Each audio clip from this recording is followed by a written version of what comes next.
Produce 700 million rounds of ammunition. Issued and received more than 370,000 short tons of ammunition. And demilitarized more than 33,000 short tons of ammunition. It consequently freed up more than 240,000 square feet of storage space at Department of Defense facilities, the equivalent of 154 Earth-covered magazines. Throughout 2024, JMC ensured 20 U.S. Army Reserve, National Guard, and active duty Army component units completed 32 mission essential tasks listed as requirements. This effort realigned 357,000 short tons of munitions, while executing standard depot operation missions at 4 of JMC's installations, providing the necessary support to presidential drawdown priorities for outload and storage improvement.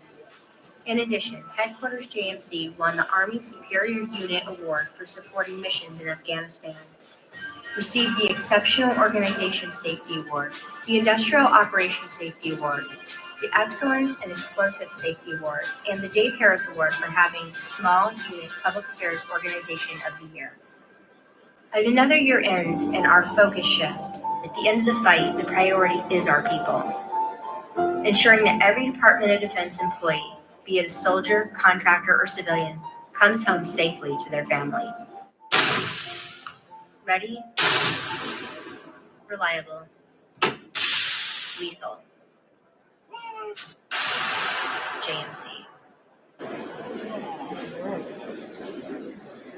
All right, who's ready to re-enlist? Or take a job at JMC? All right, Mars, you're in. Okay, let's go to the next one. So JMC does that by managing 4 core competencies in our portfolio.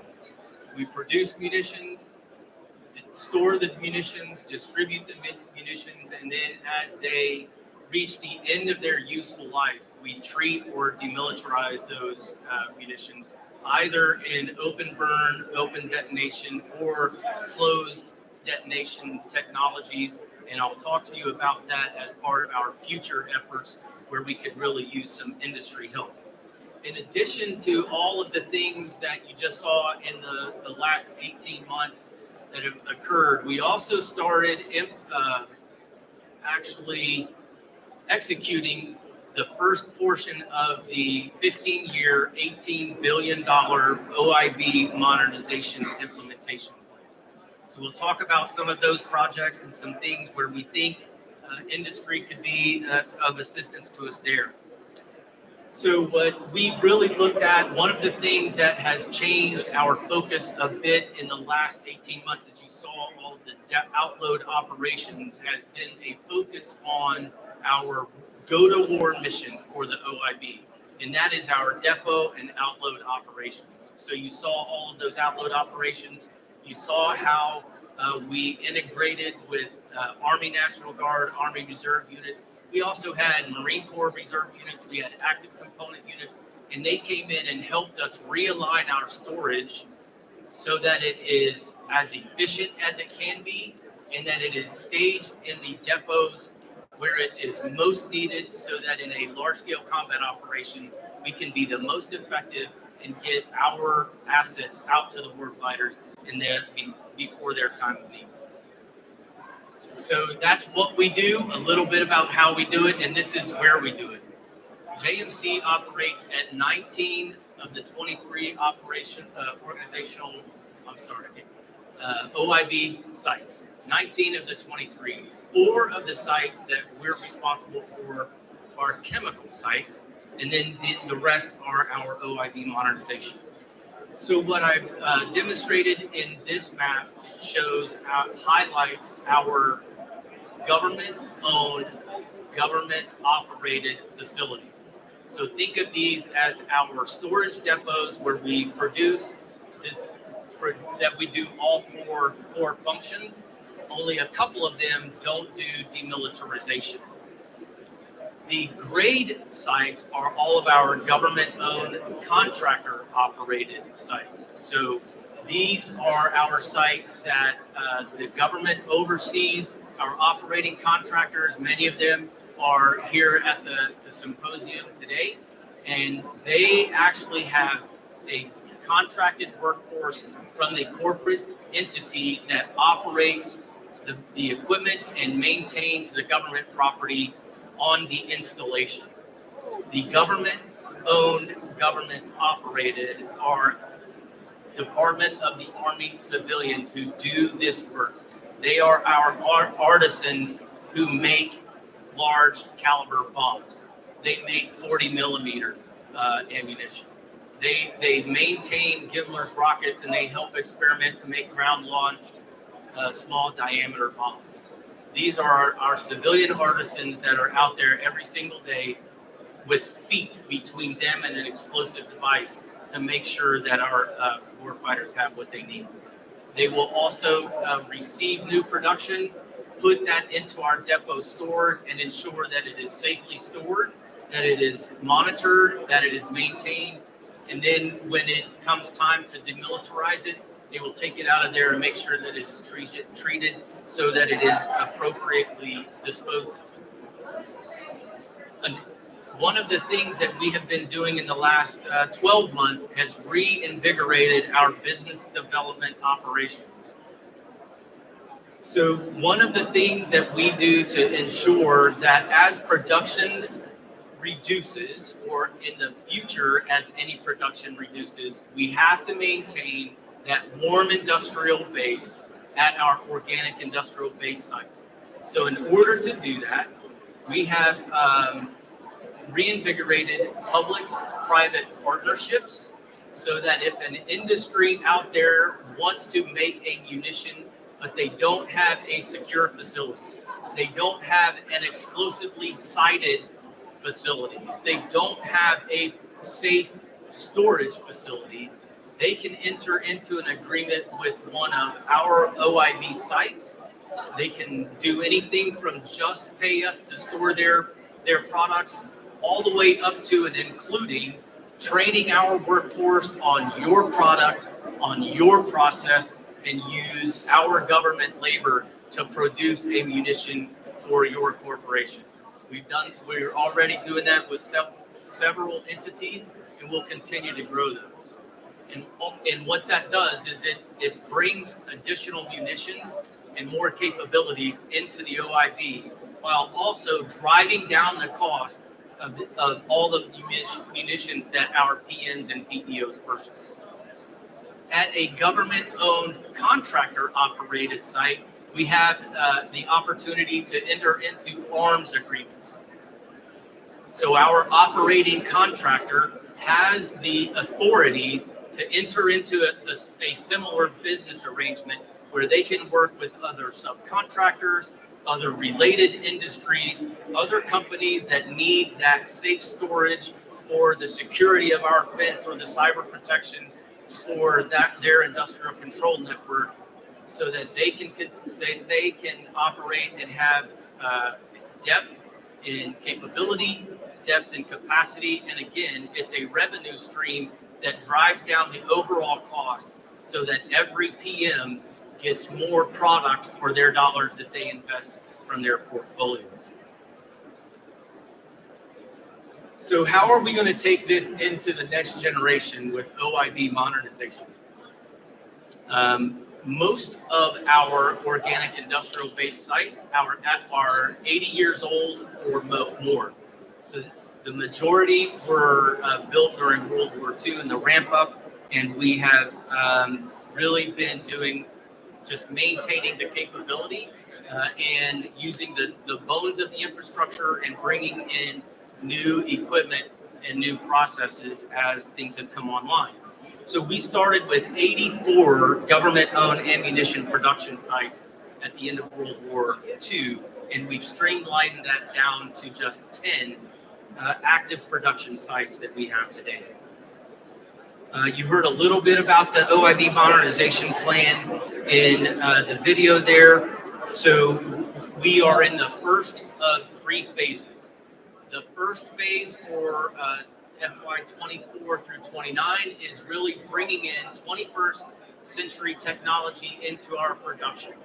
I'll show, we don't have a picture of it, but one example, when we get to McAllister, on the next chart is going from making bombs the same way we made them in World War II to having the capability to make anything from a 200-pound bomb up to a 5,000-pound bomb in the same room using the same equipment and modernized technology. Phases 2 and 3 will continue the trajectory, but emphasize reducing our vulnerabilities, like investing more and more in cyber, eliminating single points of failure, whether that be in the supply chain or our production processes. And we will continue to invest in irrelevant equipment and facilities as we learn new processes. So let's talk a little bit about McAllister's efforts here. So McAllister's capabilities include production of Navy and Air Force bombs and precision munitions. They've also renovate, modify, and maintain missiles there with the artisans on McAllister. Our modernization efforts, as you see in this picture on your left, and in the video, we had human beings actually a lot of touch labor on these large bombs. In the video, you saw an artisan painting that bomb that was rotating. We are now in the process of bringing in automation that will have robotics that will actually be able to do that painting and some of that touch labor so that we can remove our artisans from the danger zone of those blast radius, and we can actually upskill our workforce so that they are now maintaining a robot. They are checking the mixture of the paint. They are spot checking the quality of the product that is coming out the other side, as opposed to being in the room doing touch labor on our missiles and bombs. And we've completed several projects at McAllister. There are several going on right now. We're actually working on the bomb line to pull forward 3 bomb production projects to complete this year. And we're going to bring down that bomb production line so that we can completely renovate it with new equipment that highly automates the production of our large bombs. In addition to that, on the left-hand side, you see that ribbon cutting is actually a Hawk missile maintenance facility. So an asset that has been out of our real circulation for 3 decades. We were able to, our artisans were able to get Hawk missiles back into McAllister, reclaim some troubleshooting equipment from all over the globe, bring it in, reverse engineer to solve problems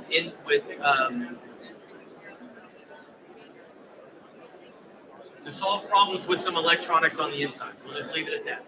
Okay, so our artisans were able to go in to identify all of the issues with those. They were able to reverse engineer some of the guidance and other things that are in there so that we could bring them to bear in the current conflicts across our globe.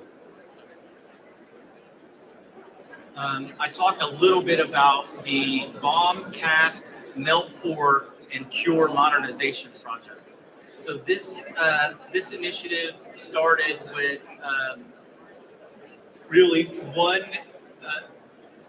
almost batter-looking mixers mixing explosives, and you usually don't like to mix heat, pressure, or friction with those types of constituents.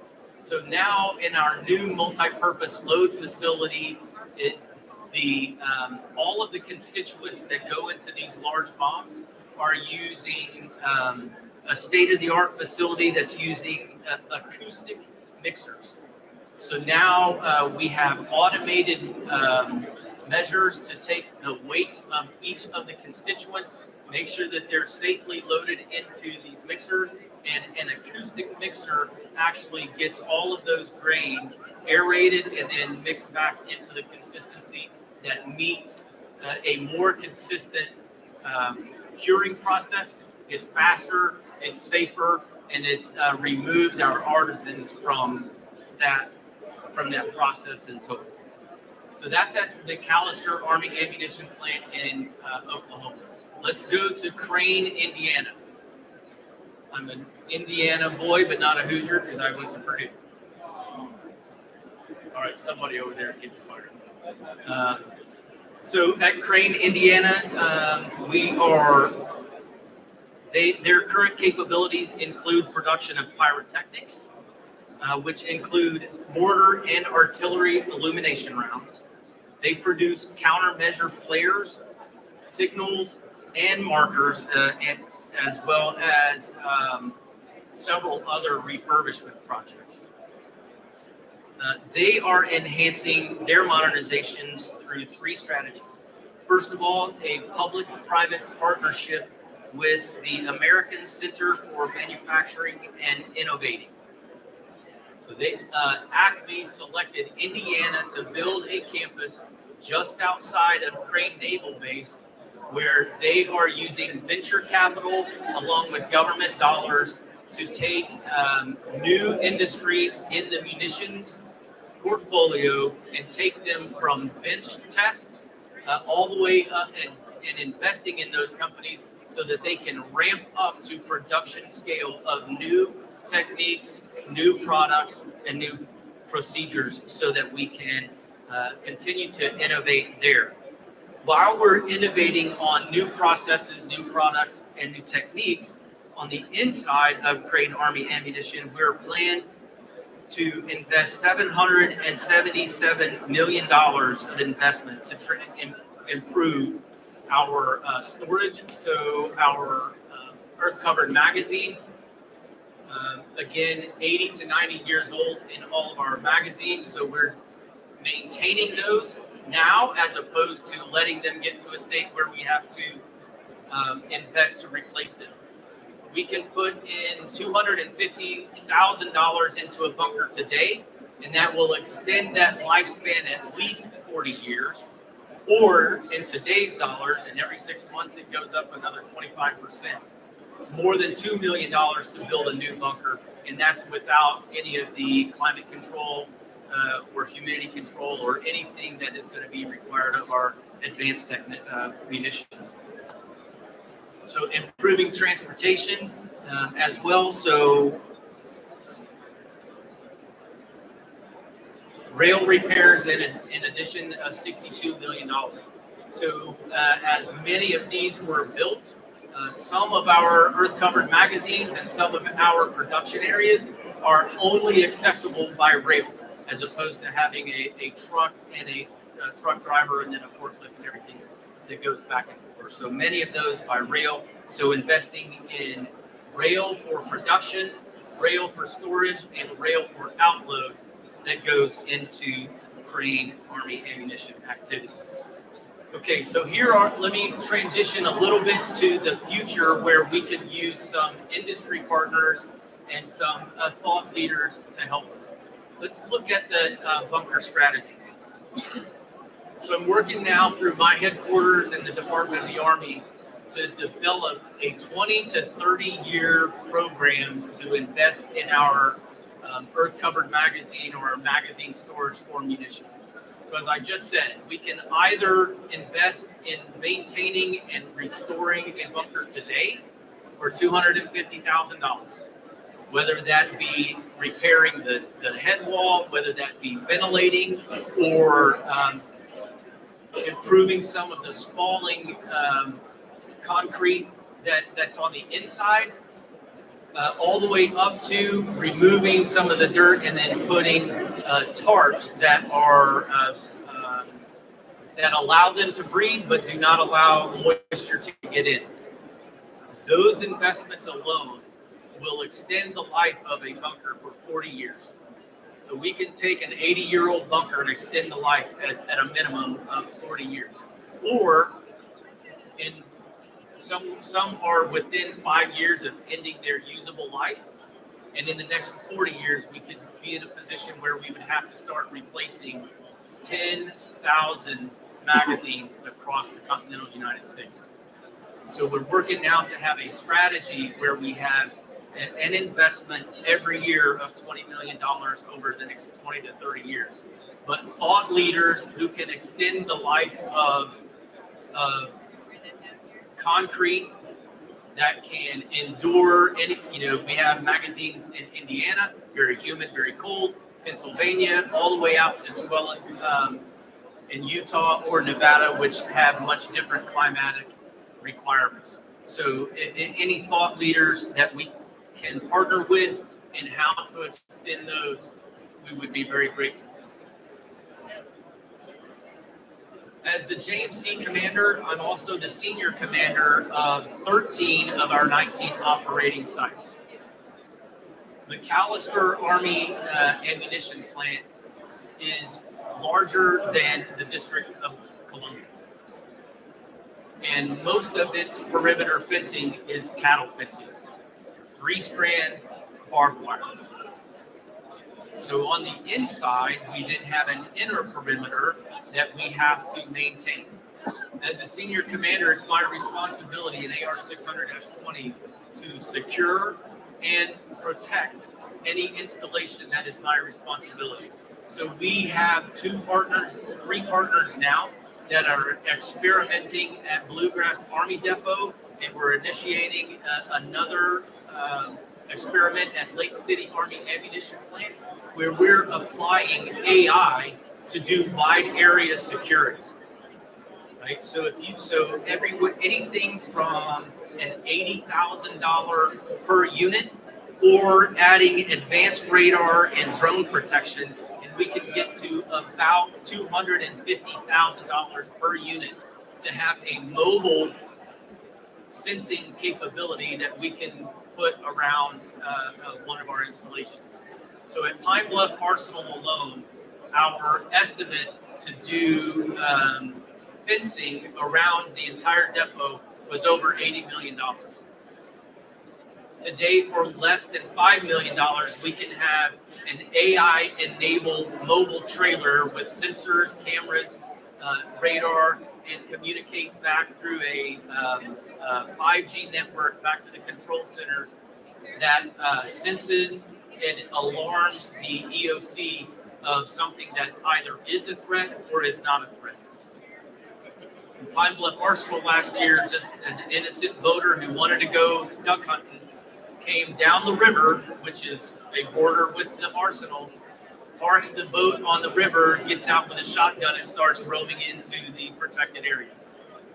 Right? So these are areas that we're going to have to address across the OIB, not just because hunters want to come use those natural resources, but because in the next conflict, when the continental United States is a contested area, we have to be able to sense, and we don't have the resources to put armed guards on patrol of every corner of all of our thousands and thousands of acres. So thought leaders and innovative solutions, if you have a capability that you are interested in partnering with us to drive down some of those security and protection costs, we're certainly looking at that. Counter UAS has already been a challenge across Joint Munitions Command. The last look I had, there were 42 incursions over JMC operating sites. What are they doing? We don't know, right? Is there anything nefarious, or is it just someone who's curious? We don't know, because we don't have the capability to interrogate the UAS or the person who's operating it. That's the best case scenario. The worst case scenario is a hobbyist crashes a drone into an operating site where there are explosives being moved between point A and point B, and we all, as Americans and service members, have a very, very bad day. So again, some of the AI capability will be able to learn so that it can identify a UAS, tell us what type of UAS it is, and then they can start to interrogate to communicate back to where it's origin. So another area that we are all ears on asking for help, because this is going to be the future of the OIB in a contested environment during the next conflict. We really need some help with demilitarization. It's expensive to store munitions that are not in our inventory to be used. B, it's not only expensive to store it, but then we have to inventory it, we have to monitor it, we have in some cases, they have to be protected. And all of those things are in a D-mill account. Currently, we have the capability we're licensed and permitted in several of our states to do open detonation. And you saw a video, an explosion in the video, which was an open detonation, where we have trained artisans that go out every single day, weather permitting and permit permitting, to demill those assets that are no longer useful. There is a potential future where we no longer have access to open detonation because of the impacts and perceived impacts on the environment. So we need some thought leaders in this space to help develop clean opportunities to treat and dispose of accurately our excess and no longer useful assets. There is no panacea piece of equipment that exists on the face of the earth that we can put every type of munition in, treat it, and cleanly have the off gases and the water and any other liquids come out in a safe and good steward method to do it. There is no piece of equipment that can do everything from a 80 millimeter mortar up to a 3,000 pound bomb. It doesn't exist. If anybody is interested in experimenting with that and helping us, it would be very helpful. And there is going to be a competitive conventional ammunition D-mill contract award in Q4 of FY26. And procurement planning is currently ongoing. The draft RFP will be issued in March of actually this month. And an industry day has been scheduled for June 3rd at Parsippany, New Jersey. So June 3rd, Parsippany, New Jersey, and then again June 4th and 5th at Picatinny Arsenal. So thought leaders and experimentation to do that, we would love to have your thoughts. Last chart. Okay. Operation Patriot Press, we talked about this a little bit, where we have integrated those munitions units, transportation units, not only the munitions handlers, the individuals who actually handle the munitions, but also the material handling equipment operators and the clerks. So all of them have been engaged with helping us optimize our stockpile. And you heard the statistics on how many of their metal tasks that they've trained on. Okay, in summary, just like you to take away that our history is rooted in that first Continental Army Arsenal Depot. We continue to integrate, innovate, modernize, and work towards tomorrow's solutions in a responsible, safe, environmentally friendly way, and we certainly look forward to working with any of our industry partners who can offer some of those solutions to us. Am I getting the hook, or can we take questions? Okay, I have time for a question. A couple if they're fast. Yes, sir. So, you've got expertise behind you. How do we talk to you? Oh, if we've got expertise in some of these things that you talked about, how do we directly get a hold of somebody to talk to you about it? Great question. So Aidman back there has a whole stack of books, and it lays out in every one of our sites. It will lay out for any industry partner to tell you if you're interested in doing business on one of our OIB sites. It will tell you how much electricity capacity we have, how many additional freshwater, wastewater, what our siting is for, so we can show you our infrastructure as well as business development opportunities that they will bring you into the 4 sections of thought leaders that we need to work with. Good, thank you. Thank you. That was relatively quick. One more. I'll cheat. Okay, now I am getting the hook, so I'll just stand over here if you need me. Thank you. Get one of them books.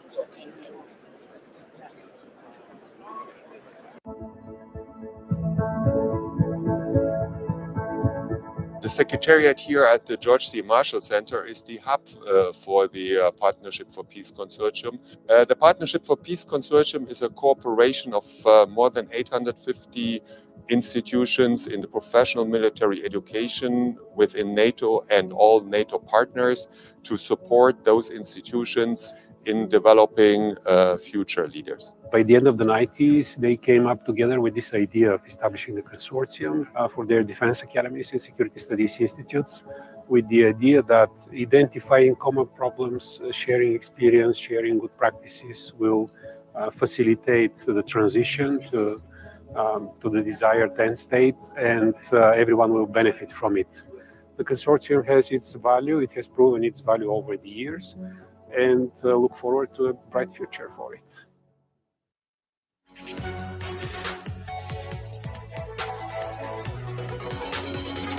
Today we're doing the USAG St. Patrick's of Bavaria boxing event. My favorite part has been watching my teammates win. All of my gym mates, just getting out there rocking it, just, fighting their heart out. The event is important for a couple of reasons. Number one, it gives these soldiers who are also boxers, right, aspiring boxers, the opportunity to put their skills to the test. All the months and years of training they put into it, all the weeks of training, it's about building warrior ethos. It's about the will to compete and the will to win in the boxing ring, self-confidence and discipline in the sport. All those things that we want our soldiers to do and to display, to be ready to do their jobs in a real-time situation, they get to practice and hone that with this sport and in this craft, and this gives them the opportunity to do that. And the fact that we have so many quality of life and soldier readiness things going on is proof positive why life is so much better in Bavaria. 58,281 Vietnam veterans who paid the ultimate sacrifice to this nation. In addition, we also recognize the 1,545 service members and 28 civilians that are still missing and unaccounted for from that conflict. Today's ceremony will begin with an invocation, followed by remarks from our director and special guests. And for today's invocation, please let me introduce the regimental chaplain for the 3rd Infantry Regiment, Major Phil Pershing. I invite you to join me in a spirit of prayer. Almighty God, I thank you for the opportunity we have this morning to gather in solemn remembrance and to give honor to whom honor is due. You alone see all the thoughts and intentions of our hearts, and you know that we bring many emotions with us today. We feel gratitude, Lord, and on behalf of those gathered, I thank you for the millions of U.S. service members who wore our nation's uniform during the Vietnam War era. Some of them with us today, many more cannot be with us here, but all are with us in spirit. Whether they deployed into combat, supported the effort from U.S. garrisons, or served elsewhere in the world, they represent those who answered the call of their nation. We thank you for their willingness to serve and sacrifice, for their families, and for the strength you have given them through it all. We also feel the weight of our sorrow today. Just a short distance from us stands the wall containing over 58,000 names. We honor the ultimate sacrifice made by each one and their loved ones who shared in this sacrifice and continue to grieve. We also remember and honor those missing and unaccounted for as a result of their service. Would you continue, O God, to bind up the brokenhearted and comfort those who mourn? Finally, Lord, we gather with the unmistakable sense of hope. In Vietnam and beyond, for nearly a quarter of a millennium, our nation's service members have selflessly advanced noble causes for a hopeful future. As the song reminds us, our veterans represent those who more than self their country loved and mercy more than life. May we as a nation continue to live in light of this hope as we place our trust in you. I ask your blessings now on this ceremony in your holy name. Amen. Amen. Mark, speak closer to the microphone. Ladies and gentlemen, Major General Ed Crystal, the director of the Vietnam War Commemoration.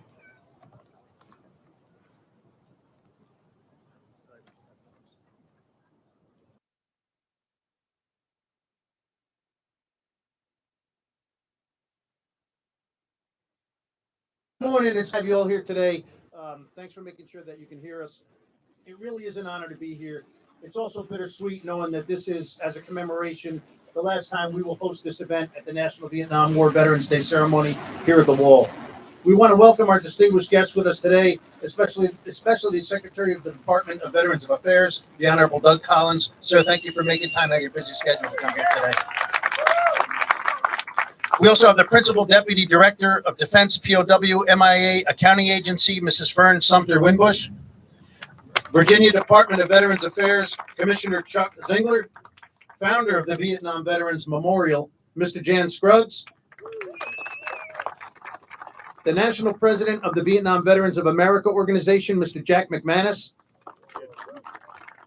Former VWC Director, retired Major General James Jackson. And I want to thank everybody who came out here today, including the Atlanta Vietnam Veterans Business Association, for coming out there. You weren't in here, but I had to throw you in. Thanks. So we're here today on behalf of a grateful nation to commemorate the National Vietnam War Veterans Day. We're here to pay tribute to the 58,281 names who were engraved on the Vietnam Veterans Memorial behind me, and also to solemnly honor their families. We pay tribute to the some 1,500 service members and families of those service members who are still unaccounted for. So thank you to the DPAA for all you continue to do to reunite those warriors with their families. Finally, we're here today to salute our Vietnam veterans, those still with us, those who have passed, and also to their family members, some who are with us today. We thank and honor today all who served and sacrificed during the Vietnam War. 8 years ago, during President Trump's first term, legislation was signed into law establishing the 29th of March in perpetuity as a national day for us to recognize our Vietnam veterans. That legislation is known as the Vietnam War Veterans Recognition Act of 2017. This law is an annual national day of observance to honor our Vietnam veterans for their service, valor, and their sacrifice. This day joins 6 other annual military-centric national holidays codified into law. March 29th was selected because on March 29th, 1973 was the day that the U.S. Military Assistance Command Vietnam was de-established. It was also the day the last U.S. combat troops departed Vietnam. Finally, it was the start of a 7-day period where Hanoi released the last prisoners of war. In our annual National Vietnam War Veterans Day ceremony here, there have been special wreaths and significance attributed to each one. This year, we will have 3 wreaths. The first, titled National Vietnam War Veterans Day, is in dedication to this day and is situated at the center of the apex. The second, titled To Honor Our Nation's Warriors, is dedicated to all of our Vietnam veterans and is situated on the left. And the third, titled To Honor Our Warriors' Families, is dedicated to their families and is situated on the right of the apex. As we proceed with today's ceremony, let's remember that price that was paid, and let's continue to honor them now. And I also want to point out, we will have a small flower laying ceremony afterwards with our Gold Star family members who are here. Thank you for coming, and also our donut dollies who are here for the first time. So thank you for coming out today as well. So again, thank you all for coming out today. God bless you all.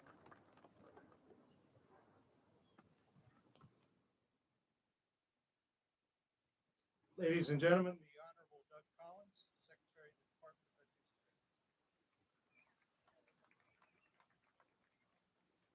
Thank you for all who came out today. This is a great day for the Vietnam veteran here. Today of remembrance, it's a day of time. It's a day of when we come to make sure that a nation never forgets.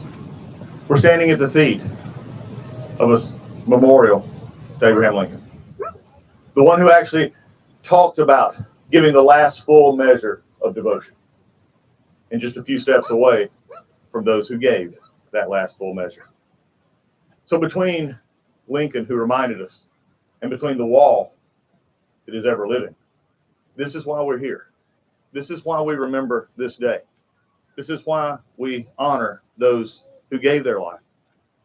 For the over 1,600 who may be missing, but they're not forgotten, and we will never stop looking. And for the families who are grieving, a nation grieves with you.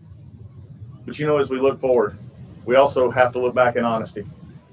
And for many, the Vietnam veteran who sacrificed so much, they also taught us so much. Because when they came home in a time like this, you did not come home the way you should have. You did not come home to a nation that was thankful, but the nation has been reminded of that era. And as we look forward today, you taught us that we should never again let the politics of war interfere with our duty and our honor that we give to our veterans. We can do better, and we will not fail you again. It's also no secret that back in the 70s, the VA did not do what it should do. And one of my firm commitments as the Secretary of VA is to make sure that no veteran who has earned the benefit and the health and the benefits will ever have to go and be worried about not getting what they need from the VA. The VA is about our veterans. It's not about an organization.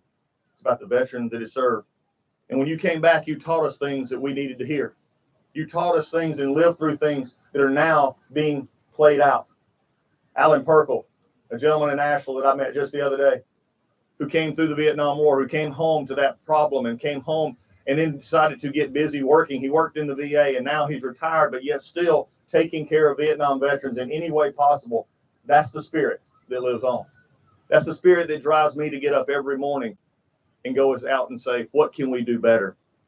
You see, we can open new clinics, which we are.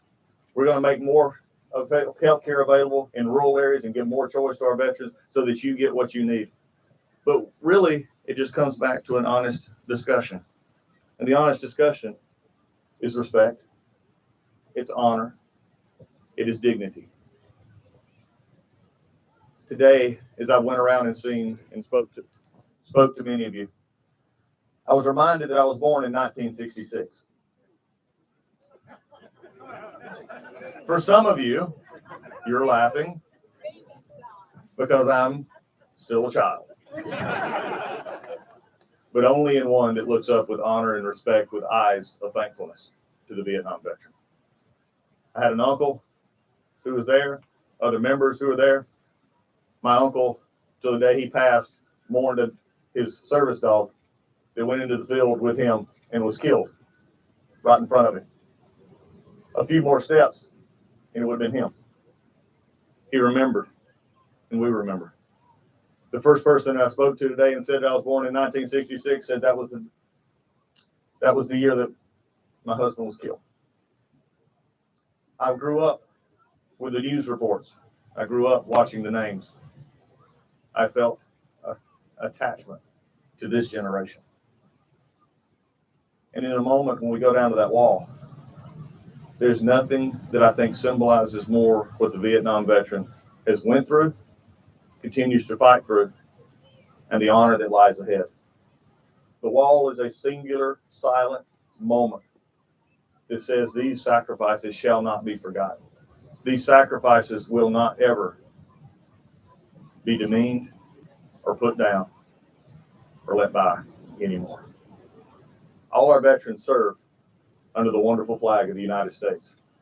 And on this day, as I walk down to that wall, as I have many times, I'm filled with emotion and gratitude toward a generation that did not ask, did not choose, but willingly sacrificed when its nation called and sent you to a land far away. You came home, maybe not to the welcome you had hoped, but I stand here with you today to say that welcome is still here. This country loves you. This VA loves you. This secretary will always fight for you. And all I have to say to you as we continue on is welcome home.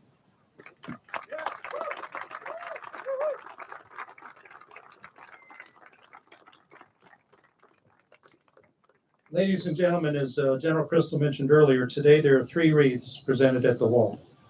The first, the center wreath for National Vietnam War Veterans Day, will be laid by the Secretary, Department of Veterans Affairs, the Honorable Doug Collins, the Director of the United States of America Vietnam War Commemoration, Major General Ed Crystal, and the Principal Director, Deputy Director for the Defense POW MIA Accounting Agency, Mrs. Fern Sumter Wimbush. and is a symbol commemorating the significance of this day. The second wreath, to its left, is to honor our nation's warriors, will be laid by the founder of the Vietnam Veterans Memorial, Mr. Jan Scruggs, the National President of Vietnam Veterans of America organization, Mr. Jack McManus, and Ms. Amanda Robbins, the sister of Sergeant First Class John R. Robbins, who remains missing and unaccounted for. This wreath is to honor the Vietnam veterans, those still missing, those still with us, and those represented on the Vietnam Veterans Memorial, and those who have passed since the war.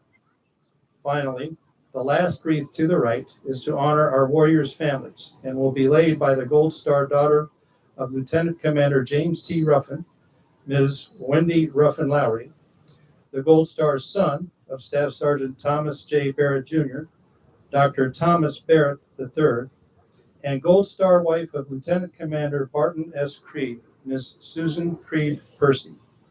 All of these carry important and symbolic representations, and with this wreath laying, we honor the service, valor, and sacrifice of all our Vietnam veterans, and remember the deep loss and sacrifice by their families. Taps will be played once the wreaths are laid, and as a reminder, when taps is sounded, military members in uniform should render a salute, while veterans and non-military guests should place their hands over their heart. For all observers, we ask that respectful silence is maintained throughout the ceremony. Pictures may be taken during the ceremony, but again, please be respectful of those observing the ceremony in silence. After the formal wreath laying, please feel free to remain and quietly view the legacy, remembrance, and reflection ceremony represented by a laying of flowers by the Atlanta Vietnam Veterans Business Association, America's Gold Star Mothers, Gold Star Wives of America, and the American Red Cross Donut Dollies, all of whom have sacrificed so much.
Yeah.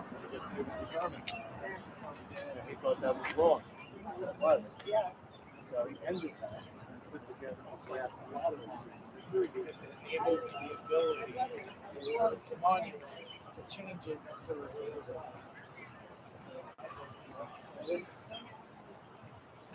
they're all I'll talk a little bit about it.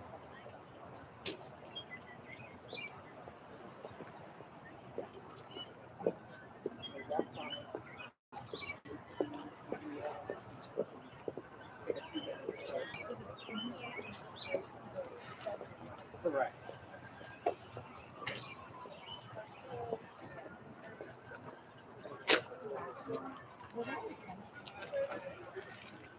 Yeah.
So you did a couple rounds.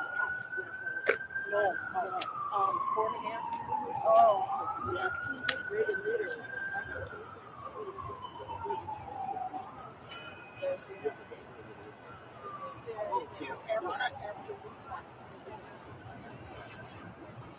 It's very momentous that you are here. Yeah. Then poor guy that told him that, he said, I never heard of that. Good like that.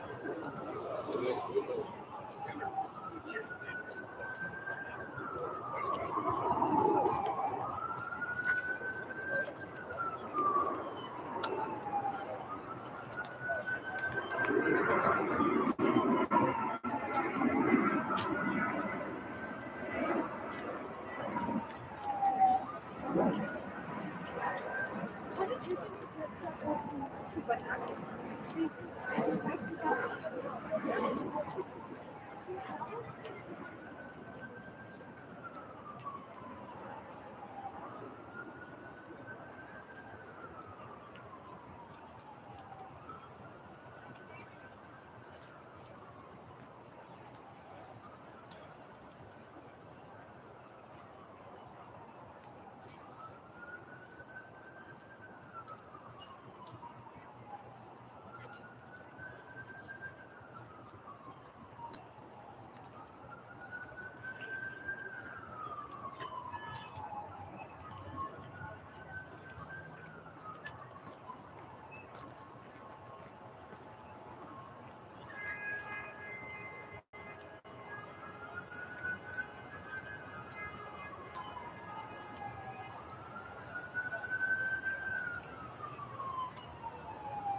They Mission Barbecue, and the whole place is decorated in.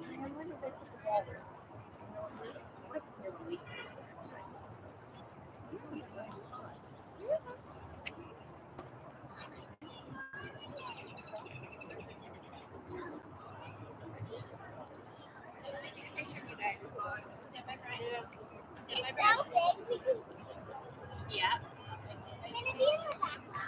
Yeah. Cheese. All right, we'll go closer to it later.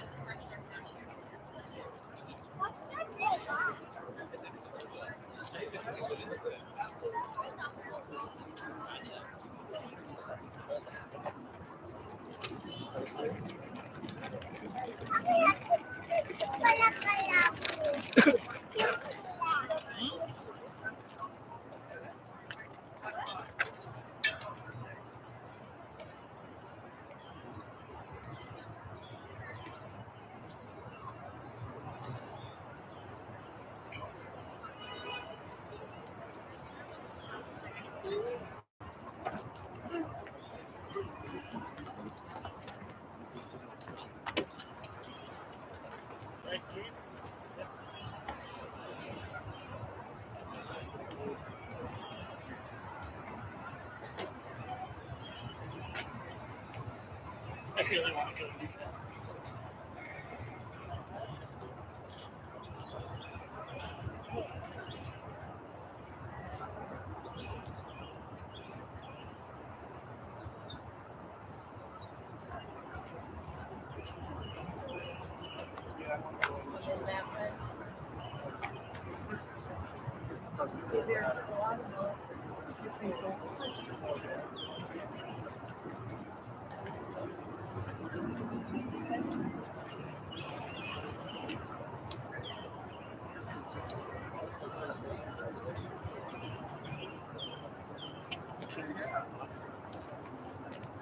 That's the one.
Their reaction to like having the military there. He said they were so proud because they showed these American soldiers.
Can you wait just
Thank you, sir.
Oh, that's okay. It happens.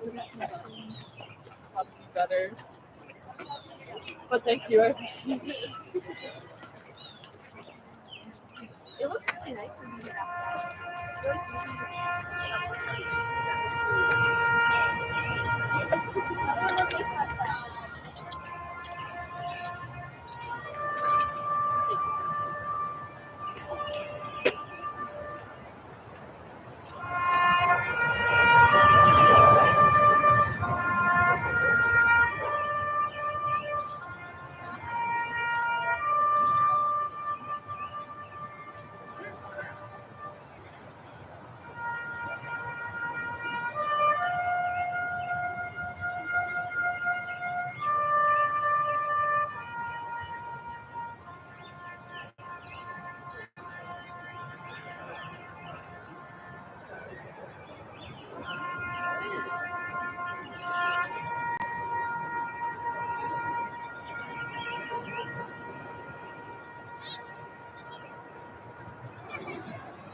I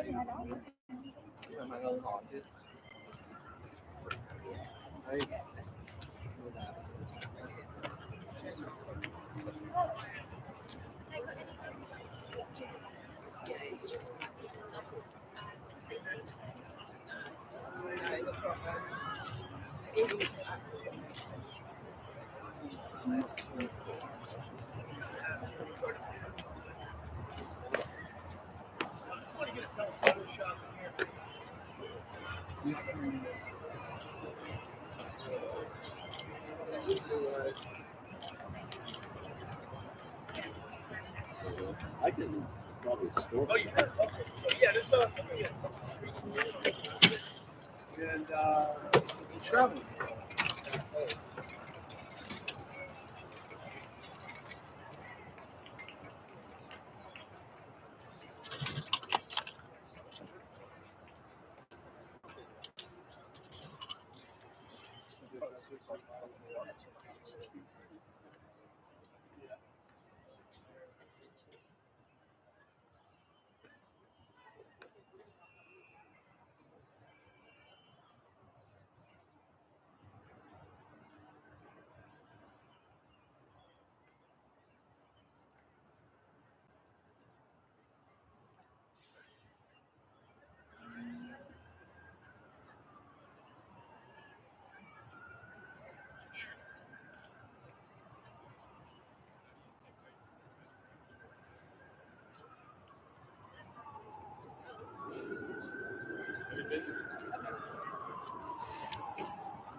Now I think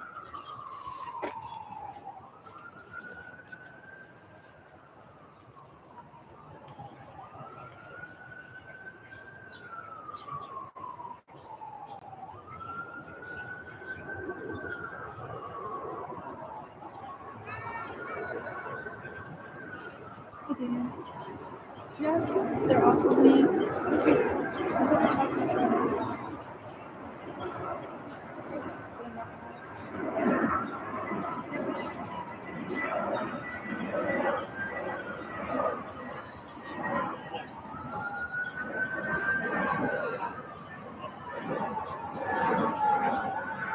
You're right.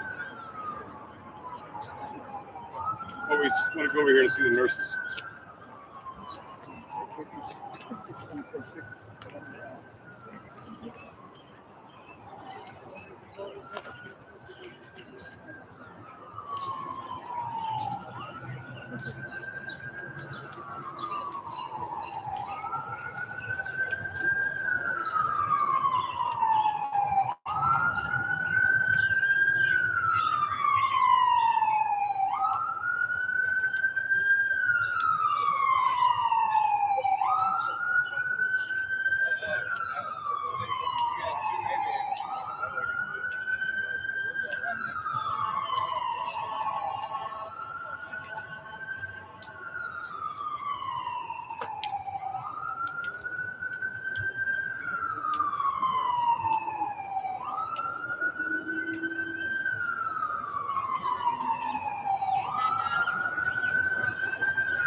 Orders. Well, hey.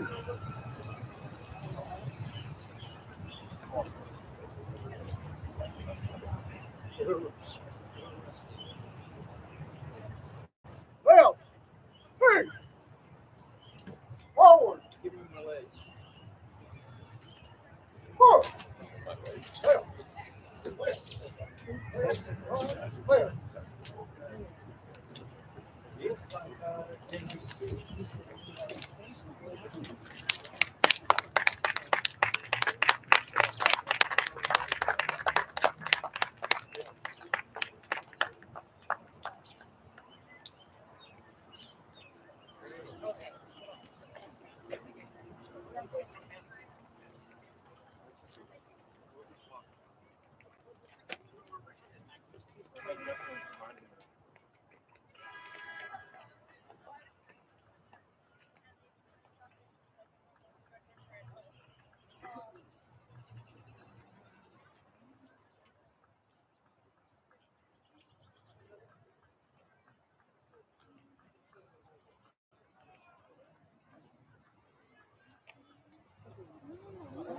Quédate con Leo.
So, first, till 11:30, Russ will pick us up when we got off of it, all right? So you got it till 11:30 to be back on the bus wherever you want to go.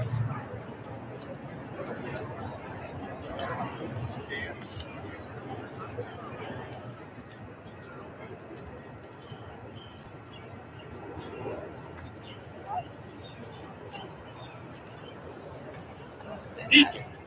And hut. Breathe and hop.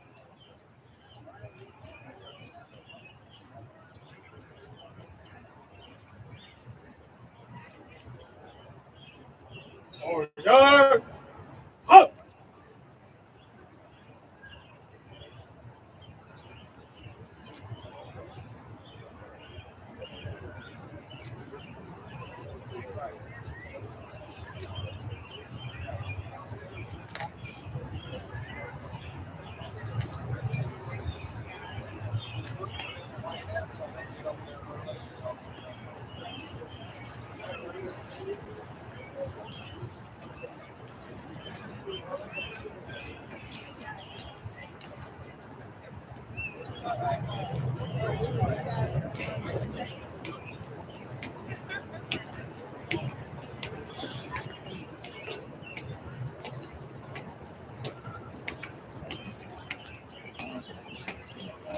Yeah, they're not coming anywhere. Oh.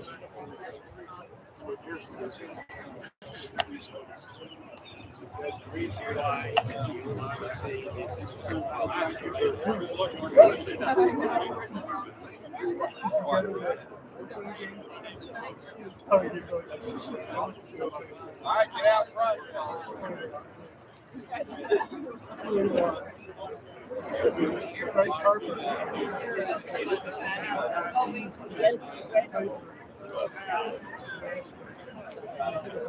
Come on, guys.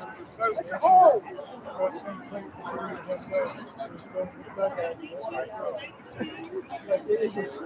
He's fine. Yeah, they got the other group coming up behind us.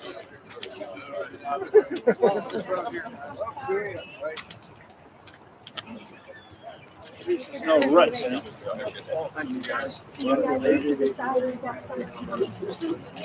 Where's John at? Anybody got a card? Anybody got one of our cards?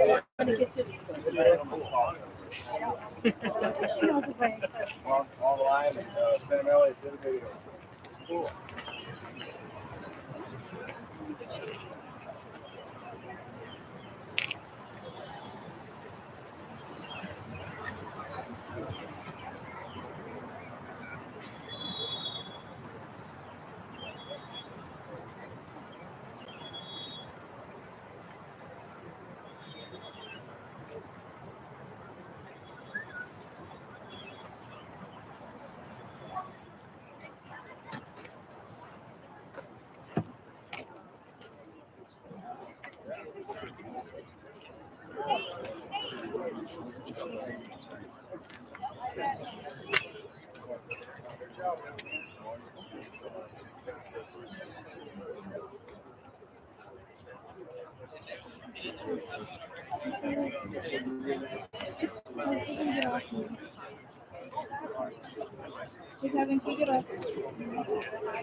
Front and center, pal.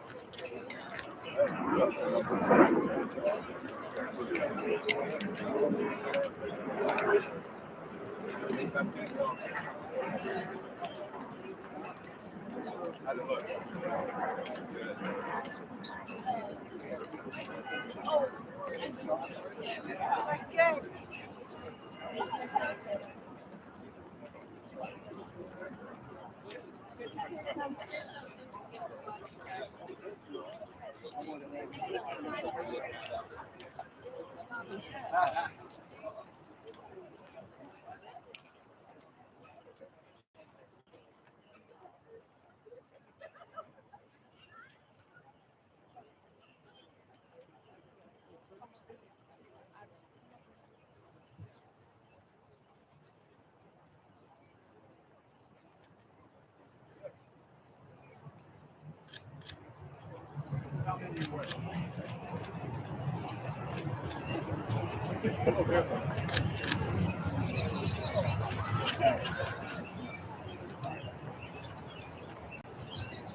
Oh, awesome.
So they want to take it.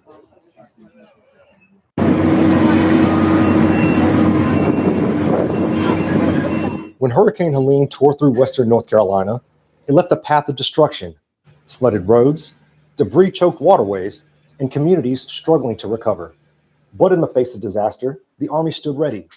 Through the U.S. Army Corps of Engineers, Soldiers and civilians worked side by side with local, state, and federal partners to bring stability and strength back to these communities. When I came out here in October, the destruction was just devastating.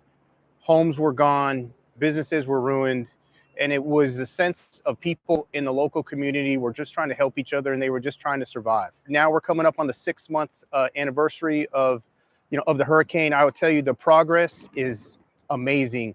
You see communities are starting to come back to life. Roads are open. The businesses are open. The communities are starting to get into ways where they're able to get the supplies that they need to help themselves and rebuild. Everybody's coming together. They're all working together, and this community is really starting to come back to life. That transformation didn't happen alone. Recovery isn't a solo mission. It takes teamwork at every level. The Army Corps of Engineers worked hand in hand with FEMA, state emergency agencies, and local governments to bring resources, expertise, and manpower where it was needed most. Region-wide, we're talking about massive amounts of debris. We're talking about houses, shipping containers, cars, just massive debris. We are not set up to remove that type of debris. That's not something that we can take a volunteer out and remove a shipping container wrapped around a bridge column. So it felt really great when Corps of Engineers got on site and started operations. For the Army, recovery isn't just about rebuilding infrastructure. It's about recognizing the people who make it happen. In a mission like this, partnerships are huge because, again, the U.S. Army Corps of Engineers through the United States Army, we depend on partnerships and contracting, to do everything. Unlike other disasters that we're, currently dealing with, most of the partnerships and the contracts we're able to get through are from the local area. So, the local area was devastated and destroyed, but we're able to put some of this money back into the community and help people get back on their feet with our local contractors, our partners. The Army's strength isn't just in its capability, it's in its commitment. Through service, partnership, and leadership, USACE and its partners have helped Western North Carolina turn crisis into comeback.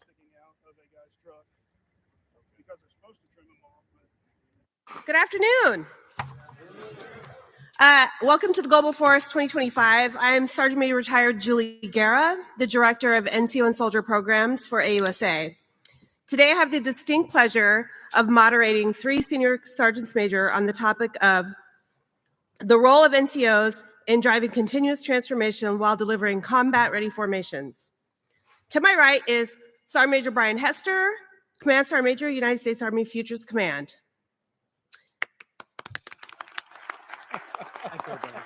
Yes. Applause, please.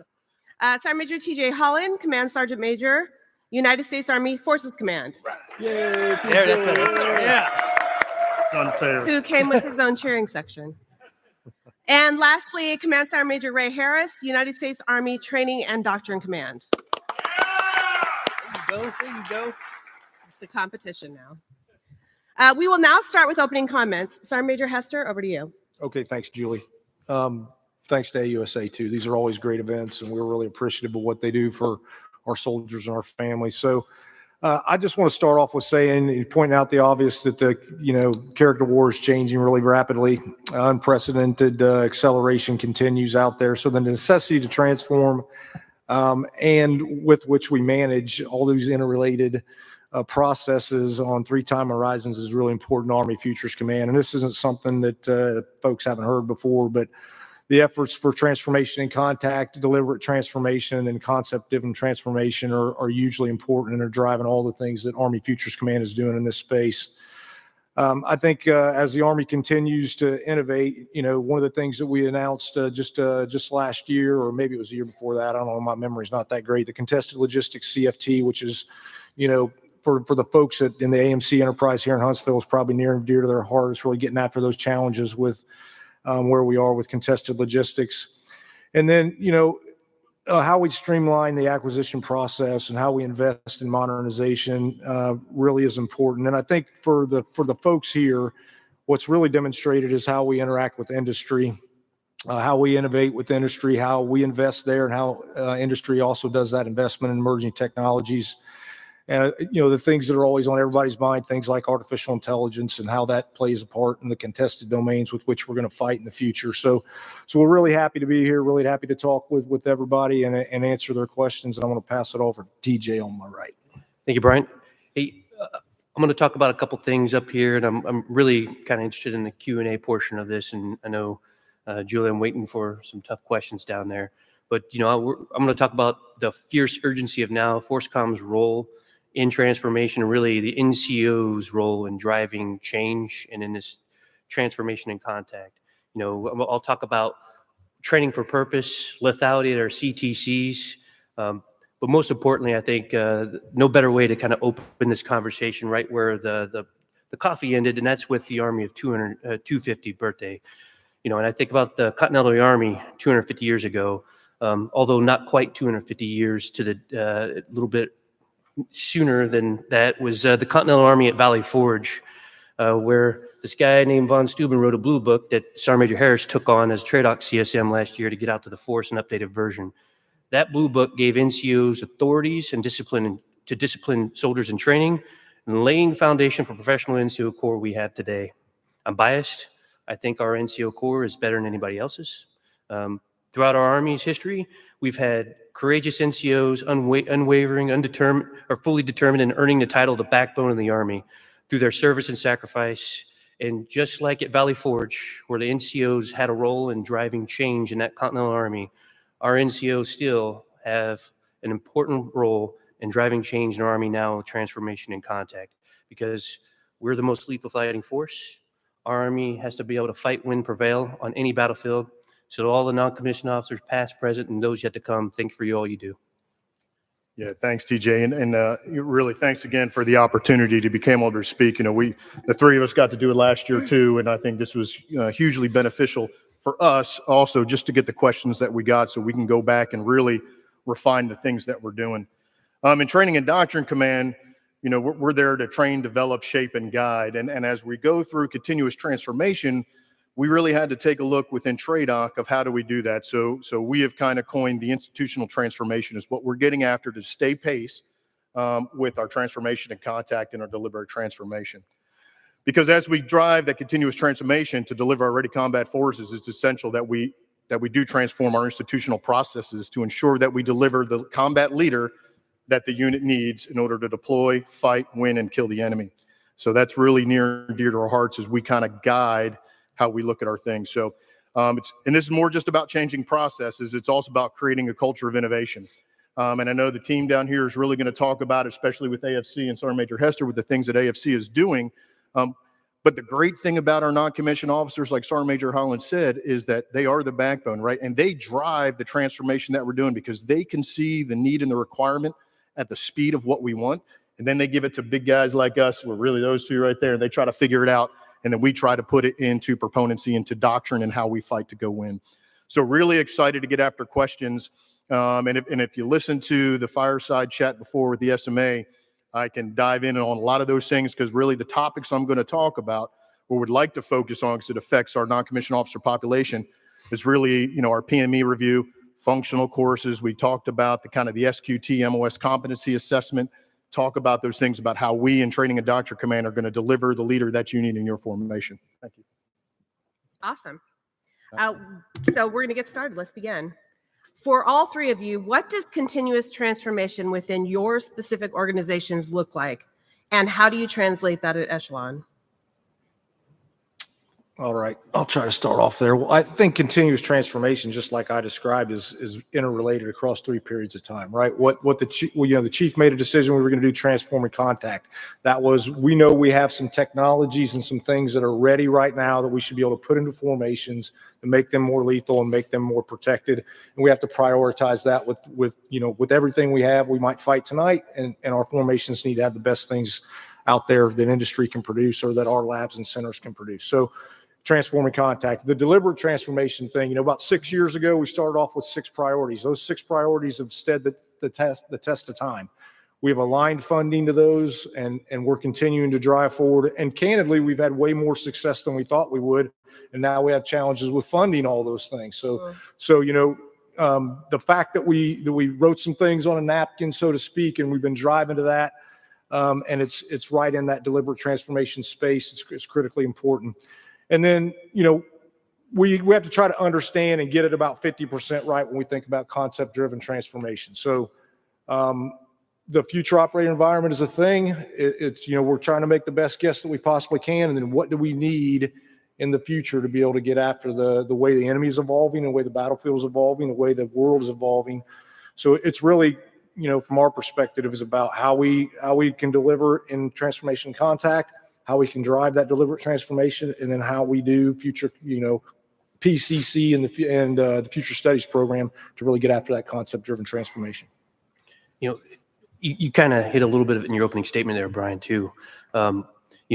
We go to war with the Army we have. We have an eye on the Army we want to modernize into, and transformation is strategic risk to accelerate, pour gasoline in what we're trying to get to maintain that tactical to strategic advantage over our adversary.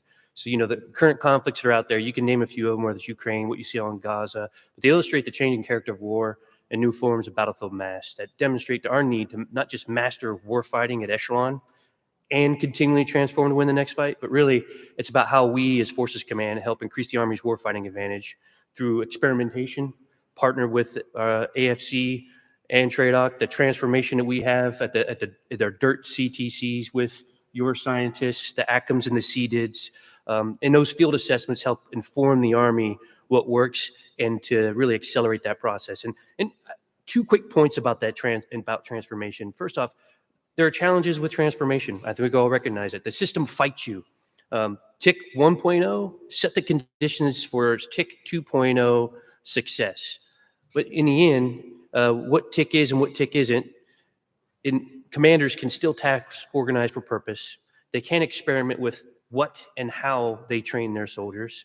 And there are things that they have in their hands right now inside their formations where they continually build readiness to fight and win tonight, but also use some of the things we had that TRADOC is developing in the institutional environment with simulations and in the virtual training environment with our UAS and counter UAS, where we could still maintain at the tactical edge of transformation and waiting for whatever new commercial off-the-shelf item or what other new system we have, unmanned system that could be deliver our formation to be successful. Yeah, I mean, from our lens, talked a little bit about it earlier. My opening statement is about, how do we keep up with the speed of need and the speed of transformation and the speed of the change of the operational environment to make sure that we, again, deliver those NCOs or even our officers and warrant officers. So, working with CAC about how we develop, our warrant officer intermediate course, how we develop and put things into, BOLIX, the IBOLIX Captain Career course and all those things because they are symbiotic, right? We got to make sure that our officers, warrant officers, and NCOs know synergistically a lot of the same things because they're going to bring the same capabilities to bear regardless. And you see it in different formations, the kind of who runs the fight, who brings enablers to the fight, and to be able to see that helps. And so part of that isn't just our PME education that we give as we look at transforming and the way we deliver the, the material, but it's also our functional training courses, 198 functional training courses that we do. It's our Foundry courses. Do we expound Foundry past the G2 Enterprise, right, our Intel Enterprise, and say, here's a new exquisite piece of kit that we need to get out to the field fast, right? So we have what's called the MARC concept, and it's our mobile readiness training concept that goes on, and we've done it with C2 Next and a bunch of other things that says, here's this new piece of commo equipment. We're going to send experts your way, kind of like, a net def team, if you will. But we send them out there and then we train them. And that's what helped in TIC 1.0 really to get a lot of that stuff out there. So sans, just the PME and brick and mortar, there's all these other things that we're doing to make sure that we maintain the relevancy for our war fighters as they get out. So again, this institutional transformation is crossing multiple facets of how we educate, train, and develop the force, with our leadership. Okay. As the former G2 Star Major, I'd love to hear that you're still talking about Foundry. That's great. So TJ, when you were talking about TIC and you started to pull this thread, so I'm going to go ahead and have you expand upon it. What is the NCO's role in this, in TIC, and how are you focusing in FORSCOM on training for purpose and LISCO fight tonight scenarios? No, thanks for that one, Julia. I think for all of us kind of probably have a pretty good perspective on the non-commissioned officer's role on that one. Really, it's the fighting leader on the ground, right? I think we've all experienced this. Everybody here has been in the Army a few decades, and everybody here was probably at a forward operating base where there was a 20-foot container in the back of it full of stuff we didn't ask for and probably ever seldomly used. That was what we called late to need. And General Brown's op-ed, where we talked about, General MacArthur, too late, right? We cannot be too late in transformation. So what the NCO at the tactical edge can help with our scientists, instead of the scientists building things in a nice little clean laboratory, they're out there getting rolled up their sleeves in the dirt with the non-commissioned officer. And non-commissioned officer not developing requirements, but giving candid feedback, form factor, functionality, all the little things that they're going to try to break. I always say, if you want to find out if something works, you can put it in the hands of a paratrooper in 82nd Airborne Division. They're purpose-built to break things, right? And that's exactly what the NCO's role is out there, to make sure that it doesn't break in times of need when you're a two-way live fire. So how we continue to build, really, it's total Army readiness. We're elevated from foundational training to multi-echelon training to now the division training strategy. We're putting divisions in the dirt, and boy, are we learning a ton. It's also helpful when we have AFC out there with our Project Convergence series to help do more assessments and validate some things that we're able to do. From the warfighter is great for, to put yourself in a simulation and test staff processes, but once you put a division staff in the dirt with a Corps headquarters on top of them, boy, you're exponentially learning. Now the next step is, hey, how do we make sure our total Army is ready to fight and win the next war? We did a large-scale mobilization tabletop exercise in Forces Command a few months back, and we walked out of there with a really, synchronous idea of how we can come together as all three compos at large training events and really stress test mobilization and training as a total Army. You look at the National Guard's Minuteman concept, we're looking at how we can work within the constraints of the 15-day AT window and do a mobilization at the battalion or company level into a CTC for a battle period, a discrete training event, right? That is, when we go to war and we're taking some attrition, a new company shows up, a new battalion shows up in your formation, you got to quickly storm and form and get everything together. Well, guess what? We have new soldiers showing up, new, fully functional, lethal squads, platoons, and companies and battalions showing up to those active component BCTs at our combat training centers. The other one too is really our United States Army has, a reserve has CSTXs. They have these two big annual events that kind of offset every other year, right? The Global Medic and our Mojave Falcon. So this year we're going to take Mojave Falcon, happens at Fort Hunter Liggett up in Northwest California. We're going to stretch them over the tyranny distance at large scale sustainment exercise. And they're going to have to sustain all the way down to the National Training Center over a dirt CTC. That's the first time we're going to do this. And we're not going to do this in simulation with training aids. They're going to do this with real soldiers actually fighting a fierce OPFOR and Black Horse. And then we're going to get better, and we're going to do it next year with Global Medic at GRTC. We're going to stretch it from Mississippi all the way into the Joint Readiness Training Center. So that's a couple of ways. That's over 300 miles, mind you, when we look at Hunter Liggett all the way to the NTC. So that's pretty good. Yeah, no, that's great. And it also shows how you're leveraging Compo 2 and 3 in this, because there are challenges at the speed of, transforming total force. You've got the active component, but the Compo 2 and 3, it's a different challenge. It's just a different monster that you're up against to get them to transform in contact. So that's great. Julie, can I just add a couple things to what please. TJ said, and I'll try to be brief, but when we think about .mil PFP, so there's a huge opportunity for the O, organizational innovation that non-commissioned officers can play a huge part in, right? When we bring a new capability to the formation, we might think that we're going to use it and fight with it in one way, but when we deliver it and they take it to the dirt and start to use it in Forces Command, where are they seeing opportunities organizationally to change, right? Is the rifle squad today going to be the same rifle squad that we're going to have 5 years from now or 20 years from now? That might be driven by the reps and sets that are happening in the dirt CTCs or home station training or wherever. The other part of this that's hugely important is the leader development part of it, right? There's a lot of opportunity for leader development to be happening as we go through this process, right? When we take this piece of kit and we put it in the hands of soldiers and leaders, non-commissioned officers can really inform where we need to make changes to PME or where we need to make changes to home station training. So the O and the L are hugely important in the, for the non-commissioned officers to be able to inform that in a meaningful way. No, that's great. I'm going to pivot to TRADOC for a second. Talk to me about MOS proficiency changes in TRADOC and how that's enabling combat readiness. Yeah, thanks. And this is going to be, definitely spawning off what the SMA said during this fireside. So, As we talk about MOS proficiency, kind of SQT, it's really a two-prong approach.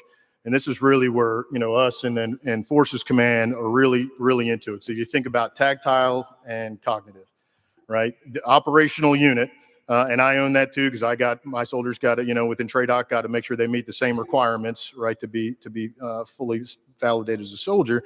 But that is their tactile function to go out and do their individual critical tasks and the Army Warrior task, which is really codified in your digital job book through DTMS to say we are proficient at these individual critical tasks and Army Warrior tasks, that are designated for us to do. Then when they come to the institution is the second part of kind of the SQT. It was the MOS proficiency, really MOS competency assessment, where we test their cognition on can they remember what their job is, right? A lot of folks, it's easy to remember. If I put my hands on it, I can replicate it a million different times. But if it's also not locked in your memory bank, we got to be able for you to be able to pivot off of what you're doing to make a quick adjustment or a quick decision to get after something. And these are all basically based off your baseline skills at your grade plate in your MOS of what you're doing. So we got about 330 different tests that we give out at every level of PME right now. That we're kind of piloting, experimenting through, and we're done the last phase actually in like 4 days. We are done. Then we're going to compile the data, build the COAs for a COA dev for the SEC to go through and say, this is how we want to implement it, maybe for all of FY26, and this is what we want it to be for 27. So what is that progressive plan? You hear the SMA say it all the time. Enlisted promotion is a journey right now through STEP and everything else. So how do we get it to the right fit we want it to be? We don't want to rush to failure. We have to back off it, then get back on it, then back off it, get back on it. We want to build a sustainable model that makes sense, that validates and certifies that non-commissioned officer is ready to go be a squad leader, is ready to go be a platoon sergeant, is ready to go be a first sergeant. That's the responsibility that we put on us and what General Brito put on me specifically to make sure that we have the enlisted force ready to deliver the Forces Command and other organizations that need that unit, the operational tactical edge to go kill. Amazing. Either Rihanna? No? Okay. Brian, focusing on the basics, because I know Ray talked about that a little bit when we talked about, how we're going to get into this MOS proficiency, redundancy, sets and reps. So it means that the soldiers have to become more agile and adaptive to drive that transformation. So in AFC, how does deliberate transformation vary from a concept-driven transformation, and how is that enabled by NCOs within the force? Well, I think there's a couple ways that it's driven by non-commissioned officers. I think we talked a little bit about the differences in deliberate transformation and concept-driven transformation, so I won't go back there.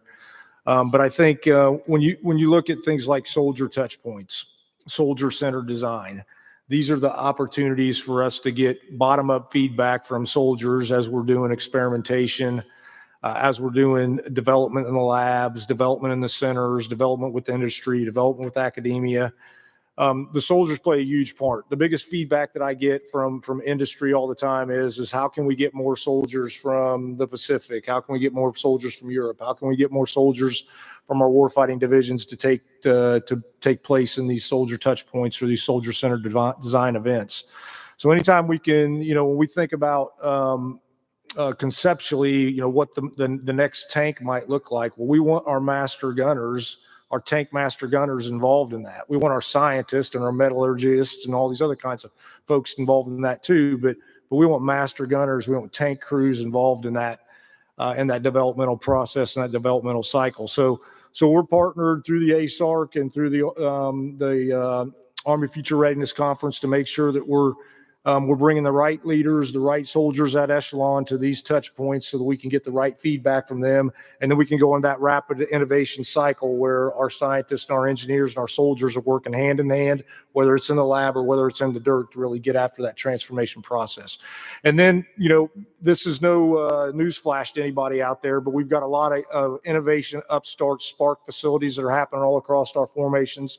These are great places for that bottom-up innovation to start, for us to identify those problems that are in our formations that candidly our scientists might not be thinking about, or us old people might not be thinking about. There's a difference between a 22-year-old sergeant and what he's thinking about and a 55-year-old sergeant major, what they're thinking about. So these upstart facilities are driving that transformation from the bottom up. I was just at the Airborne Innovation Lab at Fort Bragg this past week. A lot of great things that are happening there. They are informing the process from the bottom. General Pappas and TJ are driving that process through FORSCOM, and we're making sure that the requirements that we're building are going to be able to deliver the things that our soldiers need to fight and win, both tonight as we look at TIC, but as importantly through deliberate transformation and concept-driven transformation. Okay. I don't want to stifle No, any comments, please. Back to your comments earlier about the O and just kind of like putting the soldier's hand and you know, figuring out like what's the tactical utilization of whatever this widget or this capability has gave me. You know, the most important thing to walk away, I think, from all the stuff we're doing is where everything kind of starts and ends, and that's in the soldier's hand, some way, shape, or form, right? Whether it's protection, whether it's a close new next-gen weapon system, or whatever we're doing, because war fighting is a human endeavor, right? It's carried out by soldiers whose field craft, their skills, their physical fitness, all the readiness that they come and they develop over time at home station training, it's essential to combat operations. So unless we create that environment's ripe for AFC to come in and have that experimentation event, it really turn that into a field assessment so we can actually inform the Army and TRADOC to kind of close the loop on a lot of this stuff. The transformation it's transactional instead of transformational as we kind of move forward on this topic. Yeah, and okay, I wasn't. What I'm going to do really quick though is before I let Ray do this, I mean, I think the example is sitting right here in front of you, right? You got Army Futures Command, you got Forces Command, you got Training Doctrine Command, and Army Material Command would be here. The 4 ACOMs all interlocked, and it's not just us up here. It's General Pappas, General Rainey, General Brito, General Mohan, et cetera, et cetera. It's the 4-star ASCCs and the 3-star ASCCs. This is a collaborative effort. This isn't one, you know, it doesn't just fall on one set of shoulders, on one command to be able to accomplish this. We got to be able to do it all together. The chief and the secretary are driving the train from their perspective as Army senior leaders in the SMA. And our job is to be the action arms. Our job is to make this stuff happen, to drive it to success. And I think that the thing that's most important is we're linked at the hip here. This is not a disjointed sort of process or operation or activity. It's the 4 of us, the 5 of us, whatever it is, talking to each other, working through this process, developing things. I mean, it's not a day or a week goes by, you know, normally that we're not collaborating in this space. So I'm sorry, Ray. No, Brian. I mean, that's actually perfect. And so, you know, and because as I say, where we fit in it is our teams from CAC that go out there, you know, and watch and monitor all this, right? Because there's lots of transformation going on. There's lots of experimentation and testing all these things. But then we got to have the team that triages it and determines what needs to be doctrine, what doesn't need to be doctrine, what's good for just the unit to have as a TTP or a local SOP, and what actually informs how we're going to train as we fight and or develop the material that's going to go on the battlefield for our soldiers. And so, I mean, that was a perfect, because I was just going to talk about the synergy between all 4 ACOMs and how we have to come together to get after that transformation, all 3 echelons of transformation. And I think that matters. No, well, it 100% does, because none of it can be done inside of a vacuum. And so if the institution and the operational force and what you're doing inside of AFC and also what AMC is doing, if it's not interwoven, then it does become siloed, and then that change becomes remarkably harder. So kind of to that point, as the Army formations continue to transform in contact with any transformation and changes to organizational structure and MTOs, that can come with challenges. So what would you like leaders in the room to do back at home station within their formations to facilitate this change, to keep us driving continuous transformation? Just keep telling us what they need, right? I mean, there's a number of different ways to do this. I mean, we want soldiers to tell their sergeants, to tell their lieutenants, to tell their captains, that work its way all the way up to the ACOM level, to the Army senior leader level. We can't be in all places at all times, and we don't have all the answers, but we're the ones that own the requirements. I mean, the process starts with, you know, do we have a gap, and then divestment. I mean, so that's a huge, you know, that's a huge life cycle of things that are happening, and it's got to be informed by the warfighter before it can be driven into a lab or a center, or it can be delivered by industry, et cetera, et cetera. you know, Brian, you brought up the innovation labs and the outposts that are out there. We got a lot of good soldiers out there. Spend a lot of time like trying to solve localized problems. And they're not always a problem that requires a brigade commander or division commander or even futures commander of the Army to take on as a total Army solution, right? Every once in a while, we find a couple of those, right? It enhances the overall Army's warfighting effectiveness. What we don't want is everybody kind of spinning on their own and burning independent resources. We want this stuff synchronized, and there's venues to do that. I would also say when it comes down to any and all things transformation, transformation in contact is an Army operation, right? If you look at the TIC 1.0 brigade, the 2nd Brigade 101, that was our first TIC brigade in Forces Command. The division itself executed mission command on top of that brigade to enable it to transform in contact, right? They had to be, because all the acronyms I threw at you in violent succession earlier, they were all coming to participate. And by the way, much more, because we were doing C2 fix and next gen C2 and all the fielding that was going on in simultaneous succession to allow that unit to get some home station training, right, at Lethal Eagle to do a long-range, large-scale air assault down to JRTC and be successful and have an awesome assessment event. So TIC is not Christmas. You don't wake up and there's cool presents under your tree and you get to go out in the training area and say, look what I've got, Mom. What it is a very complex and synchronized operation that the total Army approaches, and it comes down to a targeted organization. It's outlined in op orders and X orders. You know, we do this in the operations process. It's synchronized in the ASARC and all the other conferences we do to make sure that everybody arrives at the right time and place to enable that unit to, whether we're doing the MRTs or we're doing NetNef or it's just a scientist showing soldiers how to utilize the tool, they got to be able to do reps and sets of home station training, or we'll never break it out of the tough box or the Pelican case at the CTC, right? Because it's the capability we have to make sure that isn't something we will actually use. It works and it operates on our mesh networks and everything else in their next gen C2, because that might be something that we want to leverage in larger quantities later down the road. So I just want to highlight the importance of it.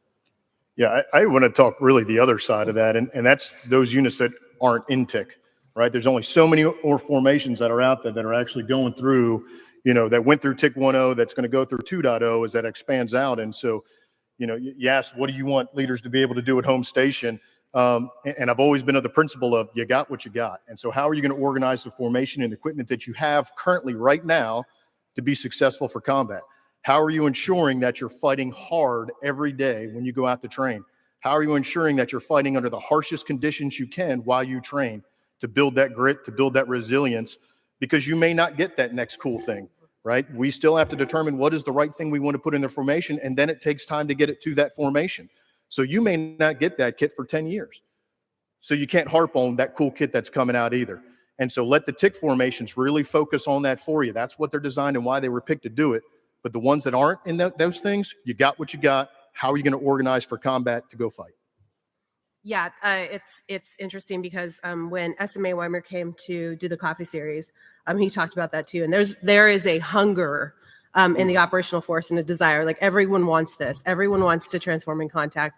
Everyone wants to be that brigade. There's only so many resources. And to all of your point, it's, you know, we're still testing it out. We've done 1.0, okay, refined, and now we're moving on. And so I think that part of that discussion is just because you don't have it doesn't mean that you're not transforming.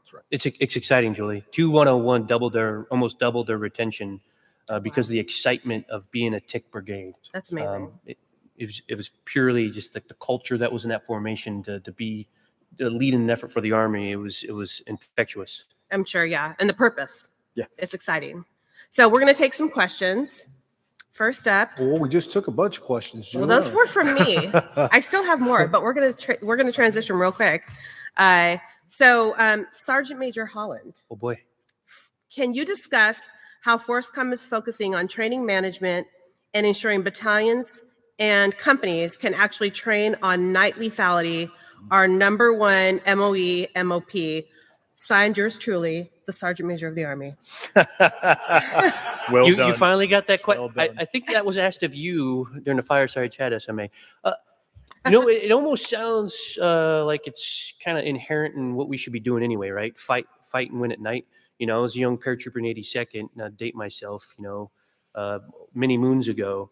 But there was this nice little call pamphlet that said 82nd Airborne Division, we own the night. When did we ever stop thinking that we didn't own the night? You know what I mean? So interestingly enough, I both combat training centers, the National Training Center and the Joint Readiness Training Center there in Forces Command, they're direct report units to the FORSCOM headquarters, the commander, and I get a chance to go out to every rotation, and I get to do one thing that my boss absolutely enjoys the most is making sure that they're actually executing his readiness guidance and what was agreed upon during the pre-CTC kind of dialogue between subordinate commanders and himself. That's not just commanders that are in there going out there and getting a good rep set against Geronimo and Black Horse. That's also our CTC operations group, or OCTs, to make sure that our formations are in fact getting stressed the way we design the CTC training objectives to. FORSCOM Commander's Readiness Guidance has two important things in there, and you would ask, like, why does a FORSCOM ACOM headquarters have those in there? And it's, you will do train at night, right? You will train at night, bottom line. And the other one is you will do sustained training operations of over 10-day exercises to stress your sustainment resources. So what you'll see at CTCs, because I might dabble in lethality down the line here a little bit, but we actually measure the ability of movement and maneuver and combined arms operations at night at both CTCs. And since the command emphasis was placed on that SMA, we have gone up exponentially.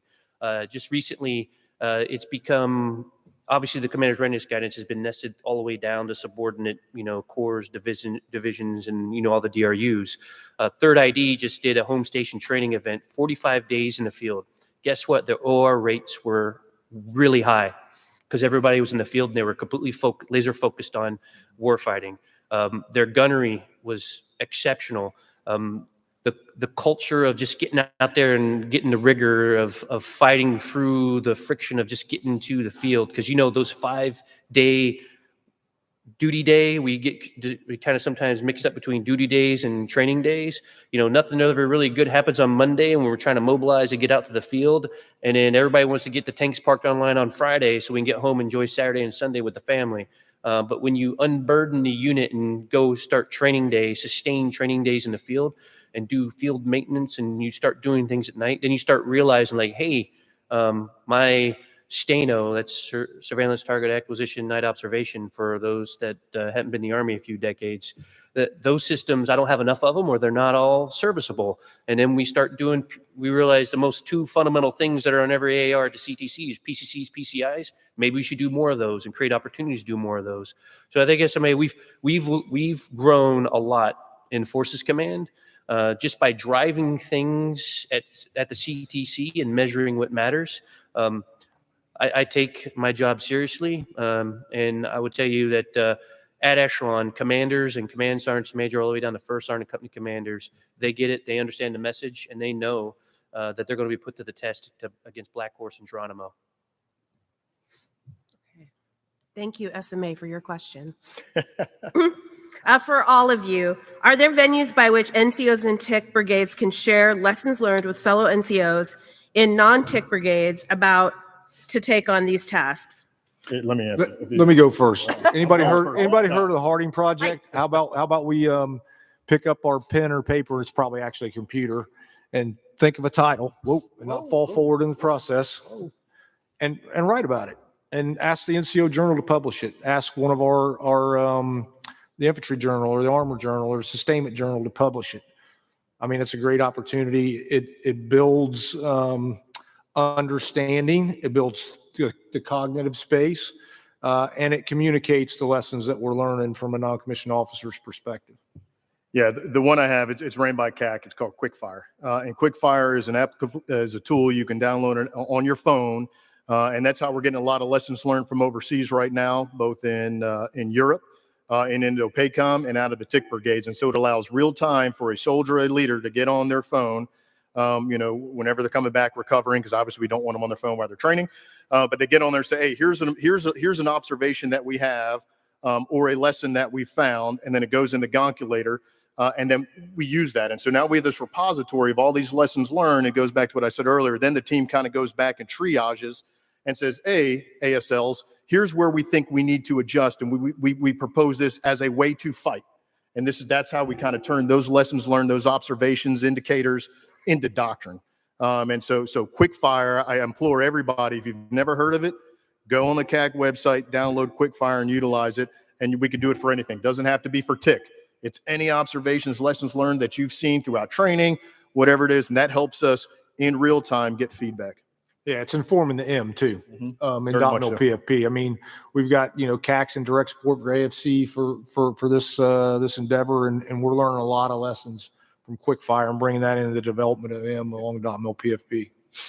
That's important too, because I think especially for the generation that we're talking about inside of these formations, you're absolutely right. They need to be writing. However, they also will be using devices and apps, which can in real time inform what the changes that need to be made. But 100%. yeah. Julie. I mean, all of our young people are intuitive in that space. Right. I mean, they can use Reddit like it's going out of business, right? So They sure I mean, can. they communicate, somewhat effectively there, somewhat not effectively. But the point is any way we can enable them to write down the things that they're learning and then share them with the decision makers. I think that's, and not even just the decision makers, the people that are left and right. No, yeah, absolutely. Ranger Holland, this is for you. Delivering ready combat formations is our Army's current azimuth, as it should be. As we transform, it's tough for our active component formations. How are we progressing with our Guard and Reserve formations and capabilities? This is from Mick.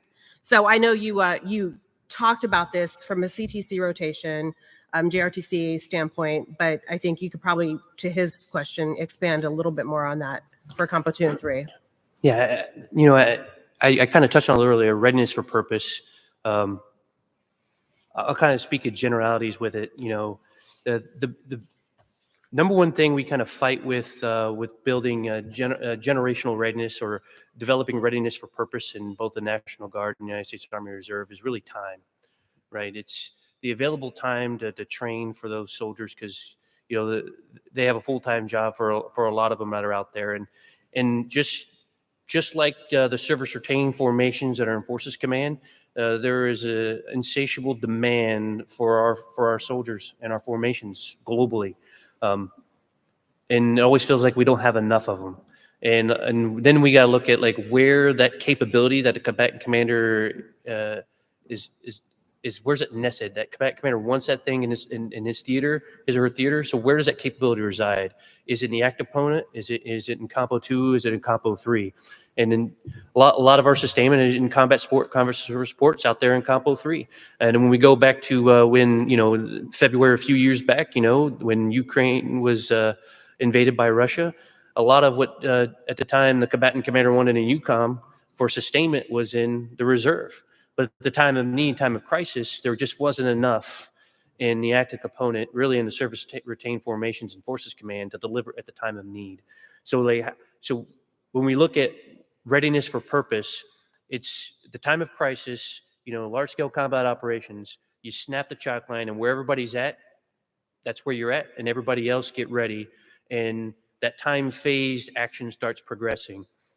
For us, we take a hard look at not just what is out there that's employed around the world in the theaters, but also what's out there in the Joint Exercise Program.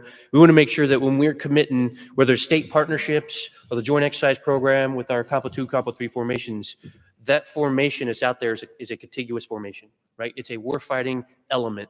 It's not aggregated readiness where I'm bringing people across multiple states or multiple UICs to build a derivative UIC to meet a desire just to have a group of people in a theater doing something. Because really, when they come home, they didn't build readiness, right? Because those soldiers are going to break high five on a great exercise, a great training rotation, and they're going to go back to their old formations. And that formation needed them when they were doing their annual training and everything else. So I think we're taking a hard look at is how do we prevent a majority of that from happening globally, reduce the impact of our Compo 2, Compo 3 formations, and really what I talked about with the Minuteman and with Global Medic and Mojave Falcon is creating those venues to meet Compo 2, Compo 3 and within their annual training windows, those discrete training periods to drive up their collective readiness. A real warfighting unit that can go there and get a rep and set that they probably wouldn't have had except for maybe 5 or 8 years prior, and get them in that CTC with an active component brigade because that's who they're going to fight with, and give them a great opportunity. No, concur. Sergeant Major, or actually, I'm going to ask this one. So for all three of you, NCOs have always contributed to innovation and transformation, from plows to defeat the hedgerows in France to innovative strategies on missions in Iraq and Afghanistan, and today, creating new ways to repurpose and employ drones. What forums are your organizations utilizing to amplify soldiers and NCO voices to inform transformation? I think we talked about Yeah. that with I think between Quickfire, the Harding Quickfire, Project, Harding the Muddy Project, Boots, forum that we do. Is there anything Center else that for you Army would add? Lessons Learned. I mean, there's, There's already a relationship even out there below that, right? I know when I go across, and I just came back from Poland, and I was checking on units out in KRF rotation in the pen, and I go to CTCs. The units that are out there, they're taking a lot of lessons learned from the information they gather from the 101st, and those NCOs at 101st are sharing, just like commanders are sharing out there. Right. So there's also there's the professional sharing, and then there's the the below the wave tops of who kind of thing. So when you look at like 3D printing replacement parts or FPVs or other things like that, nobody's recreating the wheel. We're all actually steadily advancing the ball to whatever that next CAD design is for a rotor blade on on an FPV as an example. So it's happening with probably more routine Right. frequency than we probably realize. No, that's great. I guess as a follow-up to that and to all the things that you have already talked about, for the Quickfire, what's the utilization rate on that? Do you have a way of being able to see how often that's being used? Yeah, we can pull all the data from every touch point, and I mean we're in the tens of thousands of reflections that have come in right now since we've launched that. It's probably way higher than that by now, because people are starting to utilize Right. it, and we're seeing the return on it, being able to get things into not necessarily doctrine faster, but into how we integrate them into different activities that we do. So yeah, we always got a way to measure Great. measure our performance and effectiveness on those. Okay, amazing. So since we're talking to you right now, All right. you talked about MWOS proficiency and also the kind of redundancy that you're doing inside of TRADOC to get after the basics and all of that. So what institutional transformation are you doing to enable TIC across the Army? Yeah, one of the big undertakings we have, and Sergeant Major Everett's in the audience right here, so you can get with her afterwards and make sure everybody consumes all of her time as we talk about our PME review of kind of what we're doing. So we've been after PME review for probably about 9 months now, really taking a good hard look at our Common Core and our proponent phases of PME. Proponent phase is still kind of going on. It's our phase 2, phase 3 of our NCO education going on right now to make sure, are we delivering not only the right topics, but the right amount of time per topic that we want. And so Common Core, I will tell you, we already snapped the chalk line. We made the decision to reduce things that are not mandated for us to teach in PME, that are unit commander responsibilities to teach are going to be pulled out of Common Core. That's a commander's responsibility. They teach it because the NDA says it, and so does 350-1 says commander unit responsibility. That frees us up time to get after other things. So we're able to repurpose time for training management in PME now. Right. So instead of doing, I'm just going to throw a number out there. Instead of if it was 15 hours before, it's now 45 hours of training management that's going to go to our non-commissioned officers to truly understand what that means to them in their formation as they continue to matriculate an echelon and levels of responsibility. So we're looking at those things like that. Now we're doing this for every level of PME that we're doing it. We're doing it for MLC, where MLC is going to be redesigned. I will tell you that right now. And we're going to look at things of, what is it going to mean when a master sergeant graduates or MLC? Okay, they need to know talent management probably a little bit more. So we'll repurpose some time towards talent management, a little bit more towards training management, a little bit more towards these things that don't necessarily, that are not just for master sergeants, but will help them be a really good first sergeant when they come out to their organization. All right. And so we're going to take a look at that. We're taking a look at Sergeant Major's course, you know, and the things that we teach there, and then how we're going to, again, we have to adjust the OV. We have to be relevant. We have to be adaptive in our PME to make sure we deliver those soldiers. So as we look at the institutional transformation, those are the things we're doing it and how we deliver. So really linking in with academia, who like, I mean, they lead the way in large language models and how they deliver, you know, education for reps and sets to really develop that cognitive behavior for their students to be able to not just learn and dump, right? We never want a soldier to come to an NCO academy, learn an information dump a piece. And so what does that mean? That could mean that I got to go back to the SMA through the SEC and say, I want to increase something by 2 more weeks because we're not getting the outcome of what you want. If the Army, if the operational unit wants this from a non-commissioned officer, or warrant officer, I need 2 more weeks to get after that. Or we're going to defer and transfer the risk back to the unit to teach that, right? And so that's how we talk. General Brito and I talk in training and doctrine command is levels of risk. Is it transferred?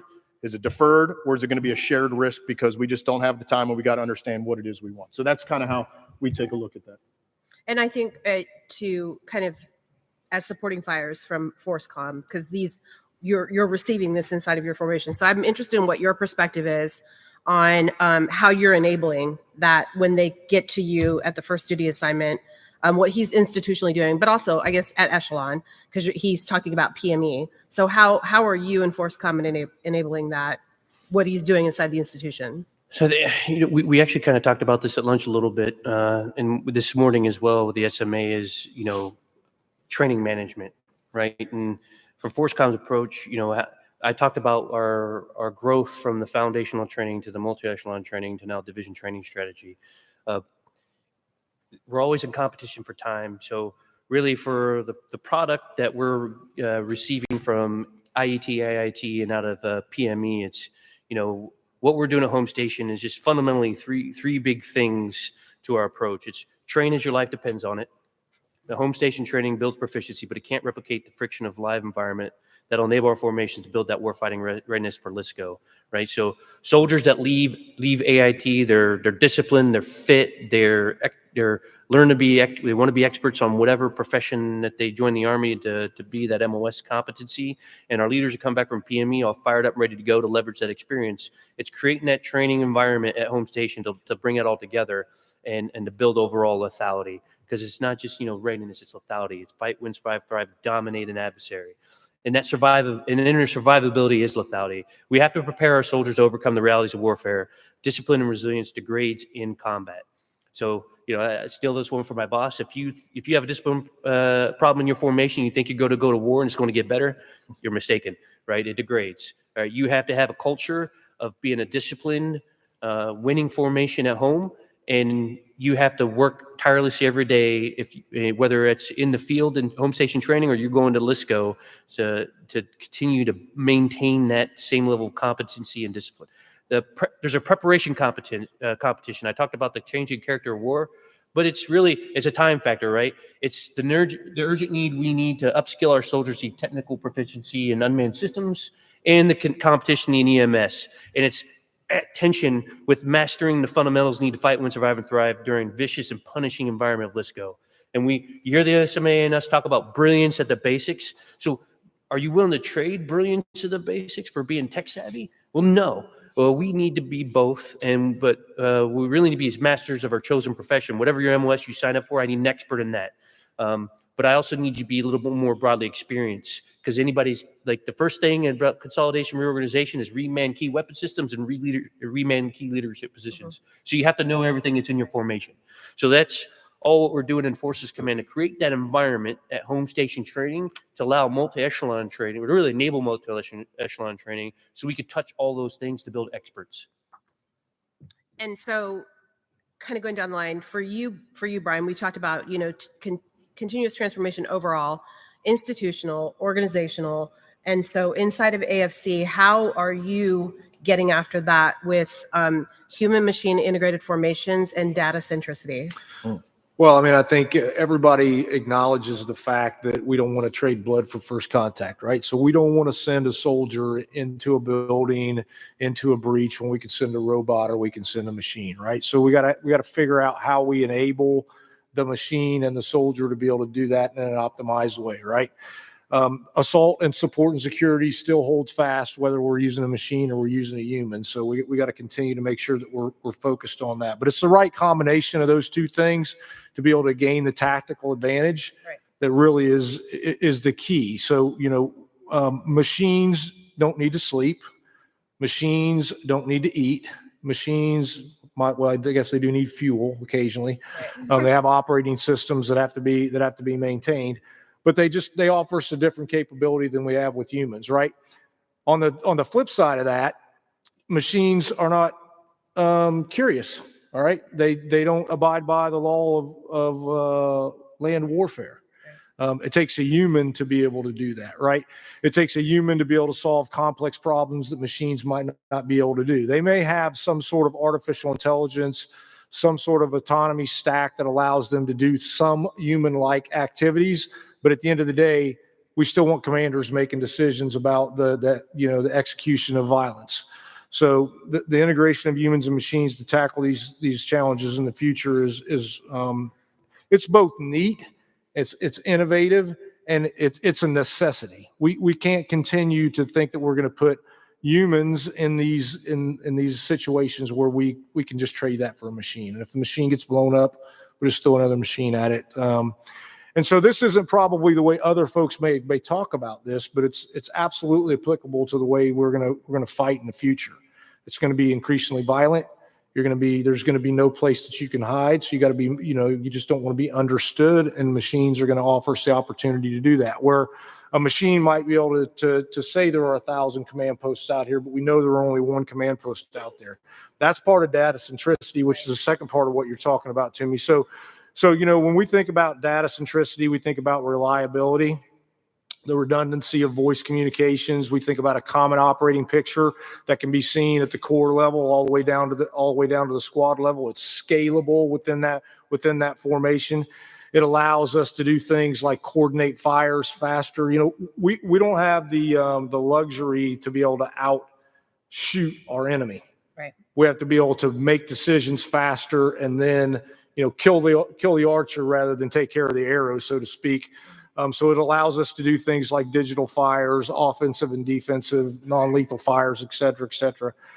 So the future looks like it's both, adaptable in this space. It's going to change very rapidly. But also, data centricity is going to be able to get us balance, right? When we think about that shooter stance, we want to have balance on the balls of our feet. We want to be able to react quickly. And data allows us to have more information to make better decisions faster, right? So it's really all about the ability to take in all of the data that's happening across the battlefield, analyze that data rapidly, get that data to a decision maker, a commander, and then allocate a certain resource so that we can be successful in the close fight and in the deep fight. So there's a lot of great opportunity within both human machine integrated formations and our focus on doing that and doing that to the best of our ability. Just think about the breach at the National Training Center. There's a lot of humans that get thrown into that breach right now. We want to throw a lot of machines into that breach. We had some really good successes at Project Convergence, most recently with the Sandhills Project, which is a partnership with FORCECOM and 20th Engineer Brigade as an example. A lot of really good lessons learned with human machine integrated formations in that space. And then with regard to data centricity at Project Convergence, and really it goes back even farther than that to NetModX back in the fall. There's a lot of really good opportunity for command posts at echelon to be able to see things and understand things that they've never been able to see or understand. And it's common to everybody at the lowest level. Right. And I'll add on to that only because as you talk about the data centricity, as we talk about the data literacy and acumen, again, that's where we're partnered with AFC to determine what is the requirement and how do we put that in PME. Right. And so there's a baseline of data acumen that every NCO, every soldier must know or should know going in. And it's as simple as how do I, for a sergeant or a staff sergeant, how do I analyze this ACFT data or my weapons qual data to understand where a gap may be so I can have a better effect. So I'm now a more lethal soldier or squad or platoon for my fighting formation. And so by doing that, we do. And so now it's into the PME and it's slowly getting into our Cyber Center of Excellence has been doing it for a long time, but geared towards their CMF specifically. And so now we look at through AFC and kind of those conversations of how do we baseline this data literacy, data acumen, and get in all levels of really all PME for all three cohorts of enlisted warrant officer and officer. One other thing really quickly on that, because you talked about the partnership between TRADOC and AFC in this space. Think about each individual soldier's signature in the EW environment. Yeah. That's part of data centricity, data literacy, data acumen, right?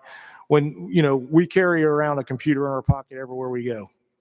We're not going to be able to carry that computer around everywhere in our pocket when we're playing the away game. So we got to be able to get soldiers to understand how important that is at the user level, and really in its infancy in their understanding of seeing themselves in the spectrum. And then how do they affect the spectrum? Because again, it goes back to, there's so many sensors out there that can see us. We just got to make sure people can understand what they see. Tactically, operationally, I mean, what you're both doing is kind of enabling our success, found at the edge, kind of, but the speed of relevance, to make decisions faster, that comes with experience, right? And we're looking at how both in warfighter academics and our leader training programs at the CTC is really get with commanders and other staff officers and NCOs, like the prompt engineering aspect of it, how to ask better questions to get the information, the data you need to make an informed decision faster than your adversary. So that's a whole academic aspect in of itself. And that's kind of like how we're participating as Forces Command, really through the operational experience, the art and science of warfare. Right. And do you see, like, generationally, do you see where there's a breakdown? I mean, I kind of already know the answer to this, but can you kind of expand on that? Like, generationally, where do you see that there's more challenges with understanding the officers and the NCO's role in that space versus where the soldiers already kind of have this understanding of data centricity? The data centricity aspect. I mean, we got soldiers that are kind of like, I'm going to say they're digital natives, but they're savvy in itself is because of the proliferation of smart devices and everything else, right? We have soldiers that learn how to code through YouTube in their rooms, to like already joining the Army with degrees. They're just interested in it, right?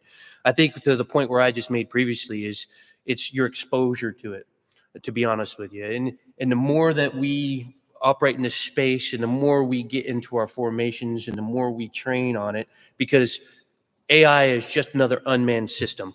Like all the other unmanned systems we're fielding across the Army. And like all things that we get fielded in our formation, we have to train with and on it. Right. And that's just another thing we have to continuously do and get better at. No, and I think it's great, Brian, that you brought up the electronic footprint, because I think a lot of times people don't think about that. It's the cell phones, the smartwatches. Like, I remember when I was at the cyber school, when we brought EW, electronic warfare, into the cyber branch as part of our branch. At that time, we were sending to the CTCs electronic warfare soldiers, and they would pull up on maps and show all of the leaders, like, this is what, and it was, as you can all imagine, it was like a Christmas tree, the entire thing. They were like in the box, and the entire box was lit up. And so teaching that discipline, not only at home station, but at CTC before we go into the fight, is critical. And it's something that I think people don't really think about until they're in that scenario. Yeah, and what Ray's doing in PME is also highlighting that and making sure that they get the principles first, right? Right. We're doing that in basic combat training, and we're doing it in our professional military education. The thing that's really interesting about this whole space is, and the SMA sort of hit on it a little bit a few minutes ago in the fireside chat, and TJ really sparked my thought on this. Our soldiers, when we think about our next generation command and control as an example, it is a interface and a user interface and a user experience that's very common to something that they would see before. Right. Or they've seen before when they pull up their iPhone or they pull up their Android phone or they use their ATAC device. It's very, very similar in that. So it's with that intuitive. respect, right? Like if you go to Google Maps, you know what you're going to see on Google Maps. we want to make sure that when they click on what they think is the common operating picture, the application for the common operating picture is very intuitive to them. It's very common to them, and they understand it, and the interface just makes sense to them. Right. This doesn't take a lot of training, and our focus on next generation command and control is it can't be something that takes us to develop a school in TRADOC to be able to get this as us to be proficient at it. Right. And be able to operate it in the harshest of conditions, right, in a contested environment against a determined enemy, and we can use it to make more decisions better and faster. And when we get the feedback from soldiers, from the 18th Airborne Corps, from the 82nd, from the 1st Cav that were just at Project Convergence, they're like, "Hey, we want more of this. This is so intuitive to us. This is so easy. It's so common. The interface looks like something I've seen on my bat phone before, and I can just go through it. And it takes a matter of hours to train them how to do a fire mission, as an example, right, where FA-TADS, if you can get it to work, might take 6 months. All right. Nothing against FA-TADS. Well, maybe a little bit against FA-TADS. But my point is it's got to be intuitive. It's Right. got to be faster. It's got to be easier for them to do, and it can't cost us hours and days and months of training to be able to integrate it at the tactical edge. It's got to be quick and fast and easy. No, that's great. Okay, well, thank you so much for all of your comments. I think everybody here probably, I would assume, learned a lot. I know I did. So thank you, as always, for your time, gentlemen. And thank you for the participation in the room and such a candid conversation on such a complex topic as the Army is transforming. Transformation and change is always hard. So knowing that we have senior leaders that understand how that needs to happen at Echelon is critical to success. For everyone in the room, AMC is not here, at least on the panel today. Army Magazine, a little shout out to Army Magazine. There's a lot in this. There's articles in here about how Material Command is delivering combat effective formations and what they're doing in their role. So please, you can go online and read the articles about what AMC is doing. One more thing, registration is now open for the Army 10 miler. And there are SMA quote books, Army of the Army quote books in the lobby area on a table. So please feel free to grab one or two or 5 on your way out, because I don't want to take a box of books home. So thank you so much for today. Army Strong. Let's hear it. These NCOs are unbelievable. The backbone of the Army. Thanks, sir. Just a great job. Just amazing. Hey, thanks again. Truly incredible presentation. So we have a reminder, there'll be some bonus content right after this, just in about 15 minutes. General Rainey will be doing the Strategic Land Power Dialogue. It's an AUSA, Center for Strategic International Studies joint effort.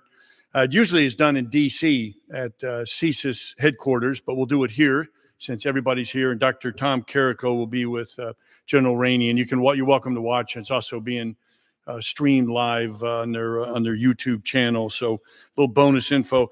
The exhibit halls are remaining open until 1700 tonight. And again, there's refreshments over there. Tomorrow morning, breakfast and all the coffee service will be at 0800. We'll start at 09 with General Rainey with a keynote presentation, which will be great. And we've got a great panel and a final keynote. And then, again, a tremendous job today, really amazing, but it's going to be even better tomorrow. So you won't want to miss it. So this concludes programs for today. But again, the exhibit hall is open until 1700. Head on over there. And I hope to see you tonight at the Rocket City Bash. There's always a great event. That starts right around 5. And I hope to see you there at the Rocket City Bash. Thanks. Ladies and gentlemen, please welcome the Honorable Mr. Pete Hegseth, Secretary of Defense. 追悼の言葉、ピート・ヘグセス国防長官、お願いいたします。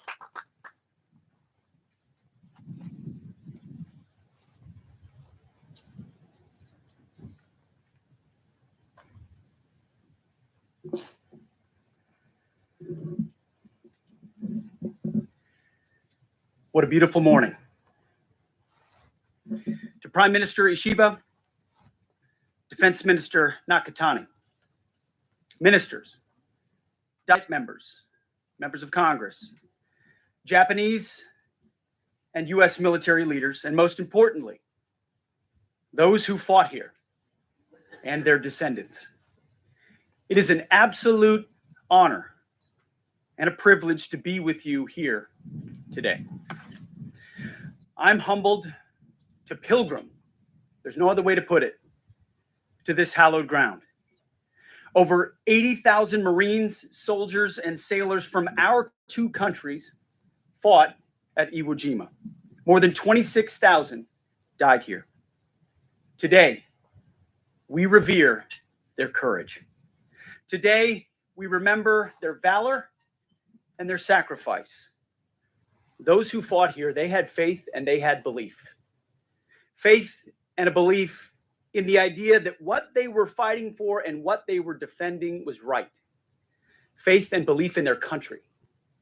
Faith and belief in their comrades. And today, in their everlasting memory, we recommit ourselves to faith and belief in our alliance and to peace. You see, Iwo Jima embodies our shared warrior ethos, our shared devotion to nation and to duty, and our shared reverence for the men of valor who preceded us. Because of its strategic location between the Marianas and the home islands, Iwo Jima was destined for battle. Anticipating this fight, the Japanese commander, General Kuribayashi, led his soldiers and sailors with stoicism, determination, and bravery. He knew his troops. He understood his opponent. He recognized how to use this island's terrain to his advantage. For 8 long months, Japanese forces tirelessly prepared defenses across and below this landscape. Love for their families and loyalty to their country motivated and sustained them as they built countless fighting and artillery positions, dug miles of tunnel, 11 miles, and endured Spartan conditions. Before the battle, General Kuribayashi told his soldiers, "We shall defend this place with all our strength to the end." And they did just that. When the battle came, they fought fiercely against a larger foe for far longer than anyone expected. Like their battlefield opponents, American Marines and sailors, they expected a tough fight, but none could predict just how tough it would be. During 36 days of pitched battle, our Marines fought yard by yard, often hand by hand. They prevailed. They prevailed because each Marine did his duty. Each Marine gave his all. Each Marine refused to give up. Warriors, each and every one of them. 22 of them earned the Medal of Honor, the highest award for valor in our country. One was Private First Class Doug Jacobson. In an hour-long fight on Hill 382, he single-handedly knocked out 16 Japanese positions, risking it all. He used rifles, grenades, even a bazooka, anything he could find to protect his fellow Marines. His actions, they opened up a gap in the Hill's defenses for the Marines to push through. Years later, he said, and I quote, "I don't know how I did it.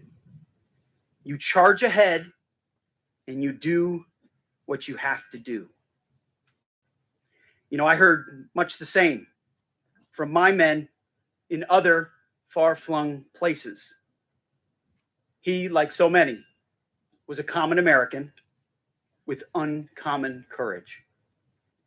He served another 20 years and fought in Korea and Vietnam. Looking back, he recalled, however, nothing ever matched the ferocity of Iwo. Marines like Private Jacobson didn't face this ferocious fight alone. Victory at Iwo Jima was a full spectrum effort. Soldiers arrived as reinforcements. Navy corpsmen cared for fallen Marines amidst the fighting. Four of those corpsmen also received the Medal of Honor. Navy Seabees repaired the island's vital airfields. And only 13 days into the fight, with fierce battles raging, the first damaged B-29 landed here instead of ditching into the ocean. By the war's end, over 2,200 bombers had made emergency landings right here where we all arrived this morning. In the battle for Iwo Jima, nearing its end, the Japanese general assured his men the glorious exploits that you have carried out will never be forgotten. We are here today because we have not forgotten. We have not forgotten the honor and valor of our Japanese and our American warriors. And we reaffirm the General's pledge. Our Marines, our soldiers, our sailors from both Japan and the United States, their service and their sacrifice will never be forgotten. Though nearly all, not all, but nearly all, who so bravely fought here are gone, their hallowed memory lives on. And we are so many that some, so grateful that some are still with us here today. Their memory lives on here along the black sand beaches, here atop Mount Suribachi, and here in the tunnels and caves across the island. Their memory also lives on in the bond between our people and our countries. 40 years ago, at the very first reunion of honor, a defender of Mount Suribachi, Komatsu Yoshio, he met Wayne Bellamy, a Marine veteran of Iwo Jima. Bellamy remarked, "I was one of the first troops that landed at the base of Suribachi." To which Komatsu replied with a smile, "Yesterday's enemy, today's friend." The U.S.-Japan alliance shows those brave men of 1945 how yesterday's enemy has become today's friend. Our alliance has been and remains the cornerstone of freedom, prosperity, security, and peace in the Indo-Pacific, and it will continue. As we remember the many who gave their lives here for the peace we now enjoy, let us recommit ourselves to our friendship and to our alliance. Our unity and our shared purpose is what strengthens us. They strengthened us as together we strive to provide a peaceful future for our children and our grandchildren. Simply put, I am grateful to be with this incredible group of men and allies here today. Humbled to be in the presence of such heroes.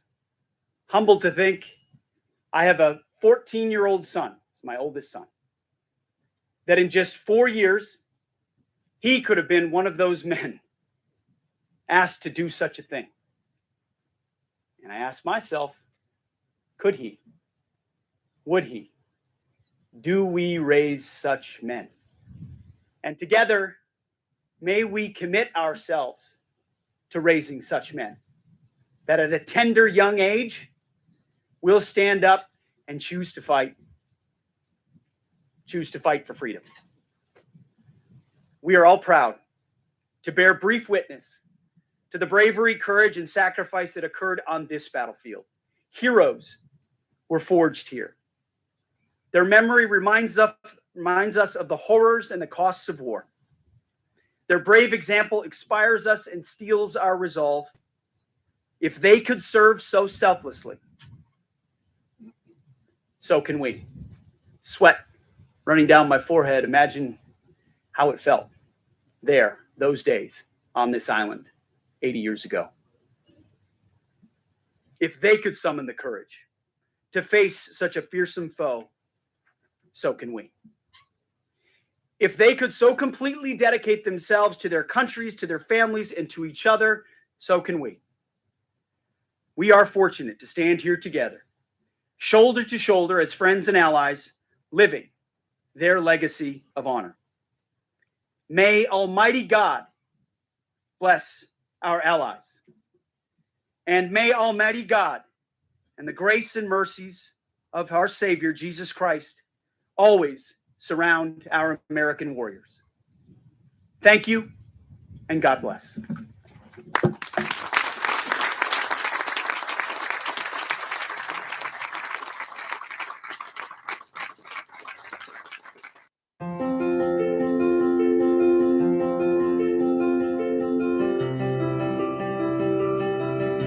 Well, my career started in 1976 when I went to West Point. Came out of West Point and was a field artillery officer for 8 years. And then in 1988, the Acquisition Corps started because of mandate by Congress. And each of the branches were asked to nominate people to come automatically into Acquisition Corps. I was the only one who was qualified. You had to have your fully qualified within a branch, which for field artillery was difficult because you had to have a command and you had to have an overseas assignment. Plus, I had a hard science degree. I had a master's in nuclear engineering. So I met the prerequisites and I was interested. And so that's how I switched over. And then from 1988 till actually today, even though I retired 7 years ago, I've still been supporting the unit for the last 7 years. So it's 47 years now. Well, out of my 40 years, I spent 17 of them in command. So it's quite a lot of time. And focusing on the acquisition side of the house, which is what this award is for, that's from 1988 on. My first assignment was with Harry Diamond Laboratories, which doesn't exist anymore. It used to be part of an organization called LabCom, which is now the Army Research Laboratory. So I was down in a circle around DC. I was the only military officer in the unit. This was my first assignment with civilians. So learned a lot about government civilians and contractors, and as a captain when I first joined. And because I was the only military and the only one that had the prerequisites for the security clearances, when we did Desert Shield, Desert Storm, I was the interface between the Defense Intelligence Agency, Israel, and Army Research Laboratory, as we did what was called Scud hunting, looking to find the Scuds and protecting Israel from attack.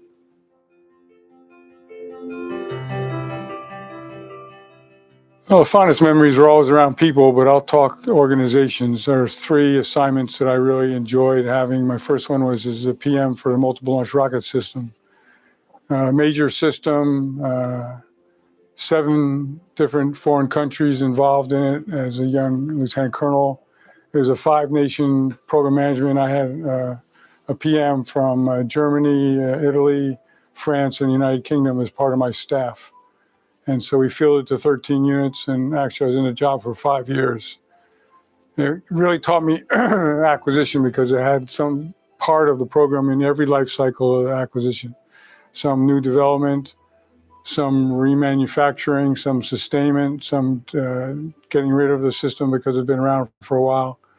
And just learning that and having bosses that allowed me to manage it the way you hope to get a manager, give you good advice and then let you go run with it, let you fail if that's what occurs, which is okay.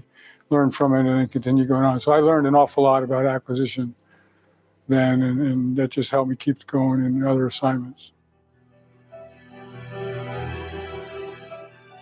Biggest challenges for acquisition is balancing all the balls, and I like to keep it simple and just talk to the three legs of the stool.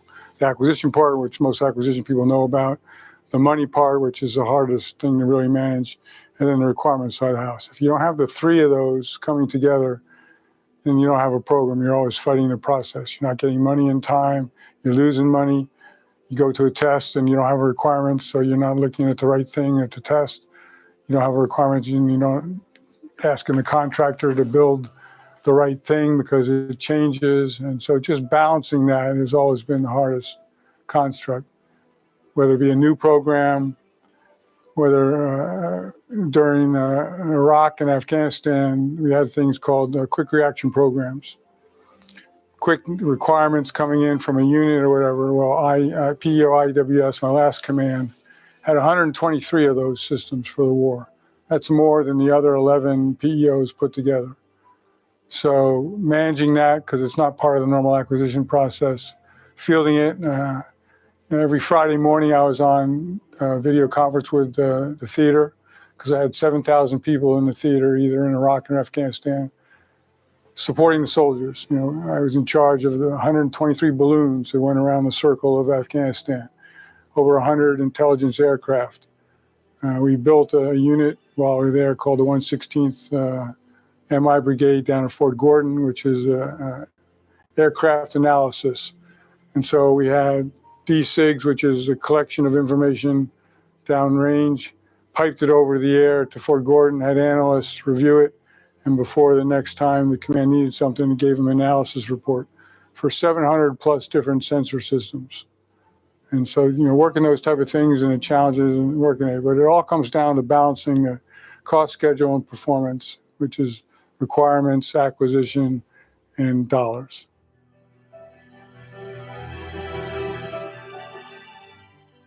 Invest back into the future of the people that work for you.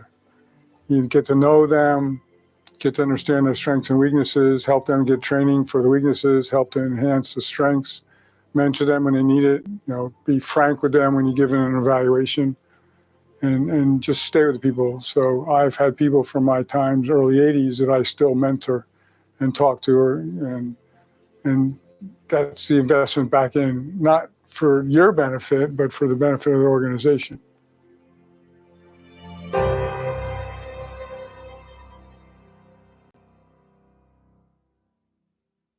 I am Sergeant First Class Alvarez. I'm with the 317th Military Police Battalion out of Tampa, Florida. So I thought it was going to be more of like a fit camp, right? I anticipated coming here and doing 2 whole weeks of PT. It has been some physical fitness, but we've done all 5 of the pillars of holistic health and fitness. We've touched on the nutrition aspect, done a few spiritual things. I really enjoyed the nutrition aspect of it, the little things that we could do to improve our lifestyle. I know I don't incorporate a lot of stretching or warm-ups, and I think that doing those will really help me maintain a better physique. I hope that they offer it a lot more. I think there's a lot of soldiers that could benefit from this. It's by far some of the best training that I think I've had. Sit on the pole, man. You got it. Yeah, there you go.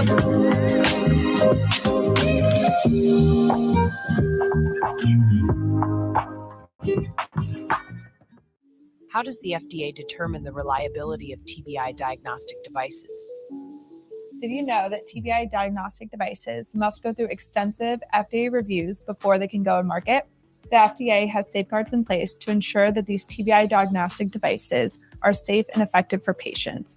The FDA thoroughly reviews clinical data on the device's ability to diagnose and treat TBI. That is, the device's ability to accurately determine who does and who does not have traumatic brain injury. For TBI diagnostic devices, most go through a regulatory pathway called FDA 510(k) notification.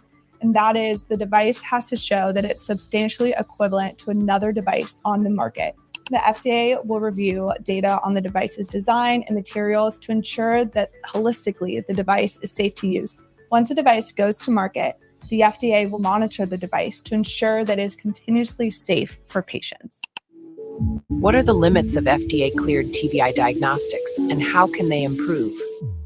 The good news is there are now a number of devices that can help to identify when a TBI has occurred, but there's still a lot of room for improvement.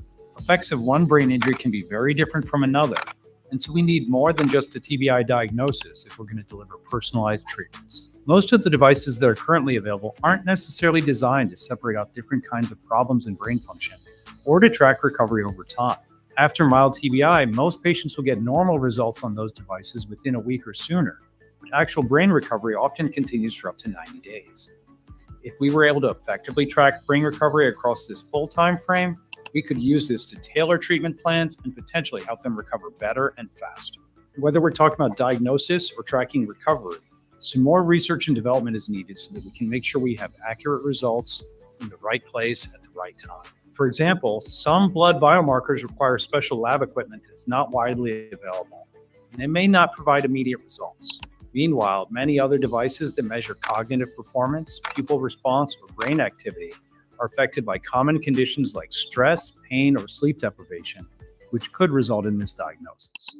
What is the importance of testing TBI devices in military settings? In many ways, battlefield brain assessment is the ultimate challenge because the brain is the most complex organ and the battlefield is one of the most demanding and unpredictable places. So if you have a device that was designed to be used in a hospital or even on the sidelines, it might not be suitable for use in military settings. Usually gear that gets deployed needs to meet really stringent requirements for things like heat and cold, impact and vibration, as well as size, weight, and electrical requirements. On top of that, you need to be prepared for injured service members to have a variety of injuries and medical conditions, and potentially high levels of stress, pain, or sleep deprivation, which could skew the results. So when we're evaluating whether a device might be useful for battlefield TBI diagnosis, we'll want to take a close look at the validation research so that we can see what the evidence says about how that device performs in all these different situations. And even then, before rolling a device out on a large scale, we'll want to get detailed feedback from experienced military providers who have had a chance to test the device in realistic battlefield environments. What are some key advancements in TBI diagnostics over the past 25 years? Blastosimeters. This is an Army helmet that was developed with blastosimeters on it. This was developed about 2008. And as soldiers in Iraq and Afghanistan were sustaining trauma from IED blast, these were very different because unlike most explosions, which are either overhead or from the side, a lot of soldiers were being wounded by blasts that were from beneath them. And this created a different dynamic. And with the injury, they were trying to figure out, well, what exactly are these soldiers being exposed to? So this is a standard Army combat helmet. There's a blastosimeter on the back. And then on the inside of the helmet, on the top of it, I think you can see it, there's kind of a little dosimeter right buried inside the helmet. And it took the reading. So when a soldier was wounded in an explosion, they had data of exactly what the overpressure was from the explosion. And just these are things that could help develop better helmets for soldiers, better protective gear, and also help them in the treatment of this wounded soldier. What are some key advancements in TBI diagnostics over the past 25 years? iSync. This is an early version of the iSync. It was developed by a company, a Boston startup. It was developed through a grant from the U.S. Army Medical Material Development Command. And what they were trying to determine was develop something that could be used in the front line in austere environments to help determine if a person was fit for duty. What it relied on was a series of lights inside this. You looked inside the headset and there was some series of lights that went in a perfect circle. Your eye is going to follow it. And what this device did was it followed your eye. If everything was fine, you had a circle. But if you had something like fatigue or traumatic brain injury, your eye would not necessarily follow it perfectly. And by seeing the pattern on there, you could kind of get an idea of what was going on with the person, determine whether they needed further evaluation or not. How do FDA-cleared TBI diagnostic devices support clinical decisions? There are several categories of FDA-cleared devices that helped assist in the diagnosis of TBI. So first of all, there's neuroimaging. When we talk about neuroimaging, we talk about the CT scan, which is widely available, and it gives rapid results that can help rule out such things as hemorrhages, contusions, or even skull fractures. Next, there are blood biomarkers, specifically GFAP and UCHL1. Now, these are considered markers of neuronal injury. And while there are several systems out there, the iStat Alinity system is a device that is currently being used by the military to aid in the evaluation of service members that may have sustained a mild traumatic brain injury, and also to help determining whether or not CT scan is indicated. Now, these test results come from whole blood. You can get results in about 15 minutes, and it can be used up to 24 hours post-injury. So there are two other devices that I'd like to talk about, the first of which is the infrascanner. Now, the infrascanner is a near-infrared spectroscopy, or NIRS device, that is used to detect the presence of extraaxial blood, such as a subdural or epidural hematoma. And it can also aid in determining whether or not a CT is necessary. This device is currently being used by some units downrange in the military and can help provide valuable information as to whether or not a service member may need medical evaluation. Lastly, there's BrainScope. A BrainScope is an FDA-cleared quantitative electroencephalogram device, or QEEG device, that is used as an adjunctive diagnostic aid in determining the likelihood of CT-detectable intracranial abnormalities within 72 hours post-injury, and it's based on changes in electrical activity of the brain. What are biomarkers, and how do they aid brain injury assessment? Generally, biomarkers are defined as indicators of a biological process. The most commonly studied types of biomarkers for TBI include blood biomarkers, eye tracking metrics, and electrophysiological changes, or changes in the electrical activity of the brain. And the FDA has cleared several devices in each of these three categories for aiding the evaluation of people with a suspected head injury. How can biomarker tests guide return to duty decisions? Blood biomarkers are proteins that are released into the bloodstream after there's been brain cell damage and are indications of neuronal injury. But specifically, they're used in the acute setting to help aid in the diagnosis of TBI. And while it's possible to measure these levels over time, and certainly if the levels go down back to normal, it may indicate brain healing. Currently, there's no indication for their use in determination of whether or not someone should go back to full duty.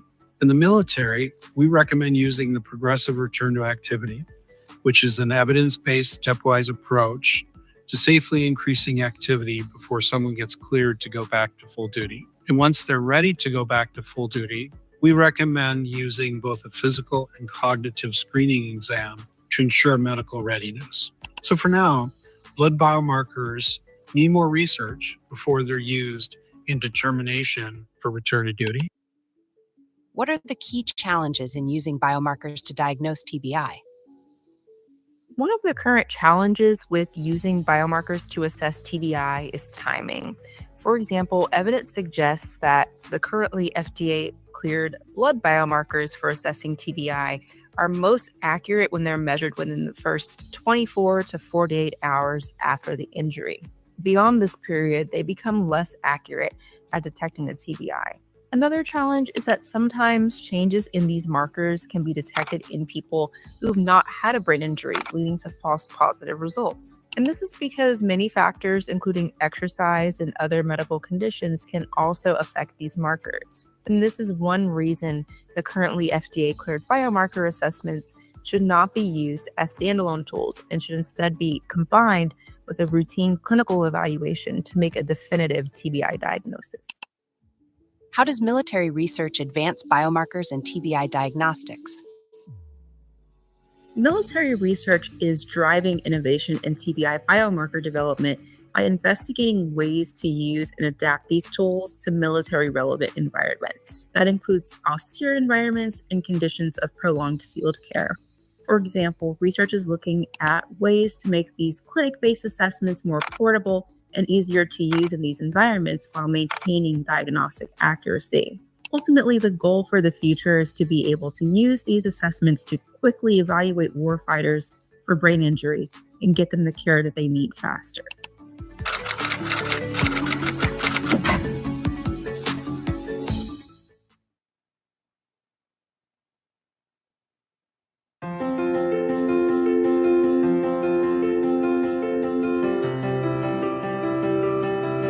So I was working in industry and I found out that the Army was hiring at the Evans area, Fort Monmouth, which I didn't even know existed. So I went down there, interviewed for a job, and I accepted a job as an engineer in the SIGINT division of EW Arista, working on the guardrail program. And it was a great job, great opportunity, fascinating time in terms of systems development, and worked with a lot of great people, had a lot of great mentors. We developed some cutting edge technologies for the Army, had a lot of mentors. A lot of them are actually in the Hall of Fame. Many of them were here today. And then eventually moved to Fort Monmouth, the main post, and worked for PM Signal Warfare for several years, also on the guardrail program and other airborne programs. And then eventually I went back to I2WD and I worked in the Information Operations Division during a good time. It was post 9/11. And we had dozens of QRCs and development programs that were fielding important technology for the warfighter. And it was a pretty intense period with a lot of things going on. I think I had some of the best engineering jobs that the Army could offer anybody. As the technical manager and assistant program manager for the guardrail system, it was a unique capability to have for a young engineer. And then later on, I would move on to manage a defense cryptologic program for the Army that spanned multiple systems, platforms, and technologies. And we developed technology in conjunction with the other service labs and program offices and platform offices, and it was an exciting time period.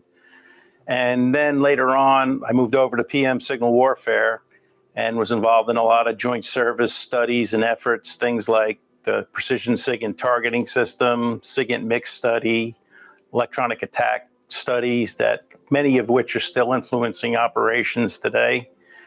And then eventually back down to I2WD in the IO division.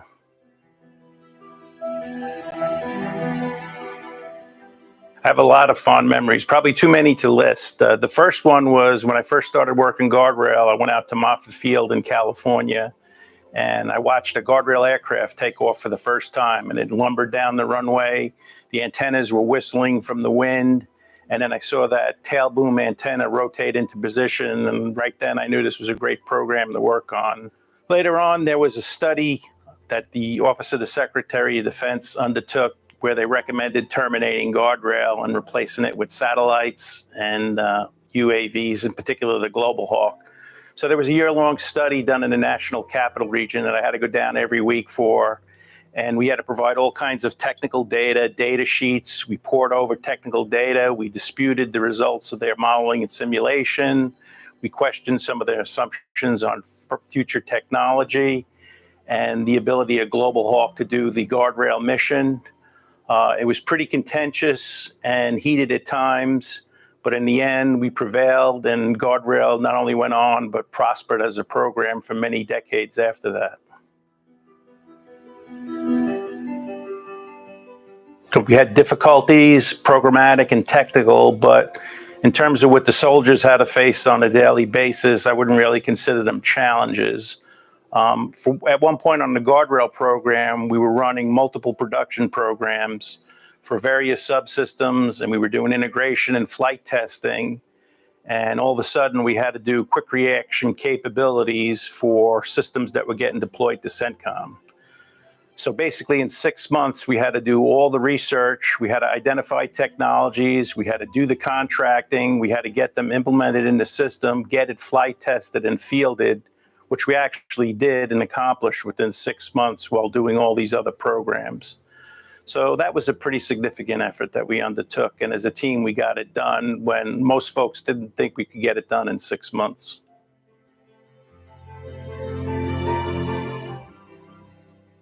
Over my 40 years of working for the Army, I've had a lot of mentors, and I really appreciate the mentors that I've had. I think about 12 of them that I've had are in the Hall of Fame themselves. And I would offer to anybody just starting or that's been working for the Army for a while, take time to recognize your mentors, especially before they're gone, and do the same thing for people that are coming on after you. Take time to share your experiences, your lessons learned, mentor young engineers, because this is very important to the Army. I mean, I've known men with decades of experience and historical knowledge who it was never written down for prosperity. And when they were gone, that information was gone. I can remember going to my division chief every time a contractor or a government agency had a new idea or a way of doing things. And I would ask him, and he'd say, well, we tried that and it didn't work. Or we did try that, but instead we did this instead and it did work.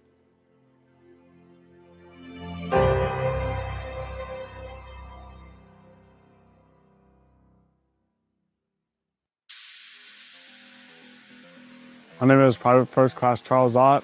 I'm the driver for Alpha 1-2.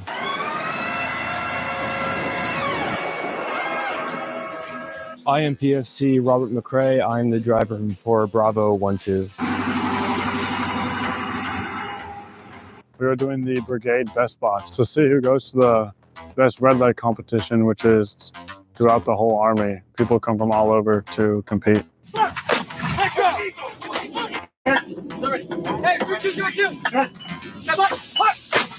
So the first event, or first day, is the ACFT and the land nav.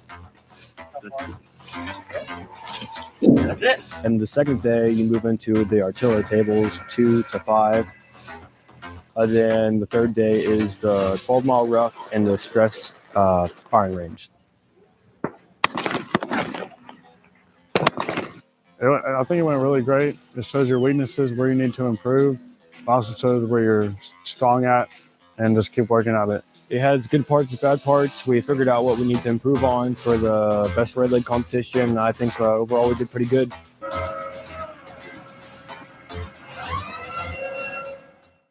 My name is Luke Wijnicki. I'm a hydraulic engineer at the U.S. Army Corps of Engineers. In addition to being a hydraulic engineer, I also work with our dive team here. However, we're not limited to Buffalo. We go all around the world. I'm John Kubiak. It's just great that we could work in an office, but also do things like this, go underwater and see and inspect different things. And Yeah, it definitely is one of the coolest jobs out there, because how often do you even get outside of the office? But we are able to take the knowledge we have and that we learned in school and that we apply in our day-to-day jobs, take it underwater, know what we're looking at, and help people make decisions about the life of these structures, the safety. And like I said, it takes us to cool places. we've been to Florida together. We've already been to a lot of cool places. We've only been engineers for a couple of years, so. Yeah, it's cool that they give, too, opportunities to new engineers. Him and I are both less than 2 years with the Corps, and we're already learning so much and going so many cool places, applying the knowledge immediately right out of school. I do love being an engineer. You get to help the communities around us, too, with who we work for. It's just able to, like I said, apply the knowledge and help people. That's what I love about being an engineer. It's great to work with people and get to know them and be a team together. We get the project done. We get whatever we need to do done. And it's very rewarding.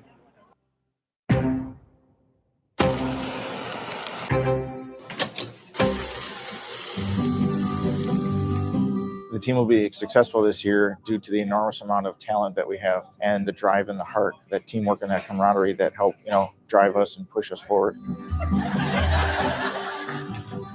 I think the USAR team will do great. We have so many personnel with so much experience. So I just want to be better and challenge myself.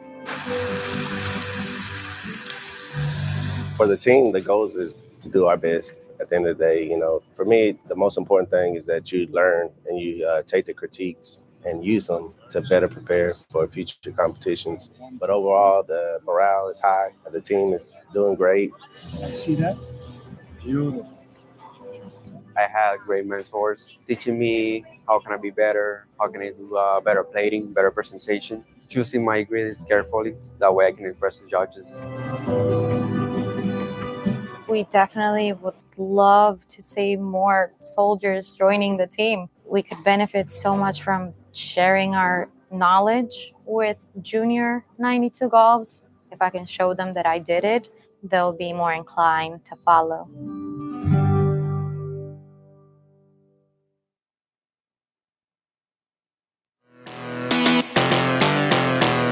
All right, who you representing?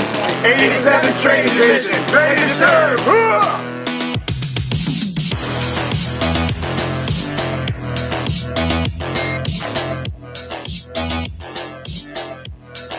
91st Training Division, Powder River. Clear!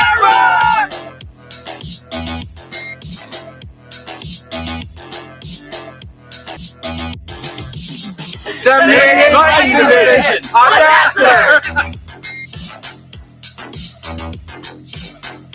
Blackhawks, Liberators. 84th Training Command, Rail Splitters. Strike hard!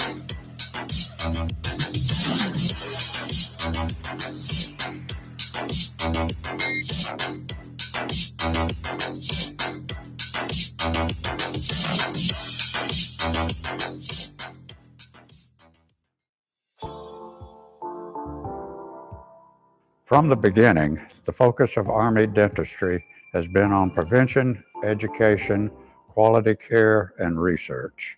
And from our beginning, the Dental Corps has advanced hand in hand with the broader profession. Throughout its history, the Corps has been abetted by organized dentistry.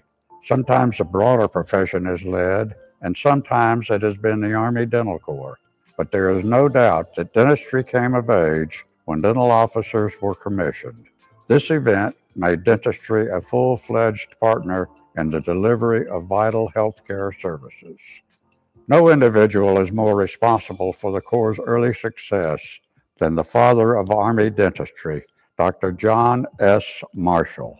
His life epitomized service and set the standard for all who followed him.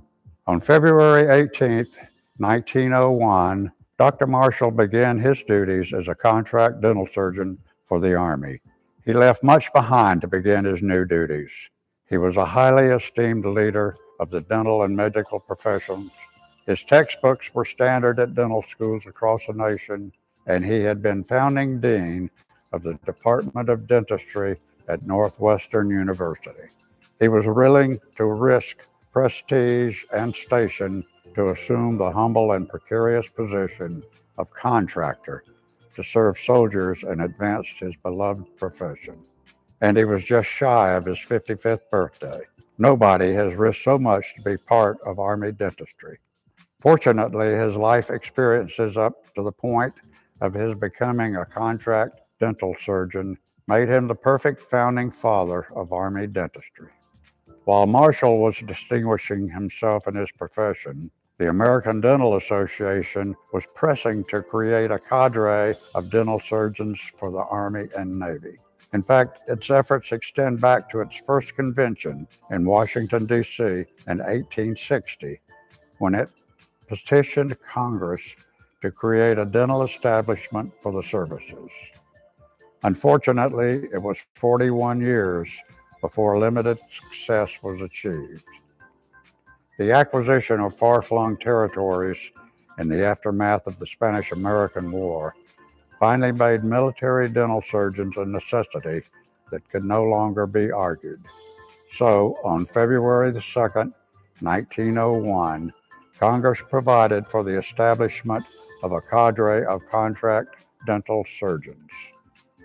Dr. Marshall was appointed president of the Supervising and Examining Board of Army Dentists, beginning his duties on February the 18th, 1901. He led the selection of 30 Corps contract dental surgeons and established the standards for the nation's contract corps. From the beginning, his mission focus was on excellent care, disease prevention, education and training, and research. His efforts came to full fruition on March the 3rd, 1911, when the commissioning of dental officers was authorized by law. Dr. Marshall was the first to be commissioned, but immediately placed on the retired rolls, as he had reached the mandatory retirement age of 65. Hence, he never held the title of Corps Chief, but he is still honored as the founding chief of the Army Dental Corps. In the ensuing years, a number of officers have held the title of Dental Corps Chief. They have held differing ranks and titles and faced different challenges, but each has advanced the mission first elucidated by Dr. Marshall. Each chief was selected for this position by virtue of professional excellence, demonstrated leadership, and the completion of appropriate military education. The chief is responsible for the professional standards of the Corps. The officers listed on this stone have ensured the highest level of professional excellence in the provision of dental services for the Army.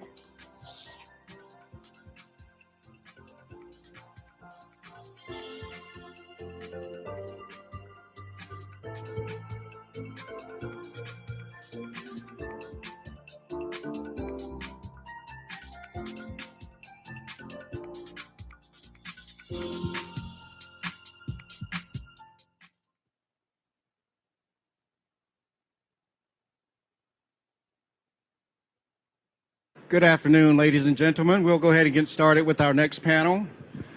The panel topic is Future of Army Watercraft. It will be moderated by Colonel Will Arnold, Chief of the Transportation Branch.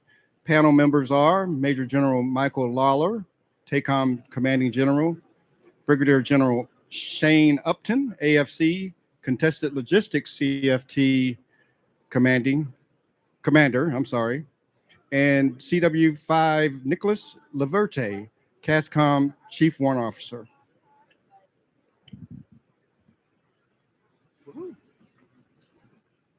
Test. Hey, good afternoon. I'm Colonel Will Arnold, Chief of Transportation. I've got my esteemed colleagues up here. We're going to give you, for some of you, it may be an education on Army watercraft. And for some of you who have been in the space, it'll provide you an opportunity to see and listen on where we're going with Army watercraft. And I'm going to take the opportunity to kind of pull some of the threads that we heard about this morning with General Mohan. Started off at 8:30 this morning, and then from our transformation panel, some of our colleagues up here were part of that as well, to just use those threads and some of those use cases to talk about Army watercraft today, because we have a lot of opportunity in many different spaces with regards to watercraft.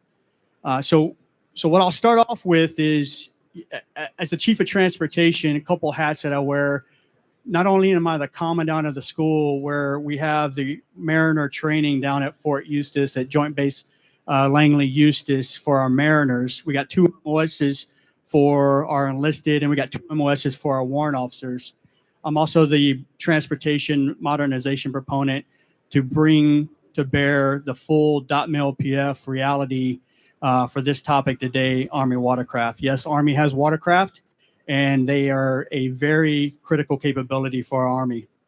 So what I'd start off with is, what I'm going to do is I'm going to set the stage, kind of describe where we're going with our watercraft. I'm going to talk a little bit about where we're going with our strategy, not yet approved. And then I'm going to have each of our panelists describe what their expertise is and kind of what the role they play in not only supporting Army watercraft, but helping us develop the strategy going forward.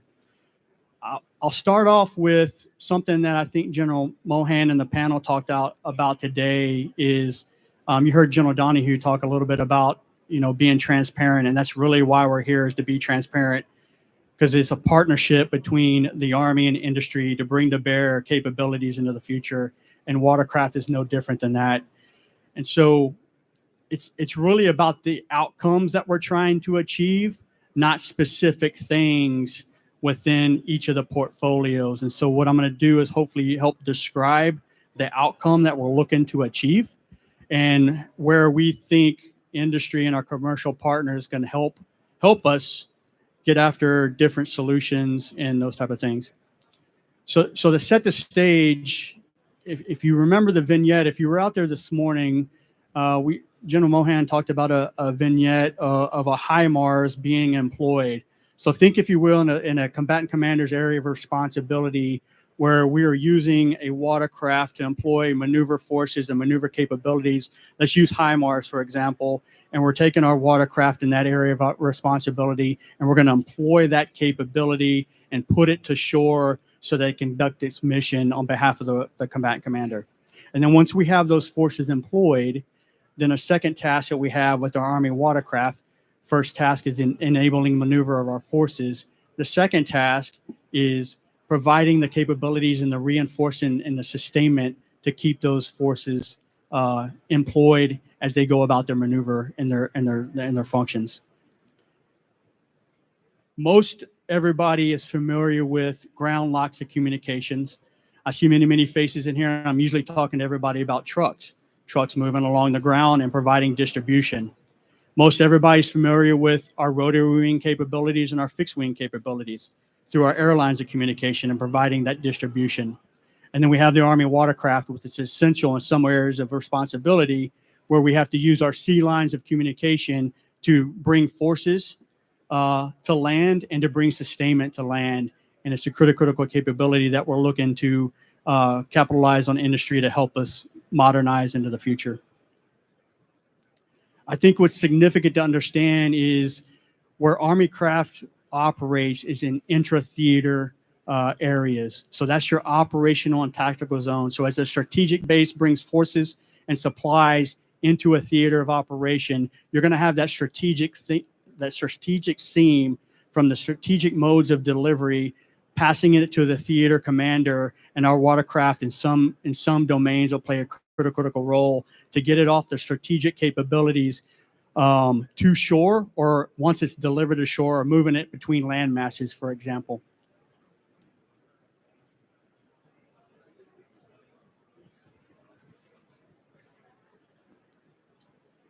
Currently, there's a combined effort. I'm going to have Chief Lafferty talk a little bit about that, but within our watercraft governance body, we're working collectively on doing the final stages to deliver an Army watercraft strategy. And this is very, very important on how we're going to modernize the strategy into the future. So think, if you will, about the outcomes that I just described in the beginning and the outcomes that we're looking for. We heard this morning, terms like agility. And what I will talk to with regards to the outcomes with watercraft is those mission sets I described as being able to employ maneuver forces, being able to deliver sustainment within that area of operations. We need in our part of our watercraft strategy is to have that outcome, to have that agility. I liken it to having a bunch of different tools in the toolbox that we can employ in that dynamic distribution network that I just described. Sea lines of communication, air lines of communication, and ground lines of communication. And watercraft will be a connector of many of those different other modes and bringing that to bear. And it's going to be done through multiple different means and multiple different capabilities as we bring our strategy to bear. And we'll talk a little bit about what we think that looks like. Really, the purpose of the strategy is going to serve as a roadmap with the relevant Army watercraft capabilities, ensuring that we're properly aligning with the deliberate and the conceptual transformation that we're doing in the Army. And we heard a lot about that this week: transformation and contact, deliberate transformation, and conceptual transformation. And so our strategy stays in line with those time horizons as we look into the now, near, and long-term future. This includes improving our readiness and the capabilities of the vessels that we have now and the capabilities that we have now.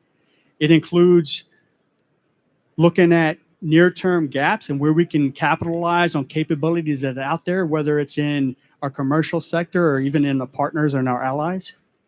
And it also looks at developing and looking at those new concepts and those new technologies that are out there to not only see what's out there from a watercraft vessel standpoint, but also the communications and the capabilities to synchronize all those distribution networks happening at one time, air, land, and water, that could be converging at one node at one time. And General Upton talked a little bit about that this morning. Is, problem statement is, how do we see all that? How do we mission command it? And how do we bring it to bear at any given time?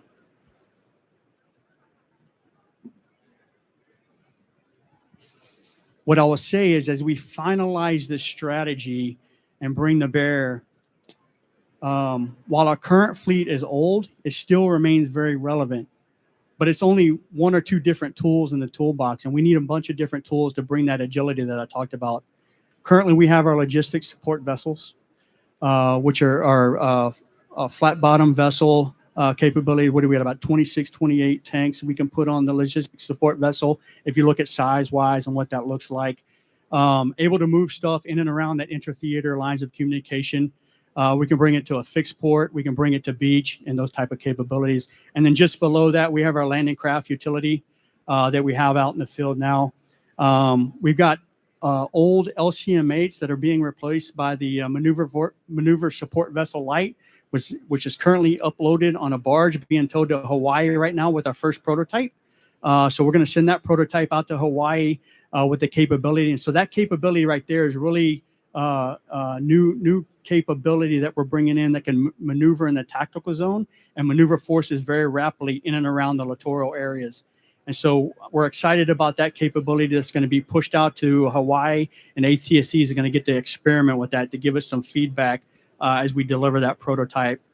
And so as we look at that current fleet that we talked about, of the LSV, the LCU, as we bring on the maneuver support vessel light, and we have causeway capabilities that help us bring things ship to shore.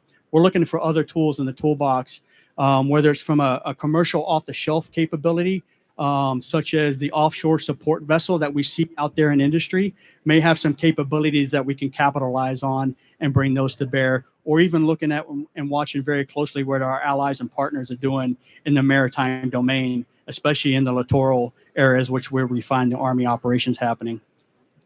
But what I would tell you is, as we bring our strategy to bear, and as we look to start to finalize that strategy, we're going to look to industry to help us. And that's really what we're here, is describing that problem statement and what we think that looks like.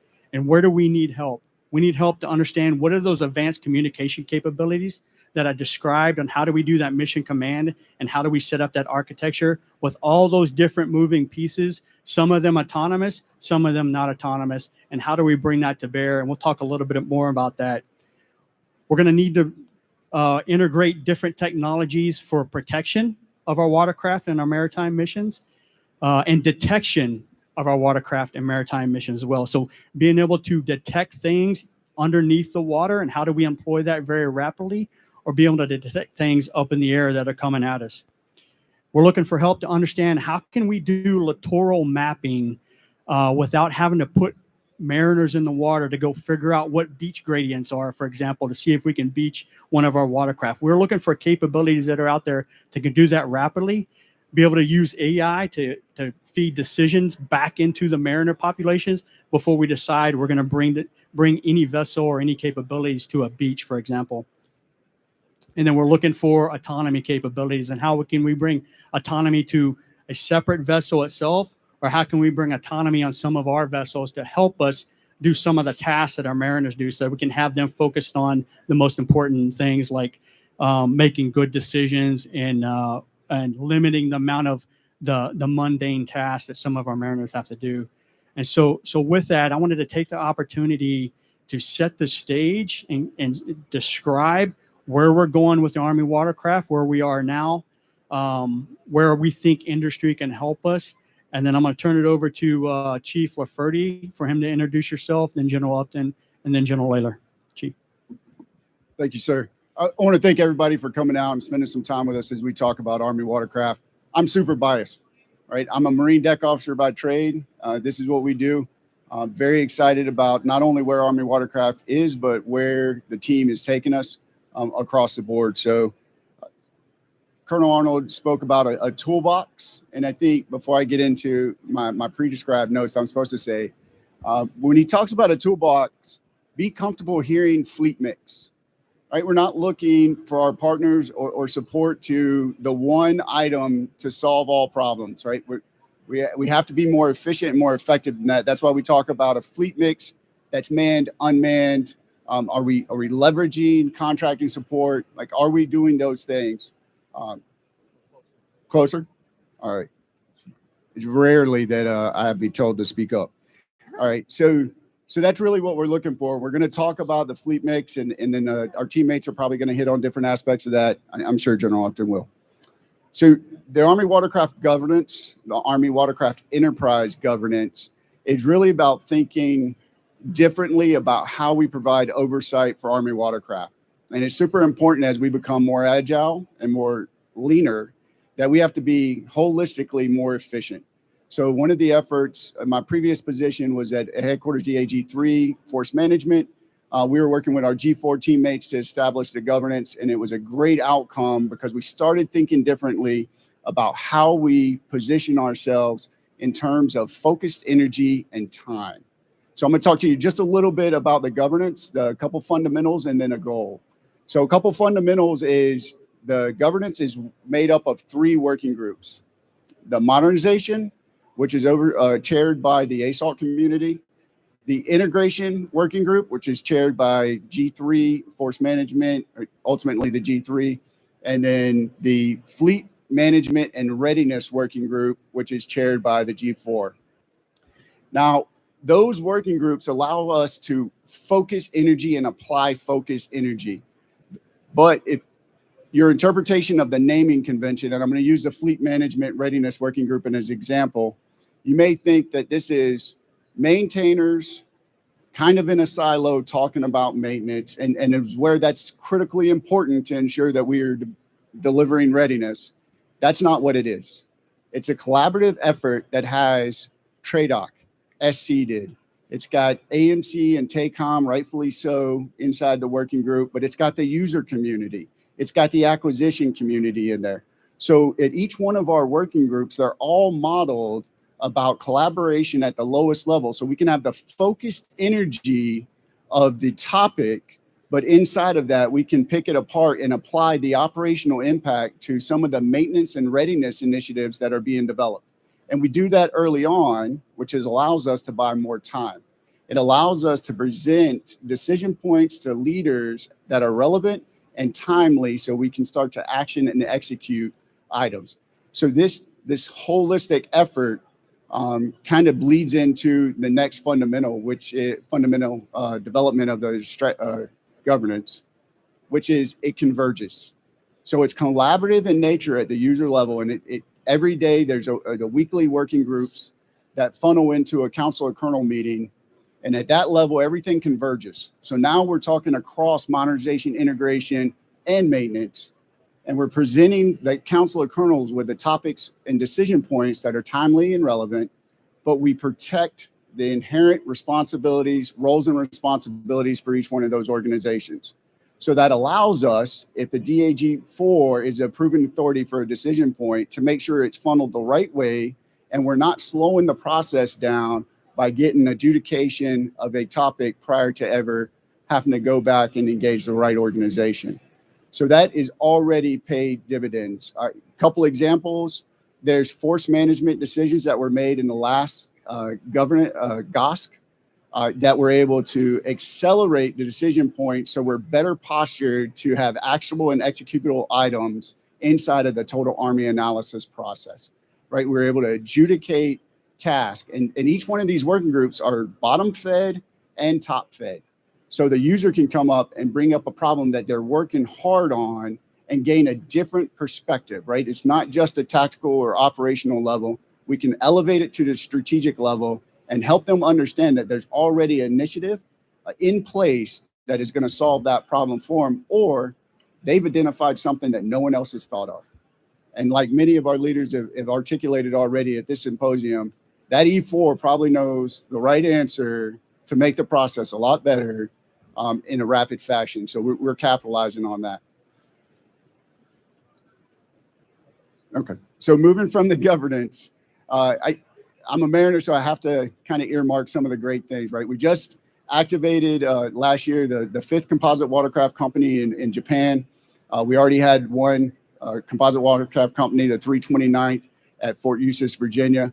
And what's great about this is as we are looking at the oversight effort to be efficient and effective, we're looking at our formations at the tactical level. So the composite watercraft company affords the commander an opportunity to have an operations planning cell that the Army watercraft community has never had before. This cell can chop into, at echelon, the gaps for SME knowledge to make sure that the staffs are well-versed on what it takes to execute those missions in the maritime domain. And then the last thing is the maintenance cell. So we have to get better at providing augmented maintenance at the point of need. Right. So as we're working through, widely dispersed operations, to be able to have more maintainers outside of the crew that you can leverage at the point of need improves the operational resiliency. So those are two things I would like to highlight as I pass the mic. Test. All right. I'm with you, Chief. I've never been supposed to speak up, so I'm going to do a test. Okay. No, absolutely. I'm Brigadier General Shane Upton, the CFT Director for Contested Logistics. And I think Will Arnold's been working for like 20 years to get an ordnance guy to talk about watercraft, but I'm here. Yeah, absolutely. But so General Layla and I, it's a balance. So we have 2 transporters and 2 ordnance, so you're going to get the whole thing. Want to talk about modernization when we talk fleet mix. Why? First of all, when you say something like a toolkit, tools have different purposes. And we all know that in the watercraft space, like Will said, forced employment kind of an imperative and sustainment of those forces as they're employed. And then when you look at INDOPACOM, that tyranny of distance, it's an overused term, but we have to realize that when we're employing forces, we're going to have to look at the fleet mix of Army watercraft that helps us thicken our distribution lines and keep up with one thing I'll talk about to Will's vignette. The rate of fire that our fire systems are going to execute as they transform is nothing like we've ever seen before. And it has to be that lethal in a modern battlefield. So the rates of consumption. So think about now autonomy and how we apply that and team it with crewed watercraft in a team of distribution where you see now you do, I saw 4 imperatives. So we all have to be threat informed. The threat in any theater, if they're looking at distribution assets, if you're not agile, you're not spread out, you're not dispersed, you're a target and you're probably going to get taken out. Our thoughts on autonomy and what the CFT and the enterprise is working with autonomous watercraft is we augment our crewed watercraft, but then we give the ability for that distribution network to spread very rapidly. I'll pull a quick vignette. So a multi-domain task force, we've got 3 of them in the Army, potentially we'll have 5 here in the next out years, have those firing batteries. But when they are employed by either a GCC or a theater commander, they're very widely dispersed, but they're also very large consumers of critical munitions and things that we look at in maintenance. So how do we get an asset to those dispersed assets so when we have limited watercraft?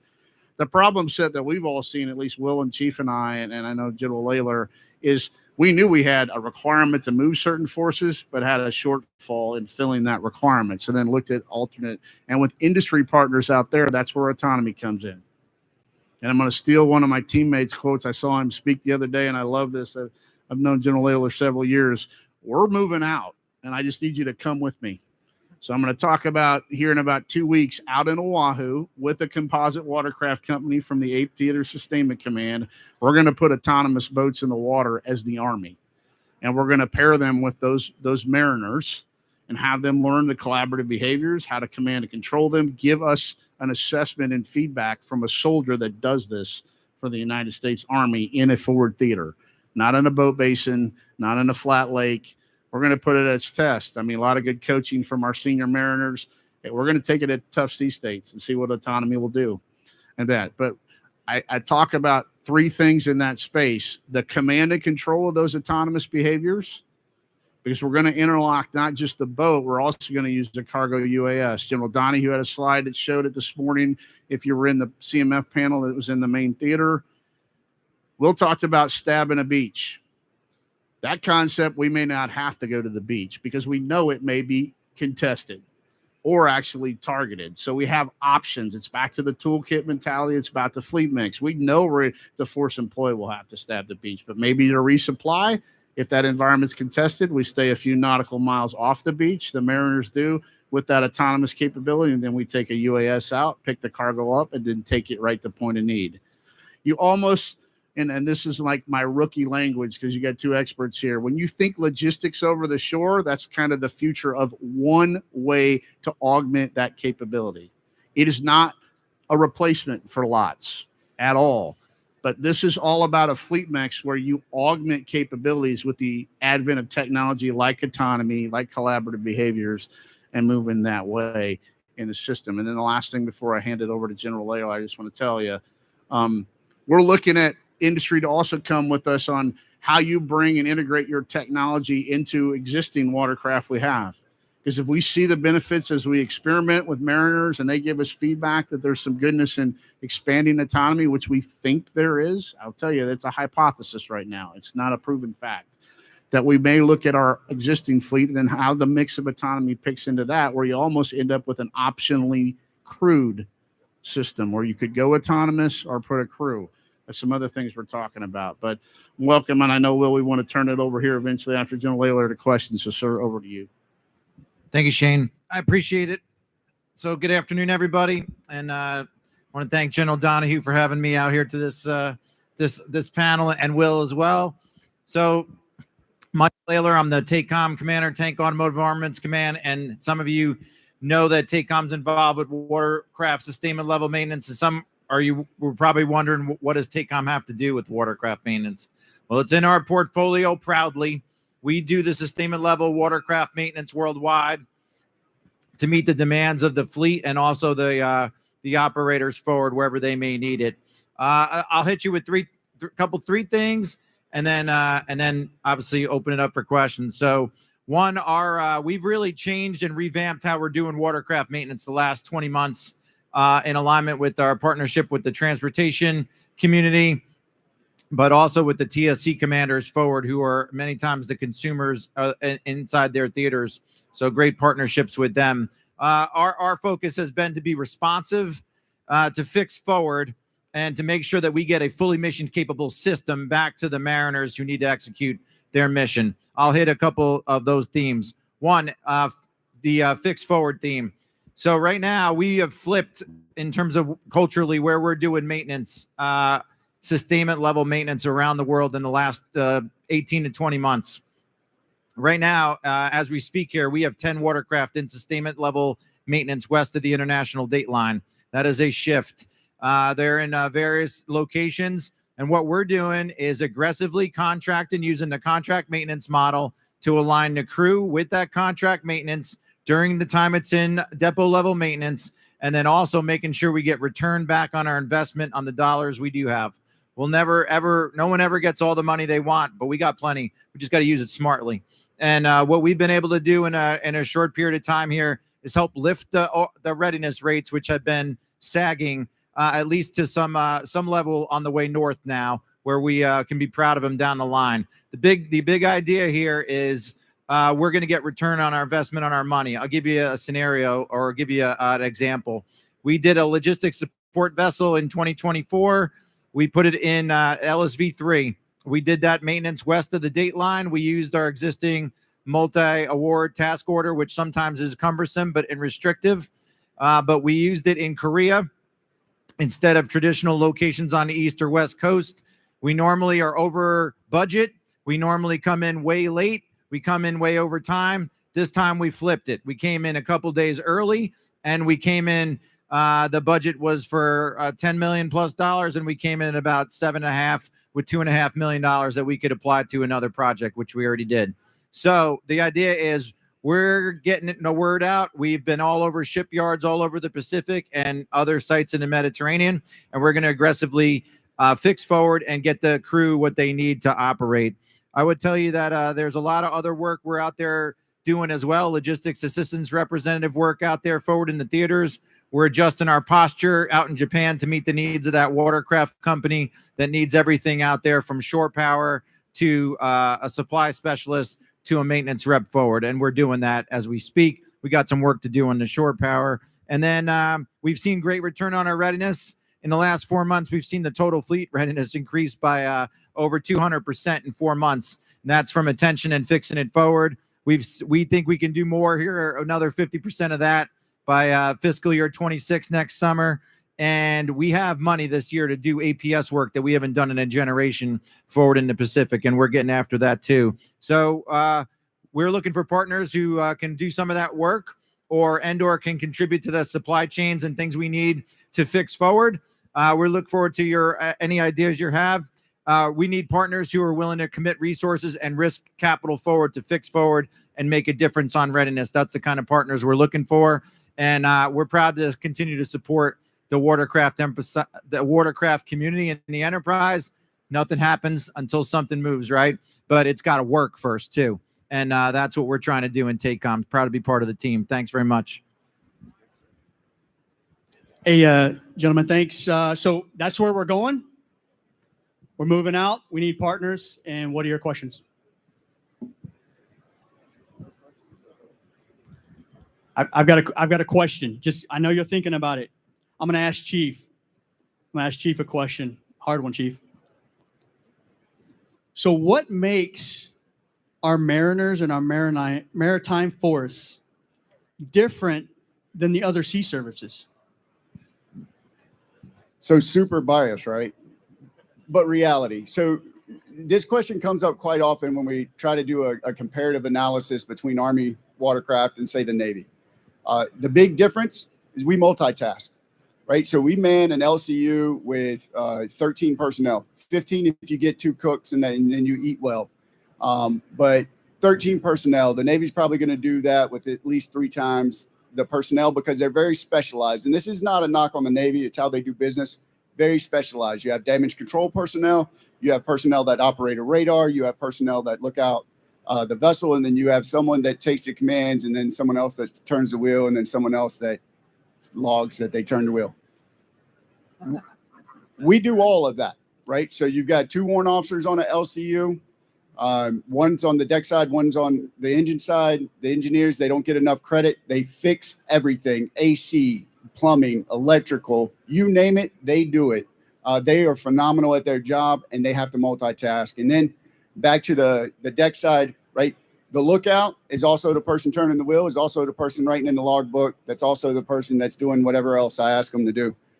So we multitask, and that's really the difference. But you bring up a great point, sir. So when we look to industry and we give you the problem statement, inside of the problem statement that we have to position, reposition, and sustain the Army in support of the joint force in a contested environment, we're looking for solutions that help reduce the saturation of our mariners in terms of task.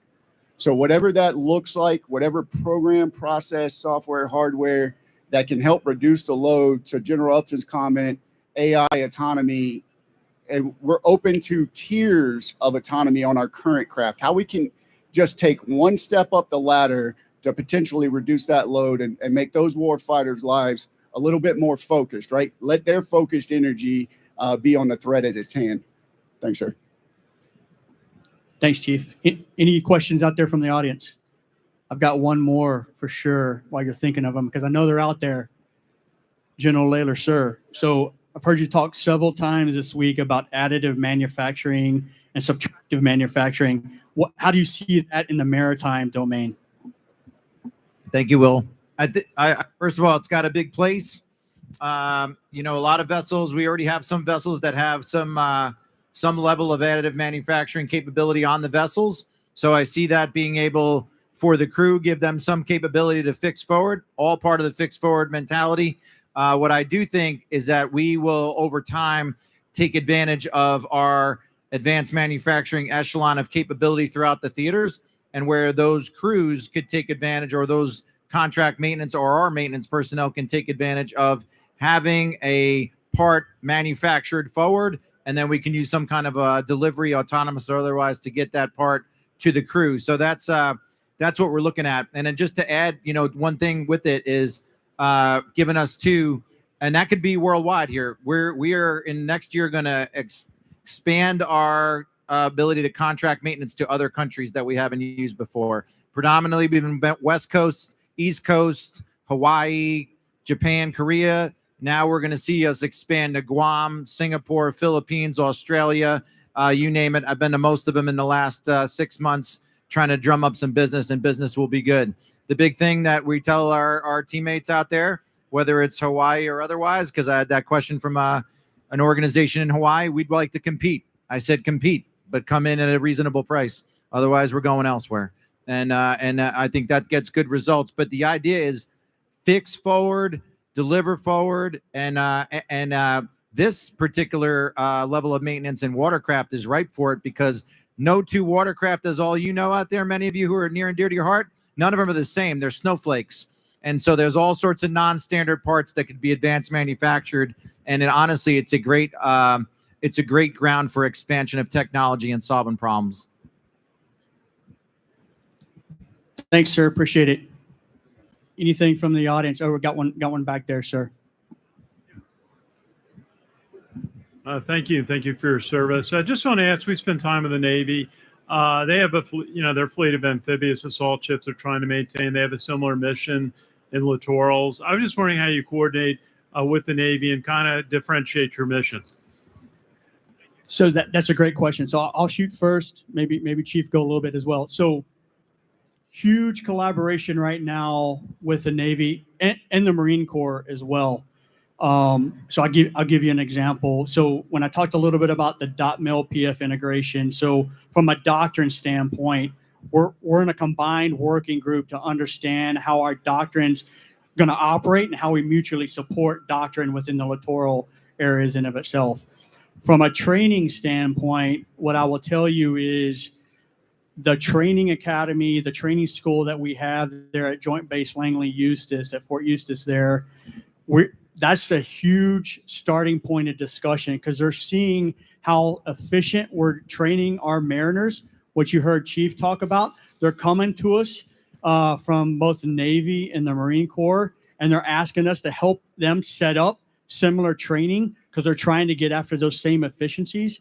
And then even to capitalize on that, we're having the same conversations with our allies and partners. We've got 2 Australian mariners in our school now, so we can train them on how do we train, and can imagine, the collaboration once we get that training going between our allies and partners and our joint community. We can all then have joint crews into the future on any watercraft that can bring to bear in a joint environment. Hopefully that helps answer some of the question. Chief, anything? So real quick, I can tell you that everything Colonel Arnold just said, Roger, that's what we're doing. But from the department level all the way down to the user in Hawaii, we have engagements, whether it's a biweekly working group with the Navy and the Marine Corps, or we bring them, the Marine Corps and the Navy, down to Fort Eustis and show them how we beach craft. We sit in their J-Rocks for their new vessels. So we're constantly in collaboration with the Marine Corps and the Navy. To the point, the Navy's looking at buying some LCUs that the Army divested a couple years back. We supported that effort. So every time they look at a new platform, they're engaging the Army. Every time we look at a platform, we're engaging the Navy and the Marine Corps. And there was a kind of a study that came out, and it's about finding efficiencies at the subsystem level. So that's really where we're at, because we as 2 services understand the differences between our 2 mission sets. So very collaborative and ongoing. Thank you, sir. I think that's it. So, gentlemen, thanks for joining me with the expertise. That's Army Watercraft. That's where we're going. We'll be around for a little bit after this. Please, for our industry partners and our commercial partners, there's technology we don't see out there that can help us solve some of these problem statements that we put out, not only today, right now, but earlier this morning. And so we look to you to come along the journey with us. Thank you very much, and to USA for the opportunity to talk. Thanks. Good job.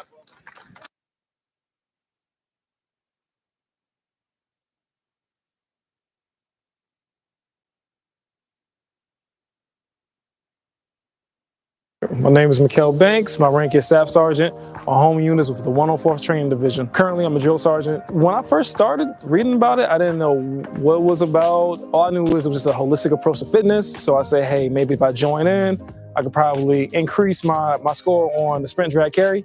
But then I realized there's so much more. You have, your mental endurance, physical readiness. I didn't realize how important sleep was until I came to this course. This holistic approach should be instituted with the rest of the Army. We got to make sure we keep our soldiers in the game for as long as possible. I appreciate the fact that I'm out here because now I can bring something back.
Yeah, that's what it looks like.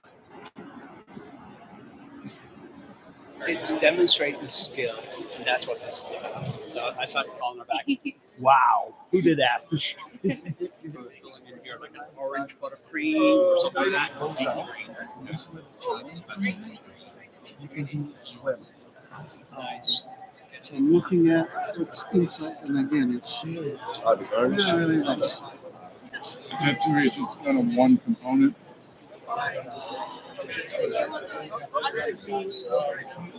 And I see that. Beautiful. I picked this puppy up too and took a look. These are nice. They're not over.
I'm not.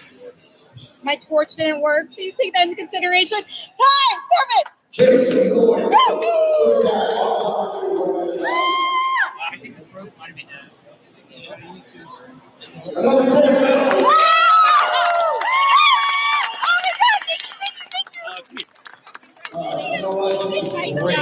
Don't judge you,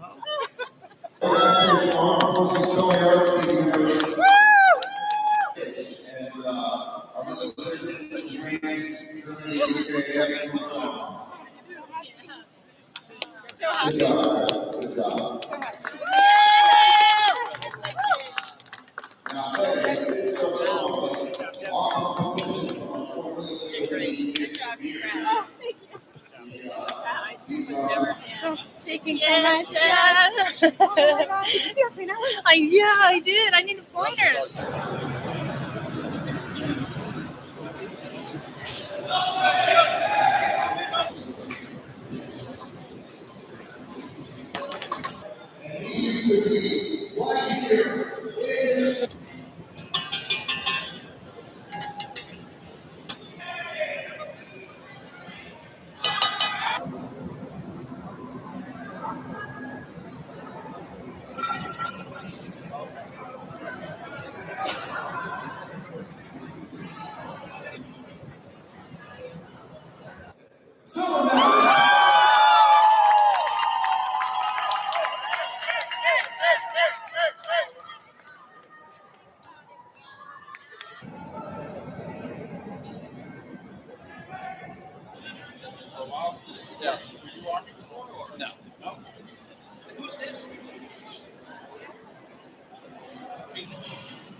One, two, three.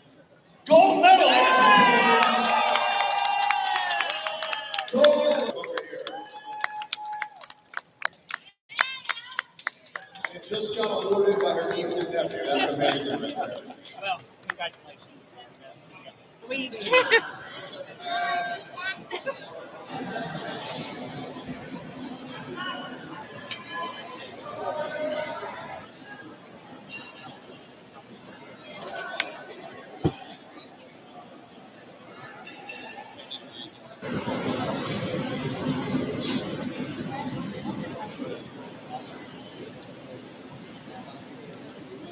Everything going well for you? Yes, chef.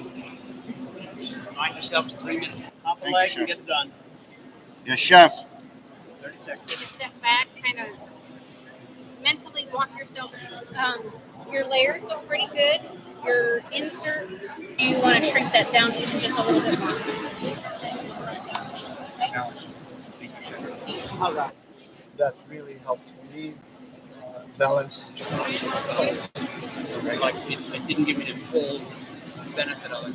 So here we are. We're here. Gold. Thank you.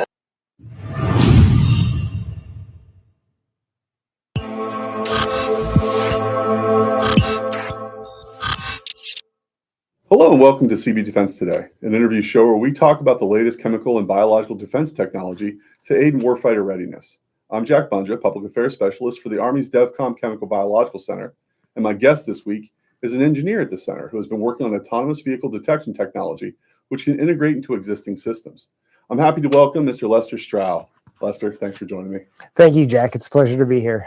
Excellent. So let's start off talking a little bit about you. You've been at the center for more than 30 years. Yeah, this May it'll be 36 years. And, it's funny because all the guys that I work with who are, absolutely brilliant in what they do, they all have their driving factor. And my driving factor is the fact that my dad was a chemical corps officer back in the Korean warfare timeframe. Wow. And I actually got to grow up with two of his friends that he made in the chemical corps. I have a really good friend who was in the chemical corps and then he went to tech escort, and also working with David Glenn out at the chemical school. So it's embedded in me to basically protect these warfighters. You get to learn a little bit about what their backgrounds were, what they had to do, and the downfalls and pitfalls that they had from being chemical corps officers back in the day. So then you took your engineering background. Yes. And you applied it to Yes, sir. to the Army and to Chem Biodefense. Absolutely. Absolutely. Excellent. And currently now you're working with a lot of different detection and autonomous capabilities. Yes. Yes. Exactly. So let's talk a little bit about how the detection system, especially with autonomous vehicles, is advantageous for the warfighter. So currently, a lot of the threats, you actually have to get into the threat with a detector or get a detector very close to the threat. And that means you're putting warfighters in harm's way. So utilizing autonomy, utilizing robotic systems, now I can pull the warfighters back 5 kilometers and send in robotic systems. And now the robotic systems are in that threat, not the warfighter. So you're saving potential lives by doing this capability with autonomy and with robotic systems. And so on these robotic systems, you're really working on detection or detectors that integrate with those robotic systems. Correct. Yes. So what we try and focus on here at the center is basically how you utilize, how you integrate those systems together. What I would like to see is basically industry producing the best possible robot that's out there, the best possible sensor that's out there. And then our guys get to come together and basically integrate those systems together using common interfaces, using ways to be able to communicate with those sensors and be able to get real-time feedback from those sensors. Again, out of harm's way, a distance back from the threat. Absolutely. Keeping the warfighter safe allows them to maintain being lethal. Yes, on the exactly. battlefield. Exactly. Absolutely. So, and you're really working on taking a lot of the guesswork out of it for the folks who are deploying the sensors in the field, correct? Yes, and actually that's one of the reasons why I keep saying, the personnel here at the center are the key. So we're working with groups in research that are able to integrate software technology into our existing things that we are developing and enhance the capability of those sensors. So within Research Directorate, they're working on autonomy, or they're working on artificial intelligence and machine learning to be able to enhance what's coming out of a detector. So not only can you determine, what the threat is, what the level of that threat is, but you can also start to get a percentage of a guess of what it actually is. So it'll tell you that you're seeing a certain chemical at a certain, I'll say, bar level or concentration, and a probability of like 80% that is actually what it is. And by doing that, that takes a lot of the guesswork out of, knowing what you're reading from a operator's perspective. Wonderful. And it's keeping those operators able to keep moving on the battlefield. Exactly. And not paralysis waiting for. Yep. Exactly what you said. They remain lethal, as a fighter. They get information very quickly, but we're also able to share that information as well. So not only are you looking at it from a tactical operations center close to the threat, but that can be broadcast back to joint operations centers where other people can basically take that data and make decisions. And allowing readiness to be employed by everyone in the field, right? Absolutely. That's amazing. So a program like this is pretty vast, I would imagine. So you have a lot of partners? Yes, we do. So we started this off from a robotics perspective, working with the Defense Threat Reduction Agency, where they were basically integrating sensors onto robotics platforms. That's when we realized that we could basically build a common interface. So now, as easily as I switch a battery out on a robot, I can switch a sensor out on the robot the same way. So again, maintain that lethality, get the robot out there, be able to do multiple runs with multiple sensors, or put multiple sensors on the robotics platform. So we've been working with the Defense Threat Reduction Agency quite a bit. We've been working with the Joint Program Executive Office for Chem Biodefense, utilizing the sensors that they are developing, also integrating with groups that are integrating robotics, integrating sensors onto robotics platforms as well. So CBRN sensors integrated to robotics platform, or CSERP, that's at the JPO. That's one of the other organizations that we're working with. But we also branch out a lot as well. So we've worked with the EPA, Environmental Protection Agency. We've worked with the National Guard Bureau. We've worked with the Federal Bureau of Investigation, Department of Homeland Security. And the goal is to be able to basically build sensors up that are in a common interface that we can swap amongst other government agencies as well. That makes it very utilitarian across the board. That's excellent. So what's next? I obviously a program like this needs different levels. What are your next goals? So based on what we've been trying to do, linking all these government agencies together, utilizing a lot of the same sensors, the goal is to reach out to industry and start working with industry from a platform and a sensor perspective. As I said earlier, we want to be able to do the integration here at the center where we can put the sensors in the right locations on the platforms to be able to sense properly. But we want to rely on companies that are out there that are building robotics platforms to build the best quadruped, to build the best unmanned aerial system.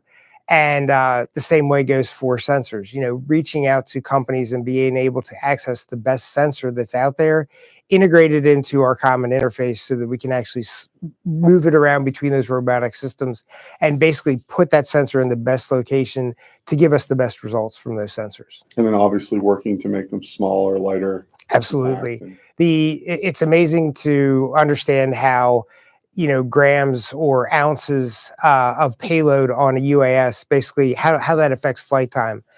It's pretty astronomical. From a ground perspective, you can handle the extra weight, but even then, if we can get it lighter, it just means more time for those robots to be out in the field. I'm assuming it impacts battery time and lifetime. Exactly. That's amazing. So that's fantastic. And thank you so much for taking the time to sit down and talk with us about it. And please, come back. Maybe we can bring a dog into the studio and we can watch it operate. Absolutely. I'd love to do that. Fantastic. Well, again, thanks, Lester, for being here today. And that's it for this episode of CV Defense Today. For the DevCom Chemical Biological Center, I'm Jack Bunja.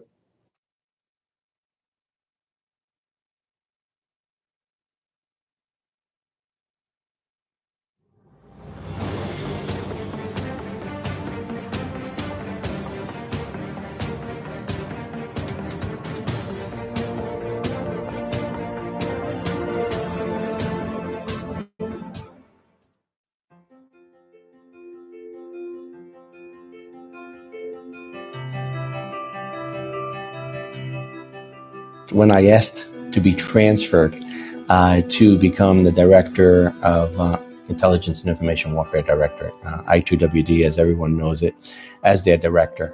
The crazy thing is, it was September 5th, 2001.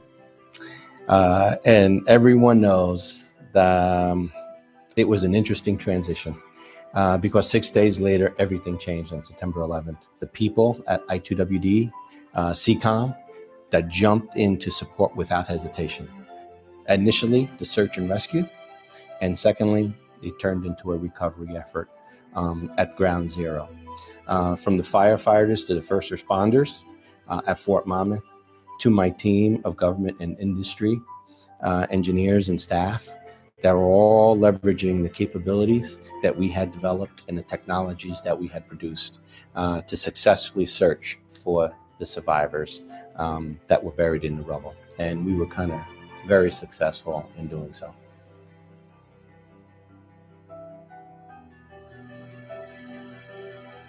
I came in as a GS4 in the Logistics and Engineering Directorate, which was called at that time LED, where I was a junior engineer supporting two comm systems. One was an AN VRC-12 radio, and the other one was the backpack man-portable PRC-12. Now, these are ancient, and they're probably in the museum these days. However, that was the two programs as an intern. I was surrounded with outstanding people who provided me with mentorship and guidance.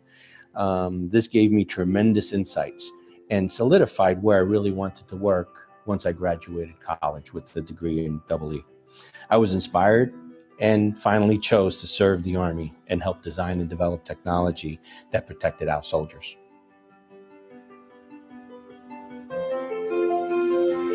And then I received my SES 20 years after I became full-time. I started full-time in 1980, and I got my SES in 2000 as the Associate Director, Tech Director underneath Dr. Marquet at the CERDEC time. So, and then a year later, I asked to move back into a directorate where I could have hands-on technology development with the team, and that was godsend. I really enjoyed that. So the entire journey was excellent, exceptional. Again, the people, it always comes down to the people. And during that journey, I've met exceptional, fantastic, professional people, individuals, colleagues, and friends that continue being colleagues and friends globally because of the NATO interfaces. So between federal agencies, academia, and industry. So.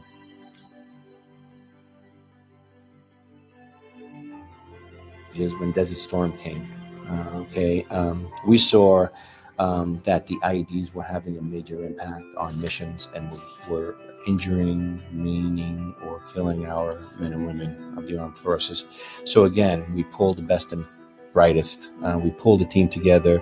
What is the quickest way we could address and develop a countermeasure against these IED devices that we could deploy fairly rapidly? So it became our first quick reaction capability program.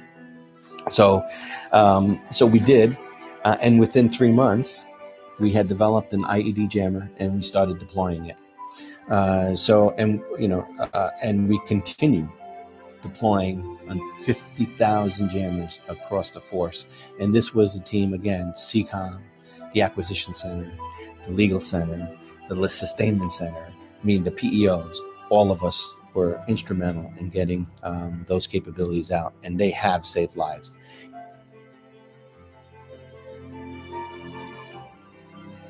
By treating people with respect and value, the return on that investment is tremendous, and it was fantastic.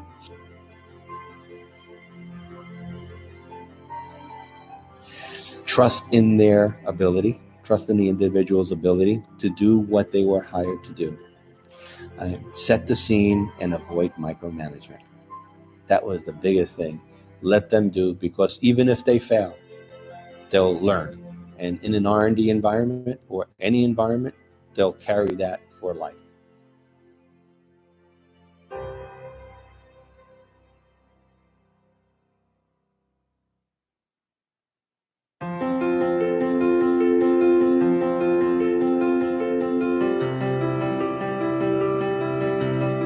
Prior to Aberdeen, one of the key highlights was when I became a member of the Acquisition Corps at the inception of the Military Acquisition Corps. It was kind of a heady time when people were trying to figure out, was this going to be a success and how is it going to work? And so I got to spend the last 14 years on active duty in the Acquisition Corps. Then when I came to Aberdeen, at the time it was the RDECOM Contracting Center, and then we were merging with the CCOM Acquisition Center as they were coming down to Aberdeen. We decided it only made sense to have one single contracting center here, and that proved to be both a challenge in the sense of a lot of new folks, a lot of new people trying to reconstitute a workforce that came from Aberdeen, as well as integrating it with the workforce that we had here. It was both a challenge and a true highlight of my career here. Well, I started out as an air defense officer. I served in the 18th Airborne Corps, 32nd Army Air Defense Command. Then I was an ROTC instructor for 3 years. Then I went to Fort Campbell, where I was the operations officer for the 101st Airborne Division Air Defense Battalion. And then I went to school for a year, and that's when I became involved in the Acquisition Corps, working at the then Army Missile Command, now AMCOM. And then I went to successive positions overseas with DLA in Europe, in a position with DCMA in Wisconsin, and then DCMA at Raytheon. And then I finished my active duty career in the Pentagon, which was truly a highlight of my career as well. I had heard a lot of stories about the Pentagon, and most of them were, oh, don't ever want to go there, try to avoid it. But I actually think that my time in the Pentagon really prepared me for the experiences that I had here at Aberdeen.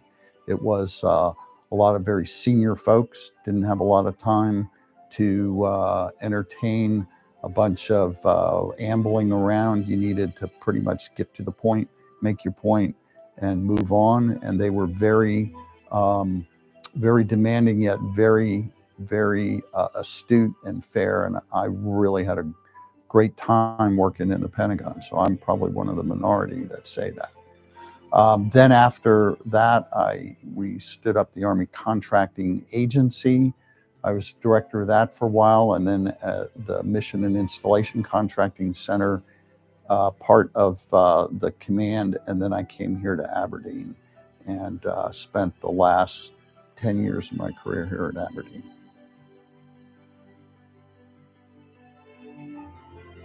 Well, I think the most rewarding was taking all of the young interns that were hired, because a lot of the folks coming from Fort Monmouth only came for a short time or didn't really want to come at all.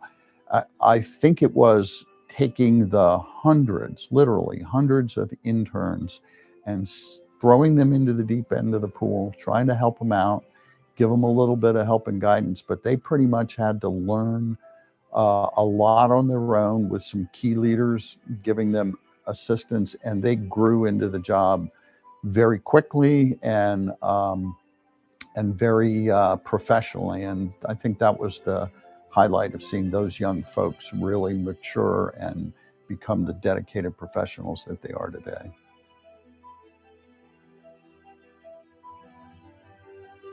Balancing a civilian workforce with the mission readiness of the military units they were supporting, and getting them to understand that while they may have a job where they get to go home to their family every night, get to spend the weekends with their family, that the folks they're supporting don't necessarily get a chance to do that.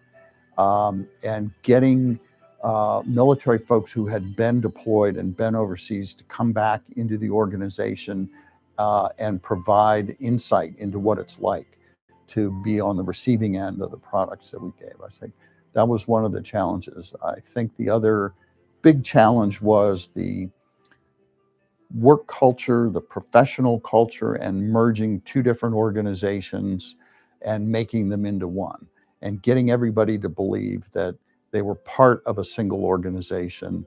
It wasn't your end of the ship is sinking, but my end is okay. It was, we're all in this together, and let's work together and make everybody's boat float a little bit higher.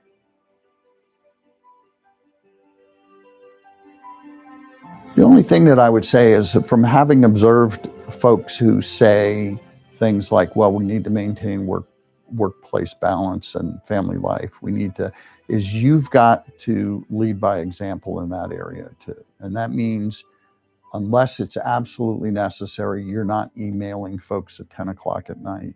You're not sending them a message as you end your day expecting a complete finished product the next morning when you show up. And there may be times when you have to do that, but for the most part, leadership by example with that. I worked for some great leaders who told me, don't email me after work. I'm not going to take it. If you have a problem, give me a phone call. And I don't expect a lot of them either. So I would just say you get to a position of senior leadership probably by working hard and doing a lot of extra work. But don't expect everybody else to do exactly the same thing. Expect them to do it when they absolutely have to. And when they don't absolutely have to, give them the time and the space to not have to do that.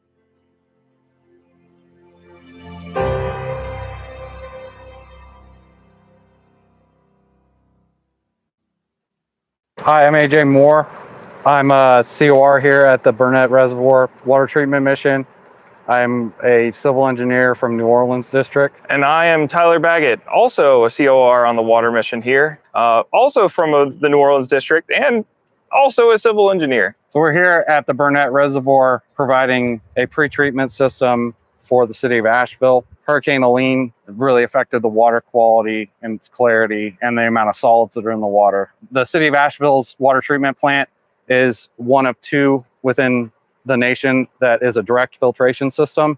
So it doesn't have the ability to remove these suspended solids. Our system is designed to remove those solids that are suspended in the water. The way that this system works is that there's a lot of suspended solids or turbidity in the water, which is sediment, clay, particles, really fine things. We have some pumps up on the reservoir that take all the water with the turbidity all in it, introduce some chemicals, some caustic. Caustic adjusts the pH, and alum. And alum is something to make sure that all the dirt inside the water sticks together. So we do that, try to get the water into a perfect state to where we can get as much dirt to stick together as possible. Those pumps push it up, goes to a tube where it slows down a little bit, where the particles have enough time to mix with the chemicals and also stick together. So as more and more stick together and the chemicals play around with it, you start to get this thing called flocculation, which is the coagulation. All of the dirt is trying to grab together as much as possible prior to hitting the system, which are DAFs, dissolved air flotation systems. We have all this clumped up dirt, goes up the hill, gets into the DAF itself. Once it gets in the DAF, it has an integrated flock tube. It's a white tube that you are introducing polymer into, and then the polymer turns it into a glue that wants it all to stick together, and then you get to really see it. We have a motor that pulls air from the atmosphere, pumps air with the water into a pill-like cylinder where it's constantly compressing the air down into the water. The water has the alum, caustic, and the polymer enters the DAF. So you have the dissolved air, the water is coming through with the solids, and the bubbles are trying to push it up to the top. Flotation. So the flotation makes a flock blanket. So you have that all at the top, and then we have a rake that scoops it right off. And then it returns to its normal treatment process like nothing ever happened. All the things that we added into it are able to be taken out by the plant's in-place filters. The float or the flock blanket or the dirt that was in the water all gets scooped off the top, goes down another tube into the city's normal lagoon. And the normal lagoons just have a longer time to keep the dirt there to where it settles out naturally, which we don't really have the time for in the reservoir itself. And that handles out through a normal process of just waiting enough time for that dirt to settle out, and then clean water constantly gets from one lagoon to another until it gets put back into Swannanoa River. But yeah, that's kind of the process. Been here for like 4 months, and we'll be here until it's done. It's done.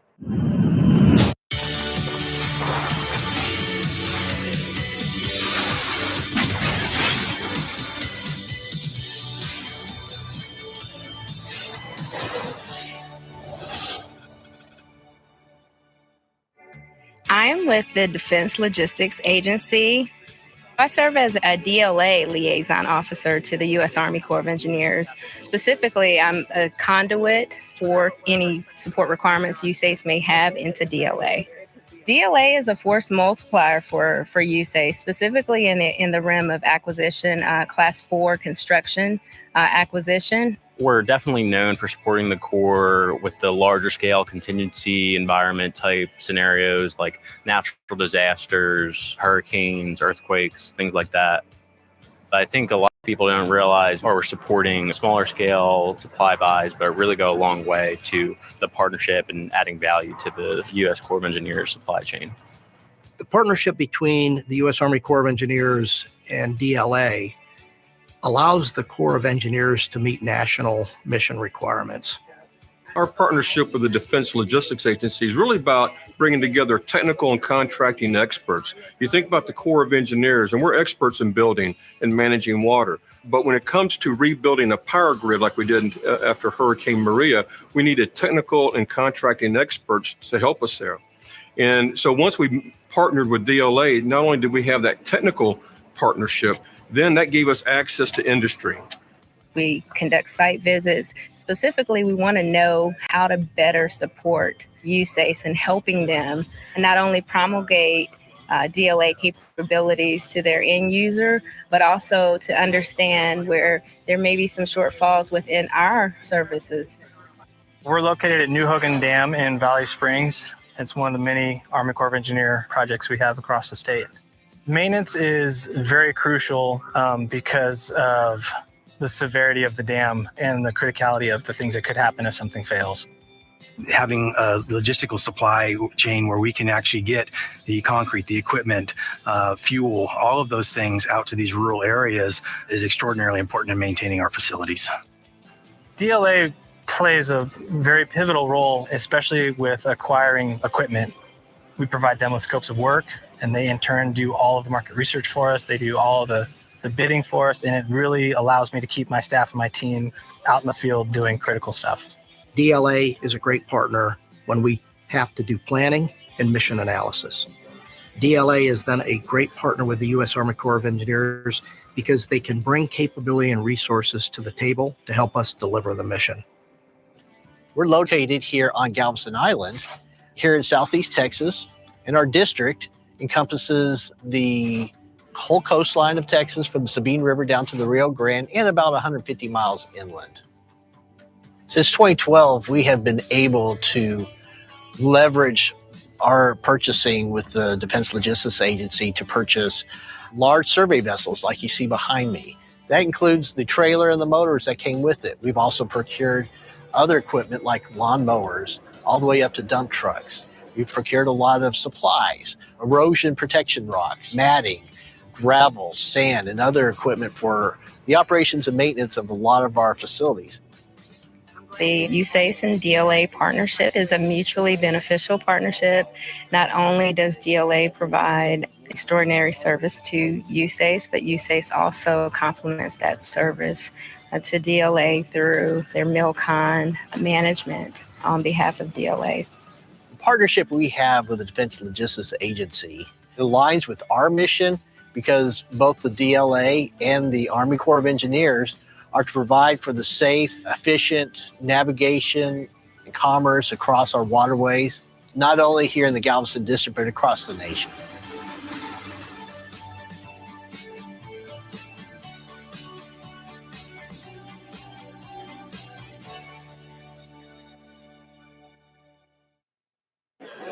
Today's topic is gaining efficiency through digital engineering. Our presenters are Mrs.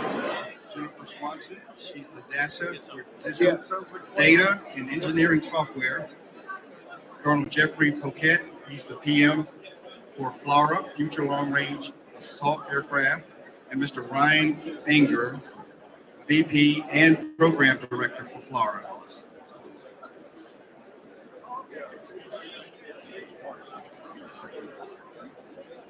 All right, hey, good morning, good afternoon, everybody. Thanks for coming. So I'm Jennifer Swanson, DASA, DES under ASALT, and we really are leading and driving digital transformation for ASALT. One of the big pieces of that is digital engineering. So we're going to talk about today is really our flagship aviation program, FLRAA, and their implementation of digital engineering and how that's all going. So I'm going to just talk a couple of minutes about why is digital engineering important? Why is it a thing? So, you know, we want to build an adaptable, flexible, and lethal force, right? The days of building something, setting it and forgetting it, and never touching it again are long, long behind us. And so, you know, we need the technology to really be able to design things that are flexible and adaptable so that we can gain and continue to increase that lethality that we need to defeat our adversaries. And digital engineering is incredibly powerful. It, number one, allows us to, without ever building a prototype or bending metal, it allows us to really leverage the power of the technology to build a design, make sure that the design meets the requirements, determine the impact of changes to that design because things happen. And so if we need to tweak this or tweak that or change this or change that, we're able to use those models to determine the impacts without having to spend money building hardware, which, you know, not that long ago, that is what we did, right? And it took a lot of money and took a lot of time. And so really, that to me, that's the big power of digital engineering is we're able to develop and deliver rapidly capabilities that we need, ultimately more cost effectively because we're not spending all of that money on the hardware prototypes. So, like I said, we're really today is really about the FLRAA program. And so Colonel Jeff Paquette is the PM. So Jeff, if you could start with just kind of an overview of FLRAA so the audience really, if they don't know, that they can figure out what is FLRAA and specifically digital engineering and FLRAA, like why are we here talking about that today? Absolutely, thanks ma'am.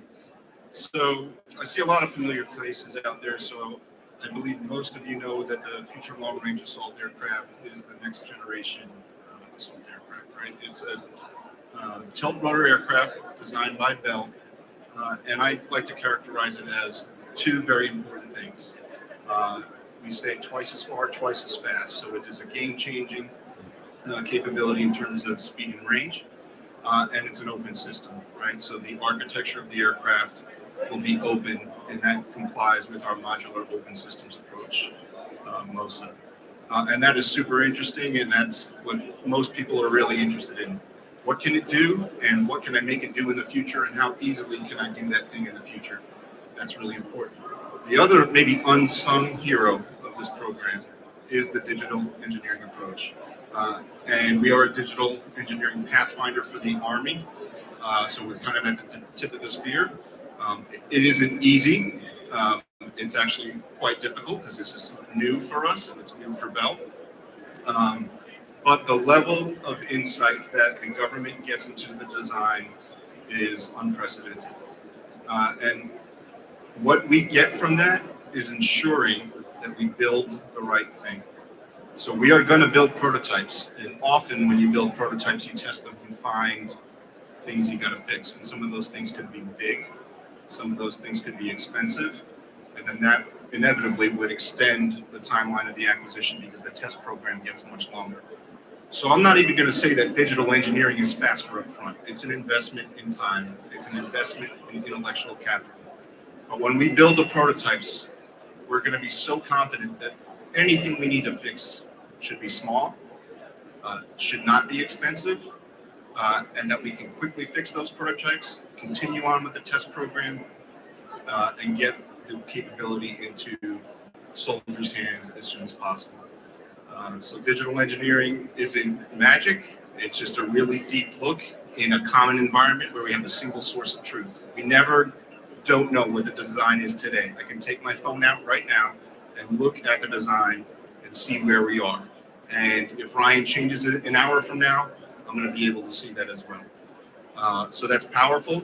It may be a little bit onerous on Bell because we get a lot to look at and they have a lot of thoughts on stuff they're doing. But together, collaboratively, we're going to build the aircraft that meets the Army's requirements and is truly going to change the nature of the assault aviation platform. All right, thank you.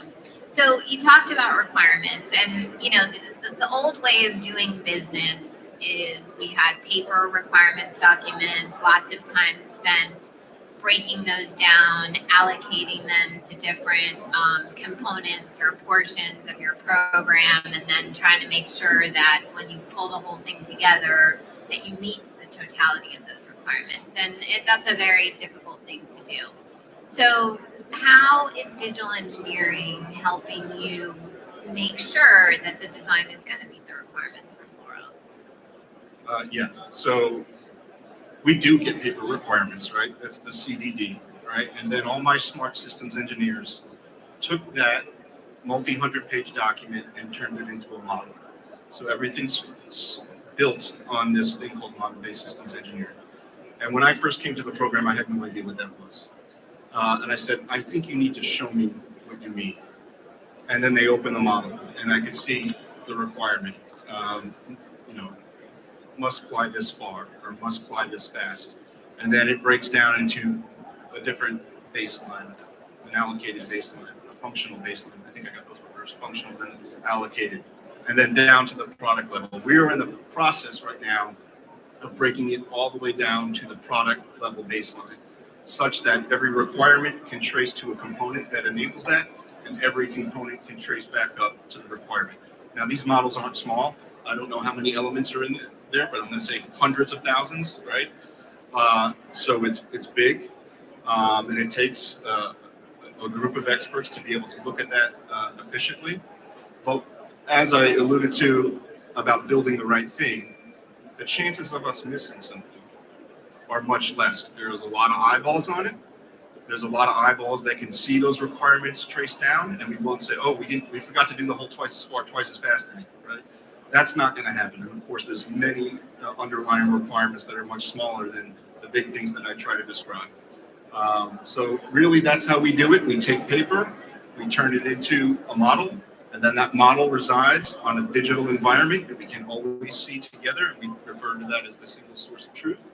We don't have configuration issues anymore. We don't have, oh, I had the wrong document, I reviewed the wrong document, you can give me the right document. We also don't have the cycle time of Bell delivering a Seadrill, then us having to look at it for 3 months, finding something wrong, giving it back to Bell, another 3 months to fix it, and then back and forth. That's really where the time in acquisition, specifically in design, takes. The model is the model. We can look at it at any time we want, and we work in there collaboratively. And that creates efficiencies in itself.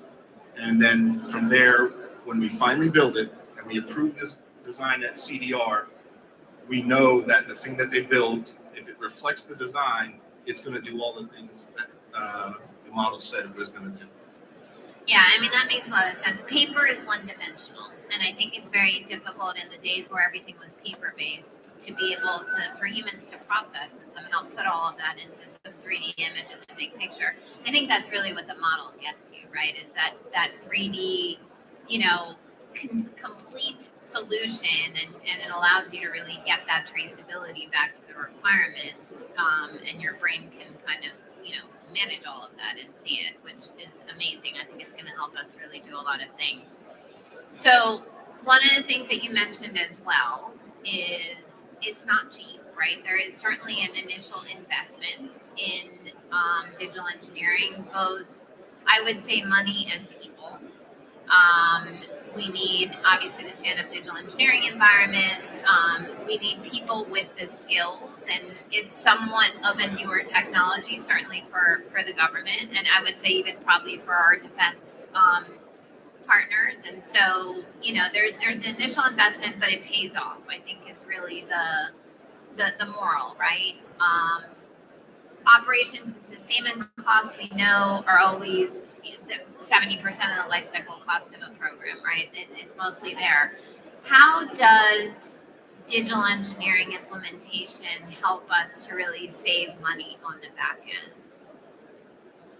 Did you want to? Yeah, and I would say that's for Yeah. both of you, whoever wants that question. Yeah, thank you. And just by way of introduction, my name is Ryan Anger. I'm the Senior Vice President and Program Director for the Bell FLRAA program. I'm incredibly excited about digital engineering in the digital environment space. When I started at Bell 21 or so years ago, one of my first jobs was rolling out a 2D drawing and an eraser and doing some drawing changes. So I've seen things come a long way. And so I'm incredibly excited when I dig into the engineering work that's going on between our two teams and the rigor that's going in. I think it's going to be extremely worthwhile.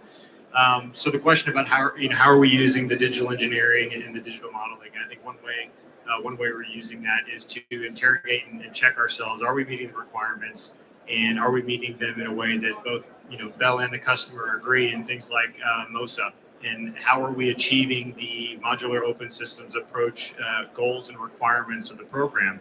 And so one of the ways we've used the model early on to do that is by getting in a room, pulling up the model and doing real-time model walks. Is this architected the way it needs to be architected to support the long-term goals of the customer? Do you have the associated interfaces defined? Do you have the components architected, the architectural component definition the way it needs to be? And do you have the associated intellectual property and data rights to achieve the long-term outcomes? And if you can say yes, yes, yes, yes to all those things, then you can have a high level of confidence going forward that you've got the right approach and the right system. And so through all of our reviews and analysis and collaboration, I'm very happy with the position that we're in now. I think that bodes very well for sustainment in kind of the non-physical side of things. And on the physical side of things, Ms. Swanson mentioned the 3D model. And when someone says digital engineering or digital environment, if you ask 10 people, they'll give you 11 different answers of what that means. So we talked a little bit about model-based systems engineering, and there's a lot of software side to that too. But then you've got the 3D model. And with that 3D model, that 3D engineering definition, that's your one of your authoritative sources of truth for the physical components. And when you take those physical components and you put them in this 3D model, whether it's the native format or it's some lightweight version that you can take out into the field, it allows you to get operator and user and maintainer feedback in something that is as near real as possible very early in the development phase. And so what we're doing right now is we're taking this 3D model as it's maturing, and we're getting the feedback from the maintainers and the operator community and figuring out, have we designed it right? Yes, I've got all my requirements. I've got it all modeled in the MBSE environment, but can I turn a wrench in there? And can I take this LRU out without taking 3 other LRUs out, to get to it? And so that's kind of the metaphysical, cyber-physical is the right word, but that's how we do it in the augmented reality and virtual reality space, actually using these models very early in the design to inform and optimize for the total life cycle cost, not just upfront cost savings, trying to get through things as quick as possible, and not just the back end. We're looking at the whole scope. Yeah, thanks, Ryan. I mean, user feedback is critical, and I think one of the huge benefits of DE is that you can get it much earlier, right? It's much quicker to be able to build that model and then get that feedback so that we can incorporate those lessons learned into the designs. What about, so we talked a little bit about the collaboration between certainly the PM shop and Bell and the users. And I know, Jeff, you've mentioned before that the government collaboration is not just the PM, right? So how does digital engineering help us to get feedback from all those other stakeholders in a more effective way? Yeah, so all our stakeholders play in some way, shape, or form. We mentioned user feedback, special user evaluations. Sometimes we use physical mock-ups. Sometimes we use digital mock-ups. Sometimes we use VR and AR. In fact, next month, we'll be iterating on mission planning with Bell and their partner. And the goal is not to build the mission planning system. The goal is to get rapid feedback about doing something that's pretty hard, real-time planning in an aircraft. How is it done today in our existing platforms? What are the pain points? How do you eliminate those pain points? And okay, go take a lunch, soldiers. We're gonna quick update this, and we're gonna bring it back and see if we can't get it. How many pages deep do you have to go to reroute? So that's, they don't have to be systems engineers to do that. Then you have our airworthiness authority. They need to be conversant, right? Because we are not going to take the model and then turn it into what they're used to seeing and basically reverse engineer back to the old way so that they can review documents. So my team has spent a lot of time making sure our airworthiness partners are becoming model experts. The test community, we are not going to build a typical traditional test plan. It's going to be built in the model. And if you think about testing, you know what you want to test, you build a test plan, you go do it, you come back with some data. It could be, and this has probably happened more than once, where you look at all the data and like, oh, you were supposed to do this maneuver and you didn't to go get this, this data. You missed a test point. That's not going to happen, or the likelihood is going to be much lower when you have the model and the traceability between test points and the kind of data you're trying to get. So maybe you only do one test instead of, we have to do 2 in order to go back. And you may not realize you missed a test point until 3 months later. Now you're going to have to go redesign the test. That's where the time is spent, and that's why everyone says this takes so long, because the old ways of doing this did not help us to go fast. It's really not going fast. It's not having to redo things, right? Not having to redo things or rebuild things because you caught it all in the model. So our testers, our OSD partners up at R&E, they're able to look at the model. We don't show them anything but the model when we want to convince them that our approach is sound, or hey, this is what you're going to see at PDR. This is what you're going to see at CDR. When we go to CDR, we know exactly how it's going to go already. It's predominantly a formality that has some discussions, but we're not going to CDR to fail. But that is not the way it happened in the past. We don't learn new things in CDR. We're not supposed to, and we won't. And the model keeps us from doing that. So our stakeholders are fully invested. They're getting trained. They're taking courses. They're collaborating with my team, which I consider experts already. And Bell the same way. I mean, you've been hiring the best of this. Yeah, I mean, I think that's super powerful. And there's also a serial versus parallel aspect to it, right? Where, a lot of the way we did business before really was serially, where, we would get feedback, implement, go back, get feedback, implement, go back. And, it takes a long time. This way, everybody can kind of give feedback at the same time, and we can process it and turn it back around, which I think is really important. That's 100% correct. That is the goal. And the more knowledge we drive into our technical base, that level of parallel becomes better, right? And back in the day, we wouldn't give it to SRD until the PM was good with that, and that might have taken many more months. Now we work alongside with Bell, SRD, but it's all happening at the same time. Now, that creates a space for a lot of voices to be heard, right? And that presents its own challenges, but in the end, what we get is a better design that's right, as opposed to finding out in the field. Yeah, no, absolutely. And you guys are also paving the way in terms of, like you said, all of these different stakeholders are developing their digital engineering model reading and processing skills because they have to, because you're not going to spit out paper so that they don't have to do that. And, I think the upskilling piece is critical across the government and the industry workforce, and you guys are really setting the stage for that. So hopefully, the people working other programs in those organizations are looking at their neighbors and getting jealous that, they can read models and I can't, so I have to go make myself better to get there. Because objectively, I think everybody's going to have to get there. Yeah, I'll speak for the government. I wonder if Brian has thoughts on the supply base and your suppliers, but I will say we get a lot of homework, maybe even taskers that might have come from you, man. Hey, go talk to this program, go talk to that program. In fact, the Air Force reached out the other day and they wanted to learn more about what we're doing. So we'll call it an additional duty, a welcome one. As a digital engineering Pathfinder program, we're learning some lessons, right? There's definitely, I expect that 10 years from now when they're creating a new vehicle or whatever, they're going to do it better than we did. And I'm hoping that they learn from us, not just within the Army, but from all services. And Ryan, I'd be curious about your supply base.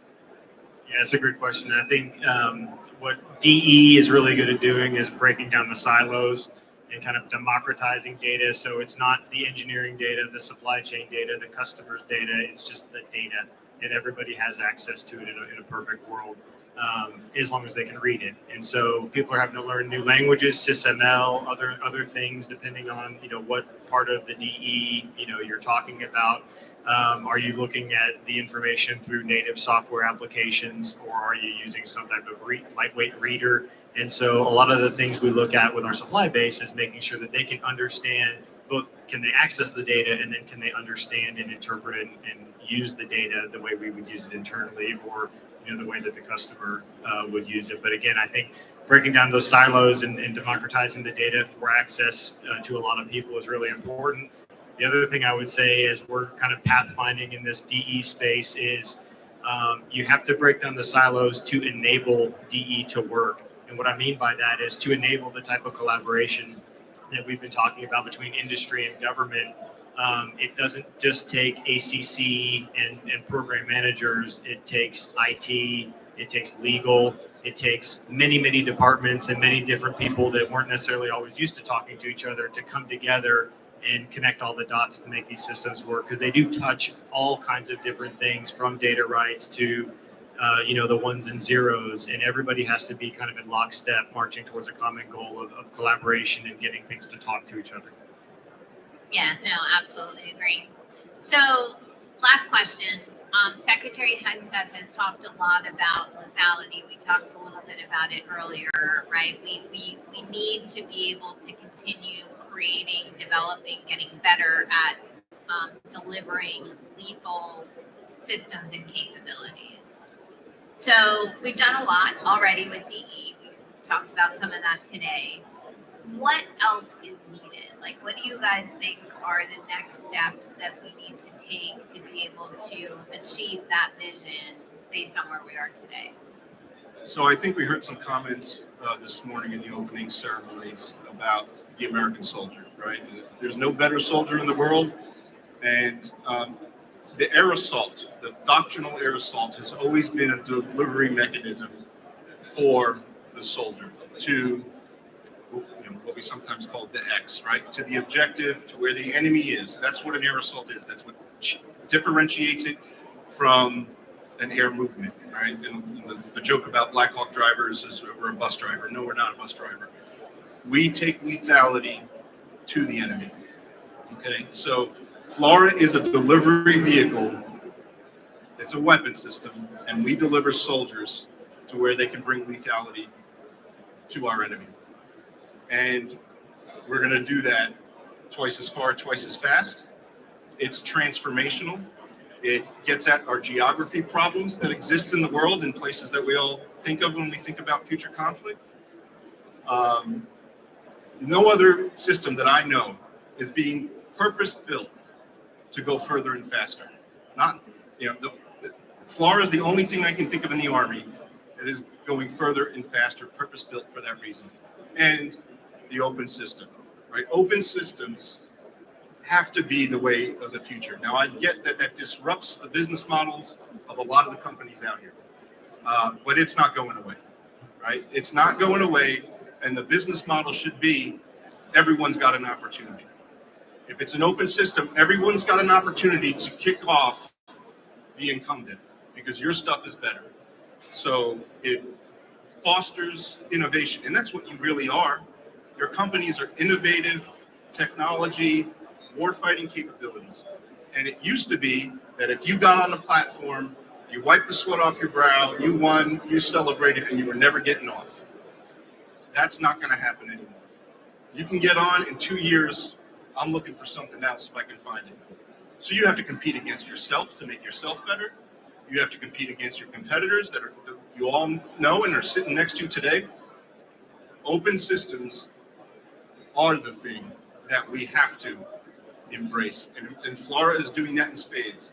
And digital engineering, to kind of bring it all together, and Ryan mentioned it, at PDR, we together got in there and we looked at the architecture. And there were some things missing. And that's not a Bell fault. That happens.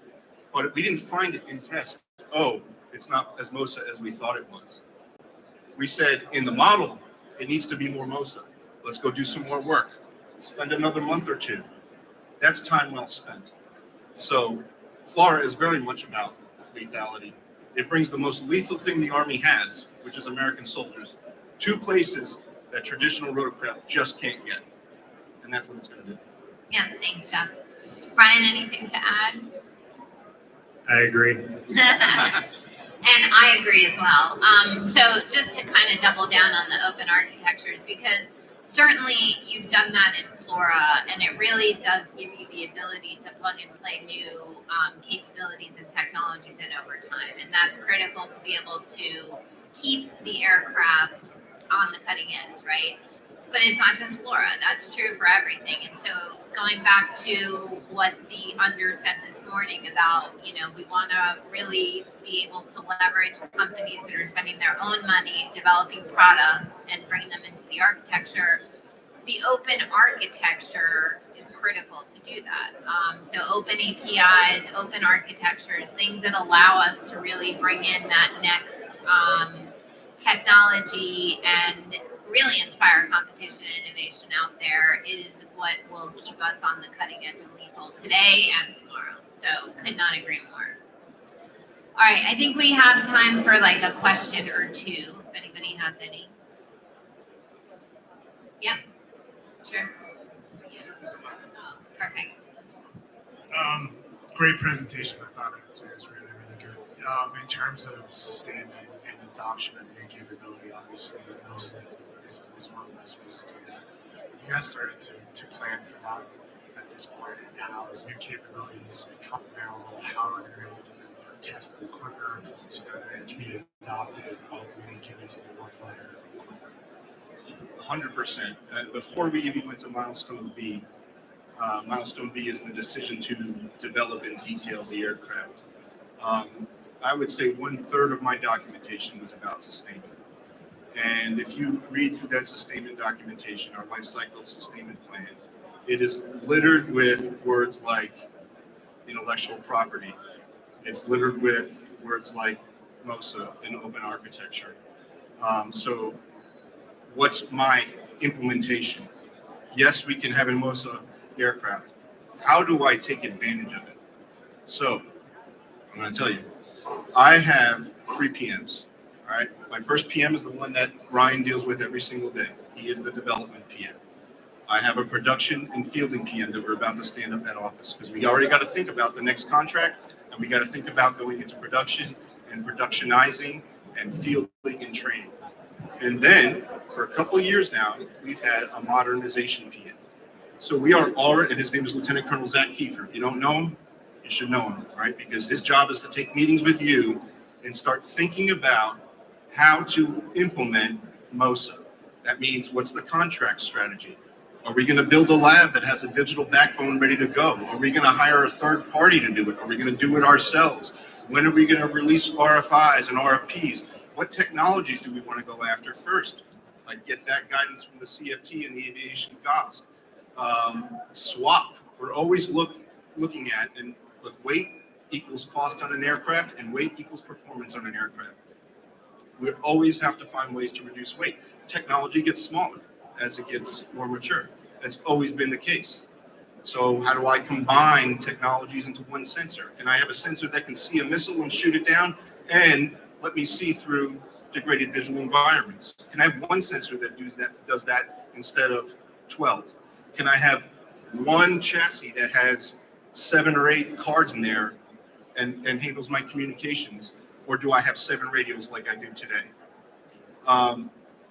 And intellectual property, I will say this: we value a company's intellectual property.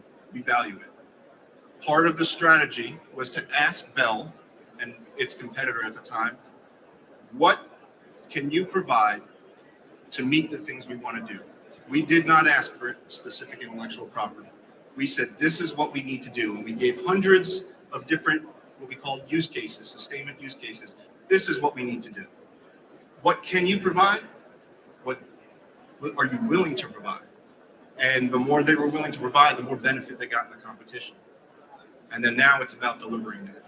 And there are some cases where commercial companies, if they want to be a part of that, if they were signed up for certain sustainment use cases, that they're going to have to provide data. And that data is not intended to hurt a company. But in the Army, soldiers repair aircraft. Soldiers sustain aircraft, and they do it in dangerous places. The next war will not be in a place of relative sanctuary where we can do all our maintenance. We may have to do it in the mud. We may have to do it with soldiers. We may have to fight our way while we're doing maintenance. And you heard the Undersecretary say today, we need the right to repair and maintain.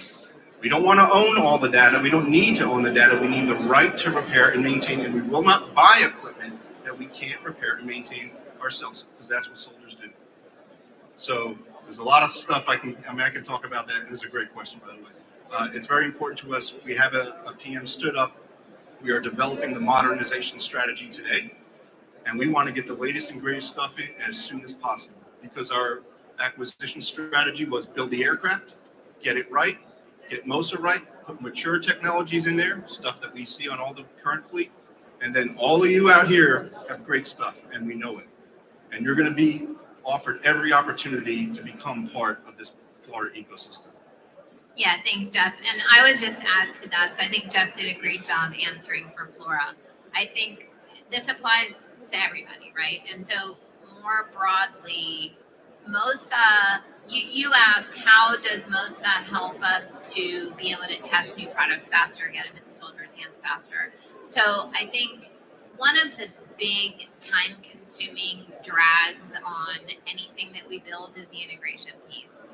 And certainly it's been incredibly painful for a long time across, I would tell you, probably every domain area that the Army has, because we didn't have MOSA. And so we had to basically kludge things together and, kind of hope they all work together. And when they don't, we got to figure out how to make it work together. It's very painful. MOSA takes that out, right? And so really, we should have, I think what we need is strategies to test the product. Like, does the thing work and do what it's supposed to do?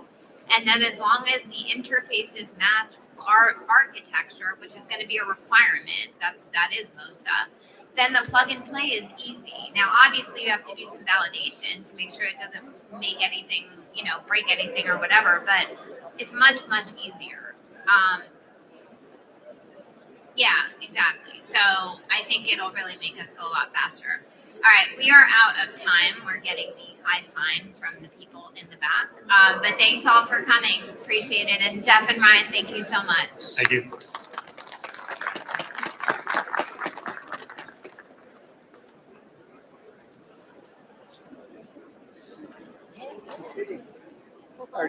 I know. All right. Well, I'm Specialist Jaden Hughes. I was a parachute rigger, but now I'm transitioned to a supply sergeant. For me, the Guard has given me like a sense of purpose. But, I enjoy being around people and really kind of getting to know people from different backgrounds, different all over the place. And I feel like it's been a good people experience. And, whether you want to do just be a weekend soldier in the Guard, you're going to enjoy drill weekends. Like, they're fun. We know it's a time away from family and time away from, your loved ones. So, come into a drill, we want to make sure you have that same family camaraderie.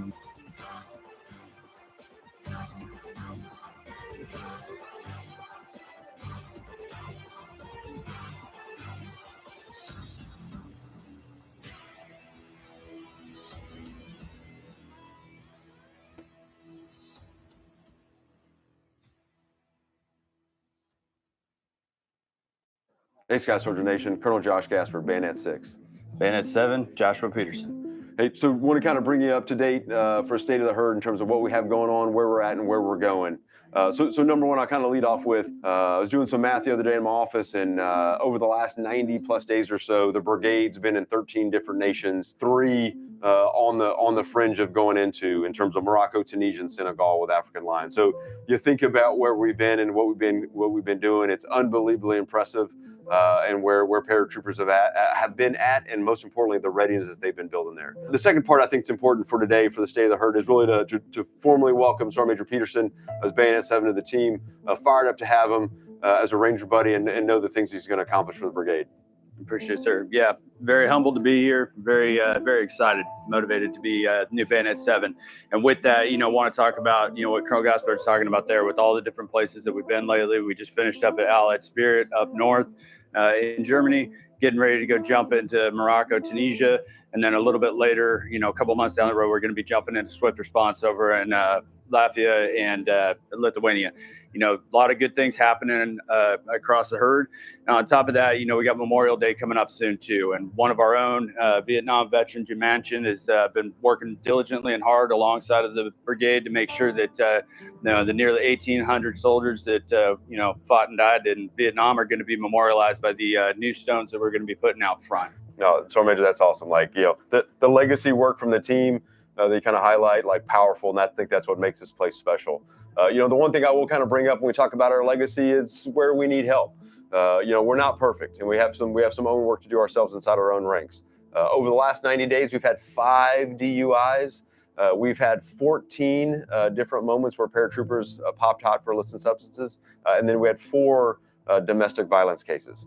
And like anything else, there can be no bystander, right? We have the responsibility for every single paratrooper, right? We must own that. We must internalize it. It must be personal. And so all these behaviors that are out there, they do not, right? They do not shine well against our legacy. They do not shine well against who we are as a brigade and the expectations of us. Yeah, and alongside of that help that we're looking for in that aspect, there are a lot of good things that are being done by paratroopers across the herd right now. We've got multiple people in Ranger School right now. We just had a couple of graduates here in the last 120 days.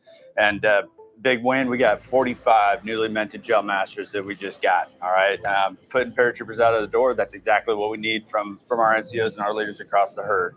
We're also just pulled second place in the Army Best Medic competition. Huge shout out to those guys. We're already primed and ready and go and dominate and win at Best Ranger, Best Sapper, Best Mortar, and a couple other the Best Stuff series coming up. So looking forward to us getting there and not just competing, but coming out there to actually dominate those competitions. Winning is the only option. Always. All right. Okay. Hey, as we wrap it up, think about what's on the horizon, right? Sergeant Major talks a little bit about it. Swift Response in Lithuania and Latvia.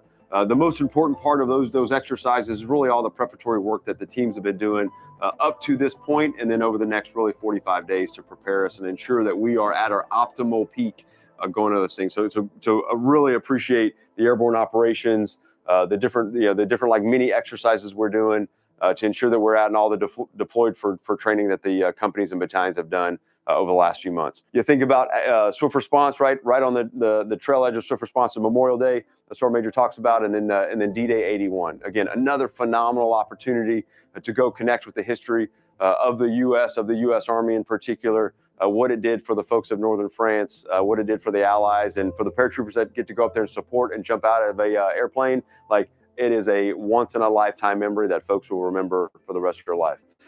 Looking through the summer, there'll be a series of transitions across the brigade, but the brigade doesn't stop. In terms of response force operations that we have, Agile Spirit, Eagle partner with Sabre, when they look at the Black Sea region and things that they're going to do down there, continues to be amazing and impressed with the brigade is aligned and what we have on the calendar and what we have coming ahead of us. I would lie if I didn't say today was special. March 26th, so 22 years today, Second Lieutenant Gaspard was exiting a paratroop door over in northern Iraq. And I think about the experience that I had as a second lieutenant. I think about the innovation symposium we're having right now and all the tech and all the digital means that we have. So I would probably look at the brigade as second lieutenant from then to now and say, man, this is completely different, right? Like in terms of where we've grown to and the capabilities we have. But I'd also like to walk around here and say, man, some things are the same. Tough, gritty, hard-nosed, lethal. Those things are enduring. Those things don't change. That's what we expect from young paratroopers every single day, to put in the work and to be prepared when called to kill our nation's enemies and to break their stuff. Sky Soldiers.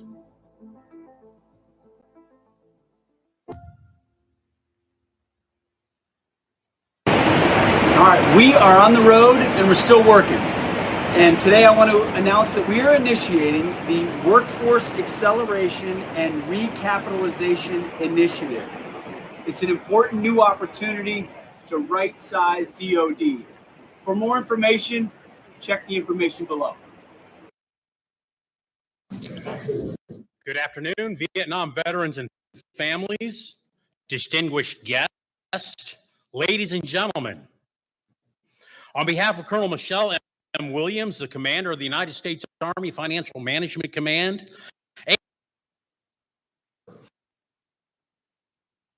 and Command Sergeant Major Joy Allen, who is the Senior Enlisted Advisor to the Commander of the United States Army Financial Management Command, welcome to this commemoration of the 50th anniversary of the war. We would like to recognize some of the people who have joined us today. First, we want to thank the Vietnam veterans and their families for joining us today. And we thank you for joining us. We also welcome Major General Retired Lyles, the former Adjutant General of the Indiana National Guard, along with Mr. Tim McNally, a Vietnam veteran, both of whom will be speakers for today's ceremony. To our community partners from the Museum of the 20th Century Warfare, Veterans of Foreign Wars, Department of Veterans Affairs, thank you for providing the displays and resources for our veterans, which you'll see in the back of the room. We also thank our Army Reserve and Defense Finance and Accounting Service partners who are here with us today and who helped make this event possible. Ladies and gentlemen, please rise for the posting of the colors by the U.S. Army Reserve's 310th Expeditionary Sustainment Command Color Guard, led by Master Sergeant Martin Grubbs, followed by the playing of the national anthem and a prayer by Vietnam veteran Pastor Dale Irwin.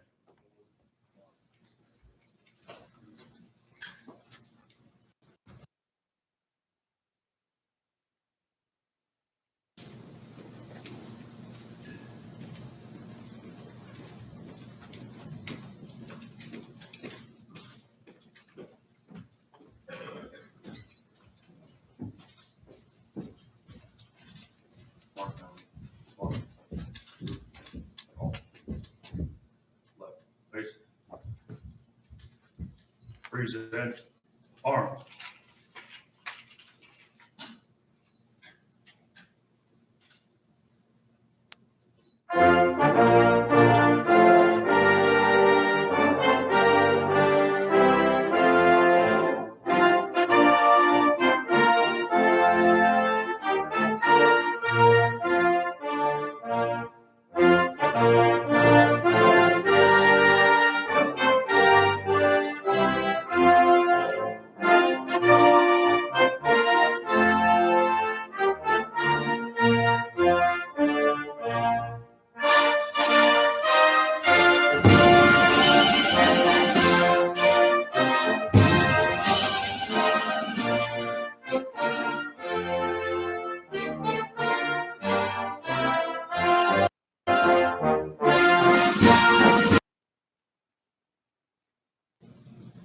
no matter what your life is involved with today, you have served. And a lot of you continue to serve. I am a fourth generation of those serving, and I'm proud of that. When they asked if I could give a prayer, they said there's one thing that you have to remember, that there's kind of restrictions that the Army and the Air Force, the Navy and the Marines, all of these service organizations have to work with them. And so I thought, well, I'll bring that up. And so all I did was bring up what I could talk about. It's 10 pages. I thought about reading that to you, and it said, no, that you shouldn't do that. It's not about me. It's all about you. It's all about those families that were at home, those that are still at home, those that never came home, those that came home in ways that we don't want. I thought that they did a real good job of putting something together here. This is 10 pages on how you should not do things. On page 5, I found a little paragraph on how it was acceptable to do something.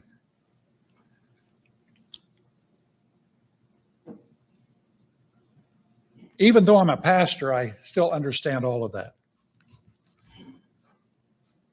I don't know how many religions we have represented here today, but I know how many people that are followers of what needs to be done when it comes about that is required of us. And so I'd like you just to contemplate. If you would you go ahead and sit down? I'm sorry.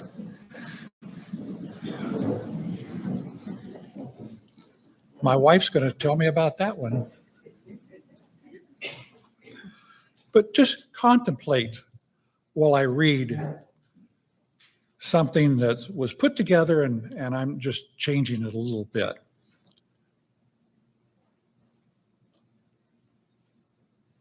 When we speak of God, we speak of a lot of different nationalities and environments that people have grown up in and what that's all about.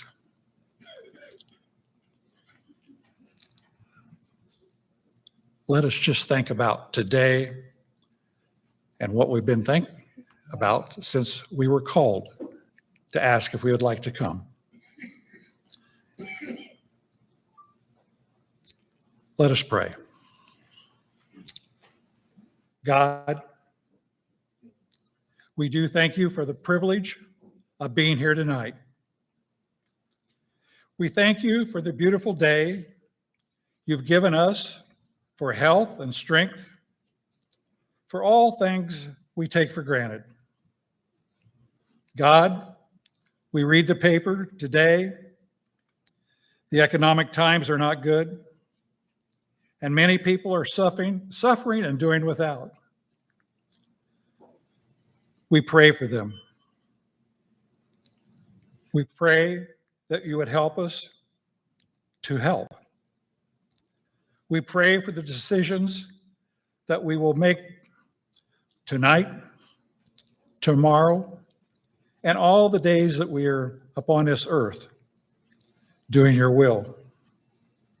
That God, they will honor and glorify you. We pray that you would give us wisdom and understanding.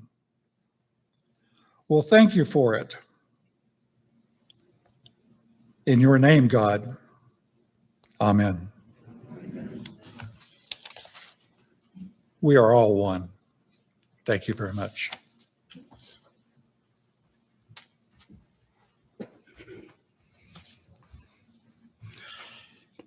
Thank you, Mr. Irwin.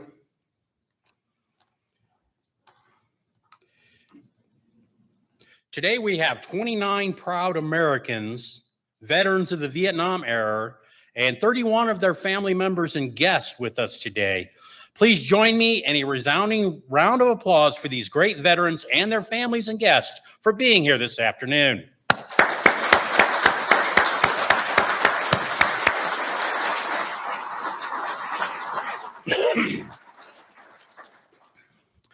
The National 50th Anniversary Commemoration of the Vietnam War is a Secretary of Defense initiative authorized by Congress and first proclaimed by our president. This anniversary seeks to accomplish what should have been done 50 years ago. Thank and honor Vietnam veterans, our nation's blood and treasure from a generation ago, and their families for the service and sacrifice that they gave to this great nation. The first presidential proclamation was signed in 2012, kicking off the 13-year commemoration program, and it was President Trump who signed a law making March 29th National Vietnam War Veterans Day, ensuring that our Vietnam War veterans will be commemorated and given the gratitude they deserve long into the future. So it's fitting we come together this afternoon on behalf of a grateful nation so that we can personally thank and honor these veterans for their unyielding commitment to service, for their sacrifices, for their hardships they endured while defending our freedom and liberty. But while we celebrate the extraordinary contributions and gallantries of our veterans, it remains etched into our hearts and minds the countless great American men and women who came before us that never returned home to the land of the free. Today, we also remember these Americans who paid the ultimate price for our freedom. This is our American way. Ladies and gentlemen, as you walked in, you might have noticed a display honoring our Vietnam veterans with uniforms they wore during their service. If you haven't already, please go back after the ceremony and take a look at this display of military heritage. We'd like to thank Mr. Chris Schneider and the Museum of the 20th Century Modern Warfare, located here in Fort Harrison State Park, for this display. I would now like to draw your attention to the front right, the table on the stage there. You might have noticed this table set in supreme honor for our comrades we lost and who are still missing and unaccounted for. Our military way of life is filled with much symbolism, held in high regard by most, unmatched by no others, feared by no one. The table provides a way to tell us that members of our profession, who we call brothers and sisters, comrades, teammates, heroes, are missing. Please allow me to explain the meaning of the table. The single chair represents Americans missing from the Army, Marine Corps, Navy, Air Force, Coast Guard, Space Force, and yes, civilians who are among us in spirit only. The table is draped in white, symbolizing the purity of their intentions to respond to the call to arms from their nation. The table is round to show that our concern for them is never ending. The single red rose reminds us of their loved ones and friends who keep the faith while waiting for their return. A slice of lemon reminds us of their bitter fate. A pinch of salt is symbolic of the tears of families who long for answers after decades of uncertainty. The candle is lit and reflects our hope for their return, alive or otherwise. And the glass is inverted. Their inability to celebrate this commemoration with us today because they are missing. Ladies and gentlemen, let us honor all our fellow men and women by joining me in a moment of silence.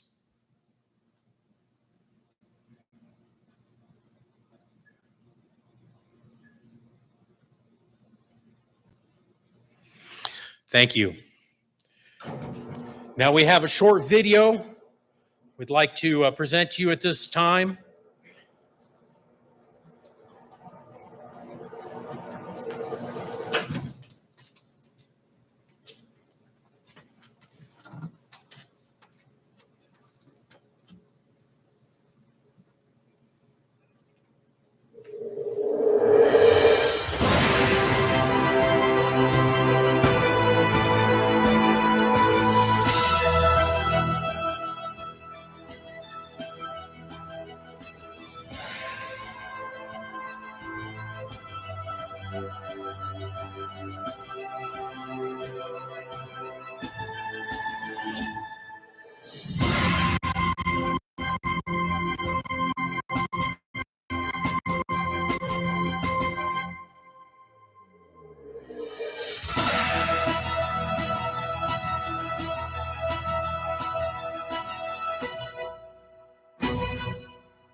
Ladies and gentlemen, it is my distinct privilege and honor to introduce to you the presiding officer for today's commemoration, the Commander of the United States Army Financial Management Command, Colonel Michelle M. Williams.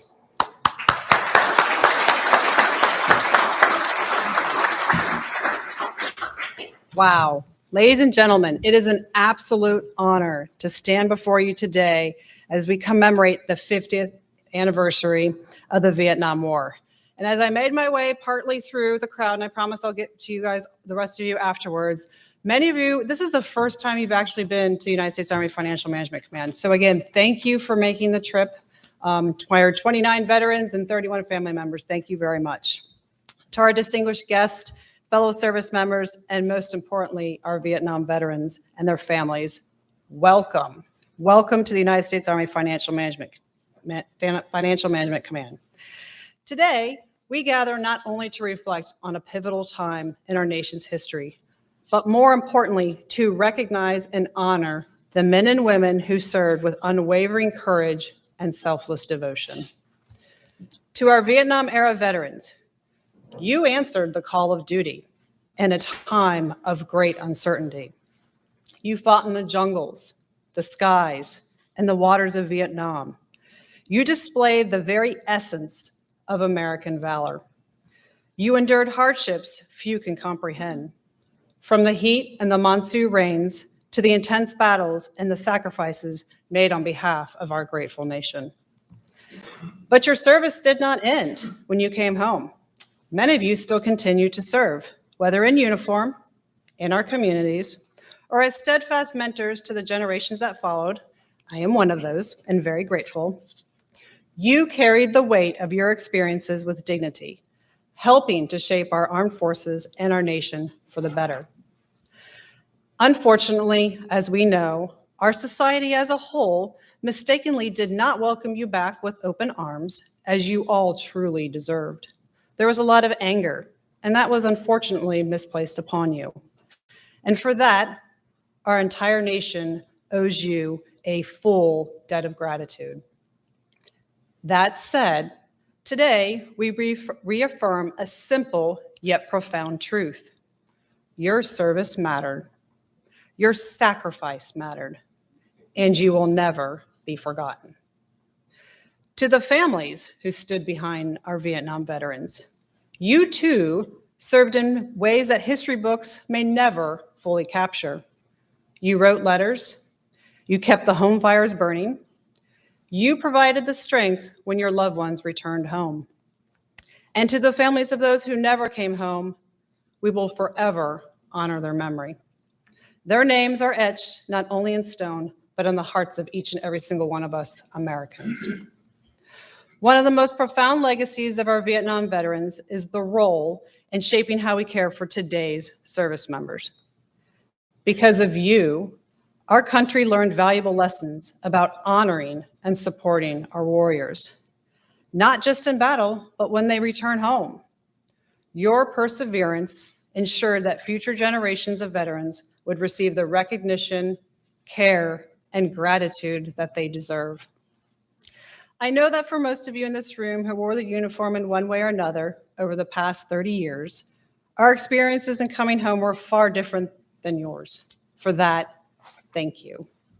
As we commemorate this anniversary, let us not only reflect on the past, but recommit ourselves to ensuring that every veteran from every war is honored and supported. Let us stand united in gratitude and remembrance. To our Vietnam veterans, welcome home. And thank you for your service. Thank you for your sacrifice. And thank you for your enduring legacy. Your service will never be forgotten, and your legacy will endure for generations to come. And one more thing before I exit off this stage, I need to say thank you. We've got a couple guest speakers coming up, so thank you all for being our guest speakers. Thank you to our wonderful color guard for this ceremony. Our opening prayer, thank you, sir, for our opening prayer. It was very thoughtful.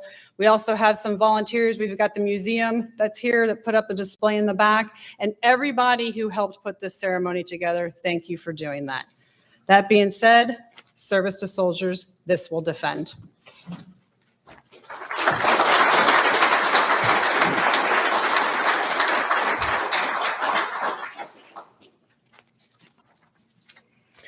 Thank you, Colonel Williams.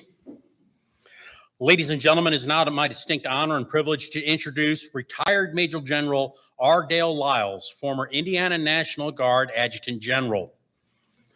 Major General Lyles recently completed nearly 4 decades of distinguished service in the Indiana National Guard and United States Armed Forces.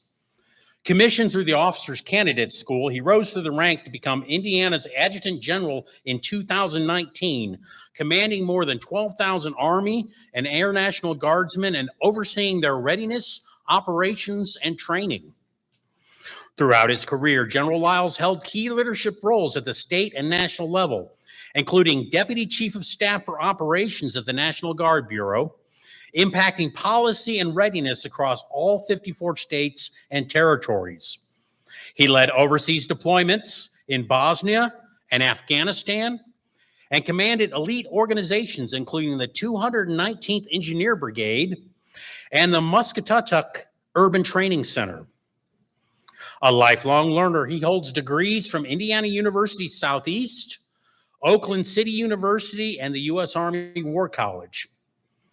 His numerous awards include the Bronze Star, Combat Infantryman Badge, and the Indiana Distinguished Service Medal.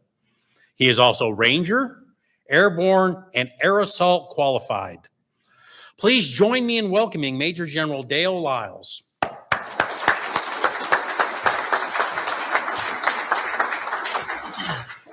Thank you. Thank you for that warm introduction and for that bio. I've got to work to pare that down a little bit because after I hear that, I've like got to get up here and perform. So, Colonel Williams, ma'am, thank you for having me here today. It is absolutely my honor to be here.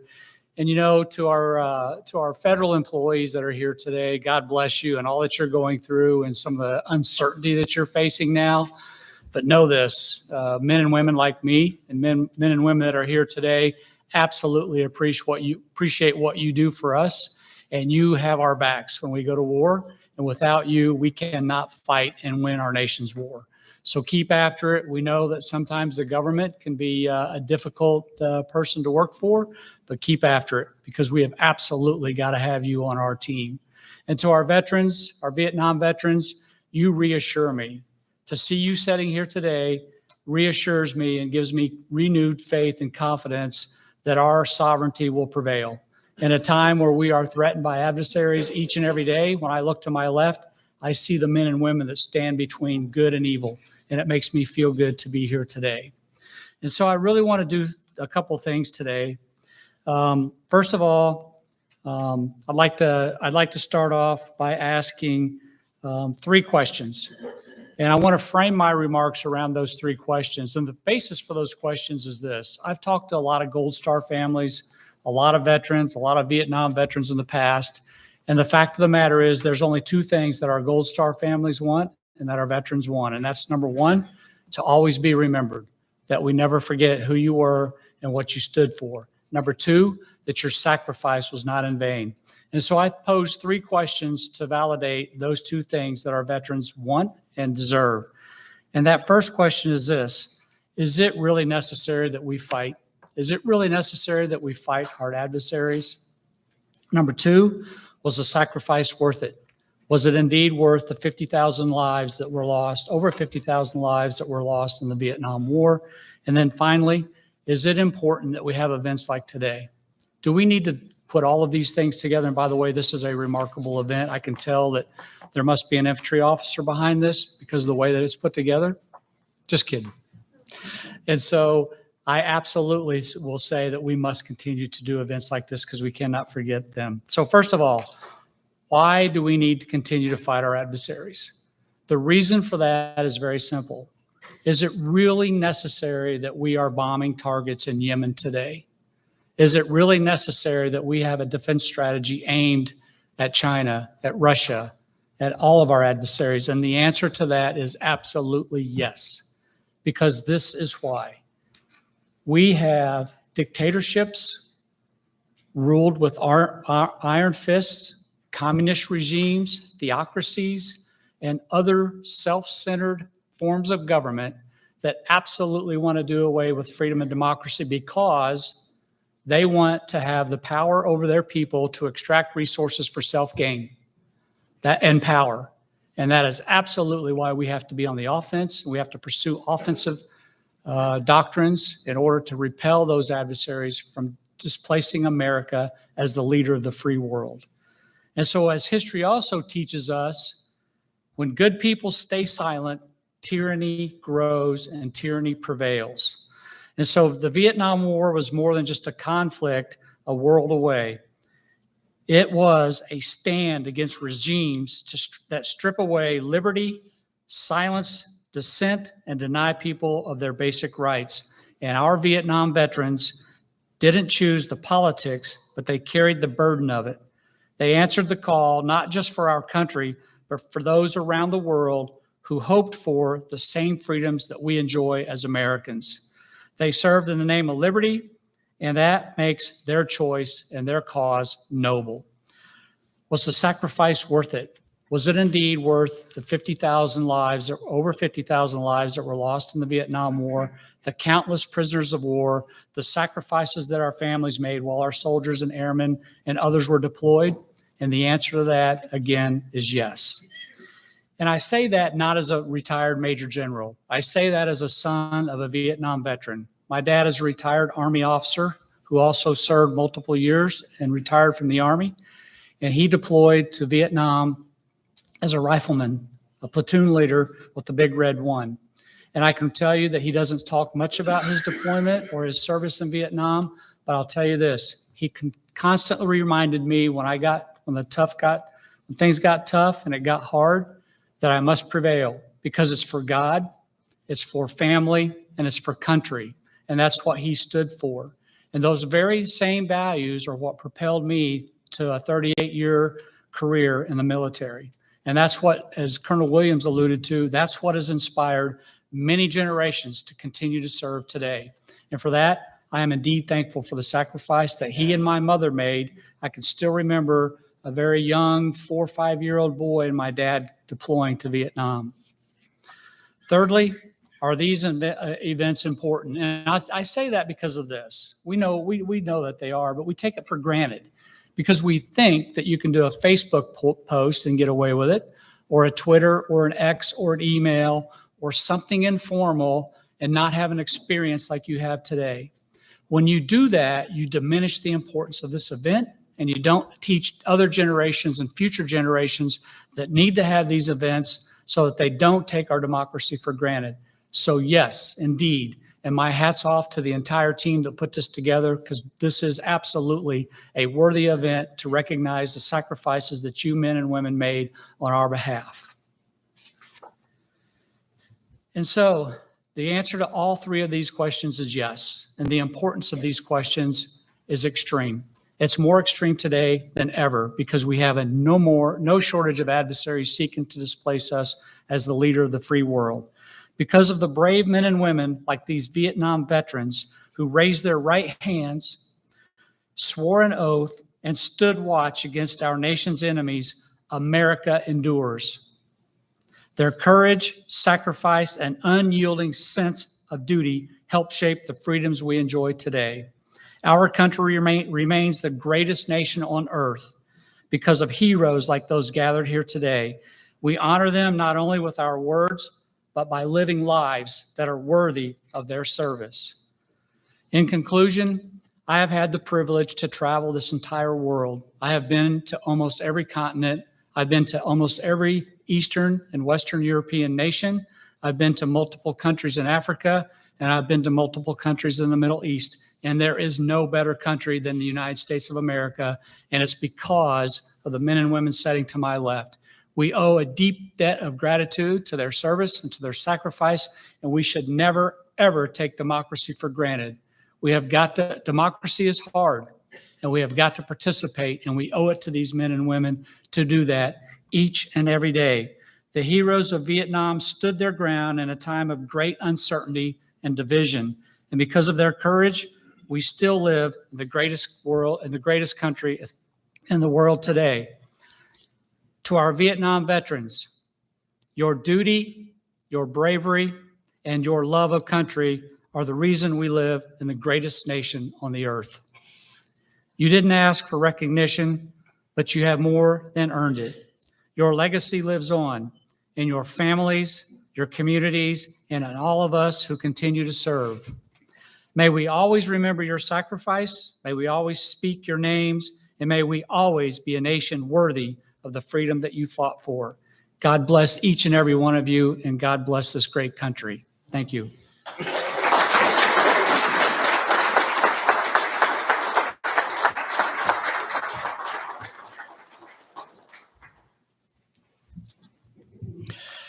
Thank you, General Lyles, for both your words and your service.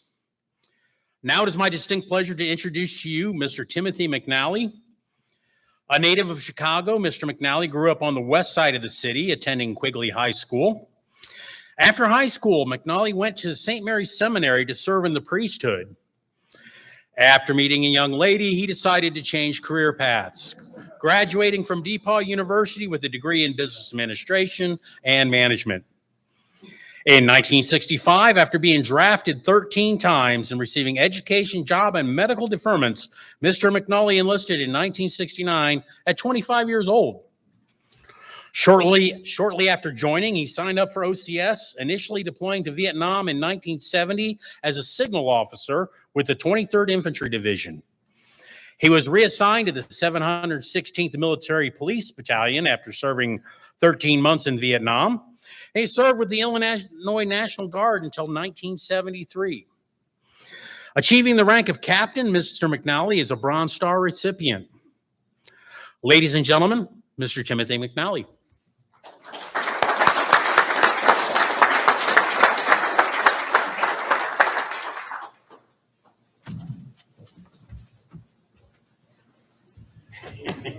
Oh, well, that was my speech. So I'll just have to ad-lib from now on.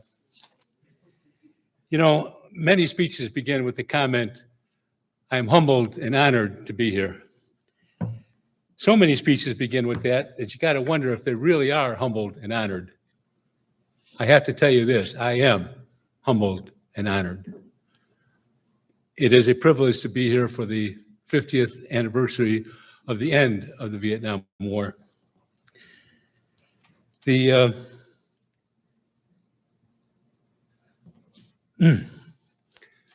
senior moment. When I got drafted, I got a letter in the mail 12 days before Christmas. And I didn't think that was right. That kind of irritated me. I was engaged, irritated my family, my friends, my future family. So I got the Irish up. My irritation caused me to call Lyndon Baines Johnson at the White House. Somebody answered, and it wasn't him. And the aide said to me, you want to call the Texas White House because that's where Lyndon Johnson is right now. I said, okay. So he gave me the number. I called the Texas White House, and the aide answered. And I said, really, I'd like to give the president the greetings he just sent me 12 days before Christmas, drafting me, and I think it's terrible. He said, oh, no, the president doesn't do that. The head of the Selective Service, General Hershey, does that. Let me give you his number. Well, anybody that knows me knows that I'm not shy, and I don't walk away from trouble, and I seek opportunity to overcome obstacles. So I called General Hershey, and he answered. It was his direct line. And I said, General, I'm really ticked off. You drafted me 12 days before Christmas. I think that is disruptive to the family, the friends, and it's not going to make my soldiering any better. And he said, yes, sir, you're right. We will not honor that draftee. I'll send you another one. Ignore that one. 8 weeks later, I got drafted. I went in March 27th, 1969. And the rest is almost history, except for the fact that not being shy enough, when I got into the service, they were sending me to Fort Polk, Louisiana. And I thought, man, I'm 26 years old. I'm going to Little Vietnam. What chance do I have of surviving this? I mean, with the moccasins, the water moccasins, and evil drill sergeants beating me up. Well, the plane we took stopped 4 times in Illinois. We picked up other recruits. And the pilot announced that we were not going to to Louisiana were going to Missouri because they had an outbreak of spinal meningitis in Fort Polk, and that post was closed temporarily. I said, "Yeah, baby." Everybody looked at me like I was nuts, but I'd rather go to Fort Polk than I'd rather go to thank you, Leonardwood than Fort Polk. Well, anyway, as time goes on, the situation is I signed up for OCS, and they said, "Well, sir, you're a personal friend of General Hersey's, so we'll get you right to the top of the line." So that was the humor of my beginning. However, when my wife and I was married, or I wasn't married, I was engaged, but when my fiance and sister took me to 1800 Jackson for the initial induction, they brought us in this room and they talked to us about how honored we should be to be there. And then this guy comes in, he's dressed up in his Marine outfit, looking really strack, and he's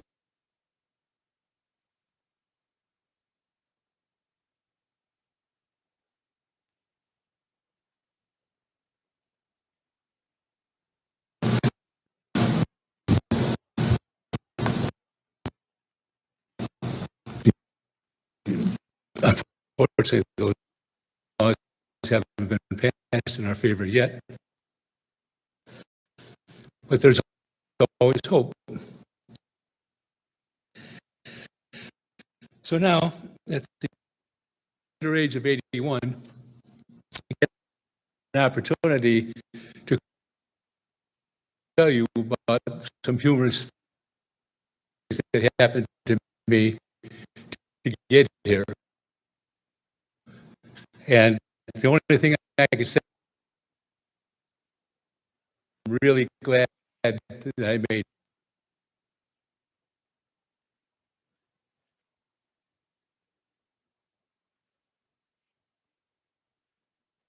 General here in Indiana. He retired from law just 6 months ago.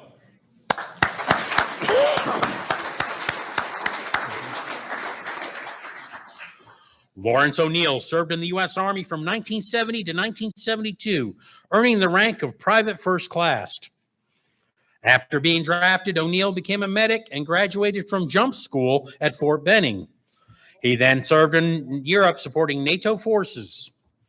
O'Neill went on to earn a degree in recreation from Central State University, and he retired from the city of Dayton, Ohio, as a head life-saving instructor working in recreation and parks.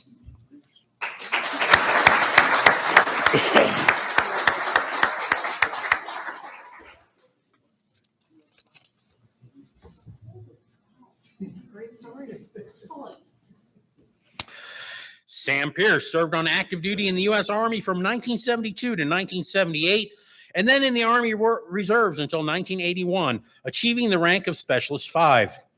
Pierce joined the Army as an accounting specialist and served with the 45th Finance Section in Germany before working prisoner pay with the 70th Military Police Detachment. After military service, Pierce served as a bill collector and repossession specialist. Today, he has the annual 45th Finance Section reunion each year.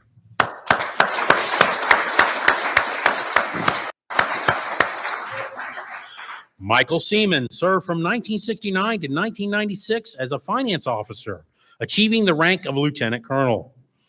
Commissioned through the Reserve Officer Training Corps, Seaman served in the Army Central Finance and Accounting Office in Long Binh, Vietnam from 1971 to 1972. After Vietnam, Seaman served at the Army's separation point in Oakland, the Panama Canal Zone, Fort Ben Harrison, Fort Meade, and Fort Knox. He is a recipient of the Bronze Star Medal.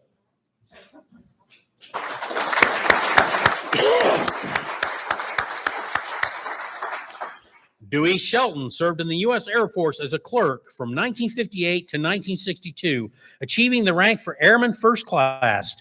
After attending basic training at Lackland Air Force Base, Shelton was stationed at Hamilton Air Base north of San Francisco, Cisco. Shelton then served at Royal Air Force Greenham Common in the United Kingdom.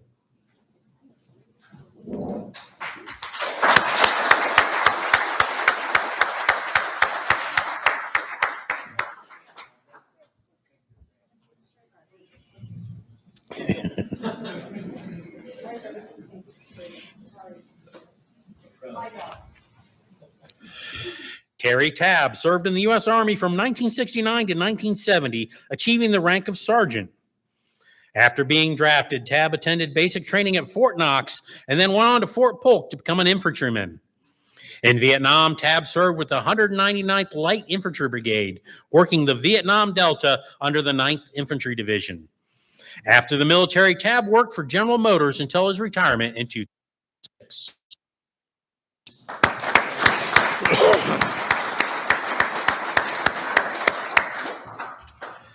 Stephen Treadwell served in the U.S. Army from 1972 to 1975, earning the rank of Specialist 4. After enlisting, Treadwell was assigned as an infantryman to the 82nd Airborne Division, earning his jump wings and the prestigious Trooper of the Month award. After the military, Mr. Treadwell served as an apprentice embalmer before starting the company as a manufacturer's representative, which he still does today.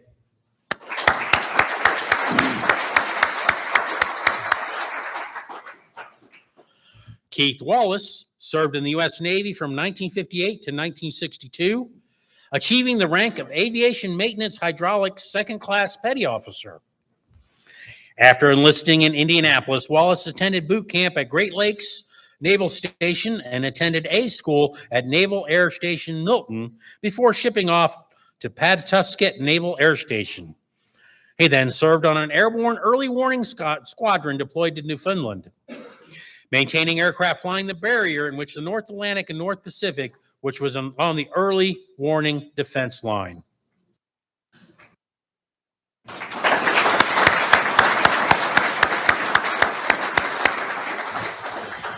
Wayne Yankovic served in the U.S. Air Force from 1968 to 1974, and then in the Air National Guard out of Terre Haute from 1990 to 1994, achieving the rank of Technical Sergeant. Initially drafted in the Army after attending college at East LA College, Yankovic was able to enlist in the Air Force as a supply specialist. He served in Vietnam with the 43rd Combat Support Group at Cam Runbury, where he also performed duties as a part-time loadmaster on C-7 and C-130 aircraft. After leaving Vietnam, he was stationed at Cannon Air Force Base and March Air Force Base, and after the military, Yankovic worked for Flying Tigers and FedEx, where he retired in 2020 after 30 years.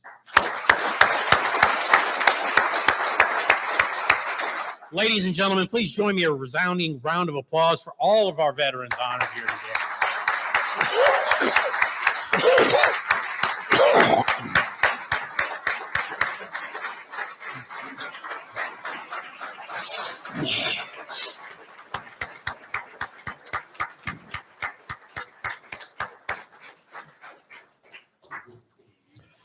Ladies and gentlemen, please remain standing. Having to ad-lib here for a second. Please remain standing and direct your attention to the POW MIA table and flag for the playing of taps by Sergeant First Class Thomas Brunel.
Please remain standing for the retirement of the colors.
Ladies and gentlemen, this concludes today's ceremony. Thank you all for joining us here today. Service to soldiers, this will defend.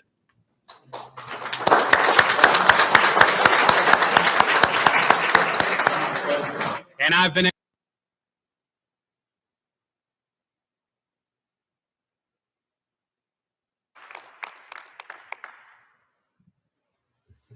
General Rainey, thanks again for your remarks. As our last panel comes to the table, that panel titled Continuous Transformation, Scaling Change at Speed, will be led by Lieutenant General Richard Formica. Sir, the floor is yours. Okay, good morning. You don't have to leave.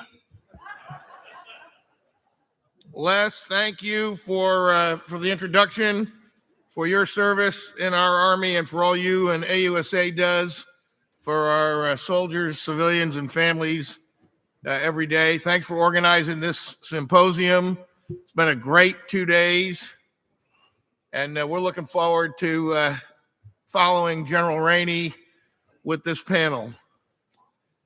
We're going to focus on continuous transformation, scaling change at speed. And you heard my question to General Rainey about at the enterprise level, what are the challenges we've talked about throughout the course of this week as we try to get technology to units faster, transform and contact. How does that translate to scalability across an enterprise? Army's a big army. And then what are the challenges for sustainability? So jump-started by transformation and contact. Continuous transformation also includes deliberate transformation and concept-driven transformation. And we've heard a little bit about all of that this week. Army's large and complex. Scaling change at speed presents a challenge. It's one thing, as I said, to rapidly bring emerging technologies to a portion of the force. It's another to bring transformation across the Army in the operating force, and then supported by the generating force across .mil-PF. We're going to build on the insights that General Rainey just offered and what you've heard during the course of the week.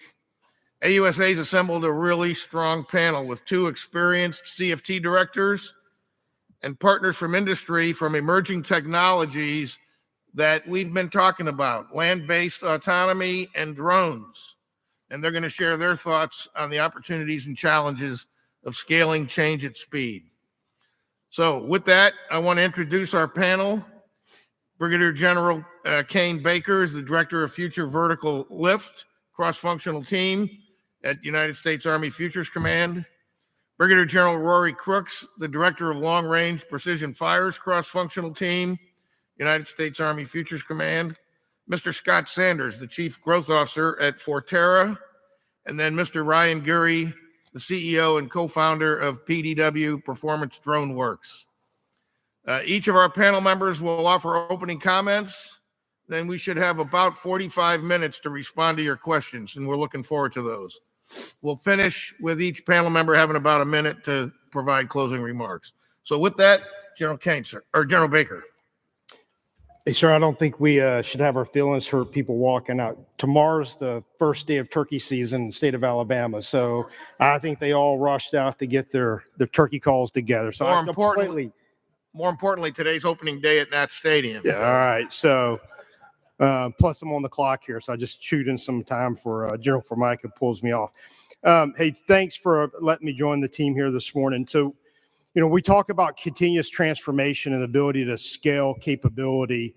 You know, inside of FVL and the CFTs, and probably across all the CFTs, there's really 3 guiding principles that we go by. The first piece, and we've all talked about it, General Rainey just mentioned it, you know, the global landscape is changing at a very rapid pace. And what's doing that, I think, is a lot with technology.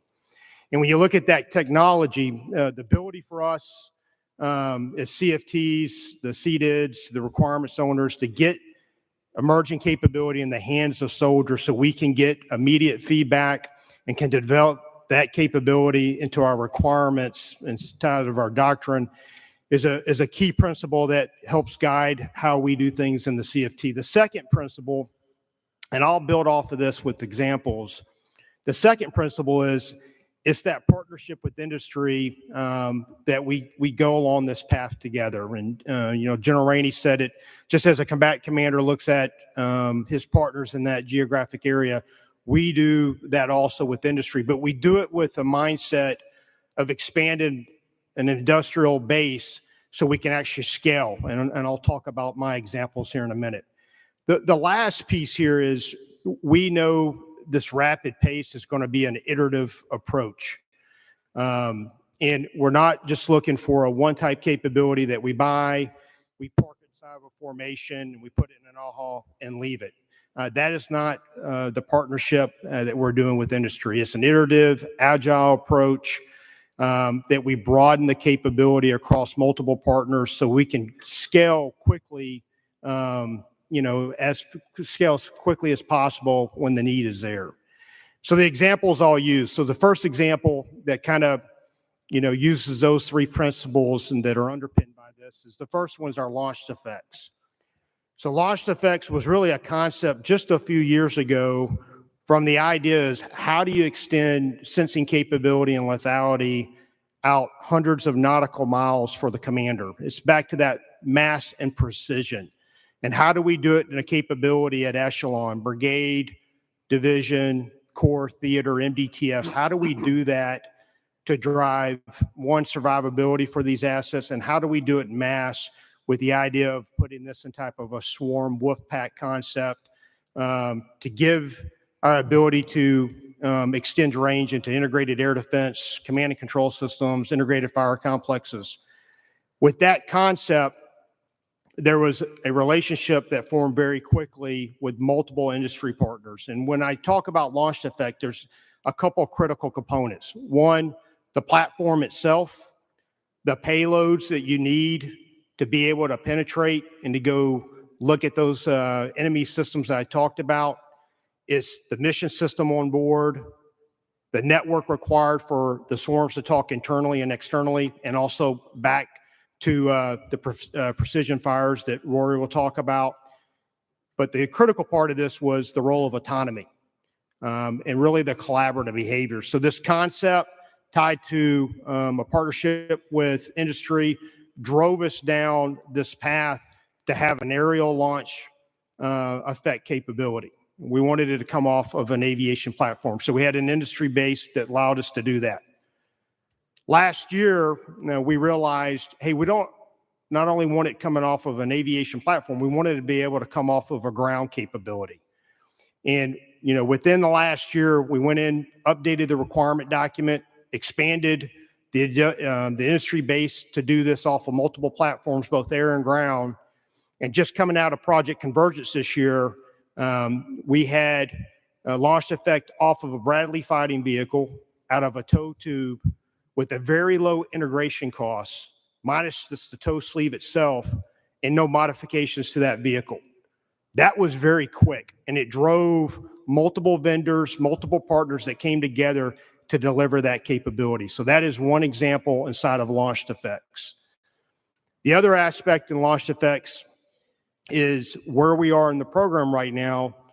Just in the last month, a solicitation to a ton of vendors that we wanted to bring a capability out to a corps and a division, which drove a selection of 3 different industry partners that drove them to link in with autonomy and payloads. Was 3 different systems on our short range capability that we will take out to a corps division, a combat aviation brigade, a soft element, and a fires element, that we will put that capability in the hands of soldiers this year to continue to test it and then potentially make a decision of, where do we go with it next and how many do we buy in limited quantities.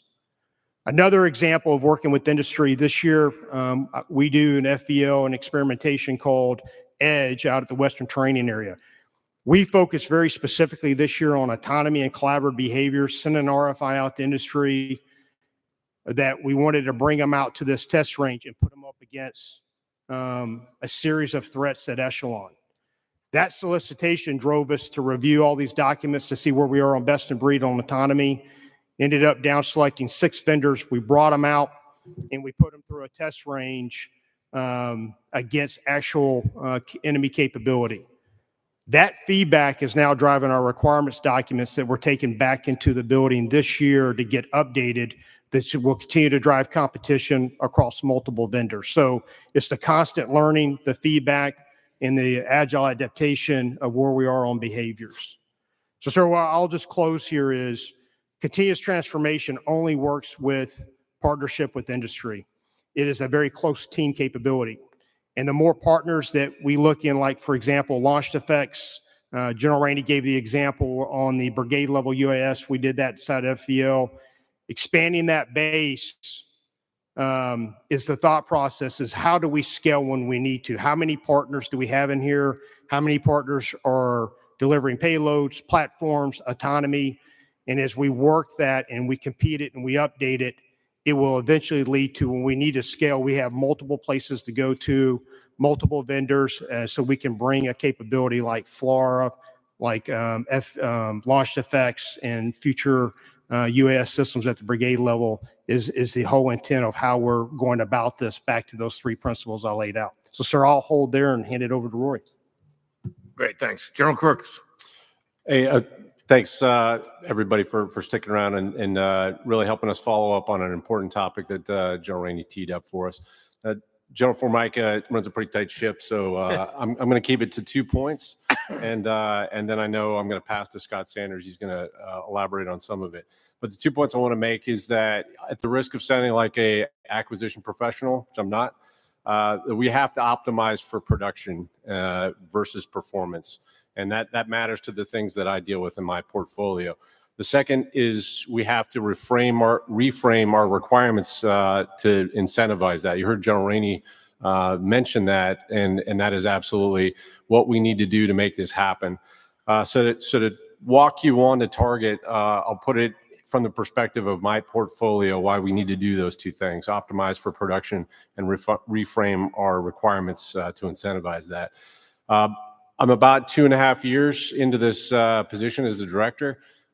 Wish now, looking backwards, I had an opportunity to change the name, because Long Range Precision Fires Cross-Functional Team, it really puts an overemphasis on precision, and it's sometimes at the expense of mass. And what we've found in a lot of the studies that we've done so far is that at echelon, there are different ratios, but we absolutely need precision.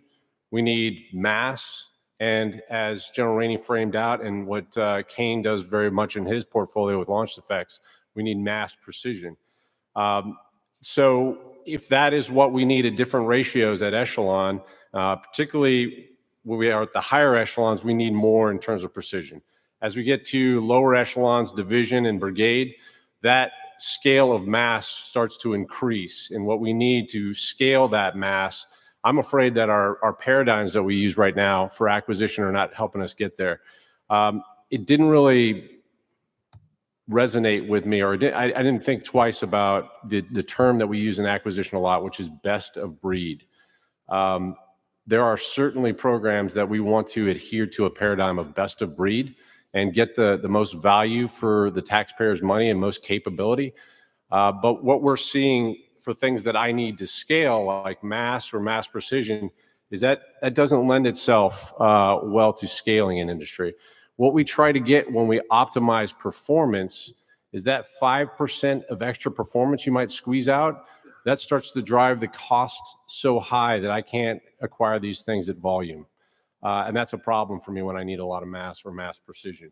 The idea of down selecting to a small number of vendors, one or two, as General Rainey mentioned, the one is just a horrible idea if we're trying to adhere to schedule risk. You know, when you only go to one and there's a problem with your subcontractor, now your schedule goes out the window. So we can't scale to the volumes or at the pace that we need if we adhere to a best of breed paradigm.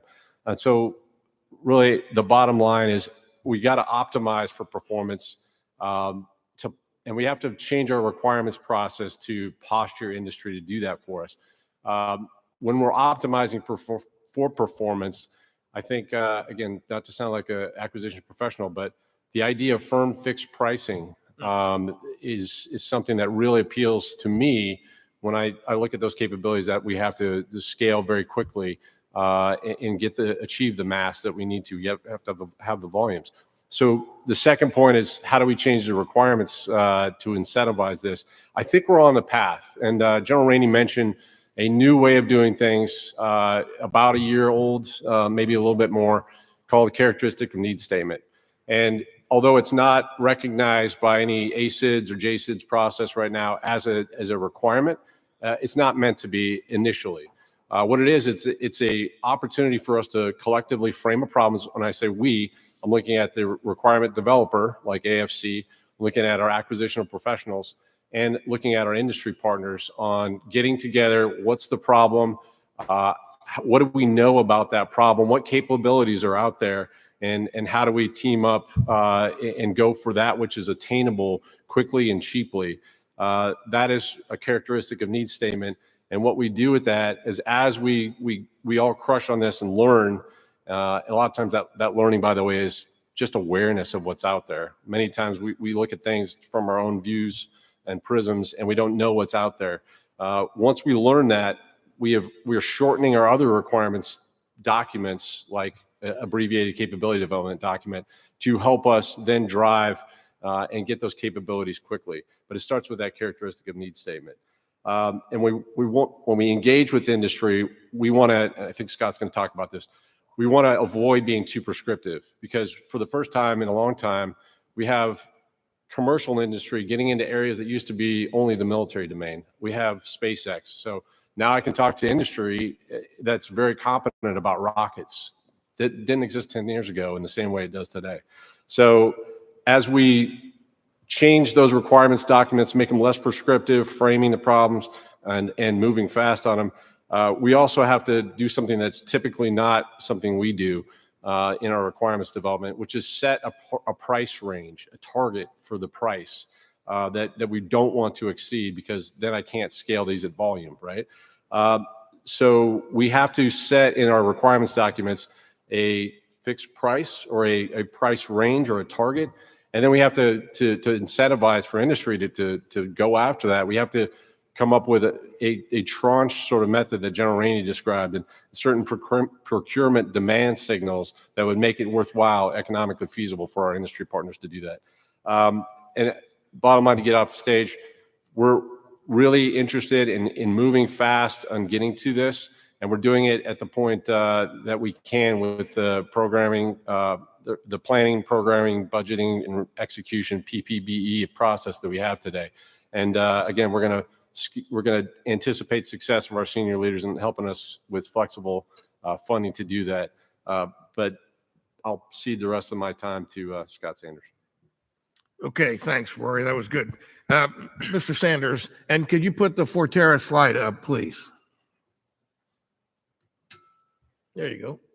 Just waiting for my light to come on. Oh, it doesn't come on? Okay, cool. You're right. Can I have my notes back? I'm Scott. Yeah, I'm trying to make this fun. Like, maybe get the wave going at some point in time. Like, come on, guys. Thank you. We got one. I'm Scott Sanders. I'm the Chief Growth Officer at Forterra. We build autonomous driving solutions, but really, it's not. That's not it. Like, driving from point A to point B is neat, right? Anyone been in a Waymo? It's pretty cool. There's like usefulness for that on the battlefield, but really what it's about is, how do you get high performance compute and capabilities out to the warfighter? Every defense tech company in the country is getting fired up about how do you deliver scale technology out to users. But raise your hands if you carried a pack, even in the last 30 years, it's already full, right? Do you want more things in your backpack? Our logic is that we take vehicles everywhere. Why don't we use them to be the platform to get launched effects, sensing, drone systems, C2, everything out in distributed capability, leverage that high performance compute that comes on in a self-driving vehicle. And then the thing we want to talk about is, how do you do that at scale? Like, everyone says scale around here, like, yeah, let's do it at scale. It's like, Ryan, you want to sell a bunch of drones to someone? Like, yeah, he's going to sell you a bunch of drones if you buy them. But ramping up from 10 to 100 to 1,000 to 10,000 to 100,000, like, that is non-trivial. And if you don't talk about ways to get funding, move and put it on contract, then you're never going to have the demand signal that industry needs to actually build these things at scale. Like, and let's be real, no one in DoD builds things at real scale, right? Like automotive scale. What's the first production run of a Camry? It's like 30,000 vehicles. We won't build that in the DoD outside of the JLTV platform like ever. So when we talk about building at scale and creating the capacity to go do that, it comes down to, okay, what are those incentives? What is industry gonna, how is the DoD and the department in general, and obviously the Army is the biggest one, going to tell industry, yes, if you build this thing, we will buy some amount of it. As much as it'd be awesome to work at like $1 billion venture-backed charity that just does cool stuff for the DoD, that's not the reality. Like these have to be sustainable businesses. That's how you get to large manufacturing scale. That's how you pull down price at scale. And a part of that is the requirements process that General Crooks was talking about, which is like, you got to treat technology like air power, right? Anyone ever called for fire here? Like you're not telling them how to set direction deflection on the gun. You're asking for an effect at a location. There is no one in the DoD who is a generational talent in mechanical engineering, mechatronics, computer vision, artificial intelligence, and software. That's just not the reality. You're experts in everything else when it comes to massing fires, planning, long-term logistics, war plans, not on signal, but like, you know, that, I mean, that's, let's be honest, that's where all the war plans happen, guys. If only SIPR worked. So like, how do you partner those things together? How do you get people out in the environment, and those people being engineers from the industry who now are working at defense tech companies? They don't want to work at Facebook anymore. They don't want to design the next app emoji, as cool as that is. And everyone who's sent a Ghibli image in the last 24 hours knows what I'm talking about. If you don't, check Twitter. It's really cool.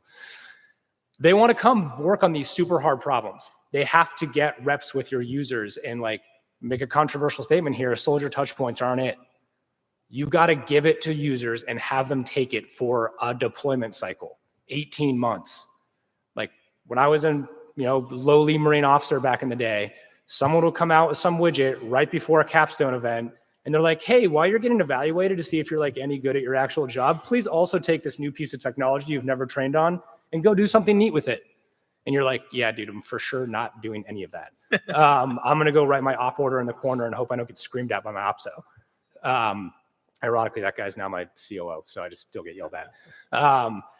And so you got to give it for a long period of time, and it's actually not that expensive. SOCOM has fielded more fully autonomous robots to its formations for less than $1 million than the Army has with $1.7 billion. It's not about money. It's not about drive. It's about doing it. Like, what are we so scared of? Is someone going to shave our heads and send us to Syria if we buy like $2 million of stuff and give it to a user? If it works, doesn't work, you get feedback. We have to change that mentality. Acquisition reform is done. You have all the rules. The forged action shrine some of those from mays till shall, because sometimes the department likes to interpret the may as like, maybe. No, shall. Buy the stuff, get it to users, get feedback, put engineers from those companies in the field, and then like you don't have to go buy it all at once. Set trancheable production orders that are actually doable, set price limits, and going back to treat us like air power, tell us the effect you want at the price you want it. It's no different than a Cas9 line. I want to do this. This is my budget. Tell me how we do it. And do it on a firm fixed price basis and hold vendors accountable. They want to be held accountable. And with that, hand over to Ryan. Thanks, Scott. Morning. Yeah, so my name is Ryan. Excuse me. Can we get the PDW slide up there? Yeah, you can leave mine up. It's fine. It's a busy. Scott's slide was a lot nicer. Yeah, so my name is Ryan, CEO of PDW. We build small systems for warfighters, tactical systems. You know, we're not trying to boil the ocean here, but you know, we make radios, small drones, tactical style for single units, and you know, what you see on the edge in Ukraine and Russia. And we build for scale, and we build for disruption. Just a little background on PDW. We're actually an offshoot of a TV show called the Drone Racing League. we were building advanced radio systems and industrial robotics so we could go live on ESPN, NBC, and travel the world. A few years into that, we found ourselves training Tier 1 special forces. We met our CTO. And, in these training sessions, we started to see, FPV and small tactical drones could do things in 3D space that were very unique.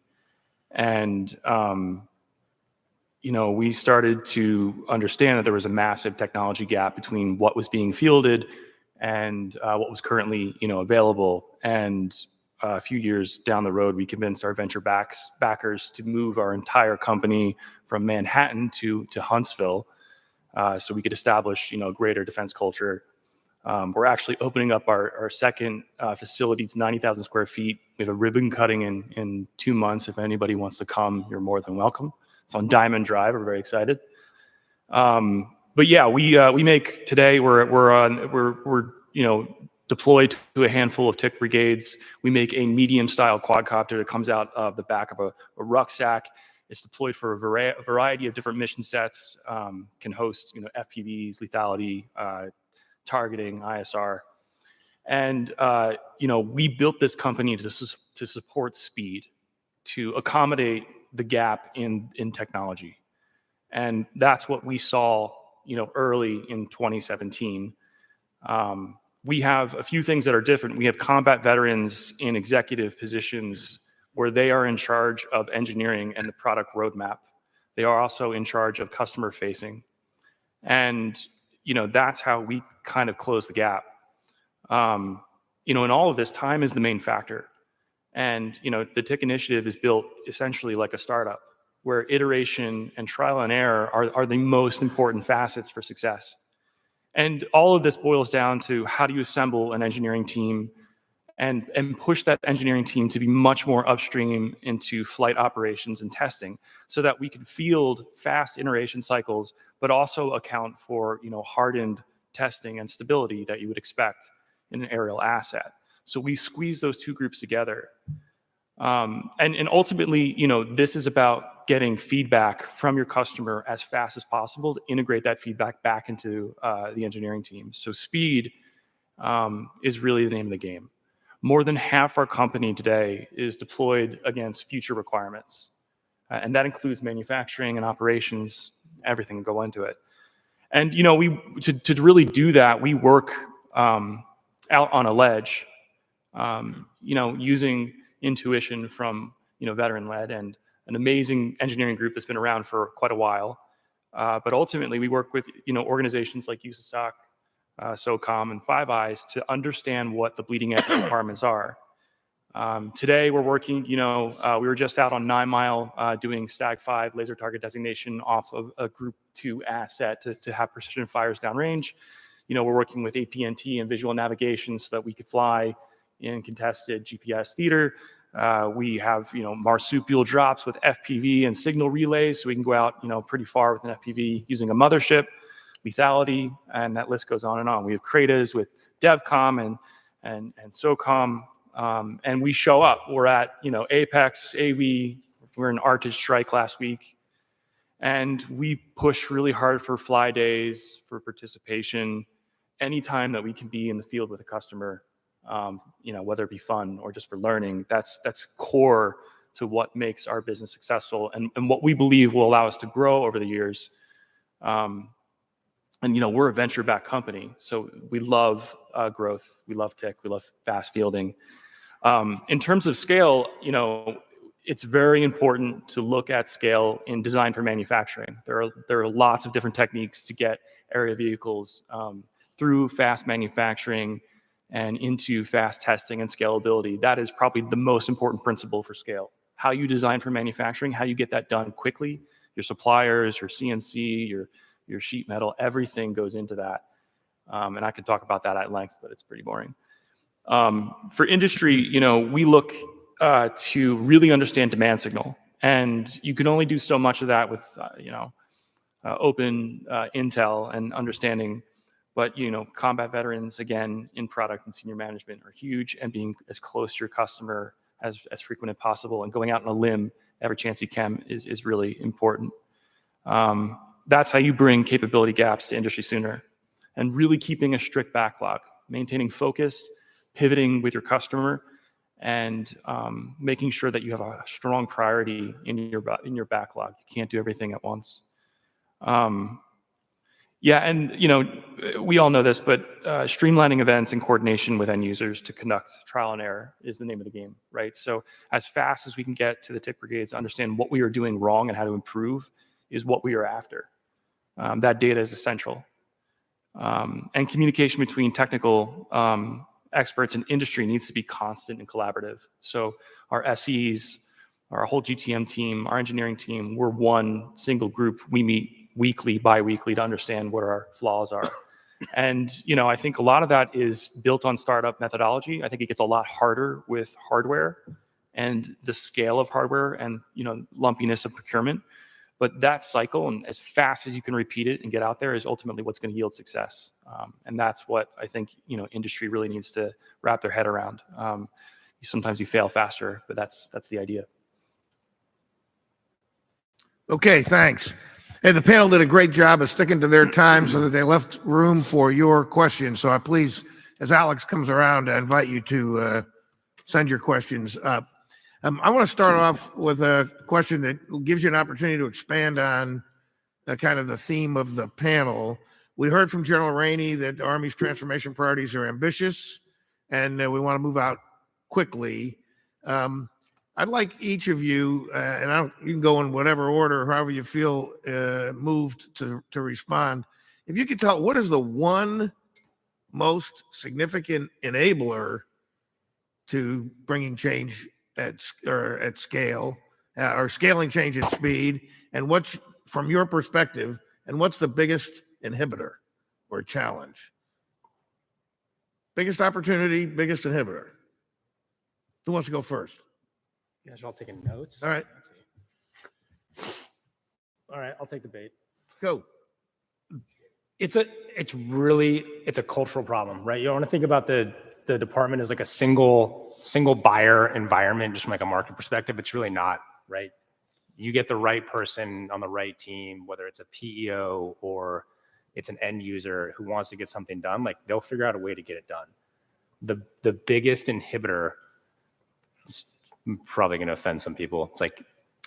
It's the community of, oh, we could do that here. And when I was a user, this was a problem. We were trying to roll out ATAC back in 2014 to MARSOC formations, and I got about 6 nip locks for trying to do that. Because, we have kill switch. It was like a fight over 2 GOT solutions. And one was pretty bad, and I think it's gone now, and TAC lived on, and I've been since vindicated from my captain level nip locks. But there's this pride of ownership and creation thing, and there's also this logic that the DoD can build software. And if the DoD is qualified to do anything, it's build direct fire weapon systems. Pretty sure you guys have been doing it since before this was a country, and you don't do that anymore. You hire Daniels Defense, SIG, or whoever else. And so it's a cultural problem. You have all the rules, you have all the authorities, you can use fun contracting methods, everything from OTs to 4023s, which are not OTs, fall in more obscure sports quarterly contracting methodologies. But the technology and the policy exists. You have to want to do it. And you have to enable people in the formations that are 04s, 05s to say, yeah, I want to go take this bet. I want to move the needle and deploy some technology quickly to prove that this meets a need that I have. And then let the acquisition community take it from there. The biggest enabler is it's the same thing. It's the enabler there is the guy who wakes up every morning and says, I don't want to sit here and just write op orders all day or do annual training. I want to get a thing that's going to make change in a very large organization that is not used to change. The Army's changed its uniforms more quickly than it changes its requirements. Shots fired. I was a Marine, so I can say that. But that's it. It's people. It's enabling people to make those changes and go on a limb and take some risk, and not nip locking them for it every time it happens. Okay, thanks. Rory? Hey, sir, I'll take a swing on it. I think that we understand how we got here. Probably, if we take a historical look on, with civilian control of the military and really the military's bad behavior, probably over time when we squandered opportunities that our civilian leadership gave us with our resources. So to counter that, we have layers of bureaucracy that have been, for the right reasons, imposed upon us.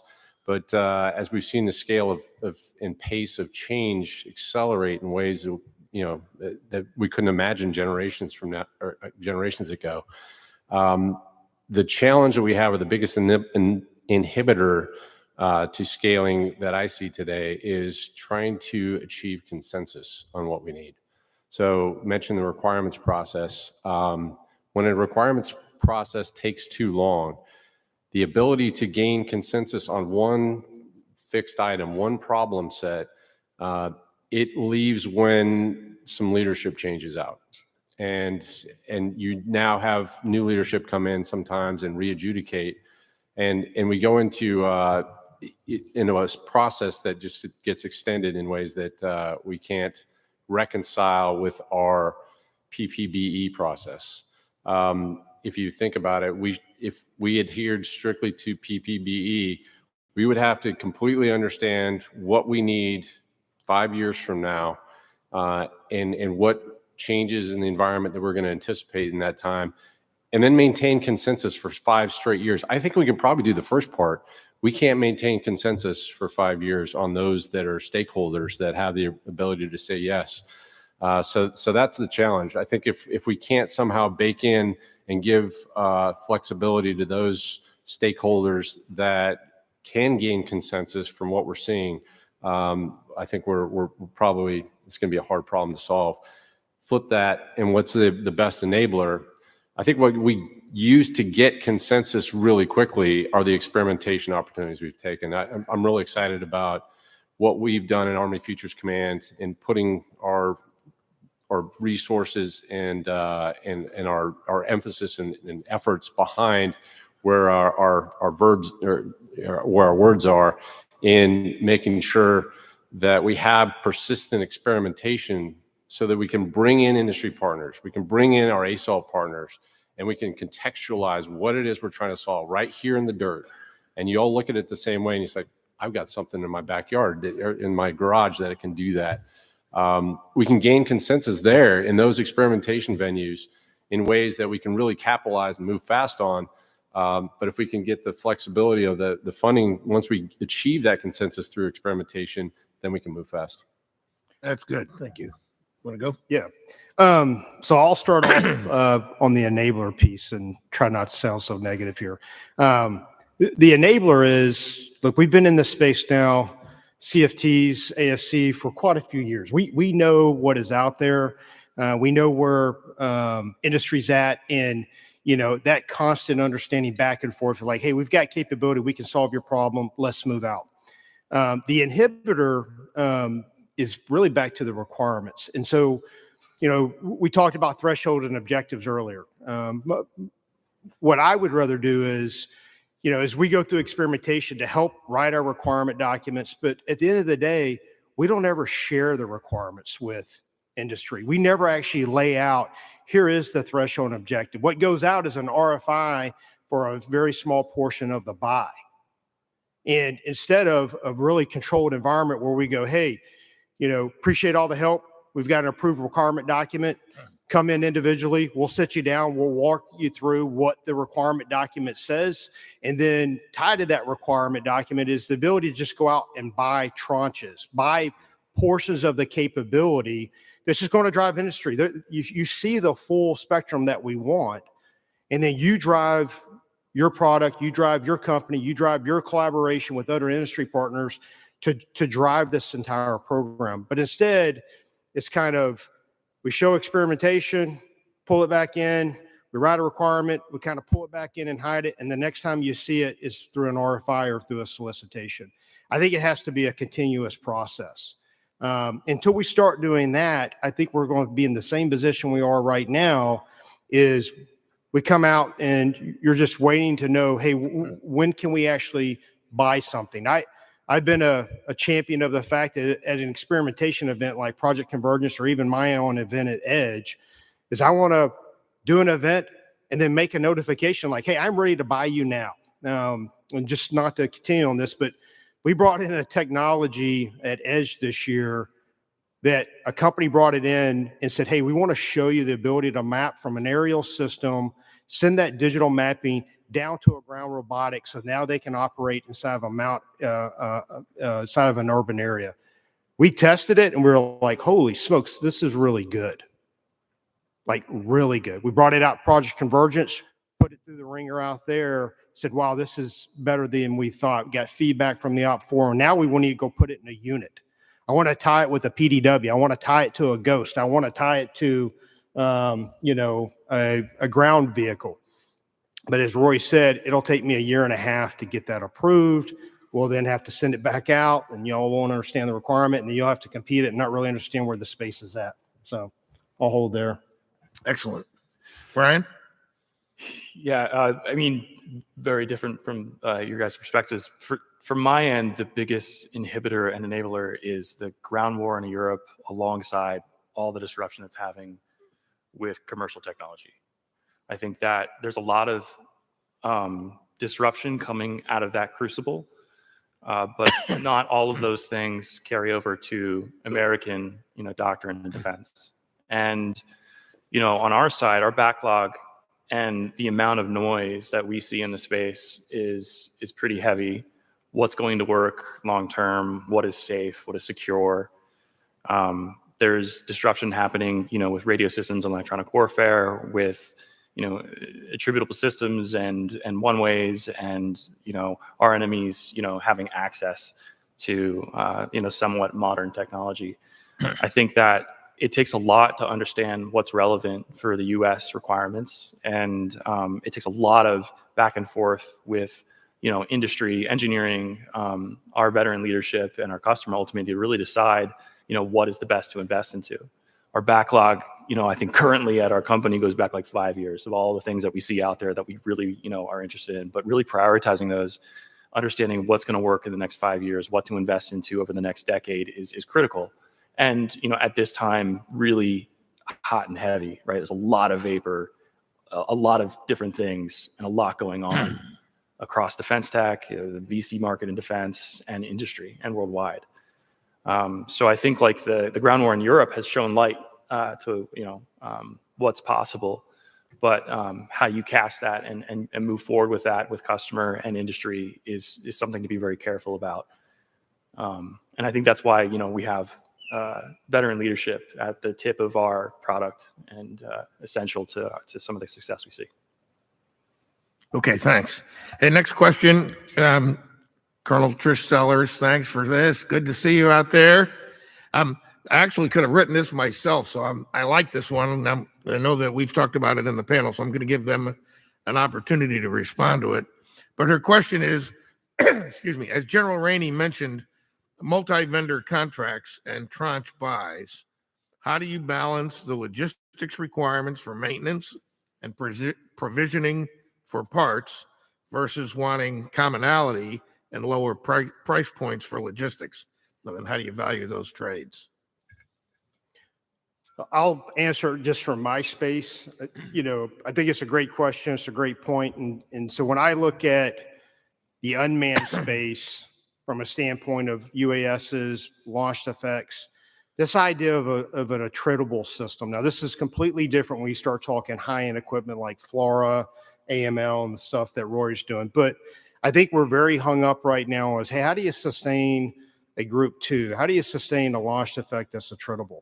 I think we've got to get beyond that mentality, and we've just got to say, hey, it's attritable. We're going to use it. We'll resupply it. Now, like a UAS, a Group 2 or Group 3, yeah, we should be able to repair some capability forward in the field and not just want a new whole device. But it is a different culture shift than we've seen before. And personally speaking, even as we field Group 1s and Group 2s right now, we're not treating them as attritable capability. We're not. We're giving it to soldiers, and they're keeping it in the mill van, and they're afraid to fly it because they're going to be held accountable, and they're not going to be able to PCS to go to the captain career course. until we get into that demand cycle that's going to drive how many we really need, that's going to drive the growth that we're going to really need. I think we're going to be stuck in, well, how do you sustain all this stuff? So I think it is a cultural shift. I think we need to put a larger demand on it in our training. There's capability right now, that Ryan has that we just put over in Germany, and it's going to deploy. So we're going to get a piece of that. In the attritable space, I don't think we need to get tied up as much in as how we're going to sustain all this. Now, there's a lot of other different areas that we're testing and we're growing, that we do have to worry about that. And that model will play out. So, but my focus area is really the attritable aspect. So I'll take a swing, and then I'm going to pull in Scott on some of this. To your point about when you're looking at attritable systems, and we know that these systems, if you just use Ukraine as an example, they may have a shelf life of 2 weeks, 30 days. How do we scale that?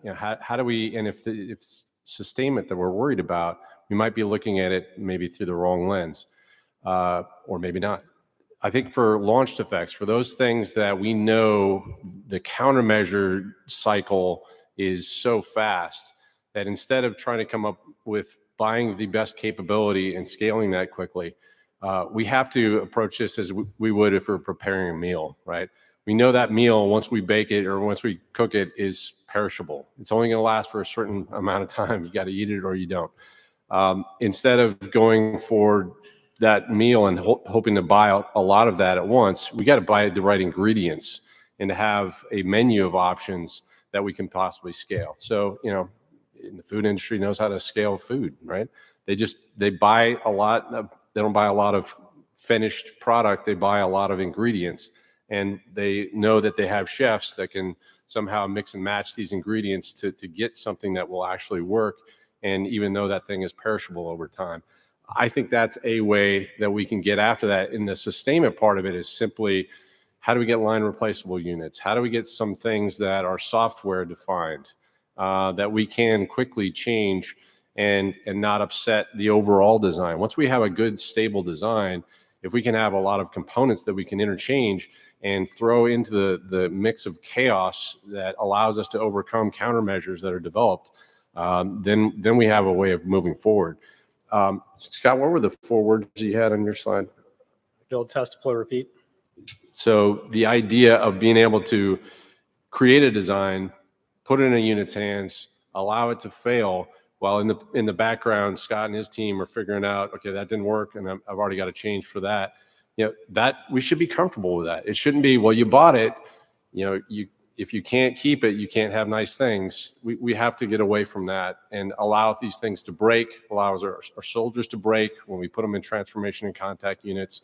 And if that doesn't work, if we're still not fast enough, I'm going to pass to Scott, because I know a lot of what he does with Forterra is as a service. And that gets us out of a lot of that sustainment business, and it puts into people that are really good, in the hands of people really good. Yeah, that scares the living shit out of acquisition officers, though, so let's not say as a service anymore. Just kidding. I'm going to start calling mechanical engineers hardware chefs now, though, so that's take that back.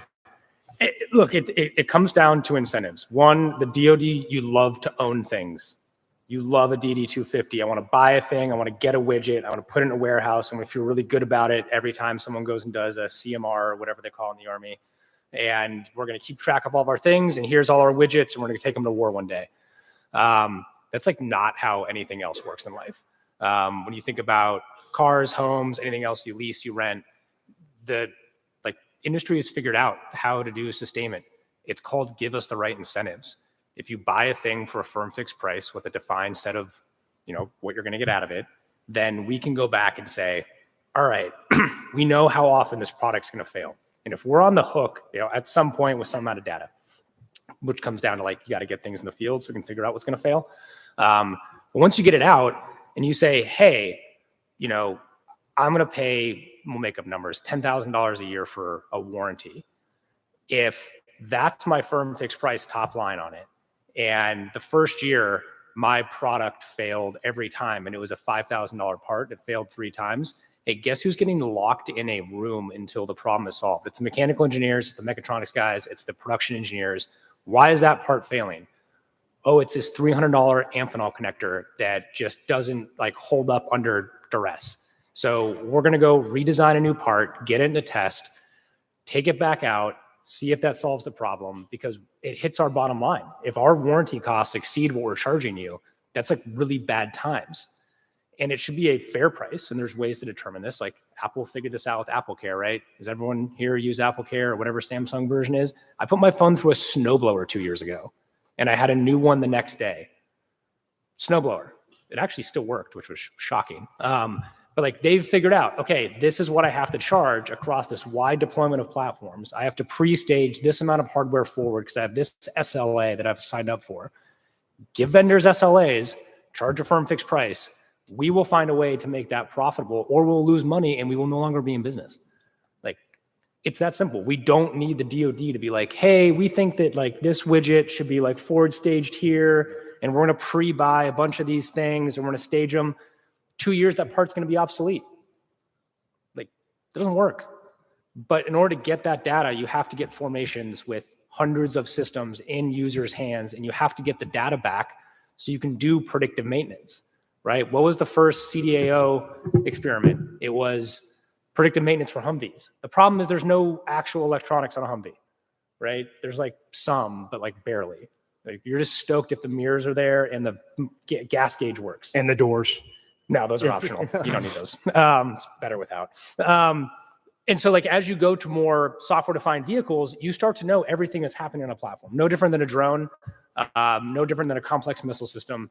But we have this we're just terrified of connecting things to networks. We're not like, that shouldn't be scary. Like, certify the network, put that in your plan from an acquisition perspective.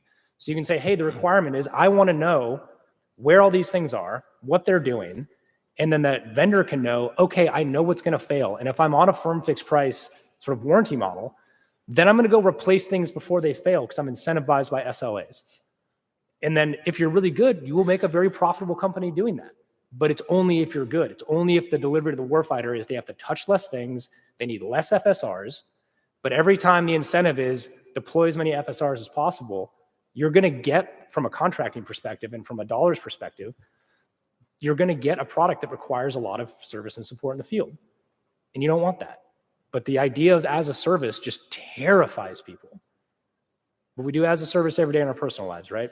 You have Netflix, you have subscription food services, like it's everything. Give the right incentives, industry will respond to those incentives, and they'll deliver a better product to warfighters. So let me just ask follow up. Your thoughts on affordability and scale across all of the systems in an army on everything you just said. You think, or do you think that is the solution to affordability and scale? Companies respond to incentives, just like people. If you tell industry, I'm willing to spend this much for this many, industry will come back and say, well, you can get X capability versus Y. You want this bespoke weird thing over here. You want to have, SIPR on the move for this small little widget, or you want type 1 encryption on your UAS platform. Like, that drives cost, right? And if you have the trades in front of you, like everything in life is trades, then you make trades. And I just think it's a more straightforward way to, whether you're developing the next generation combat helicopter or you're developing a small drone, it all comes down to trades. Trades drive cost. Incentives drive output from industry. Give the right incentives. You're doing a cost plus fixed fee. You're doing it on T&M. You're driving the wrong incentive. The incentive is to add more labor. It's to sell more metal. That shouldn't be it. And everyone's wrapped around the axle like, ooh, what if their profit margins are high? Sick. That's a great business. It's going to develop more stuff and build more capability for the warfighter. Now they got to be doing it in a way that's like, you're getting the right price for the right system. Right. But like, what's the profit margin on an iPhone? It's like 75% gross margin product. It's like $250 for the material in this thing. Everyone here happily pays $1,200 because it delivers that capability to you. We don't freak out about that. Like, you should save billions and be able to make hundreds of millions doing it. That's just a good business that delivers good capability. We just have to be more comfortable with different business models in the space. Excellent, thanks. Ryan, did you want to comment? Yeah.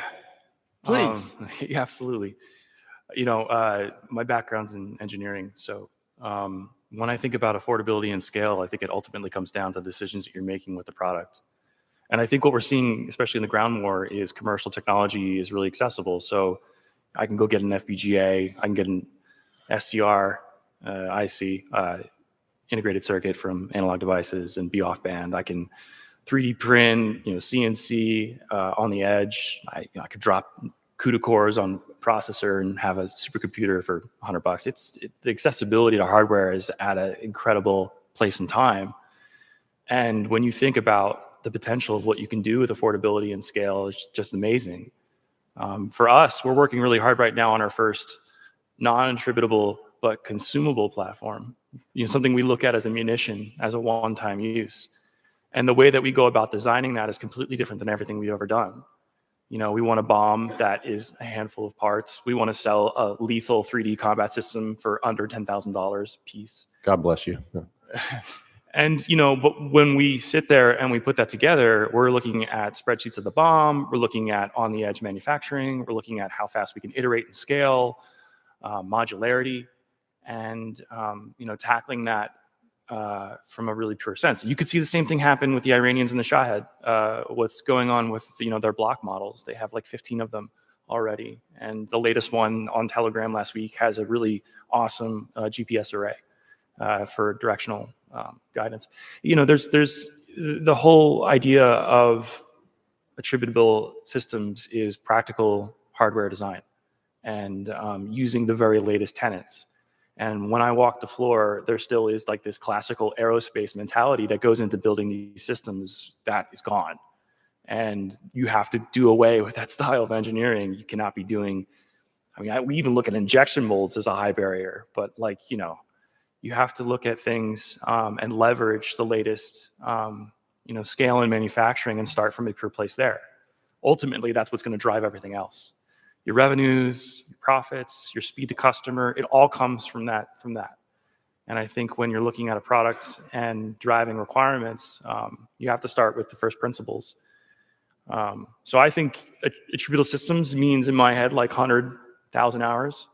But I think the real meat of it is when you get to a consumable system, when it's there for, you design it for 10 hours of use. Great if it gets hundreds, but that's the future. We're really excited to be in this space. We think we're at the foothills of something really special, where robotics are looked at as munitions. And there's a lot of design and care that'll go into that. And we think a lot of groups are going to step in and take part in that. Okay, thanks. Now, this one's specific to General Crooks, but I think it has an opportunity to invite comment from some of the others as well.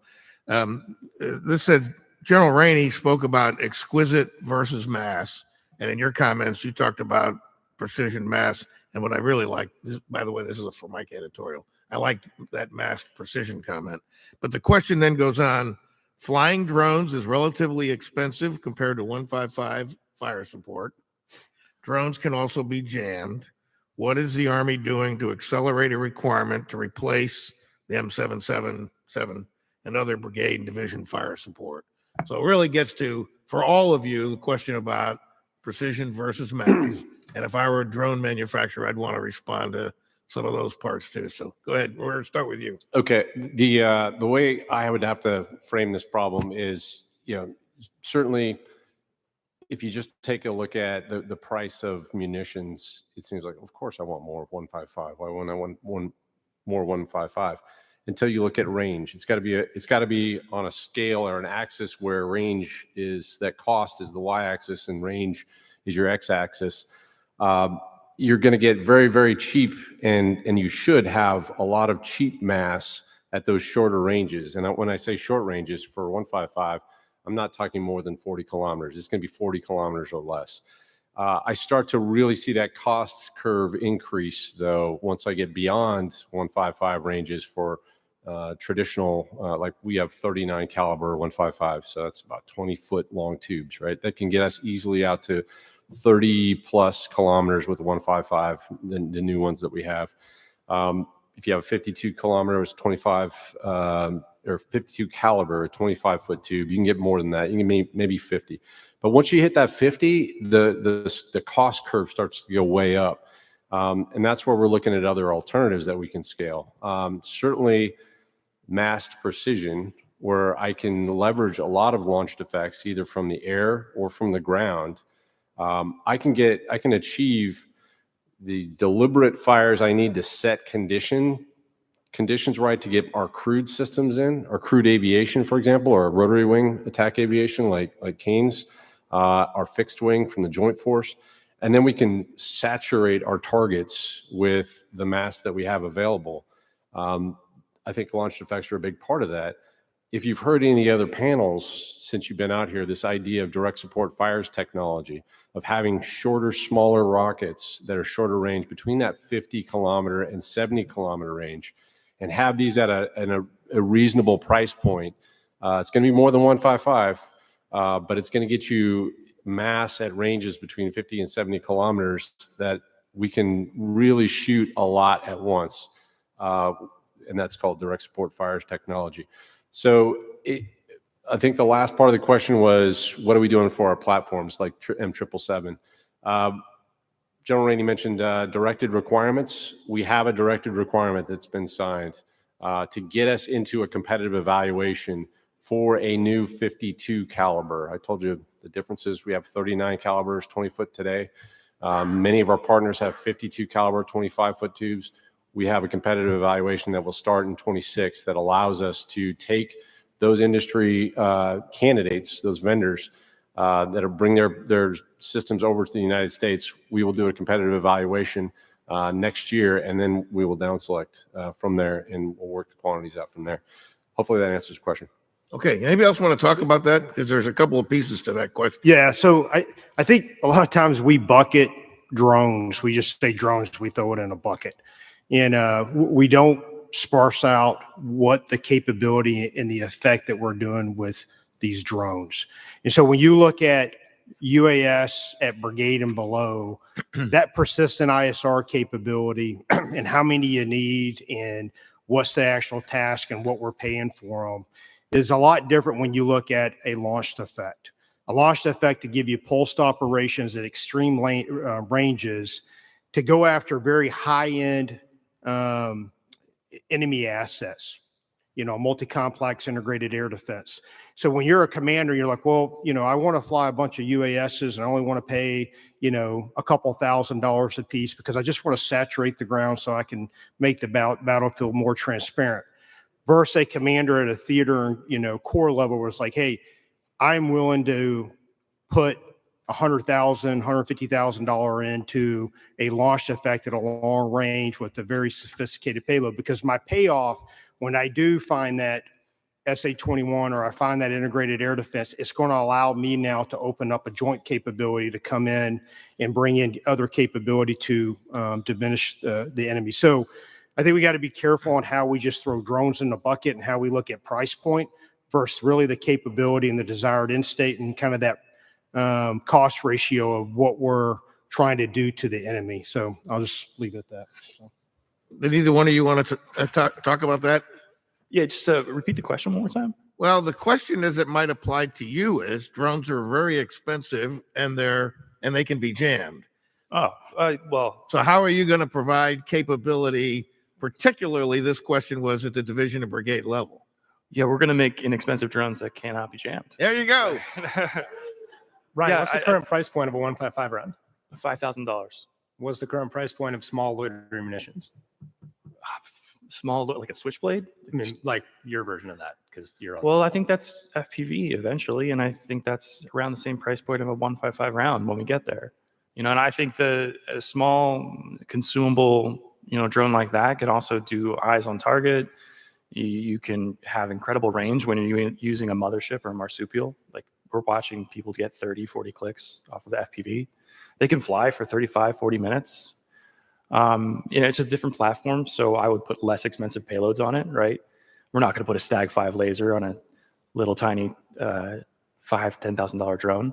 But I think there's different classes of drones the same way there are for vehicles, and there'll be classes for a good long time. I think if it's something like a mothership, which is our flagship product, and it lifts 10 to 15 pounds, and it's for more exquisite payloads that look very far and can do laser target designation. But, that's a category that's going to exist for 10 years.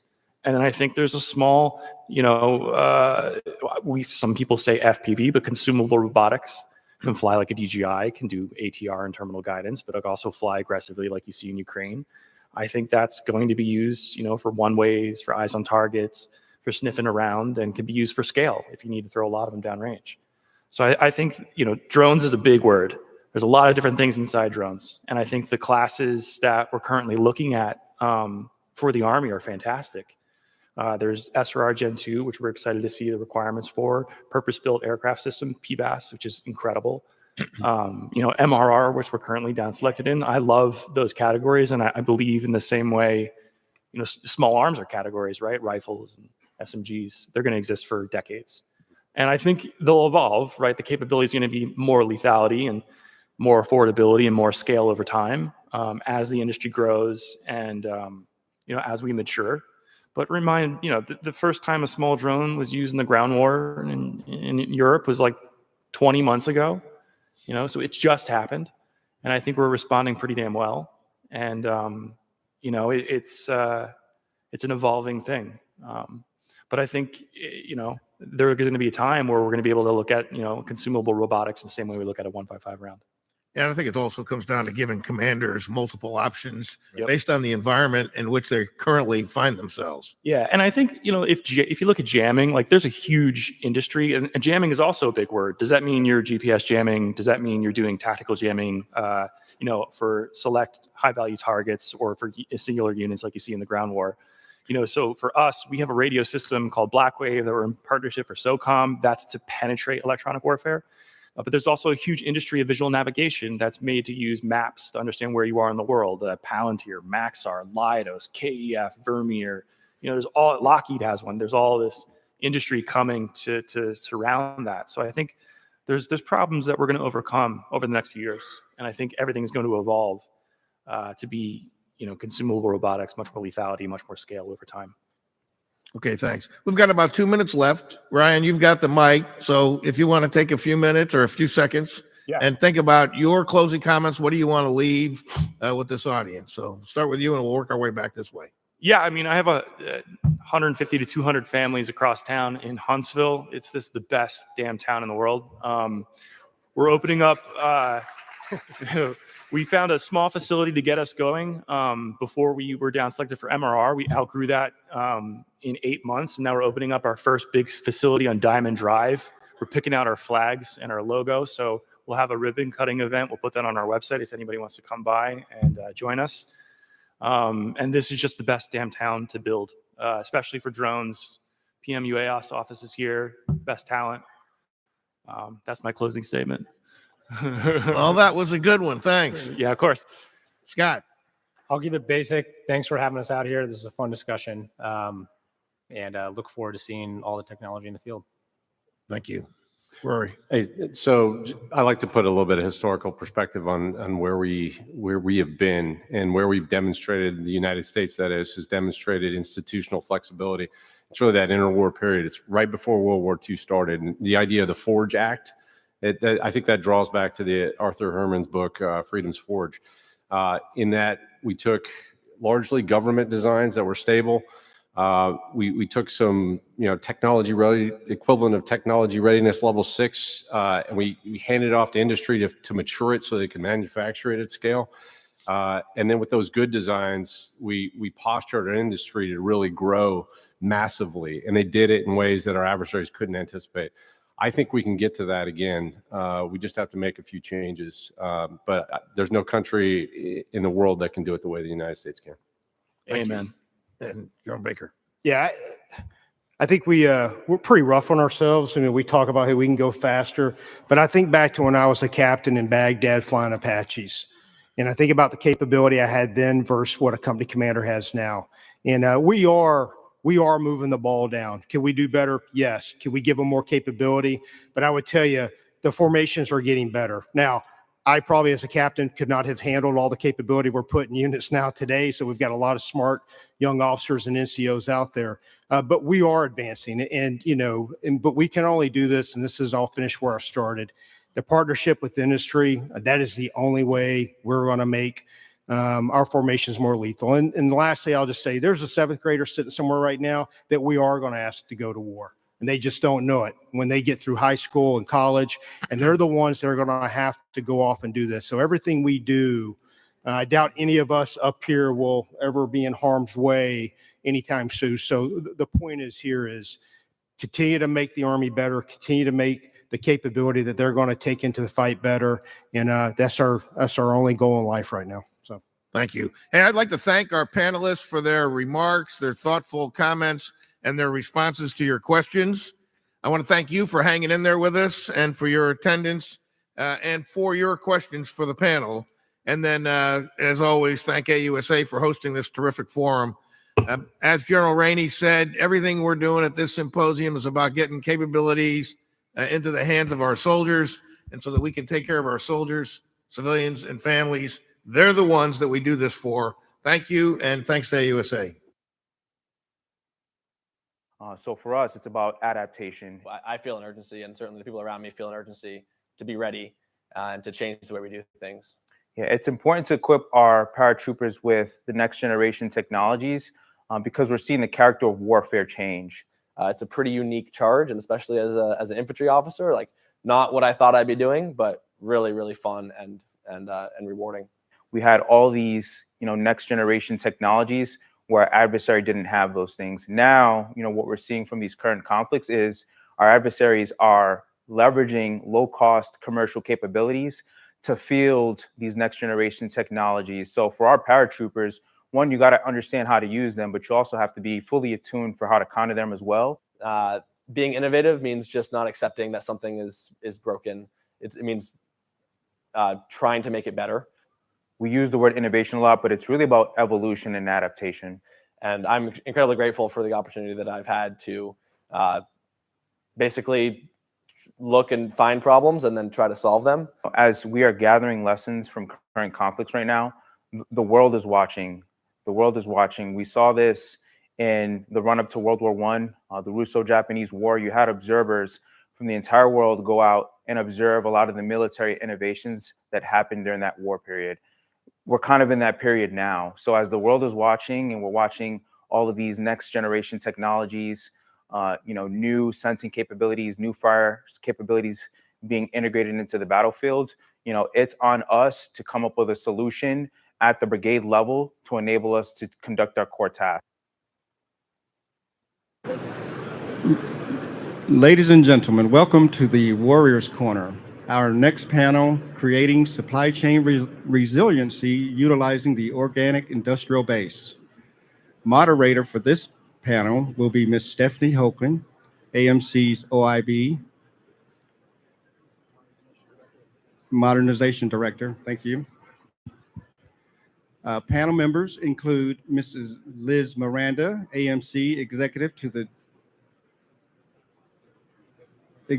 Deputy to the Commanding General, Major General James Turinetta, CECOM Commanding General, and Brigadier General Gail Atkins, DLA Land and Maritime Commander.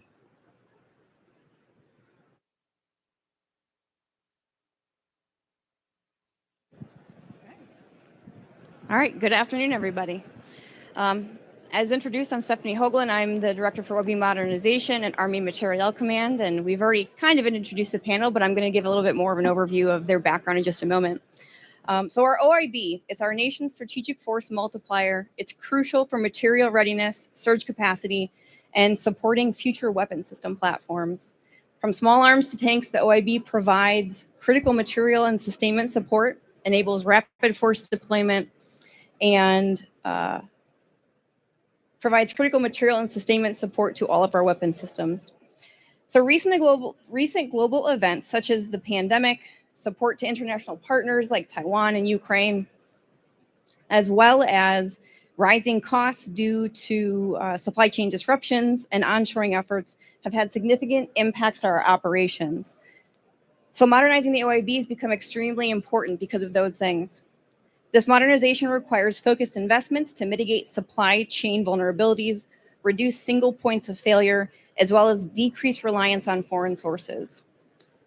Modernizing our OIB will enable us to meet future production demands, ensure workforce safety, and ensure production continuity for large-scale combat operations.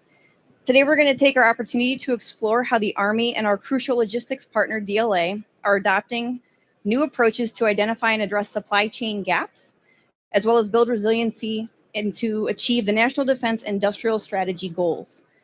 Our discussion will focus on how DLA and the Army illuminate supply chain risks, how DLA leverages the OIB to address parts backlog, and how we utilize public-private partnerships to enhance resiliency. So I'm honored to be joined by three great panelists here. The first is Ms. Liz Miranda, who is currently the Executive Deputy to the Commanding General at Army Materiel Command.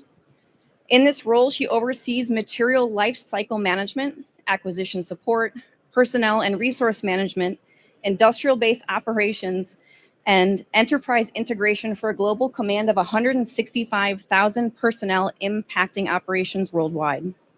A member of the Senior Executive Service since 2017, Ms. Miranda's prior assignments include the Deputy to the Commanding General of CECOM, as well as the Integrated Logistics Supply Chain Director, as well as Deputy Chief of Staff for Resource Management and various other leadership roles within CECOM.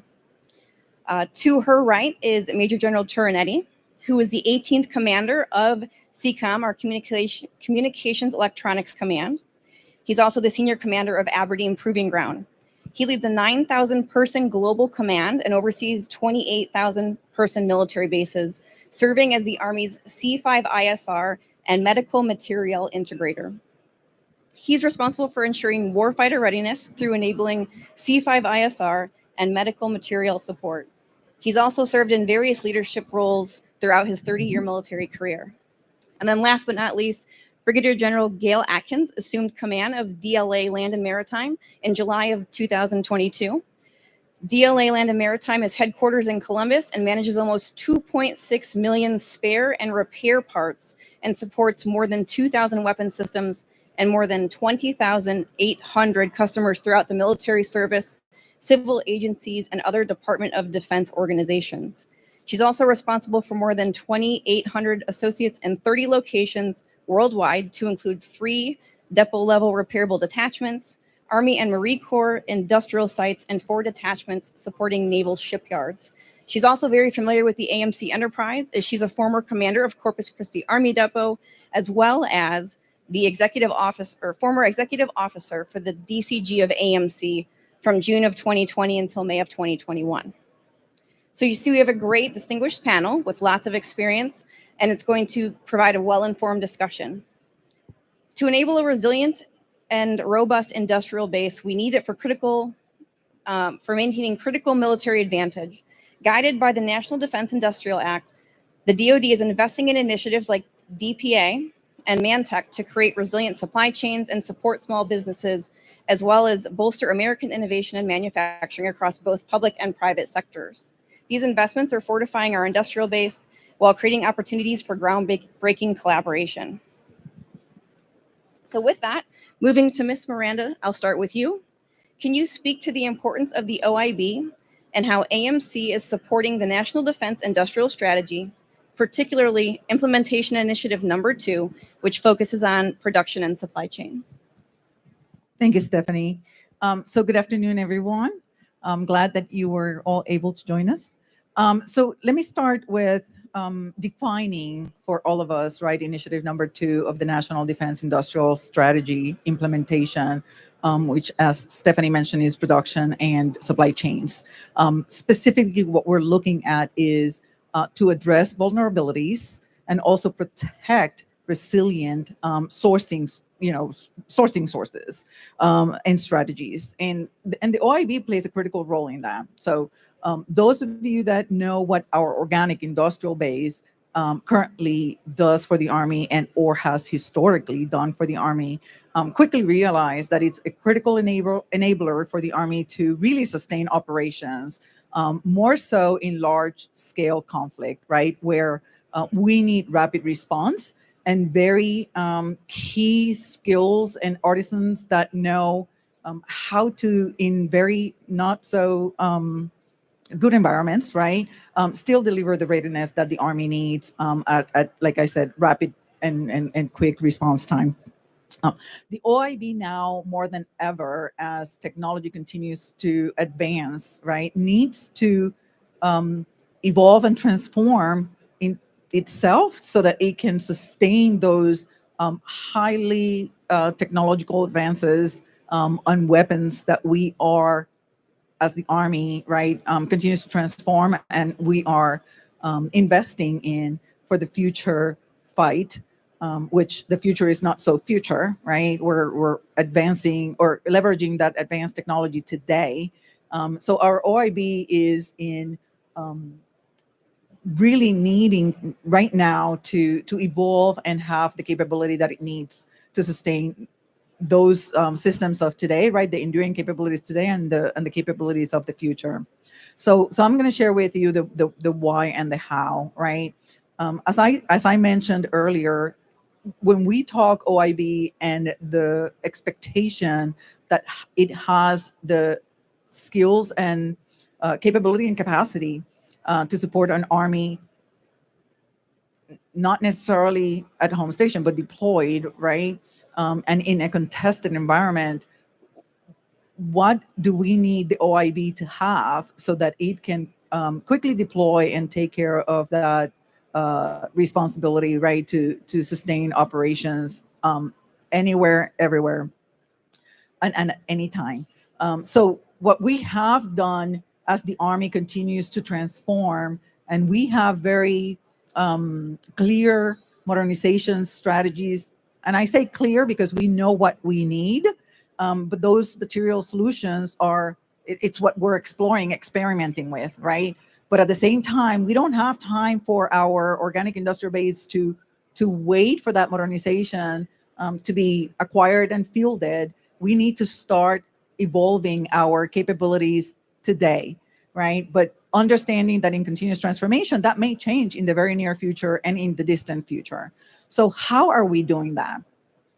A few years ago, Army Materiel Command, in partnership with the department and understanding what Army Futures Command concept, right, for future fights and that contested environment needs from a capabilities perspective, worked with our organic industrial base to assess where we are today from a capabilities and capacity perspective and identify the gaps that we currently have to support those Army modernization efforts, like I said, today and into the future.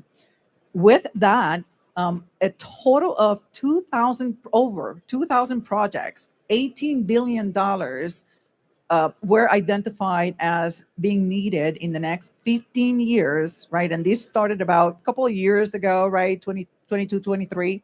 And those projects have now been captured, defined, prioritized, right? And we're working very closely with the department on programming dollars to support those projects and with Congress to advocate for that organic industrial base modernization that we know is needed.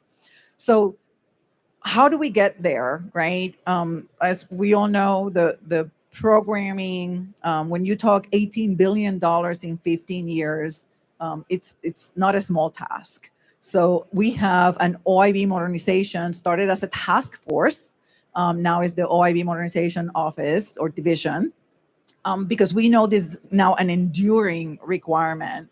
But this is after many, many decades, right, of not really investing in our organic industrial base and really seeing some degradation of capability simply in our infrastructure, right? Some of these facilities are from World War II and have seen little to no investment or modernization. So what we're talking about here is a very well thought out, but also very deliberate process to identify what we need, when we needed to support the Army as the Army continues to identify those solutions, acquire and field the solutions. So it is all synchronized in terms of when the Army is going to field the capabilities, the modernization capabilities, and at the same time, the organic industrial base is going to be expected to sustain those capabilities, right? So it's all aligned. The funding has to come with it so that we can be prepared to sustain and station of capabilities is executed. So the OIB Modernization Division within Army Materiel Command works very, very closely with Army Futures Command, with ASALT, with the department staff, with Congress, so that we all stay aligned and synchronized in our priorities, so that we get the resources when needed to execute the plan as intended and achieve the desired end states, which is a modernized organic industrial base. With that in mind, I'll talk a little bit, and you know, Stephanie had another leading question, but I'll touch on how we develop those 2,000 projects, right? I mean, it's not an easy task to understand what capabilities all those projects will bring. But as we talk 15 years, we had to take it in pieces, right? So we have phases for all those projects. And what the team does great with the organic industrial base commanders and the life cycle management commands is really understanding when dollars are needed for design, for example, right? When dollars are needed for the different phases of that modernization effort. And it is not an easy task, but everyone understands what we're trying to achieve, and everyone is working towards that. And the team developed an incredible tool that facilitates the understanding of what and when and where, and the risk, right, of all those efforts being either perfectly synchronized, and when they are not, how do we get them back on track, right? So that's that collective effort of ensuring that our organic industrial base, the Army's organic industrial base, is fully modernized for the future. So I'll pause there. I know that General Tornett is going to give some specific examples of some of those key projects or capabilities that we are really looking to implement and execute for the Army and our nation, and looking forward to that conversation as well. Sir. Yeah, so Ms. Miranda made some great points. We're doing a lot of things to modernize, and that does lead me to the next question, which is CECOM is doing some very specific things to get after instances of gaps in our supply chain. Could you take the time to discuss how CECOM has addressed microelectronics obsolescence utilizing Toby Hanna Army Depot, and how does this tie into the broader OIB modernization initiatives? Thanks, Stephanie.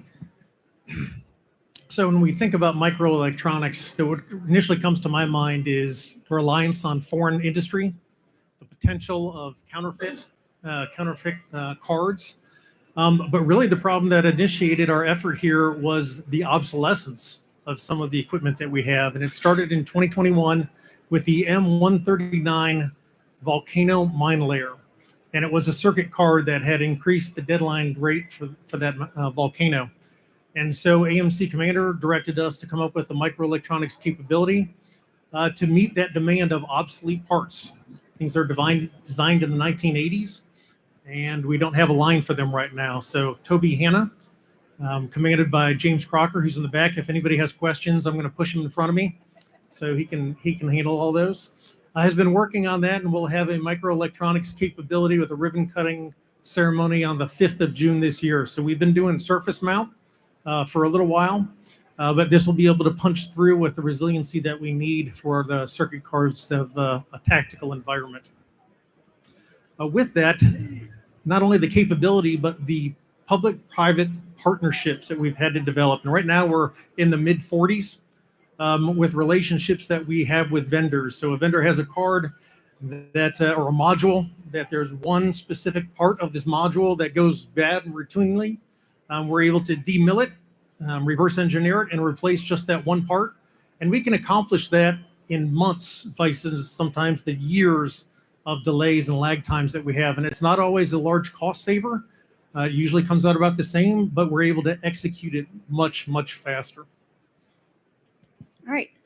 Could you elaborate on any additional initiatives CCOMS is undertaking to tackle supply chain vulnerabilities while also adapting to the Army's current and future needs? Sure. So in addition to those 40-some P3s that we have now, we're looking at our first P3 that will be forward. I think we're the only depot that has forward repair capability. We are active in Europe, Korea, and in the Middle East. So we're looking at expanding one of those capabilities with one of our vendor partners. I believe that'll be very shortly. From an ISEC perspective, our Information Systems Engineering Command, integrating them into the modernization of the OIB, and how do we secure industrial control networks? So looking to do some good teaming. That AMC already has a partner that helps them with that, and I think that's a great space for our ISEC partners to be in, is the OIB modernization. In addition to that, the installation resiliency. As a senior commander that you mentioned, I am concerned about our power grids and our water systems. And then from a software perspective, I know software doesn't move into sustainment, but I still think that software has a depot. And so for our Software Engineering Command, it is going to be providing that DevSecOps space, that certified DevSecOps space for the Army as an enterprise service.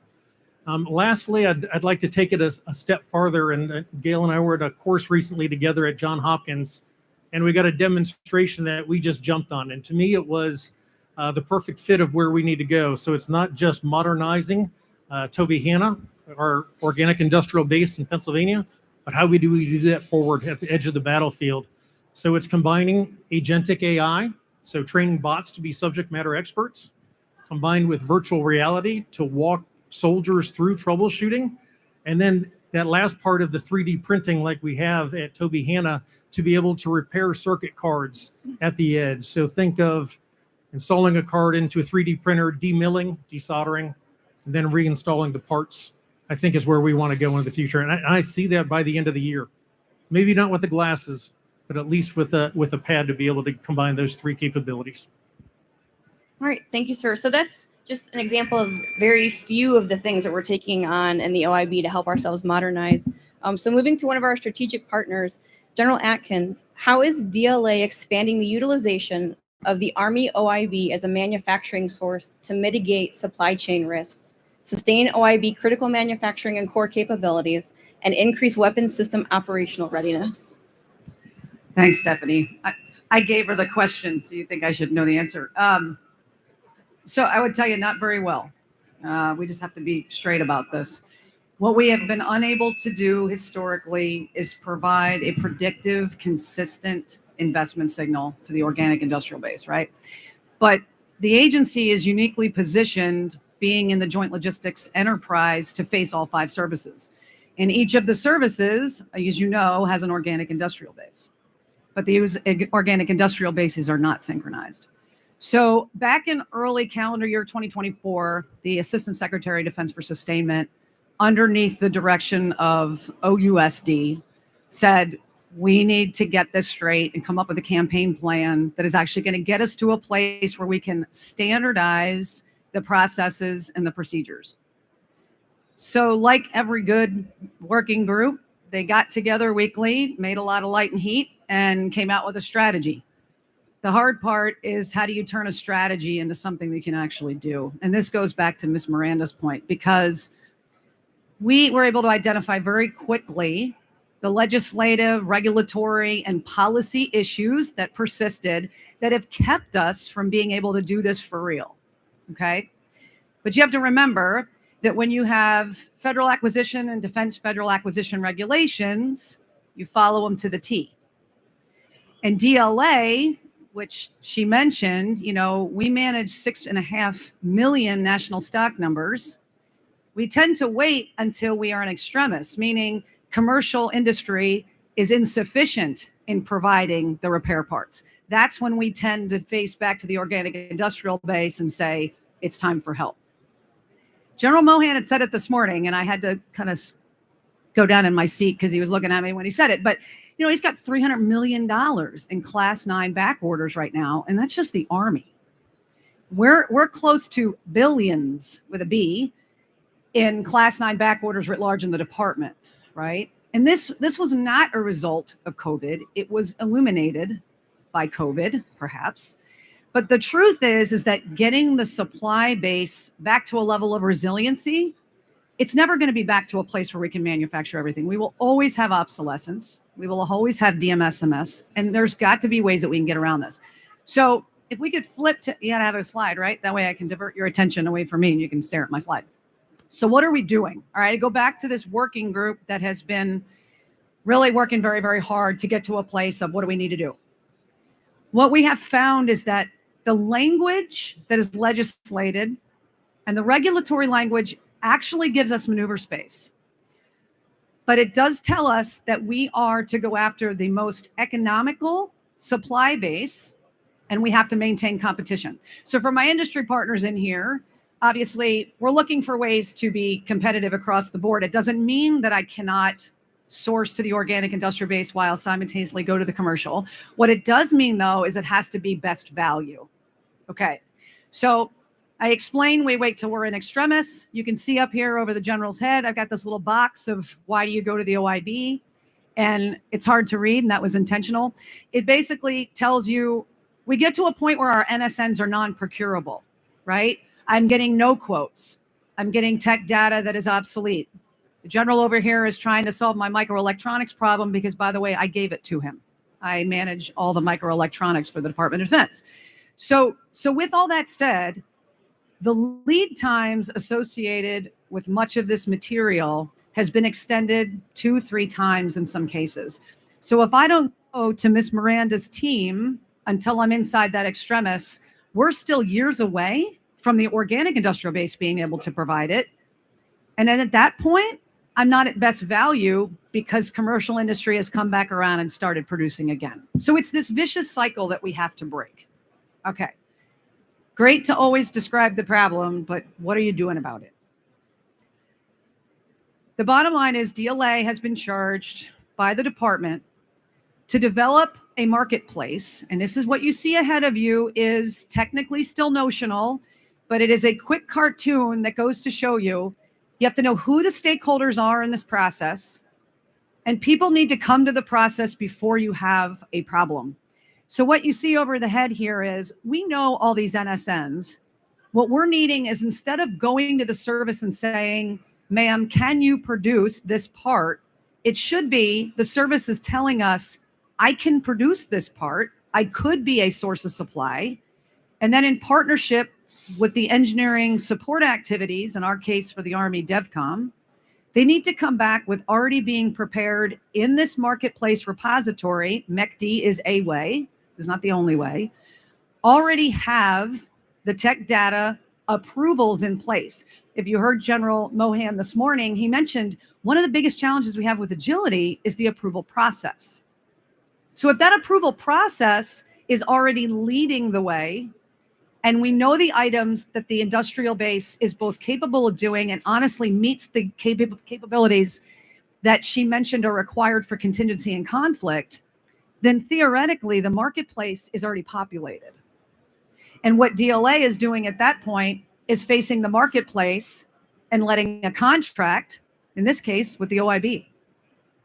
So I'm simplifying it. Trust me, there's a lot of hurdles to jump that go behind this cartoon. But the reality is, if we have a data repository that is accessible and can be communicated to both all the organic industrial bases, joint and organic industrial bases, then we'll already know what those capabilities are that are most important. So that's the goal. Because I can tell you right now, I spent a lot of time with the Navy. I saw a naval officer walking around. Was he like planted? Because if he asked me a question, I don't know the answer. But the maritime industrial base, they're very serious about this right now, right? I mean, they have their own challenges. And as a result of that, they have had to develop exquisite capability inside their back shops to be able to manufacture in support of the surface and the subsurface fleet. That's who I face. But these are Act J. These are non-stockable items that were never supposed to be procured. That's how I ended up with them. And then when you turn to the supplier base, there's no appetite because there's necessarily no profit in wanting to go there. So the Navy is grappling with this. We do this with the Air Force in a little bit different way. So, DLA, one of our core responsibilities is to put health on the shelf. I practiced that because you say that 3 times really fast and I screwed up. Okay, we're responsible to put strategic depth on the shelf so that the services can buy it, right? But the other mission that we do, retail support to the services. So in the Air Force right now, we are literally leveraging the Air Force's organic industrial base, paying them under contract to manufacture the parts that they need on their own lines, and we are stocking them for them once they produce them. So it is absolutely doable. It's a matter of taking this at scale, but getting to a level of standardization that is actually manageable. And that's the conundrum that we're in right now. So the cartoon over your head, it is still notional. So for all you people just pulled out your phones, just know that this is not in full force right now. This is the marketplace that we are going after, with the goal being the stakeholders need to come actively participating, not waiting for a signal to come. So I'll hold there and wait for the hard questions to give to General Ternetti. Yeah, the only thing I would add and re-emphasize a couple of things that have been said, right? Because, so why is this important to you, right? It is important because the organic industrial base is an enabler for the Army, right? And it certainly is there when the Army needs that surge capability, hard to do sometimes in a very quick, time frame. And there are many opportunities, and General Ternetti mentioned the P3s, right? The public-private partnerships. That has always been there, right? That's one area that I think there's just so many opportunities to partner with the organic industrial base to help you and just expand what you already have in terms of capabilities and capacity, right? So that's one area of opportunity for our defense industrial base.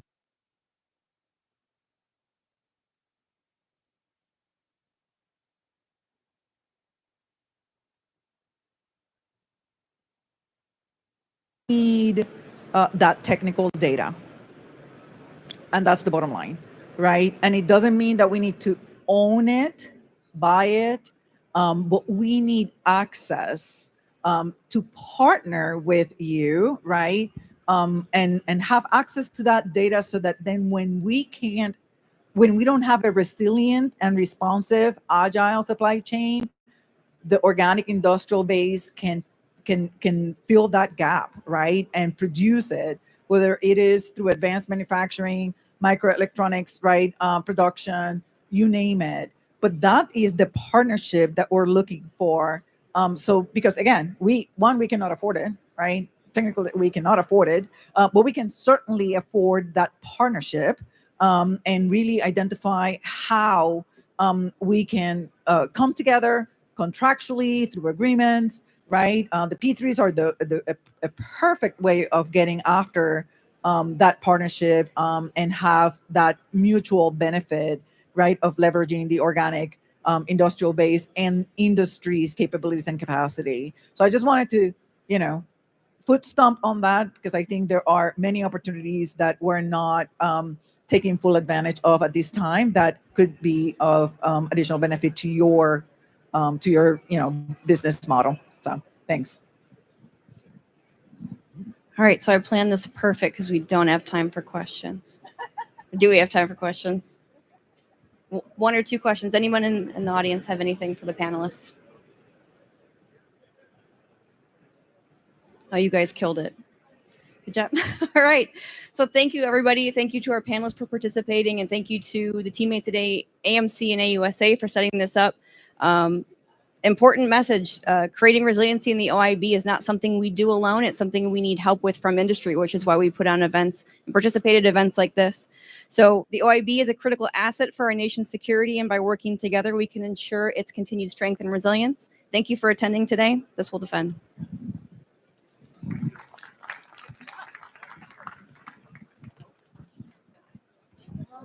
don't think I've ever hit a panel where there's no question.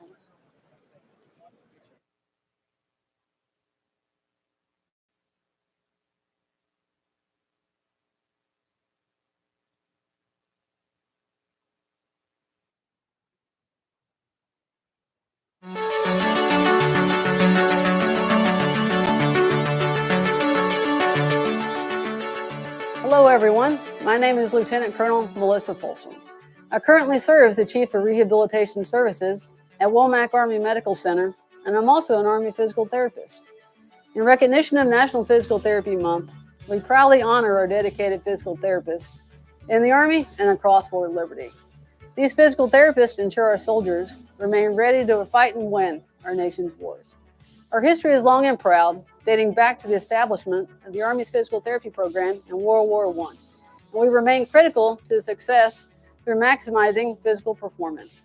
Please join me in this opportunity to highlight a few of our team members and to celebrate our world-class physical therapists across Fort Liberty. My name is Major Erin Foley, the Chief of Physical Therapy here at Womack Army Medical Center. Army physical therapists originated as reconstruction aides during World War I to treat wounded service members and have served in every theater of operations since World War II. Physical therapists are movement experts and trained in a wide variety of areas to include orthopedics, neurology, pediatrics, sports, pelvic health, and wound care, just to name a few. As a physical therapist, my favorite part of the profession is the relationships we build with our patients along their journey to recovery. I also really enjoy helping someone restore something functionally in their life they thought was lost. If you need assistance reaching a physical goal, don't hesitate to see how physical therapy can help. My name is Damian Gatterberg. I'm a physical therapist with WAMAC, working at the Byers Health Clinic in an outpatient physical therapy department. I've been working as a PT for the past two and a half years. I work in outpatient orthopedics with additional training in pelvic health PT. Initially, I chose PT as a profession because I wanted to find a profession that blended physical activity, sports, and science while still helping others. I continue to choose PT because I have loved working alongside our service members in rehabbing their injuries, helping to educate them about their conditions, and empowering them to get back to doing what they love without pain. Physical therapy can be a service that can guide patients in returning to high-level training or just walking without pain. We work with patients in many settings, treating a wide range of conditions from acute or surgical injuries, as well as long-standing chronic pains. We work in many settings, and I'm sure that if you've ever had pain with running, jumping, or a past injury that is still occasionally bothering you, one of our PT providers at Fort Liberty can help you out. We are also direct access providers, so seeing us is as easy as calling and scheduling an appointment. My name is Captain Lindsay Noonan, and I am a physical therapist currently working in the 82nd Airborne Division Sustainment Brigade Holistic Health and Fitness Facility, also known as H2F. I spend my days taking care of paratroopers who have musculoskeletal injuries, as well as promoting strategies for injury prevention within our brigade. I love being a physical therapist because I get to spend a lot of one-on-one time with patients and get to know them beyond their injury. I love seeing people succeed in accomplishing goals that are meaningful to them and get back to doing the things that they love. Hi, my name is Heather Ballard, and I'm a supervisor for both inpatient therapy and the pelvic health program at Womack Army Medical Center. I have worked here at Womack since 2016 when I onboarded to help create the pelvic health therapy program. Working in pelvic health, I have the privilege of being able to treat male and female patients on a daily basis that are dealing with extremely common but often undiscussed symptoms. So many experience conditions like pelvic pain, bladder and bowel dysfunctions, or prenatal and postpartum issues, but they may not realize that those things are not normal or understand how much impact they can have on their quality of life. I'm Captain Christine Kaspreisen, and I currently work at Womack Army Medical Center as a physical therapy internship director. My typical day consists of coordinating clinical educational experiences for physical therapy students and working directly with patients. Growing up, I loved to run, jump, dance, play sports, and be as active as possible. It was such a large part of my identity. It was exhilarating, it kept me happy, and it was how I formed some of my closest friendships. One fateful summer afternoon, it felt as though all of that came to a screeching halt after I injured my ankle during a game of soccer. I was unable to put weight through my ankle, and it was so swollen that my normal shoes would not fit. I was on crutches for weeks and felt completely removed from all of the activities and people that I love so much, and started to no longer feel like my normal self. After 3 to 4 weeks of making what felt like no progress, I saw a physical therapist. They were the ones who helped me get back to walking, running, and even back to soccer and other competitive sports. They helped me get back to feeling like myself, and I knew that I wanted to help do the same thing for others. Now that I am a physical therapist, I get to help people feel better, move better, and get back to doing all of the activities that they love to do. On top of that, I get to train and teach others how to do this amazing job. Looking back, I'm so grateful for that ankle injury because it led me to this incredible profession. I would encourage anyone and everyone to come and see what physical therapy is all about. Hi, my name is Don Goss. I'm a retired Army physical therapist teaching at High Point University in the Doctorate of Physical Therapy program and still doing research with the Department of Defense in North Carolina and at West Point. I was a PT in the Army for 25 years, and I've been blessed with nearly $12 million in DoD funding. I love PT because I'm a people person. I love working with people. I love it when people have that light bulb moment and they get it. It's a great feeling helping someone move better and improve their quality of life. I'm committed to lifelong learning. As we wrap up one study and learn new lessons, there are always more questions to be answered. I still get chills driving onto post every day. I love working with soldiers. I also love teaching the next generation of physical therapists. And I hope to be doing this for many more years to come.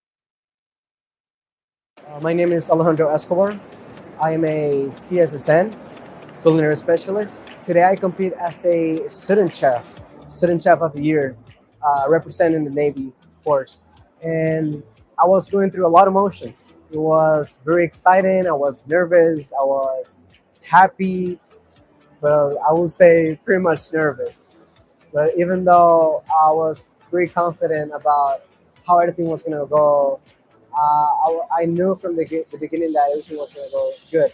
But definitely a huge, great experience, of course. So right after I graduated from my tech school, my A school, as a culinary specialist, I got to my command. Right after I got to my command, I started cooking in the galley, just like a beginner or a young sailor as a cook. After a couple months, I would say that my higher ranks, my master chiefs, seniors, I think they saw that potential in me. So my master chief, he decided to choose me and send me to this competition, which is the INCAT competition, right? And that's how pretty much I got to choose. They saw potential in me. The dish that I worked on was a Mediterranean dish, was a Mediterranean chicken.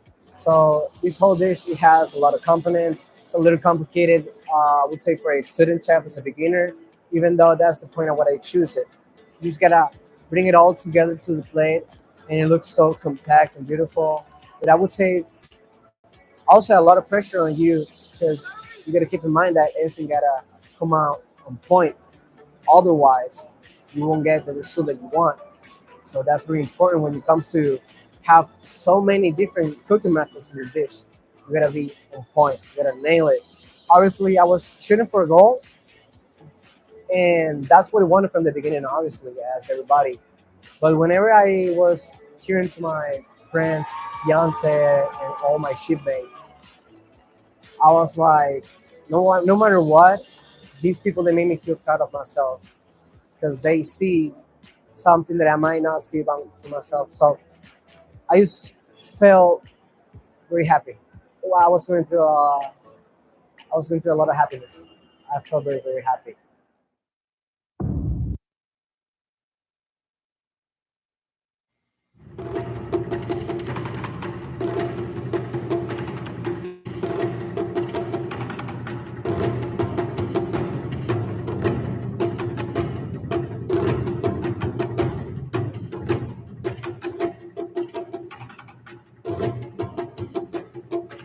So I'm Major Fausto Torres, and today what we're doing, we're going to be doing a play, Sudden Impact Soldiers Last Ride, which is a play talking about DWI and DUI and the impacts that it has on the soldiers from whenever they do the wrong thing. Welcome this afternoon. You got your team from Bravo Company 2nd Platoon that are going to give an amazing performance that they've been working so hard for today. called sudden impact and soldier's last ride in regard to DWI, DUIs, right? But before we get into that, first we got Catamount 6 that's going to have some remarks. Lieutenant Colonel Ryan Hintz.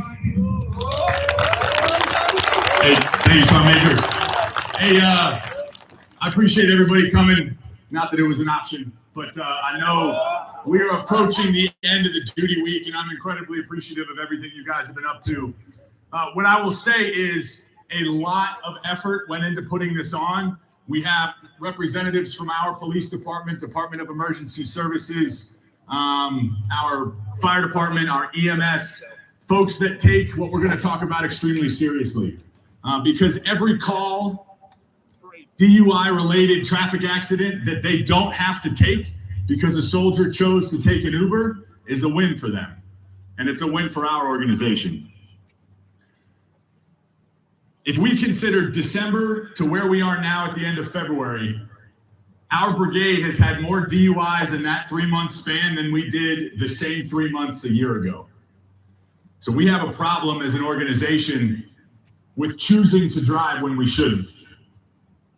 That risk is not shared evenly amongst everybody here in this formation.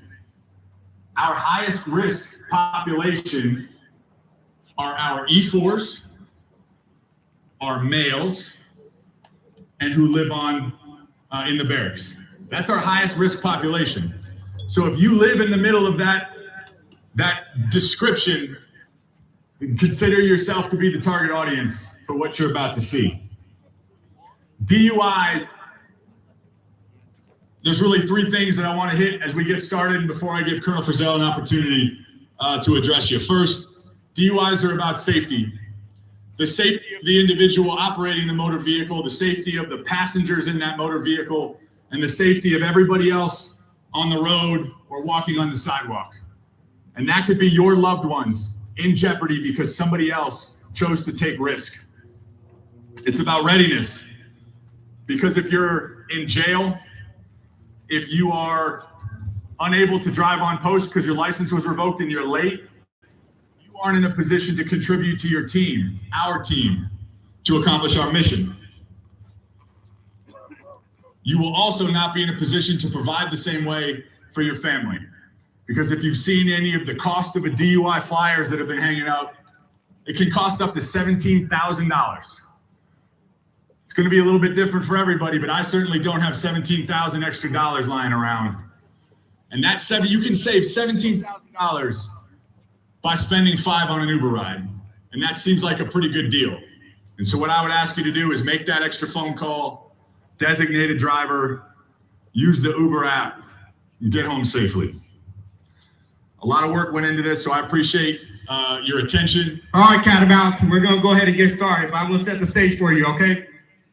So right now, we have 2 soldiers that were just downtown, partying up at the bar, having a lot of drinks and shots, all right? Now, they're thinking about how to get back to, are they going to take an Uber? Are they going to contact their platoon sergeant, team leader, squad leader? Or are they just going to go ahead and drive on post? That's a decision they need to make now, and that's where you're going to see the impacts of what happens if they make the wrong decision. Let the play commence.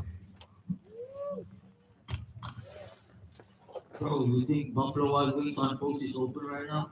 Absolutely, bro. They shouldn't close till like 1 a.m. That's good, because I'm hungry. All right, bro. Let's call an Uber.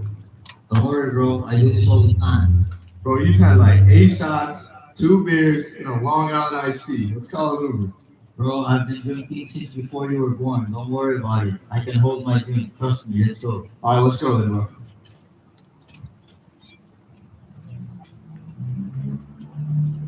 I'm here walking. Hey, this car looks like he's gonna.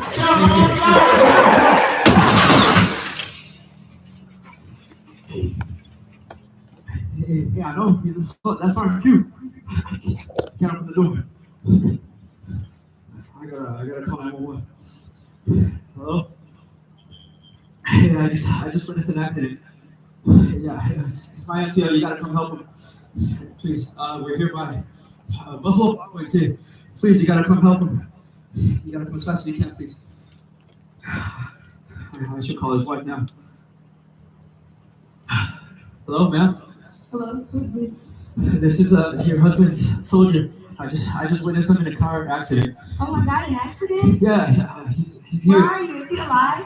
I tried to get him out. I couldn't. The MPs are already on their way. Just gotta come quick. We're here by what's it called? Buffalo Wild Wings. Okay, I'm on. Thank you. He will conduct a scene size up. He will request additional resources if needed. He will conduct a walk around, identify hazards. Personnel. And he will come up with an ultimate action plan.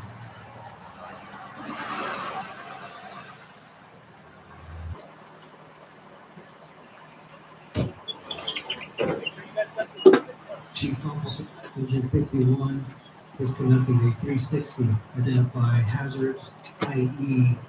fluids on the ground, that's leaking on the ground, will identify how many patients, mechanism of injury, vehicle intrusion, ensure vehicles are safe for extrication.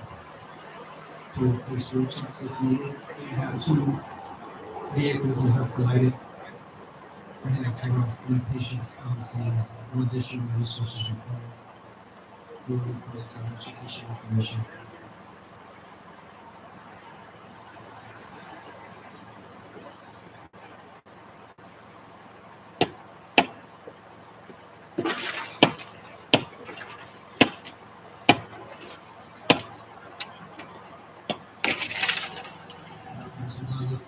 We call APH's point. A place where we can place our education equipment and use them to open the doors.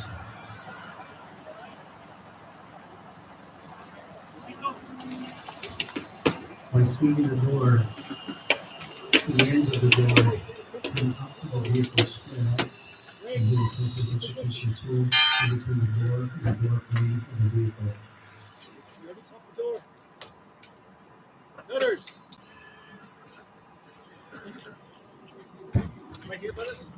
On your driver's side, next to your shoulder, we call that the B post.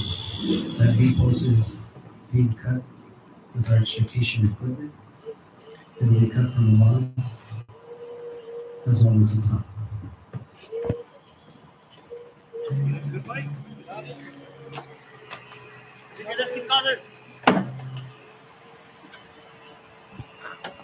EMS is on standby. Loading for the patient injuries and we'll identify him what trauma level he is in. If we deem the patient is at a level of trauma, EMS will notify the receiving hospital so they can prepare the trauma bay and the entire level 1 trauma team to include the neurosurgeon, nurses, and aides.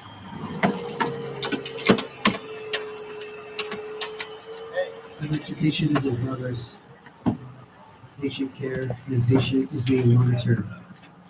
We can place band-aids on leads, we can place tourniquets, we can start IVs, we can monitor cardiac activity, definitive care, greatest mechanism of injury, patient needs surgical intervention.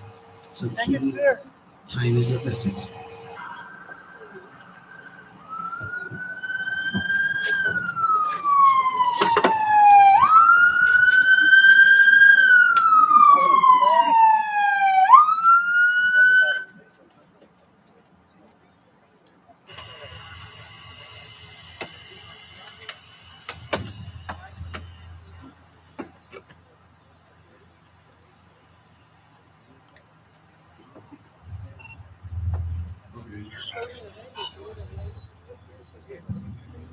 They're good, they're healthy.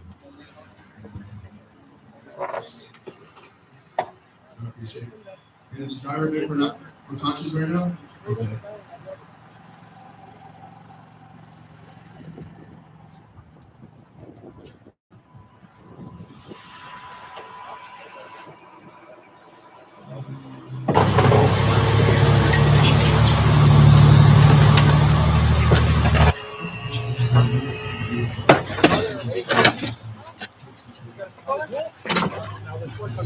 Giving him out.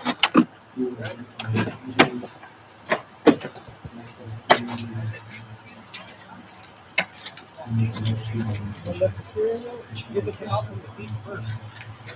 Feet are you ready to hold up? And do it. Push down there, push it down.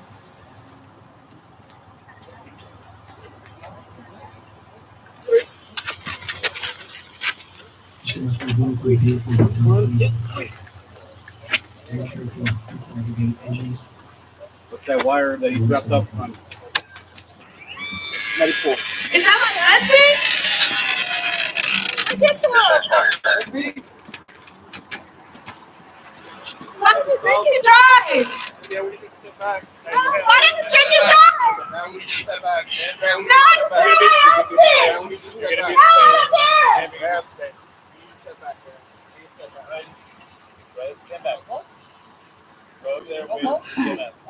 You step back, ma'am.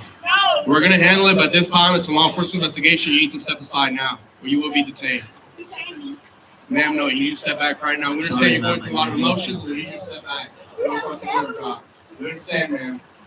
We need you right now to go with your husband, stay with him, we'll handle it from here.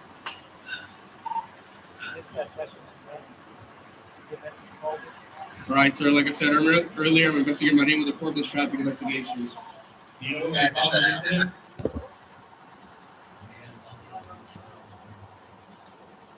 What kind of drinks have you had? From the bar or bar? Okay, this time, go ahead and give me your keys, please. Go ahead and step out the vehicle for me.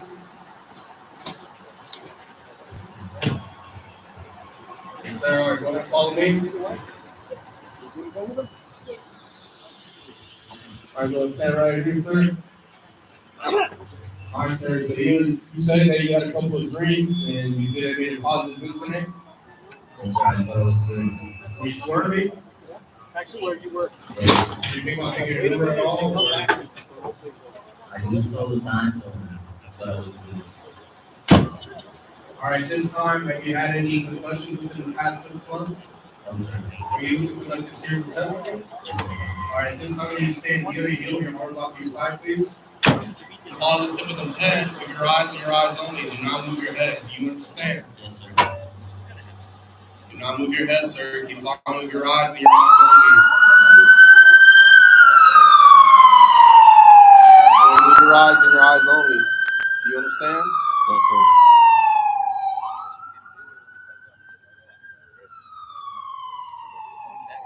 This next test, you're going to take a series of small steps. So at this time, I need you to imagine a straight line in front of you. Can you do that? Yes, sir. Arms off to the side, and your left foot, put the heel of it in front of your right toes in a heel-to-toe manner. Do you understand? Yes, sir. Go ahead and do so, please. Sir, make sure it's in a heel-to-toe manner. All right, sir. At this time, you're being apprehended for a possible DWI as well as intoxicated manslaughter. Do you understand what that charge means? Yes, sir. You know you just took an innocent man's life. That was good, sir. You thought you were good. You think that wife is going to be good? You think that daughter is going to be good? Well, you're good. You're healthy, but he's not. You understand the consequences of your actions? Yes, sir. Well, we're not done there yet. Go ahead and provide us a sample, please.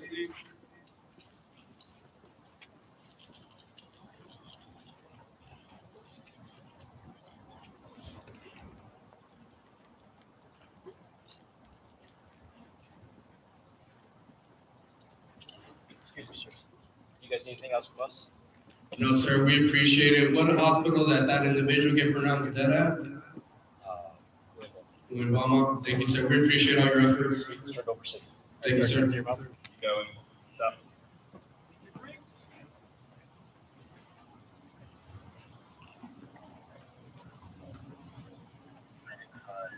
What's his result? Got 0.27. You know, that's about double over the legal limit. That was good, sir. I do this all the time.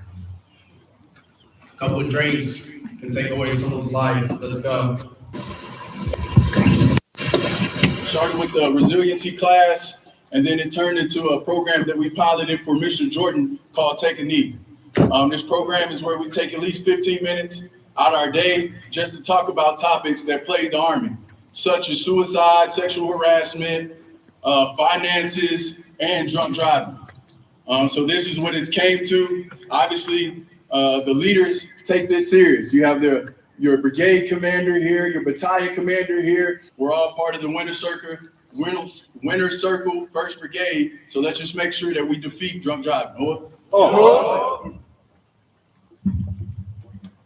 All right, afternoon, I'm Sergeant Hill. Just after watching this scenario, can anybody tell me what they could have done differently to avoid a situation like this? Somebody. Call a friend, call your chain of command. By show of hands, anybody in this formation, is there anyone who does not have a battle buddy or someone in their chain of command that for any reason they can't call to give them a ride if they were too drunk to drive? Good afternoon, I'm Specialist Weaver, Bravo Company, 2nd Platoon, right? So everybody here just witnessed what we just saw, right? After DUI, it happened. Someone died because of it. You guys, how do you think the family felt upon arrival of the scene? Hurt? What else? Distraught? And it still happens, right? So these incidents and these accidents happen on every weekend or even on a daily basis. Now it's something to keep in account. This was just a wife and a daughter coming upon their father that just passed away in a car wreck, right? All it takes is one of us that we work with on a 24/7 day basis to hit one of our own. And how are you going to explain that? Someone that you work with 24/7 on a daily basis, out in the field, regular days, after hours, etc. The last thing we need is a lot of people having bands on their arms because they lost them to a DWI, right? A DUI. It's not heavy on your wrist, but I know it's heavy in everyone's heart. It's heavy in everyone's head. It's heavy spiritually. It's not something that should be just laughed off and taken for granted. We all have one life. There's no second. There's no third. So take that one life and make the right decision. I hope you all understood that from this presentation that we gave you all. Thank you for your time.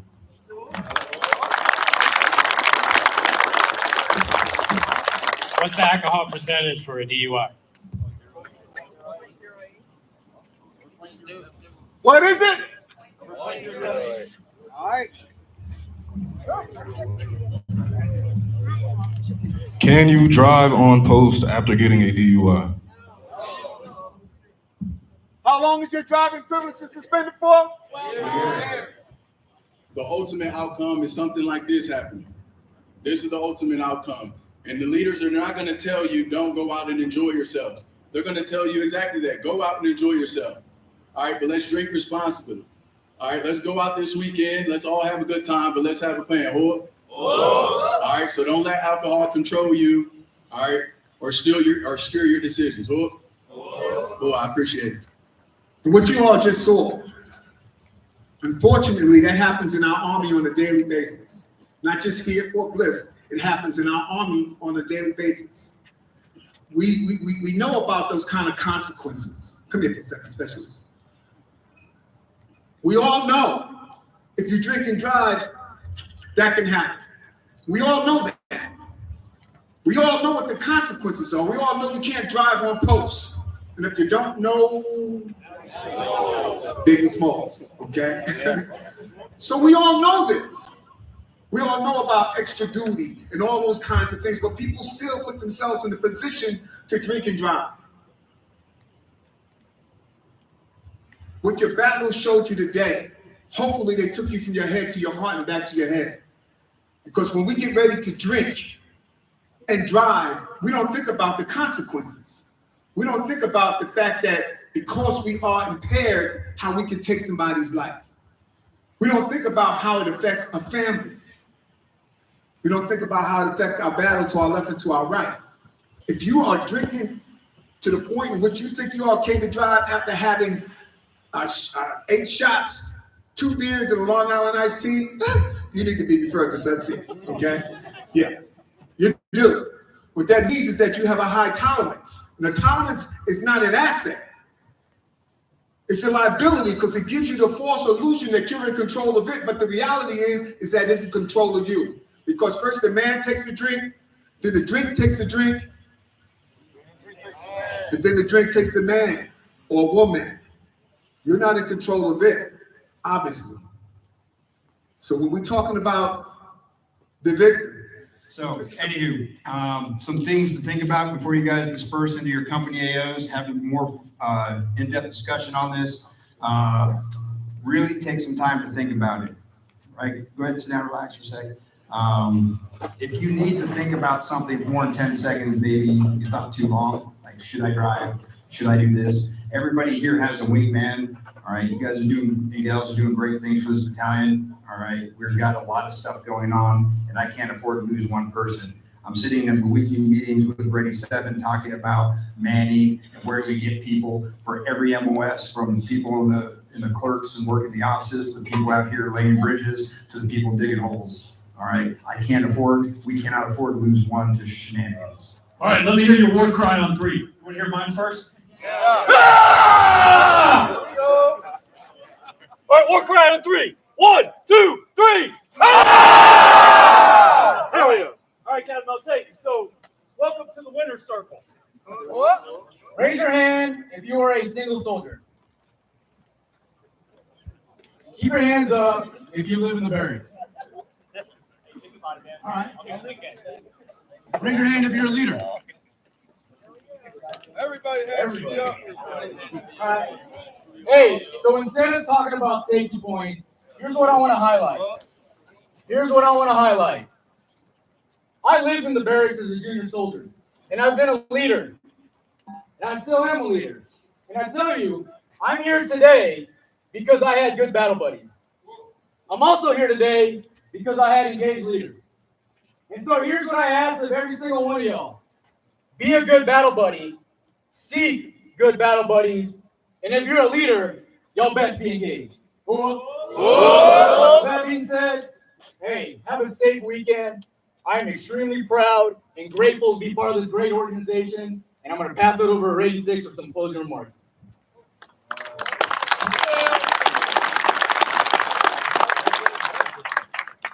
Okay, hey team. I appreciate everyone being out here today. I'm going to be real brief and get everybody out of here for the weekend. This brigade's mission remains unchanged, okay? So we got the big blocks we got Ready Focus, our big home station training event in June. We got National Training Center rotation 2601 in October at Fort Irwin. And this brigade remains scheduled to deploy right about almost exactly a year from now to Eastern Europe. Spread out across Eastern Europe, but the brigade headquarters will be in Poland. So all that remains unchanged. And so we hear and we see about all this other stuff that's happening in the world, in our country, even here in our local community. It has not changed this brigade's mission. And oh, by the way, that's a very hard mission. And it's going to take each and every one of us to accomplish it. Okay, so the priorities for this next quarter coming up have not changed, right? Lead, maintain, and train. There is no battalion in this brigade combat team that has a more diverse range of MOSs and a different set of missions than the Catamount Battalion. Every battalion is important in this brigade. We got about 4,300 soldiers on any given day in this brigade. We got 38 companies, troops, or batteries. We got 7 battalions. But if you made me pick one battalion that is absolutely essential to this brigade being able to accomplish its mission, it's the mighty Catamount Battalion. Whoa. All right, so we got. I heard some cat noises out there. I like it. Yeah. The cat. Yeah. You need more than that to bring the Riz, though. That ain't it. That's kind of lame. All right, so hey, we'll get you out of here again.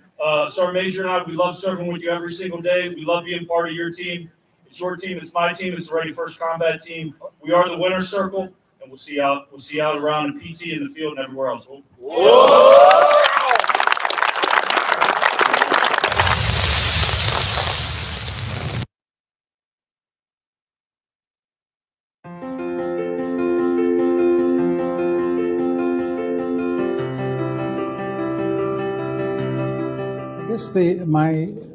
I consider my highlights in my career anything that I worked on in terms of programs and projects that resulted in a fielding, something that went out to the field, that was used by the troops and had some, effectiveness in terms of the force being able to accomplish their mission.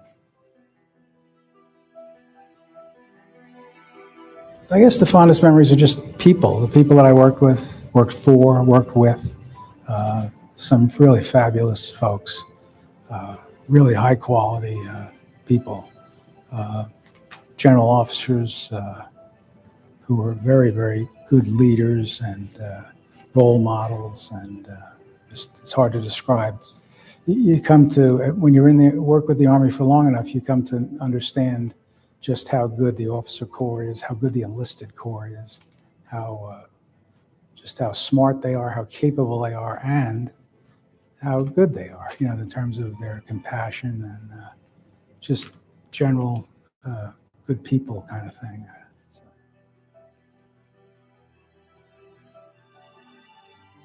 Had the good fortune to work on some SDIO programs up at Picatinny Arsenal, Strategic Defense Initiative programs. And one of the things that you learned up there, and it actually trickled down to the Army, and I encountered it, you still encounter it today, was the idea of executing. Years ago, many years ago, money was allocated for programs. And whether you spent it this year, next year, or 20 years from now, nobody really cared, okay?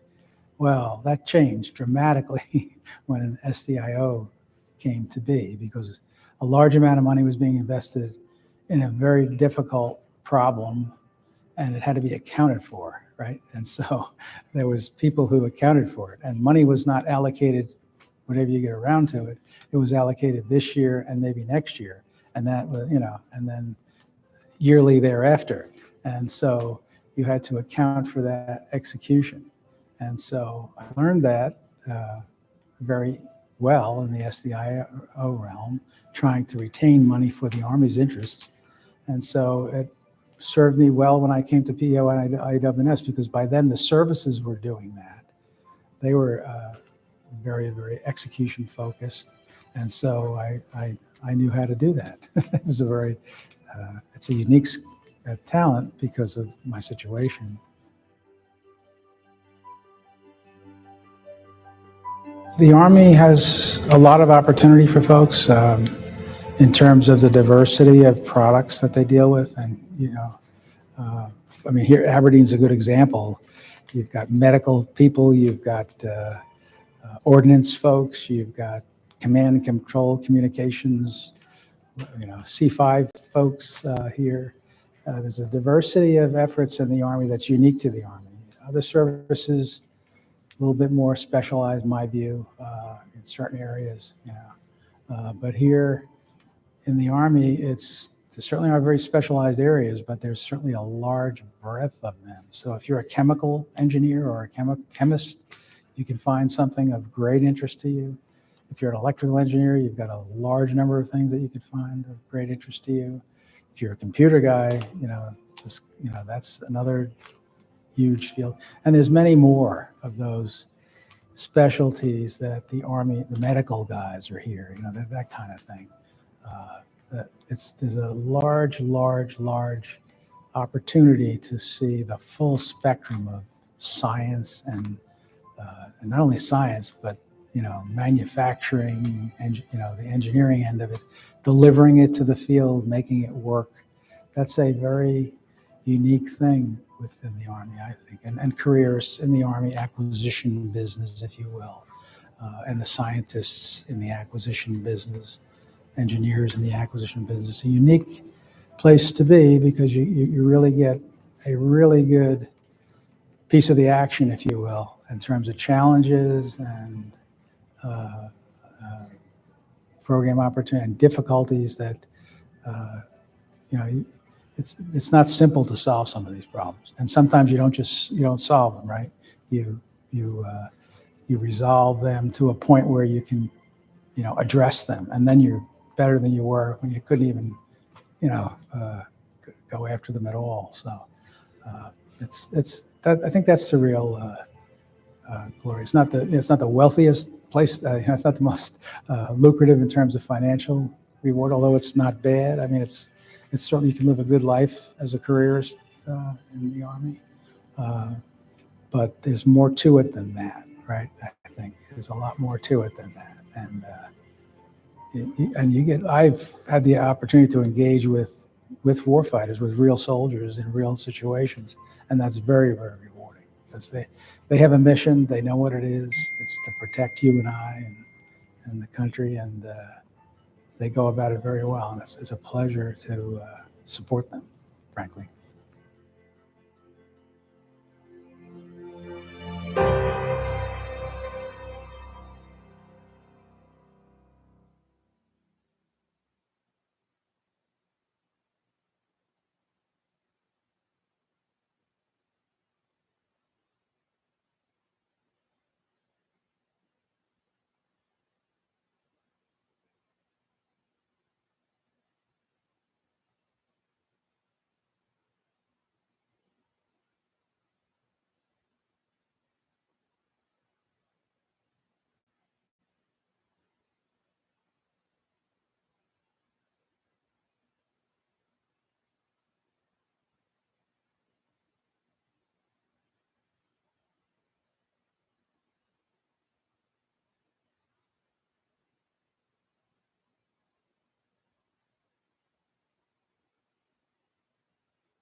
Yep, today is day 2 of our Wild Boar Ski the Nebelhorn overnight trip.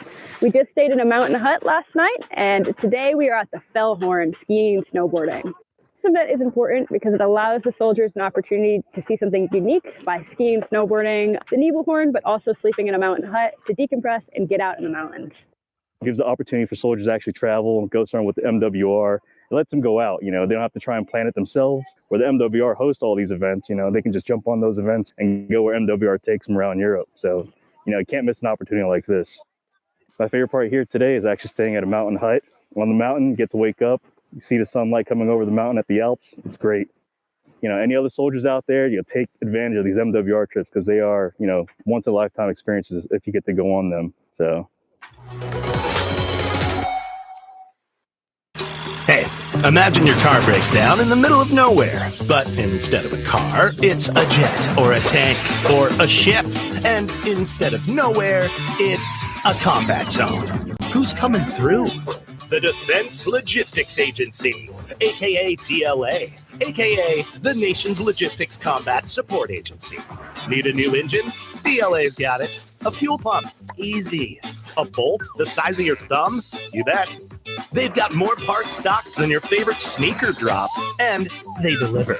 Because if it rolls, flies, or floats, DLA keeps it fresh, functioning, and fire. That's the vibe. So, next time you see something epic in action, remember who's got the military's back. DLA. We're not just logistics, we're legislatics. Stay mission ready. Let's go. DLA, the nation's logistics combat support agency.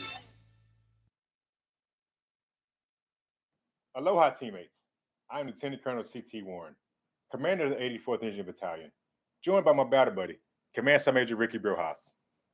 Welcome to the 84th Engineer Battalion. We're excited to have you on our team. Our unit plays a critical role in supporting Army operations across the Pacific, delivering innovative engineering solutions to complex challenges. With a commitment to excellence and readiness, we stand prepared to execute any mission, anytime, anywhere. Well put, sir. The 84th Engineer Battalion is comprised of 7 different companies with over 40 different MOSs. Some of these professionals include combat engineers, electricians, divers, mechanics, welders, medics, and logisticians, just to name a few. During the course of its storied history, the Never Daunted Battalion has participated in every major conflict since World War II. It is our continuing commitment to provide highly skilled combat and general engineering support across the Indo-Pacific theater. Our mission is key to the success of the 8th Theater Sustainment Command. By delivering first-class engineer support, we keep the command prepared to sustain forces throughout the Indo-Pacific and respond to any mission. Our work is integral to setting the theater operations and overall readiness. All Never Daunted soldiers are committed to the Army values, disciplined, enforcer of standards, and professionals. Together, we maintain a climate that enables our soldiers to become confident in themselves, their peers, their equipment, and their leaders. People are number one. From counseling, coaching, and mentoring, or improving the life support of our most precious resource, our soldiers. We're dedicated to developing adaptable, skilled, and resilient soldiers who are prepared to excel in any mission. Spot on, sir. This command team is approachable and values open communication. Your ideas and concerns matter. Feel free to share them. Being stationed in Hawaii offers more than just a duty assignment. It's an experience.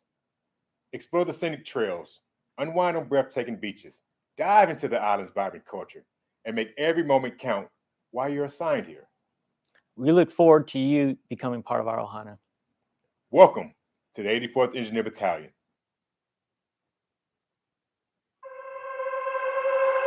The Recruitment Sustainment Program was created and designed for that newly enlisted civilian now transitioning into the military lifestyle. It is that first introduction of responsibility, accountability, and teamwork that they're going to get the tools in order to successfully ship off to basic training and AIT to complete successfully. What inspired me to join the Michigan Army National Guard is doing something different from my peers and to serve my community.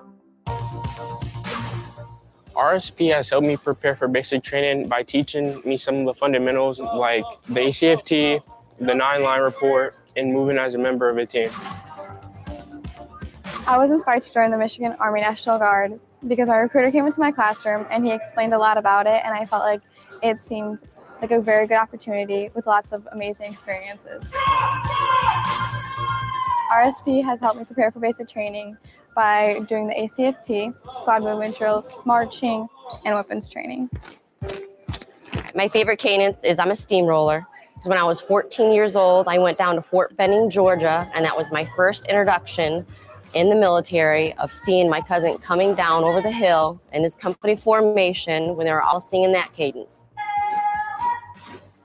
My 3 favorite cadences are Airborne Rangers and Steamroller Baby. My favorite cadences are No Limit, Steamroller, Airborne, and Party Hardy.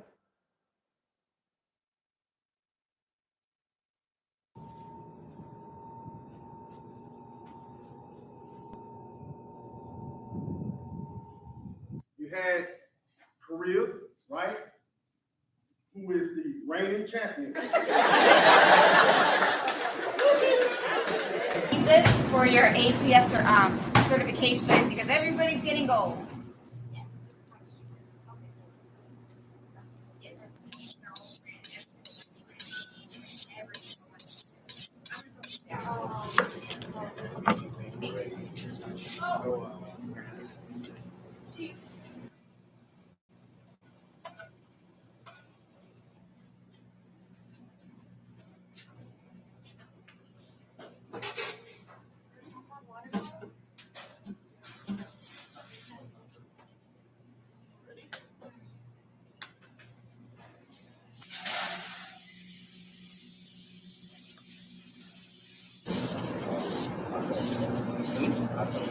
Okay.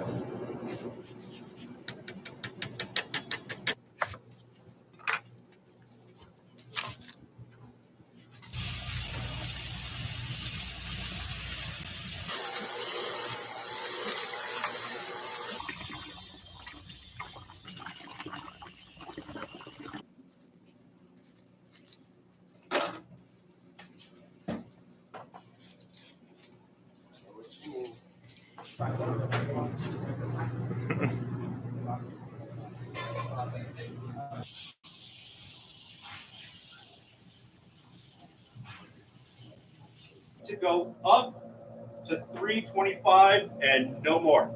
Saw that this person just taught me these basic things.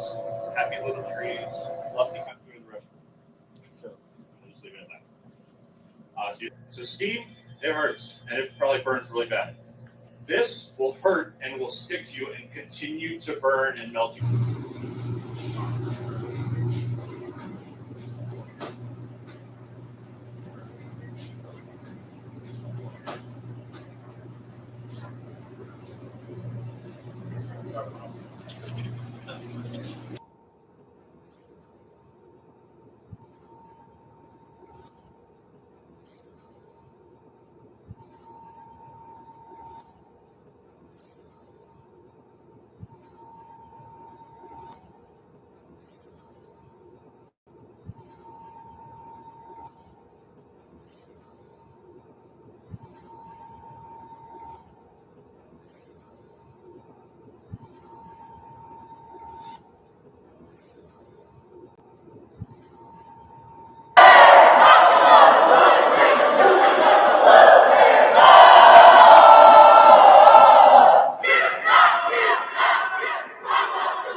Fun to see you. Good work. Thank you, Chef. Okay. Thank Great you, Chef. ideas. Great job. Thank you, Chef. I'm glad to see you again.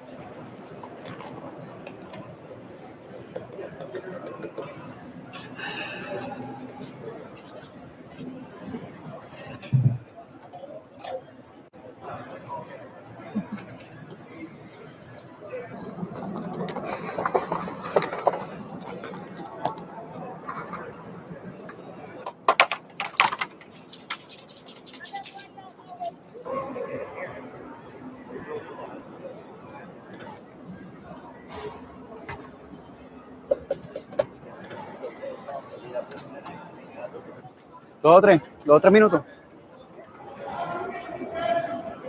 Un poquito más. Yes. 3 minutos.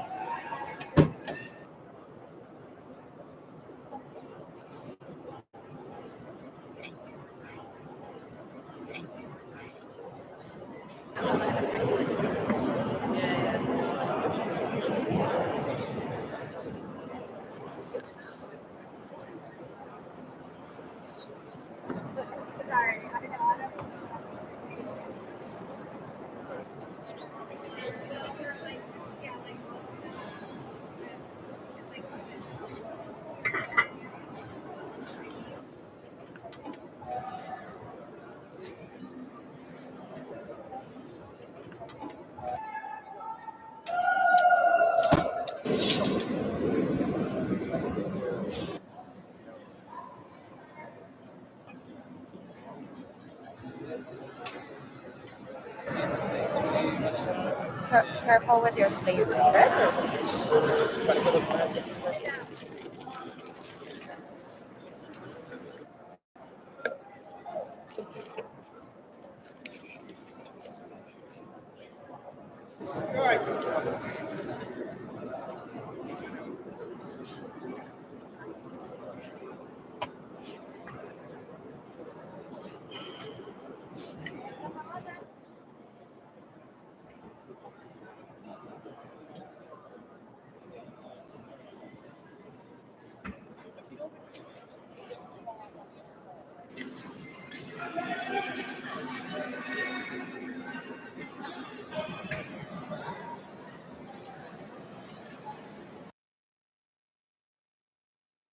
Well, good afternoon, everyone, and welcome to this afternoon's presentation with the 17th Sergeant Major of the Army. It's been a great show so far, and we're glad you made time, SMA. You know, It's good to be here. SMA is very kind to share his time with AUSA. Just a couple weeks ago, we had him at the headquarters for a coffee series, and you'll hear some of the continuation of the discussion we had there today.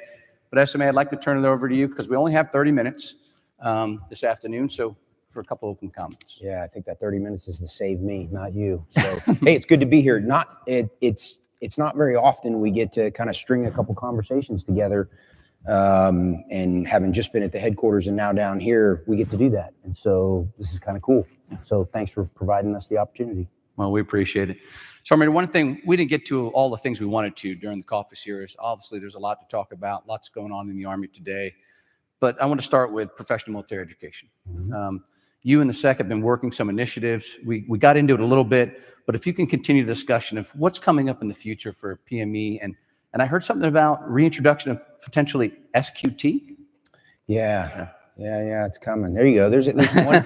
There's at least one fan out there. There's at least one. So, really, I mean, we're focusing on on SQT, but some of us in the 90s actually remember STT. Somebody was reminding me about STT, the developmental testing we used to do. In the end, we believe in our heart of hearts, the SEC being the Senior Enlisted Council, that the number one thing we should be basing off whether or not you're ready to be promoted is how good you are at your current job. Now, call me crazy, but that's not where we're at right now. And I don't want to debate and CSI how we got here, but that's where we are. And so actually testing a soldier by their MOS within their CMF with a with a legitimized, true test that validates their current skill level for their profession, their part of the profession. That should be the base for the promotion rubric. I mean, think about, we're promoting people that found a way to get to PME, but we didn't actually test if they could do their job where they're currently working. That, to me, it's not the Army I grew up in. And when we talk to the whole force, remember the Senior Enlisted Council represents the whole force, total Army. They all agreed, and it wasn't that difficult.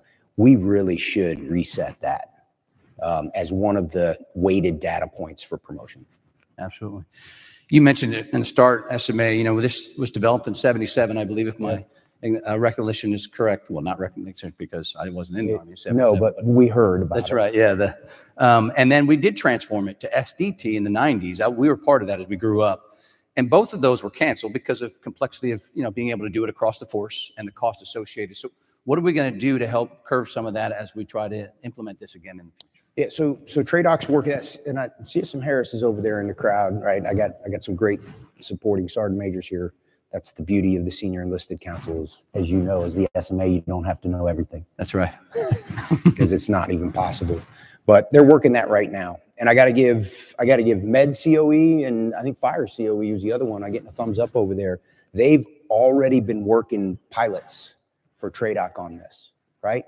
So how do we develop the test, right? Because it needs to be consistent, right? This isn't some whimsical, every division's doing their own test and we're not actually comparing apples and apples. We're comparing apples and something else. So again, because we're talking about promotion. Anytime you talk about promotion, we can't pull the lever to execute this in haste. And so we're about, I don't know, 9 months into figuring this out. And Truth in London, I think it was Fort Sill at the Center of Excellence there for fires. The first results weren't that great, were they?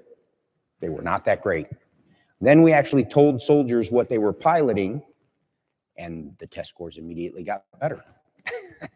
And so I believe it in my heart of hearts, if we remove the ambiguity and we let soldiers know what the standard is to be designated as, not only are you qualified at your current grade plate, but you're this good, soldiers will rise to the occasion. It's just like fitness. Tell me what the standard is, and I will meet the standard. Give me the time to work my way to meet the standard if it's different than what normal was before, and they will meet the standard. I mean, that's the soldier. That's who we are. And of course, back then, it was analog. I mean, that was some of the complexity that was issuing the test, you know, bringing everybody in. But today, I'm sure we're going to deliver that digitally and some of those things. Well, TRADOC has the ability to do that, right? And so does everything have to be done at a TRADOC brick and mortar location in the year 2025? No. I'll go ahead and just, in the spirit of answering the question, answer that one quickly. No, right? We don't even give our language tests.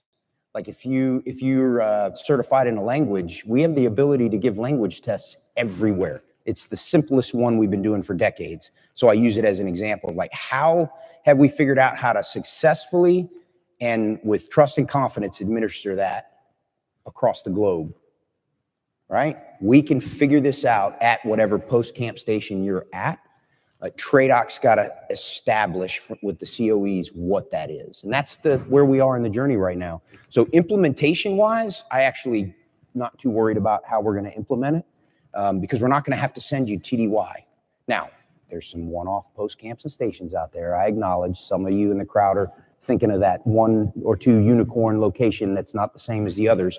We'll figure out those solutions to include with our Compo 2 and 3 teammates, because we know that looks a little bit different on the PME journey.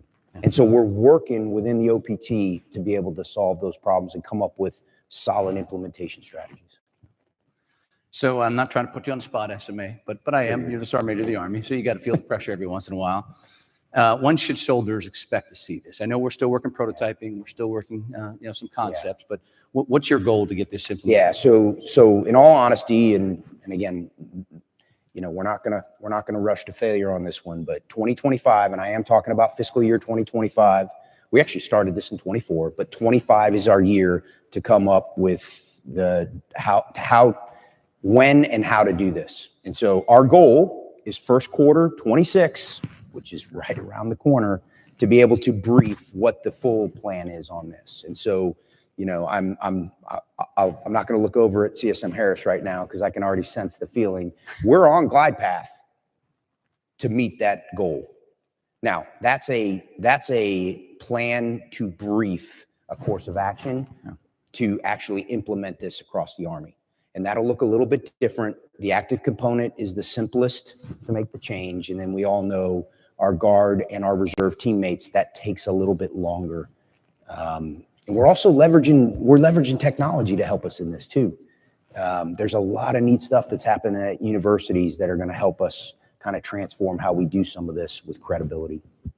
Yeah. And this will be used as part of the promotion system as it was in the past. Is that the intent for? That is part of the SEX vision. Yeah. Like, what's more important? 60 credit hours of online self-study from pick your online university, or a data point of how good you are at your current job? I would ask the crowd without answering, what's more important for promotion consideration? I think we know the answer to that. It's a good segue to my next question, SMA, is we talked about it a little bit. You gave a broad overview, but promotion reform.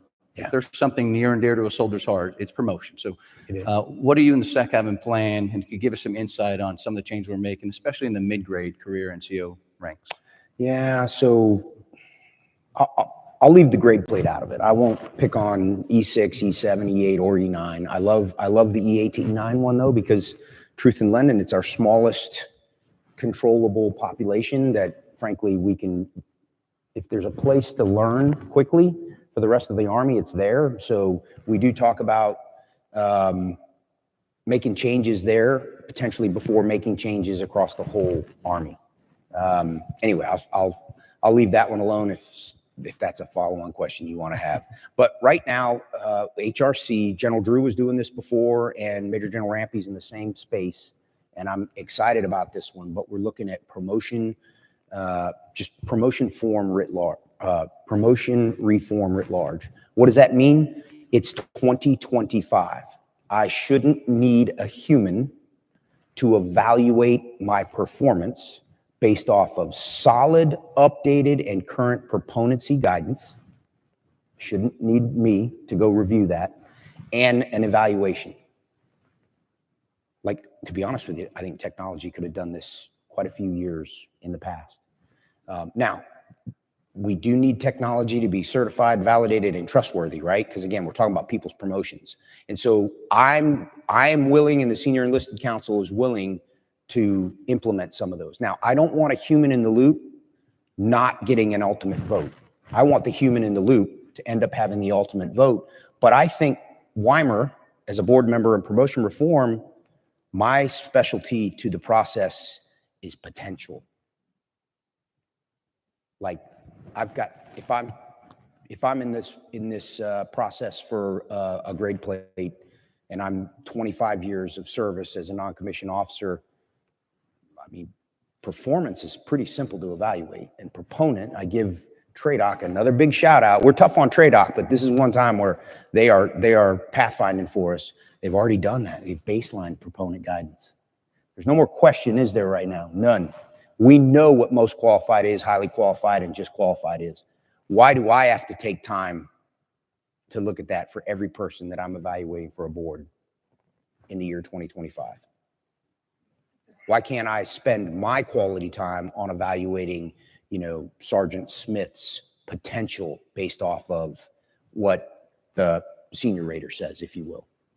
Now, I don't want to get out ahead of HRC. Promotions are a very sensitive thing, but I am willing to talk about it, as you know, because I do think it's a little bit of the elephant in the room, and I think we're pushing on an open door. And I think it's also an opportunity to potentially regain, because when I travel around and we travel around, there's questions about this and the formation. And so I think there's an opportunity to gain/regain some trust from the formation about how we're promoting people. Absolutely. And it is important. I mean, it's important to our soldiers, and they obviously are going to have questions. But absolutely.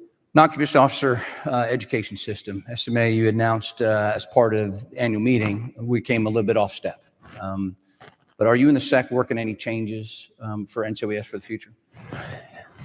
Yes, continuously. Just for the audience that's not tracking maybe, but we've been trying to make STEP work since 1989.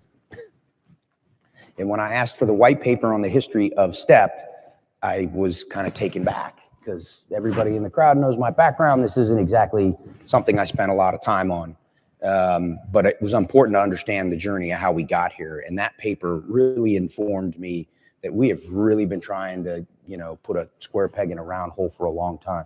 Now, why have we been trying to figure that out? Because professional military education is important. So the why we've been struggling to figure it out is important, but also the requirements on us over the last 3 decades have been nonstop, and we've yet to invent a crystal ball to let us know what's coming every 3 to 5 years that causes a disruption in a promotion process, right? Right? If you think officer promotion timelines, what's the first thing they always ask? Hey, what's your year group? Well, it doesn't quite work that way for enlisted soldiers. It's a lot more complicated than that. And that is what I really learned on the STEP process. So I don't speak about STEP with a mindset of we're going to solve this in 26. STEP is a journey. I would tell you SQT testing is part of that. It is part of that. And so you're going to hear us talk about phases coming up on the next phases of STEP, because in the end, we want to promote non-commissioned officers that are really good at their job currently and have the potential to be really good at the next echelon of leadership. Recruiting is about contracts. I'll say that again. Recruiting is about contracts. We're going to give you an opportunity to serve your country. We're going to show you what the standard is and help you meet the standard, and then welcome you to your first duty station in your first unit. Retention is not about contracts. Retention is about talent management. And we don't base retention success off of how many contracts we signed. We base retention off of, did we keep the right people because they have the potential to continue to serve either the level they're at now, because, oh, by the way, you need a lot of people at, but then also, are they future, Dan Dailies? So we are talking transformation, innovation, and embracing change all throughout this conference. We've had some great panels the last 2 days. So Sergeant Major, I'm going to try something a little different, a little fun today. Last night when I was prepping for this fireside chat, I got on my Google AI assistant, and I wrote in there, what questions should I ask Sergeant Major Michael Weimer? Okay. Here we go, Sergeant. This wasn't on the card, by the way. Where's General Brown at? General Brown, we'll talk about this later, sir. And you should embrace technology, because it came up with some very, very, very current things. Number one that came up, what are the biggest challenges facing the Army today, and how are we going to address them as a service?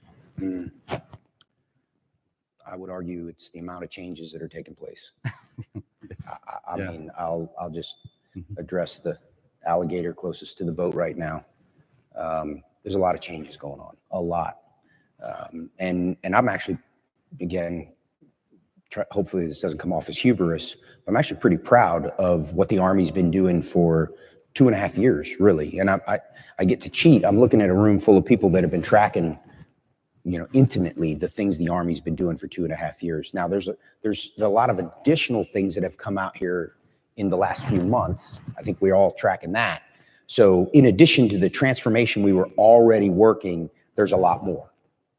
And as leaders, because there's a lot of leaders in this room, and I shared this with some senior sergeant majors here at lunch, I have to keep an eye on the amount of change. And the chief and I talk about this, like everybody has bandwidth, you can't keep changing so fast. You don't take time to explain why you're changing, right? You got to get the buy-in. I don't want to quote a bunch of different, Silicon Valley books, but